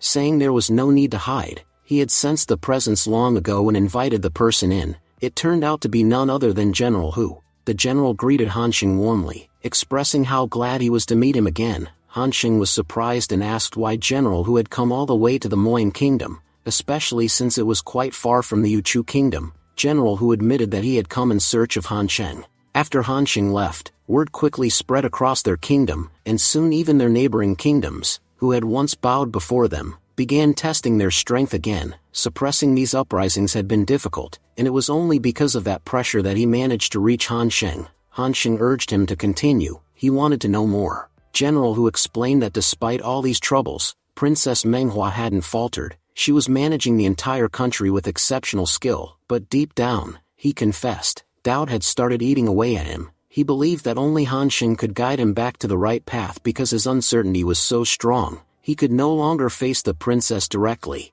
Han Sheng replied that he understood what General Hu was thinking. He was doubting whether Princess Manhwa was truly fit to be empress. Nervously, General Hu admitted that while he knew the princess was incredibly talented, having stabilized the entire kingdom within months of becoming empress, he still had doubts. When she first took the throne, the kingdom had been in chaos, yet under her rule, things quickly turned around and the people were now thriving. Still, General Hu pointed out that no kingdom in history had ever been ruled by an empress alone. Rulers had always been emperors, regardless of their strength or weakness, and that was precisely the issue. If their kingdom continued to break tradition by being ruled by a woman, it could draw hostility from other nations. They were doing something no one had ever done before, and because of that, there was a risk all other kingdoms might turn against them. Han Sheng calmly told him to relax. He reassured General Hu that it was his decision to support Princess Manhwa as empress. As a general, who should focus on doing his duty, there was no reason to doubt the princess's capabilities. Hearing this, General Hu seemed relieved. He admitted that he had come all this way just to hear those words from Han Sheng. Han Sheng chuckled and asked if that was really all he came to say. With a smile, General Hu revealed that he also had good news. Before Han Sheng left the kingdom, he had requested some rare herbs. People had been searching for them for quite some time, and recently, they had actually found one. This discovery had happened about a month ago. On the border between the Nan kingdom and their own, a valley had suddenly appeared in a place where there hadn't been one before. It was as if it emerged out of nowhere. They had sent multiple soldiers into the valley to find the herb Han Sheng had described, but strangely, the entire group was wiped out. Only one man survived long enough to return and report that he had seen a strange flower inside. According to him, the flower had 3 petals, one red, one white, and one black. Right after delivering that message, he died. Hearing this, Han Sheng immediately recognized it, a flower with red, white, and black petals. It could only be the legendary underworld flower, but that raised more questions. If such a rare flower existed in this world, then how could this still be considered a low-level realm?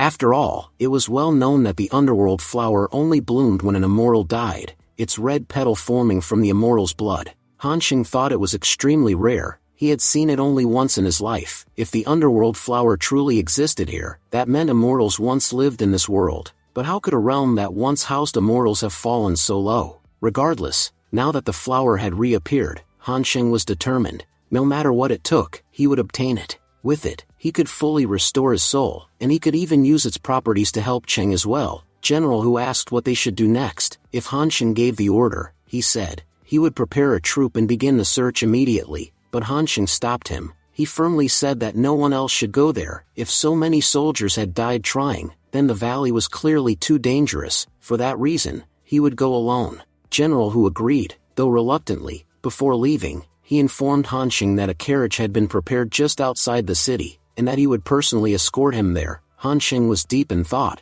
questioning whether the presence of immortals in this world meant that it wasn't a lower realm after all. He speculated that perhaps this was the very reason the heavenly Tao didn't want anyone here to become too powerful. If the people discovered the true limits of their world, they might create major problems, even for the heavenly Tao itself. After all, immortals possessed enough power to rival gods. If someone became immortal, they would become a real threat to the heavens. But then Han Sheng shook off those thoughts, realizing they were pointless for now. What mattered most was the flower. He had to confirm whether it was really the underworld flower. If it was, he would retrieve it and return home immediately afterward. Meanwhile, General Hu reported that they had arrived at their destination. Han Sheng asked why the general had brought so many soldiers along, reminding him that he had said he could handle this alone. General Hu calmly explained that since the valley was located right on the border, and Han Sheng had previously refused to appease their neighboring kingdoms, those countries held a serious grudge against him. If they found out he was at the border, there was a real chance they might launch a surprise attack. The soldiers were there purely for his safety.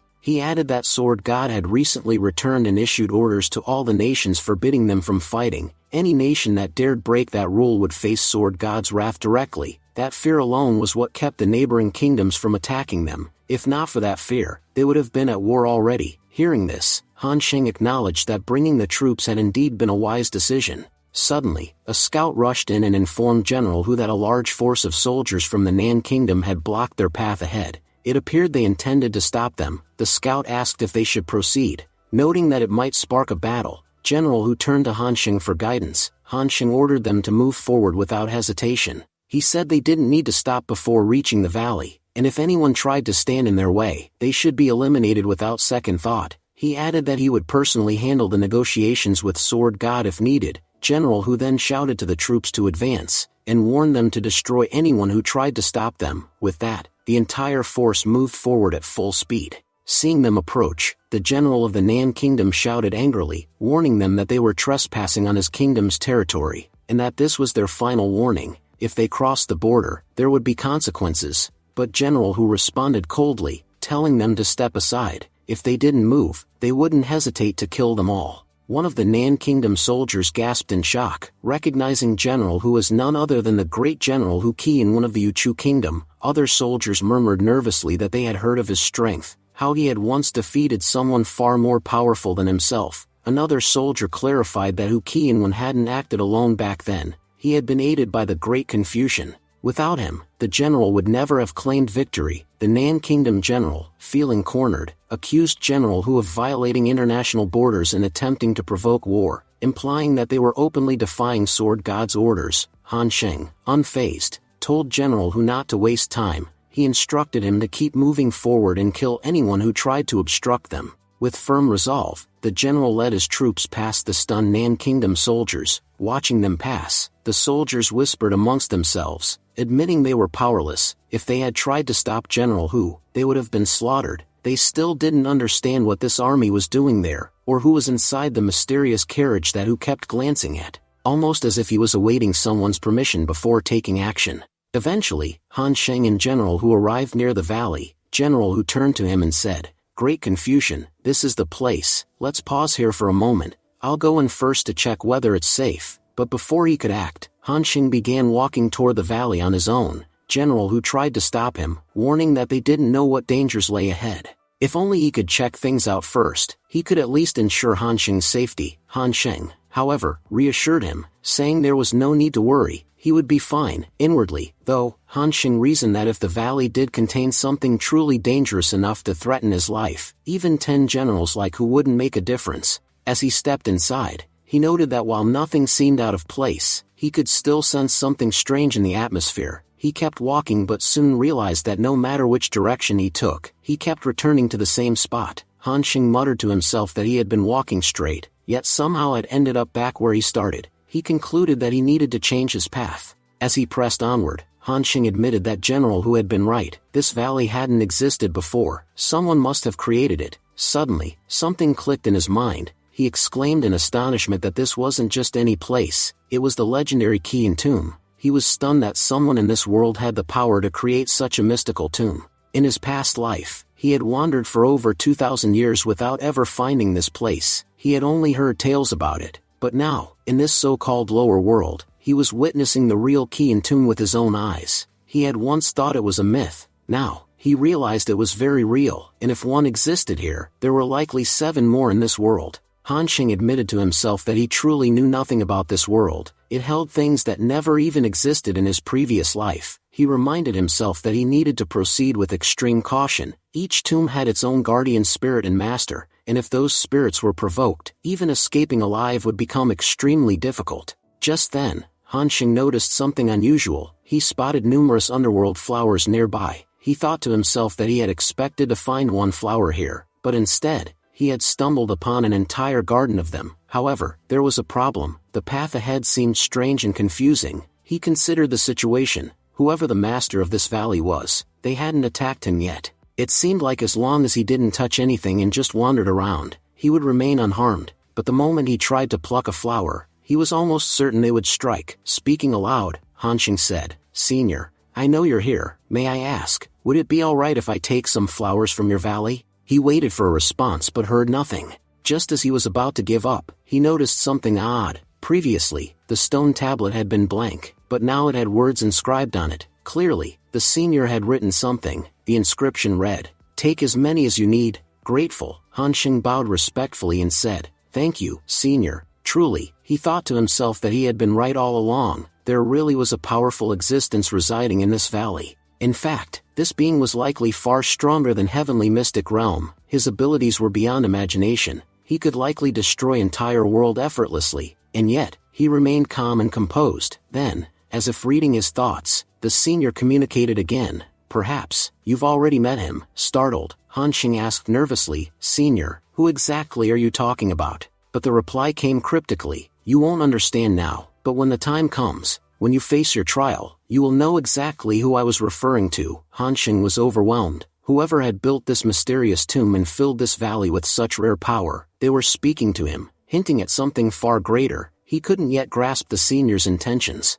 When ordinary people had entered this place, they were attacked. Yet, despite him walking freely through the valley, the senior not only spared him but allowed him to collect flowers. He thought to himself, "This senior truly seems to have goodwill toward me." With permission granted, Hansheng decided not to waste time. The underworld flower was no ordinary item. It was incredibly rare. If a normal human even touched it, the flower would instantly wither and vanish into the night. Only someone with divine powers could handle it safely, and even then, a special preservation box was required. Hansheng carefully placed 6 flowers into the sacred box. He calculated that 5 would be sufficient to recover his lost soul, and he had taken 1 extra in hopes of healing Princess Bai. He bowed deeply once more and said, "Thank you, senior. If I ever get the chance to repay this debt in the future, I promise, I won't back down." Another message appeared from the senior, "Gu Hansheng, I'll be waiting." With that, Hansheng exited the valley. As he emerged, he turned to General Hu and said, "We can head back now." Looking down at the flowers, Hansheng thought, these underworld flowers are unimaginably rare, yet inside the valley, there was an entire garden of them, and to top it off, that key and tomb was hidden inside. Whoever the senior was, they must be incredibly powerful. But one thing still puzzled him. Why was the senior so kind to me? We've never met. I didn't even know of his existence, and yet, he gifted me something so valuable. The scene shifted to Tianfang City. There, we saw Monk Kang Ji, lounging and drinking casually. He muttered to himself, "This Donner Guyun is truly strange. He invited me to meet him in Yuchu Kingdom, but didn't give me any directions. How am I, an innocent monk, supposed to know where to find them? Yuchu Kingdom is enormous." Still, he couldn't deny one thing, that female donor earlier, she was quite something. We only agreed on 3 drinks, but she kept pouring until I was stuffed. If fate hadn't connected me to Donner Guyun, I would have stayed right there. At that moment, Monk Kang Ji overheard 2 men talking nearby. One of them said excitedly, "Hey, did you hear what happened in the prodigy competition? That genius Han Rian, everyone thought he was unmatched at his age. He couldn't even land a single attack on some guy named Juke." The second man was shocked. "What are you saying? Han Rian is the sword god's disciple. I even heard he mastered sword intent. How could he lose?" The first man nodded. "Yeah, he's powerful, no doubt, but there are 100 kingdoms in this world. You never know when a new genius will emerge. This Juke, he came out of nowhere and completely overpowered Rian. Even the sword god seems to respect him." Intrigued, Monk Kang Ji approached the men and asked, "Hey, I need to travel to Yuchu Kingdom. Do you know which path I should take to get there?" One of the men was visibly startled and exclaimed, "You're going to Yuchu Kingdom? Please, trust me, don't go there right now." Monk Kang Ji, surprised, asked, "What do you mean? What exactly has happened in Yuchu Kingdom that I shouldn't go there?" The man explained that many major changes had taken place recently. The most significant shift was in leadership. The former ruler had been replaced, and now the eldest princess was in charge of the kingdom. According to him, she was a remarkable leader. Upon taking power, she had immediately removed all the corrupt ministers. In just 3 months, she had transformed the kingdom, turning it into a far more powerful nation. Her administration is top-notch. Neighboring kingdoms, feeling threatened, tried to intimidate her by sending envoys to coerce her into submission. But not only did she refuse to bow down, she insulted their emissaries and even chased them away. Things had been going relatively well, until now, a major problem had emerged. Historically, no country had ever been ruled by a woman, and this fact upset many other kingdoms. They didn't want a female monarch on the throne. As a result, several kingdoms united and formed a coalition army. They planned to attack Yuchu Kingdom. The man warned monk Kangji, "For all we know, the invasion might have already begun while we sit here and talk. Yuchu is a low-ranked kingdom and has struggled for the past 10 years. It won't be able to withstand such a united force. After this war, Yuchu Kingdom might be completely destroyed." Monk Kangji bowed respectfully and said, "Thank you so much, donors. I was planning to head there without much thought, but now I have a very important reason to go." The scene shifted to the border of the Yuchu Kingdom. The princess stood tall, ready for battle, surrounded by her loyal soldiers. She asked them, "Are you all afraid?" With pride in their voices, the soldiers responded, "The day we joined the army, our fear died. We are ready to fight for the honor of our nation. Even if we have to sacrifice our lives, we'll do it happily. We won't let harm come to our country." Soon, the Allied forces appeared, a massive army of 1 million soldiers, formed by 50 united kingdoms. One of the enemy commanders mocked, "Yuchu Kingdom is tiny. How dare you provoke us? Because of your arrogance, you've sealed your fate." General Dumo, the commander from the mighty Zhao Kingdom, stepped forward and declared, "Princess of Yuchu, you are just a woman. You should have stayed within your limits. If you had, your kingdom would still be at peace. But now, because of your ambition,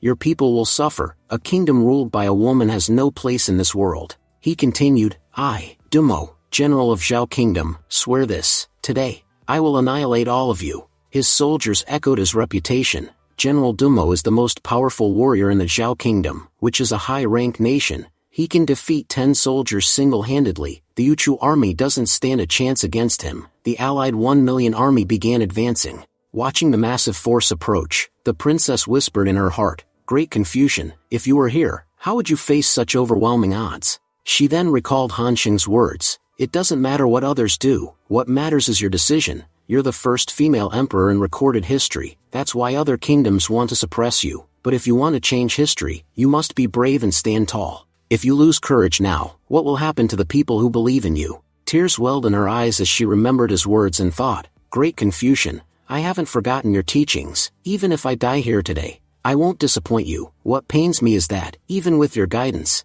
I couldn't do more. I never got the chance to repay you. Perhaps in my next life, I will." Manhwa gave the order to advance and fight. She declared that it didn't matter whether they were up against an army of 1 million or 100 million. So long as even one soldier from their side remained standing, they would never surrender. She vowed they would show their enemies that they had picked a fight with the wrong people. At her side, General Hu roared the same command, "Advance and fight." He reminded everyone that they had been oppressed for the last 10 years, their lives reduced to suffering. During those dark times, not a single one of the 100 allied nations had come forward to help them, and now, just when their empress had begun to restore dignity and hope to the kingdom, those same nations had suddenly taken issue with their progress. He said that if their enemies couldn't tolerate the happiness of the Yuchu kingdom, then they would destroy them. As he spoke, General Hu and the others charged into battle, rallying the army behind them. Meanwhile, the scene shifted to Han Sheng, who was deep in cultivation. He realized with satisfaction that his soul injury had finally healed. His cultivation had reached new heights, stronger than ever before. He had now entered the earth mystic realm, and his sword body was fully installed. Yet one issue remained,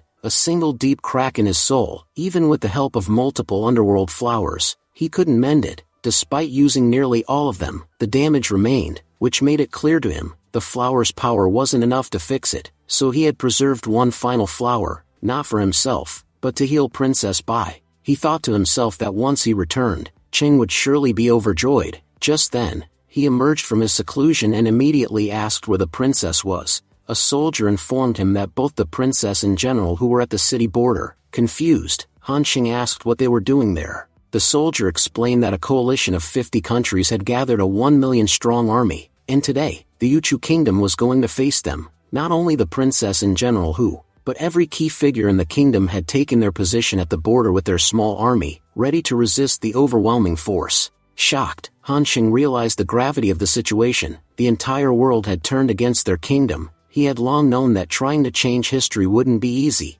It would always invite resistance, and now, that resistance had come in full force. The soldier added that before leaving, the princess had left a message for Han Xing. She asked that once he recovered, he should not remain in the city. Their army wouldn't be able to hold the enemy back for long, and she didn't want him to suffer because of their nation's fight. Han Xing reflected on how Yuchu only had a mere 100,000 soldiers, while their enemies had brought 1,000,000. Manhwa must have known this war couldn't be won, so why had she gone? He realized then, she hadn't gone to win, she had gone to die with pride. Han Xing was the one who had inspired her to walk this path of honor, and now, he vowed, he wouldn't let her die while he still lived. Just then, Monk Kanji appeared and greeted him warmly. "Donor Gu, you're looking much better than before." Monk Kanji reminded him that Han Xing's beloved Yuchu kingdom was on the brink of collapse, and the man responsible for saving it was standing here, simply thinking. He asked Han Xing, "Don't you think it's time for you to go to the battlefield?" Han Xing replied firmly, "Monk Kanji, did you safely deliver Qinro to Tianfan Kingdom?" Monk Kanji grinned, "Donor Gu, I gave you my word, and I never break my promises. In return, you had promised me 30 jars of wine for rescuing Qinro, so, will you hold up your end?" Han Xing laughed and assured him, "When the time is right, I'll give you wine worth far more than that, but for now, I'm heading to the border. Want to come watch the war?" Monk Kanji nodded eagerly. "I wouldn't miss it for the world. How could I pass up a front row seat to something this thrilling? I rushed here from Tianfang just so I wouldn't miss a single moment." The scene shifted to the Yuchu Kingdom's border, where fierce battles were already underway. General Du, from the opposing side, commented on how powerful the generals of such a small kingdom were. He made them an offer, "Join us, there's no point in dying here for a hopeless cause. You're outnumbered, 100,000 against 1,000,000, you don't stand a chance." From the distance, Manhwa watched the unfolding fight. The Prime Minister stood beside her, heavy with regret. He thought to himself that he had never imagined this day would come. Just when everything had begun to stabilize, their country was once again being destroyed, and this time, there would be no survivors. General Hu bellowed in defiance, "I've dedicated my life to protecting this kingdom. The people of Yuchu trust me with their lives, and now you want me to betray that trust and surrender?" General Hu would rather die with honor than ever betray his people. With that, he launched a powerful counterattack. Manhwa shouted to her soldiers, rallying them, "We cannot give up. Look at our generals, see how courageously they fight. It doesn't matter if it's 1,000,000 or even 100,000,000, our duty is to defend our nation.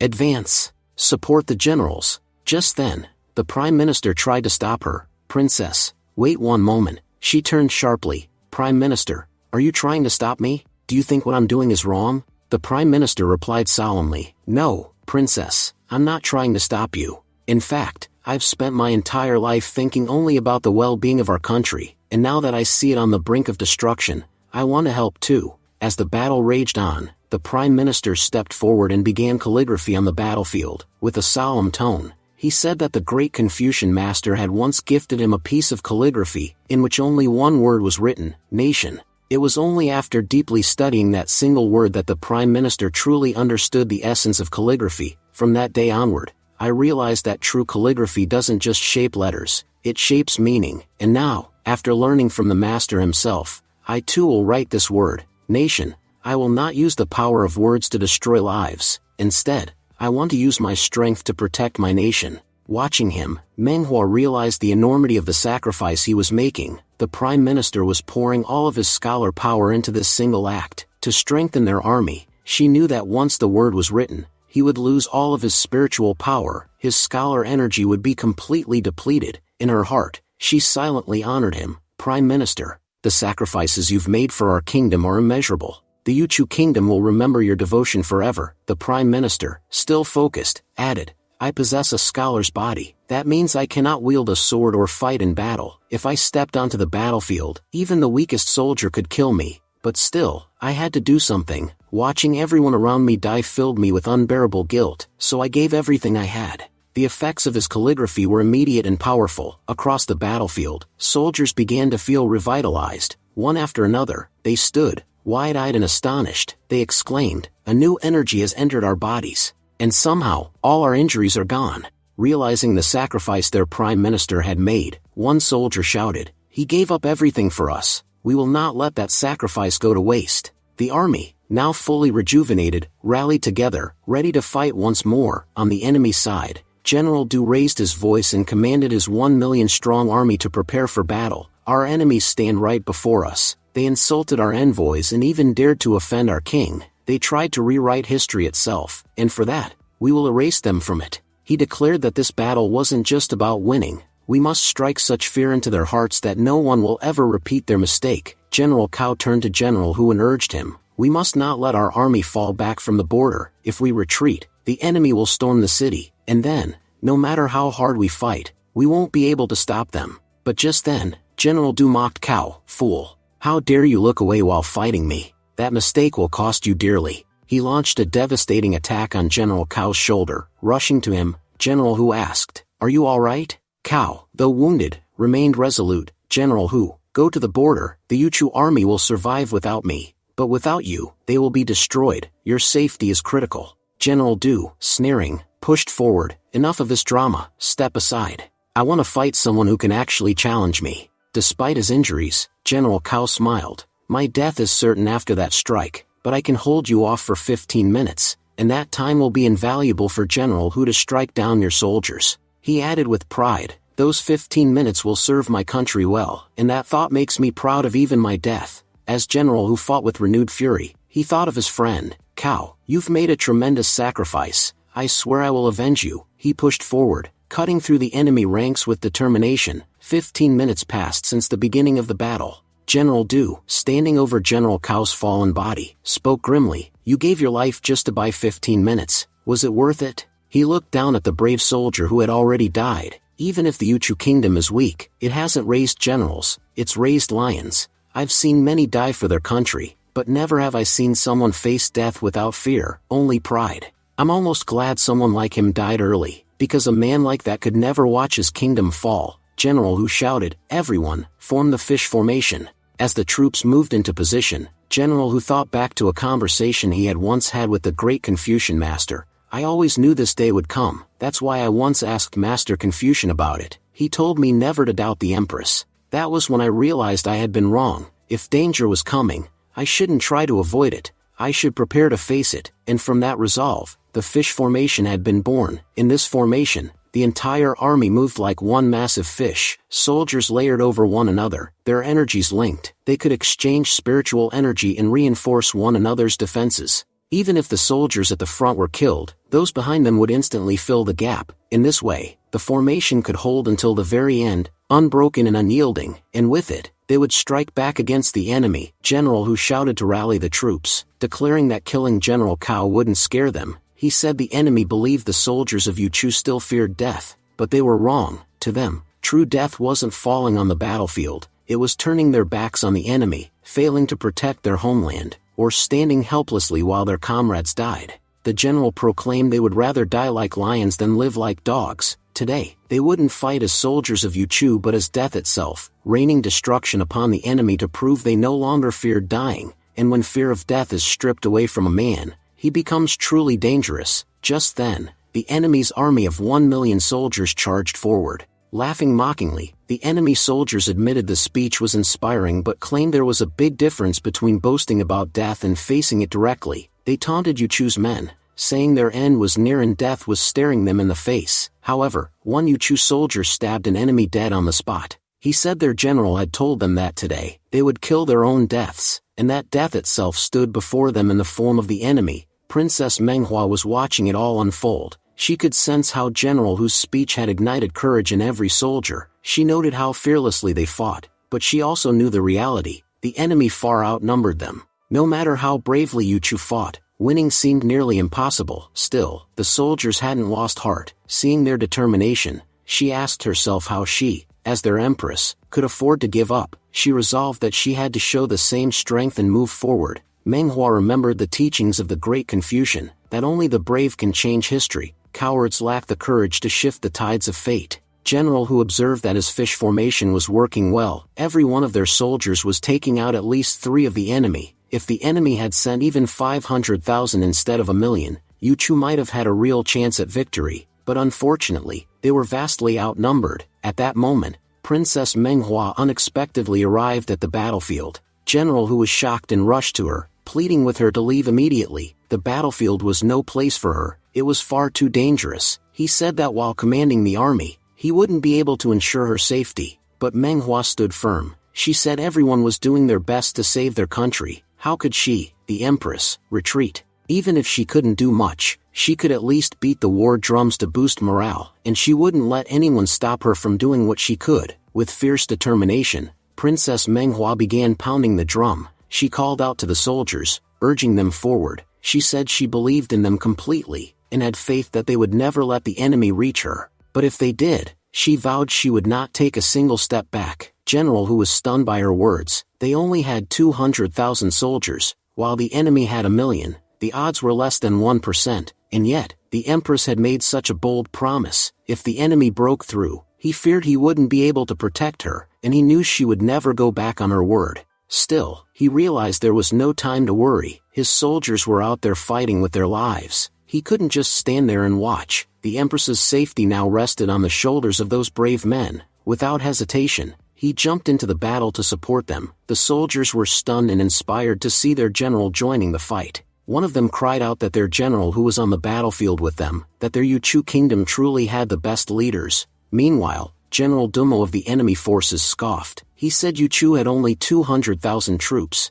Did they really believe they could defeat 1,000,000? And even if they somehow pushed them back, just 100 miles away, 2,000,000 more troops stood ready. If needed, an even larger backup army would arrive. No matter how hard Yuchu tried, they would not survive. As the drums echoed, Princess Manhwa watched grimly. She noticed the enemy forces had sent not just generals but also powerful warriors from various kingdoms. These elite fighters were easily cutting down Yuchu's soldiers, while her own troops grew more exhausted by the second. The battlefield was stained red, and tragically, it was their blood painting it. Bit by bit, Yuchu's forces grew weaker. Within moments, they had lost hundreds of soldiers. The Prime Minister, overwhelmed, admitted that even if the heavenly Tao itself appeared, it wouldn't be enough. Yuchu was finished. Princess Manhwa broke down in tears. She blamed herself for everything. Her stubbornness, she believed, had led to the kingdom's destruction. Her single decision had cost countless lives. She cried out, asking the great Confucian why he had encouraged her to become empress. Why hadn't he told her she wasn't worthy? Because of her, too many had died today. Just then, Han Xing arrived at the scene and firmly declared that everyone should stop where they were. But despite hearing his command, neither side heeded his words. Both armies continued clashing fiercely on the battlefield. Seeing this, Han Xing's voice grew colder. He said, "It seems none of you understood me the first time. I said stop, all of you, right now." As he spoke, Han Xing launched a terrifying attack toward the battlefield. With one mighty strike, he split the earth in two, creating a massive fissure between the armies. Then, in a calm but deadly tone, he warned, "I hope that made things clear. If anyone still feels like fighting, step forward. Your opponent won't be each other, it'll be me." General who began shouting to his soldiers, "Idiots! Didn't you hear him? The great Confucian has spoken. Everyone, retreat to the city gates. Follow his orders without question." Just then, General Dumo appeared behind General Hu. With a mocking grin, he said, "You really are a fool, Hu. I used to think you were a capable general, but look at you, turning your back on the battlefield just because a Confucian told you to. You've dropped your guard like it's some kind of joke. You think this war is over, but I assure you, it's not, and now you'll die here for nothing. First, I'll kill you, then, I'll wipe out your army." General Hu, suddenly realizing the danger, thought to himself, "I completely forgot about Dumo. He's already so close. I won't be able to block his attack in time." But before Dumo could strike, a powerful attack came flying from a distance. It was Han Xing. His single blow obliterated Dumo on the spot. Han Xing stepped forward and said, "I wasn't joking either. That line I drew on the battlefield, no one was to cross it. I hope it's now clear what happens if you do." Then he gave one final warning. "This is the last time I'll say it. Do not cross that line." Just then, another general from the opposing army stepped forward, yelling, "Do you even realize what you're doing? Every kingdom in the region has sent their armies here. Standing against us means standing against the entire world." The general continued, "You're risking your life just to protect a single kingdom. Last warning, step aside. Otherwise, you'll die for nothing, just like the rest of them." But before he could even finish speaking, Han Xing launched a palm strike. In a single hit, he buried the soldier into the ground. The other soldiers, witnessing Han Xing's overwhelming power, were shaken to their core. They began whispering amongst themselves, wondering who this man truly was. In mere seconds, he had eliminated two of their strongest fighters. One of them thought that last soldier was in the second stage of Mystic Realm, and yet this Confucian destroyed him with a single attack. "If we continue this fight, we'll all be slaughtered." Realizing the hopelessness, the army stopped. One soldier stepped forward, bowed deeply, and said, "Great Confucian, we are merely soldiers following orders. We're not here to threaten or challenge you. I just have one question. Are you really willing to make enemies of every kingdom just to protect you, Chu? This isn't just one kingdom's army. All of them have gathered here. Standing in our way means challenging them all." Han Xing responded calmly, "I know you're just following commands. That's why I'm giving all kingdoms a chance. You have 10 days. Within that time, your rulers and guardians must come here and speak with me face to face. Only after that meeting will we decide whether this war should continue. But until then, no one is to cross this line. I don't care which kingdom you belong to. If you cross it, I won't hesitate to destroy you. Your generals tried, and you saw how that ended. If anyone else wants to test me, go ahead, step forward, but don't expect mercy." Hearing this, the entire army backed off. Looking at General Cao's lifeless body, Han Xing said solemnly, "Yu Chu lost something irreplaceable in today's battle. Great generals like him are rare, even among the most powerful nations. I regret not arriving sooner. He deserves a proper burial. He gave everything for his kingdom." Princess Manhwa stepped forward, her voice heavy with guilt. "Great Confucian, I've failed you. I brought destruction upon my people. If I had never become empress, none of this would have happened. Our citizens could have lived in peace. Everyone worked so hard to build a better country, but I ruined everything because of my pride. You were right. I was never fit to become the first empress in history." Han Xing looked at her and asked, "If you were given the chance to do it all over again, would you still choose to become empress?" Manhwa took a deep breath and replied, "I know I'm not worthy, but I can't let go of that dream. Even if given another chance, I would still choose the same path. But this time, I wouldn't repeat the mistakes I made. But what's the point of talking about this now? We're up against 100 kingdoms. Even if Yu Chu tried, it couldn't stand against them. If you hadn't shown up today, our Yu Chu kingdom would definitely have been destroyed." Han Xing looked at her with calm resolve. "I told you, courage is what matters most. If you have the courage, no one can stop you from becoming the first empress in history. Believe me, none of my predictions have ever been wrong. If I say I'll help you, then I will. I'll open the path for you. But how you walk it, that's up to you. Whether you lift this kingdom or destroy it, that choice is yours. And remember, Manhwa, this is your final chance. Go back to Yu Chu kingdom, tell everyone to prepare. In 10 days,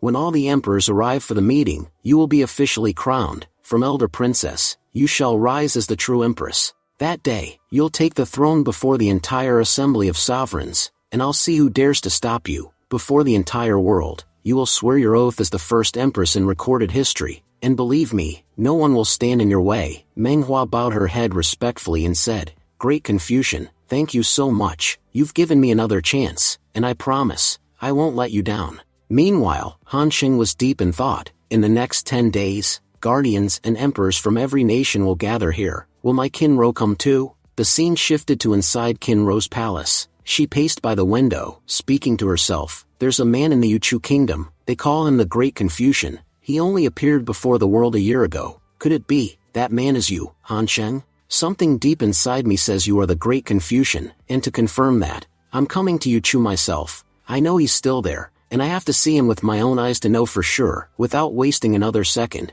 Kinro summoned Cheng. He arrived swiftly. "You called, my lady? What are your orders?" Kinro gave him a sharp look. "Inform everyone in our pavilion. We're leaving today for Yu Chu kingdom. I don't care where anyone is right now. By tomorrow, I want every single person assembled in Yu Chu." Cheng bowed firmly. "Consider it done, my lady." As Cheng left, Kinro's eyes grew distant. "Everyone here believes Han Xing is dead, but I know he's still alive. I can feel it. I will find him, and once I do, everything will fall back into place." She clenched her fists, recalling the promise he had made to her. "You told me we'd go north together, play in the snow like children. You can't just leave without fulfilling that promise. You're not the kind of man who abandons things halfway." The scene shifts again, now in Sword Ruins, the very place where Han Xing once received the legendary Jin Hong sword. Lodge's owner spoke softly. "Grandpa, it's been 3 years since we left our lodge. After so long, we've finally returned. Do you remember?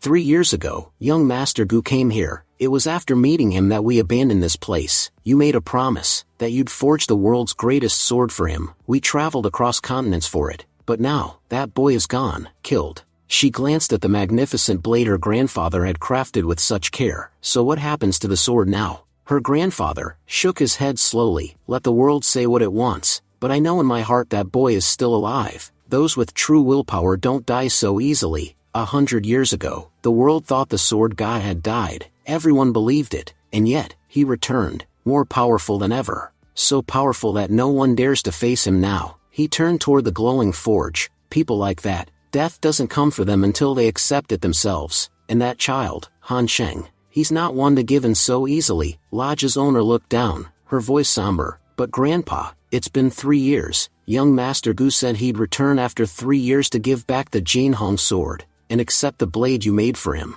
But look, he never came back. If he were alive, wouldn't he have shown up? Maybe he really is gone. Her grandfather closed his eyes, lost in memory. Child, I made you a promise. If you mastered the Jinhong sword, I'd forge you a new weapon, one so powerful it could rival the heavens themselves. This sword waits for you now. I don't know where you are, or what state you're in, but you need to hurry. You may still have time, but I don't. If you take any longer, I fear we'll never meet again. I've made many swords in my life, but this one was made for you. No one else is worthy to wield it. Come soon, claim it, become the master of the strongest sword in the world. The scene then shifted to the outside of Yuchu Kingdom, where an enormous army from over 100 countries had assembled. The narrator explained that the 10-day ultimatum Han Sheng had issued had passed quickly. 10 days ago, there had been 1 million soldiers gathered, but not even those could stand against Han Sheng. That's why, after regrouping, the allied nations had brought in 3 million soldiers,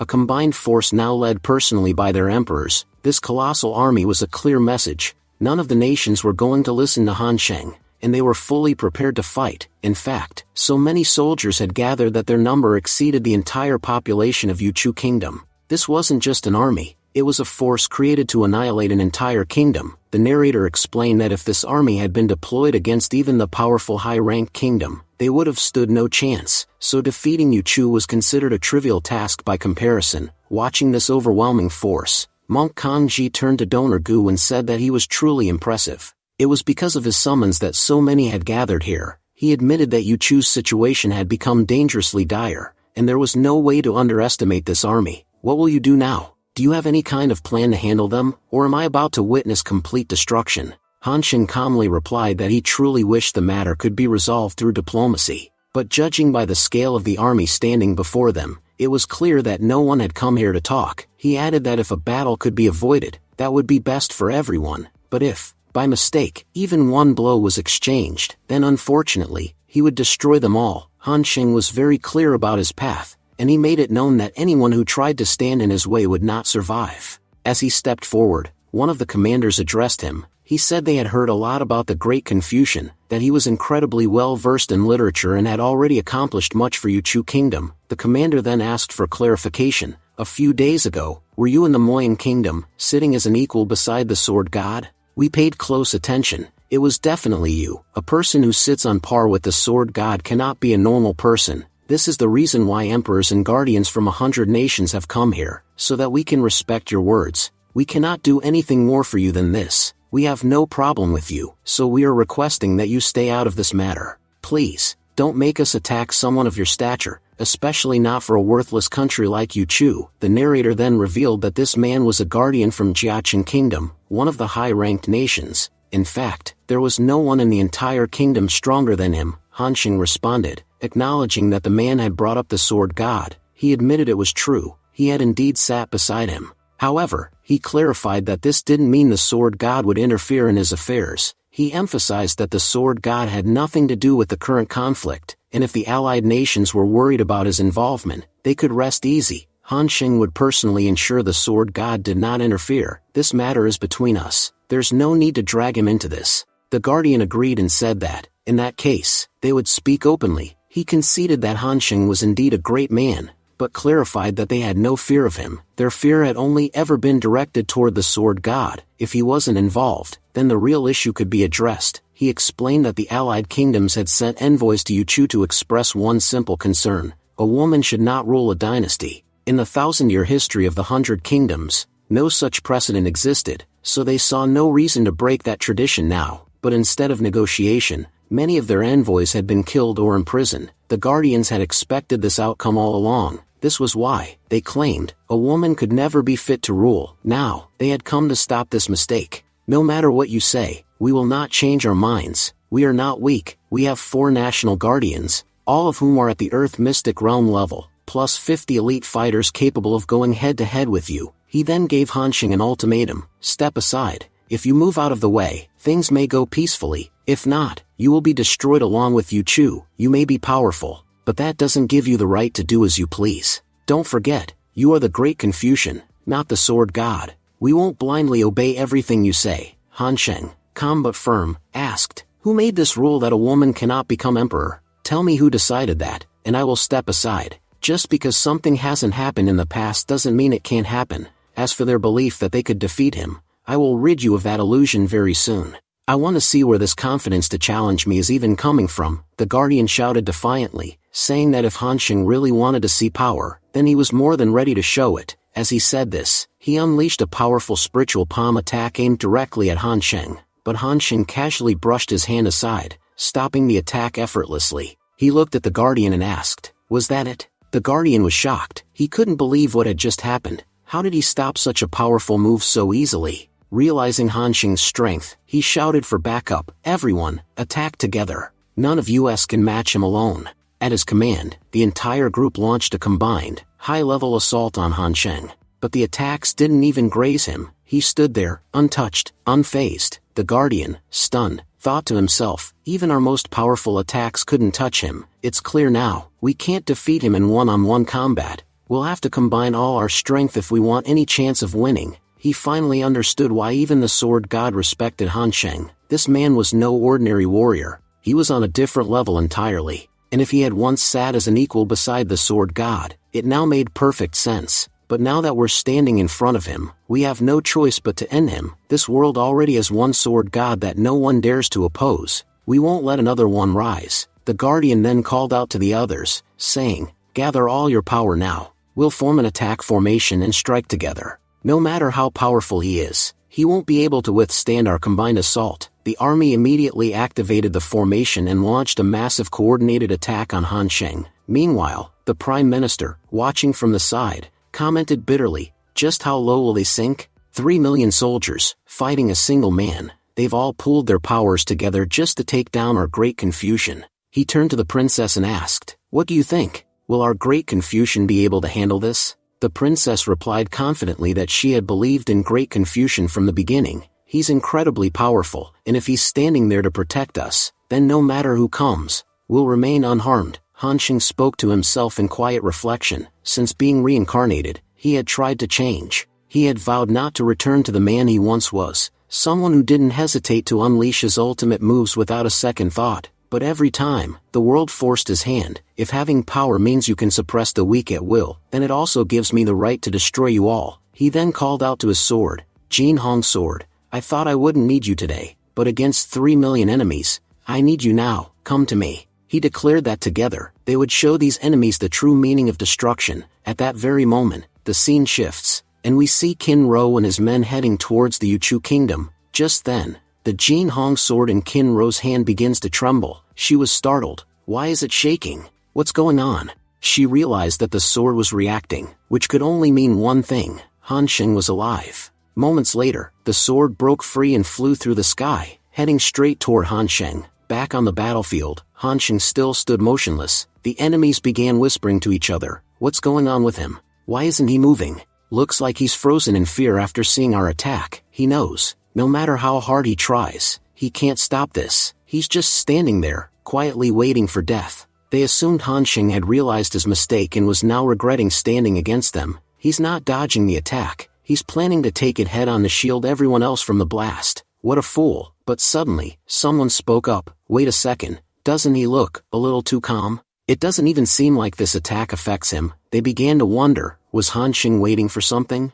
Just then, Jin Hong's sword flew into Han Xing's hand. He looked at it and smiled, saying, still as sharp as ever. Let's go, Jin Hong. Let's show them what we're capable of. With a single, casual slash, Han Xing obliterated the massive formation attack. Everyone watched in disbelief as their powerful combined strike was shattered like glass. Han Xing's power had left them stunned. The Guardian, Ji, gasped. What kind of joke is this? What kind of power is that? He realized this power wasn't just dangerous, it was the kind that could destroy the entire world. The attack formation collapsed, and the shockwave left all the warriors were severely injured. Guardian Ji stared at the destruction and muttered, "One strike. He injured us all in just one move. Who is this man?" In just one instant, Han Xing had brought 3 million powerful soldiers to their knees. The sky above had been torn in half by the sheer force of his strike. Looking at the devastated army, Han Xing asked, "What happened? You're not thinking of backing out now, are you? Don't worry. I'm not going to kill you just yet. Use every trick you've got.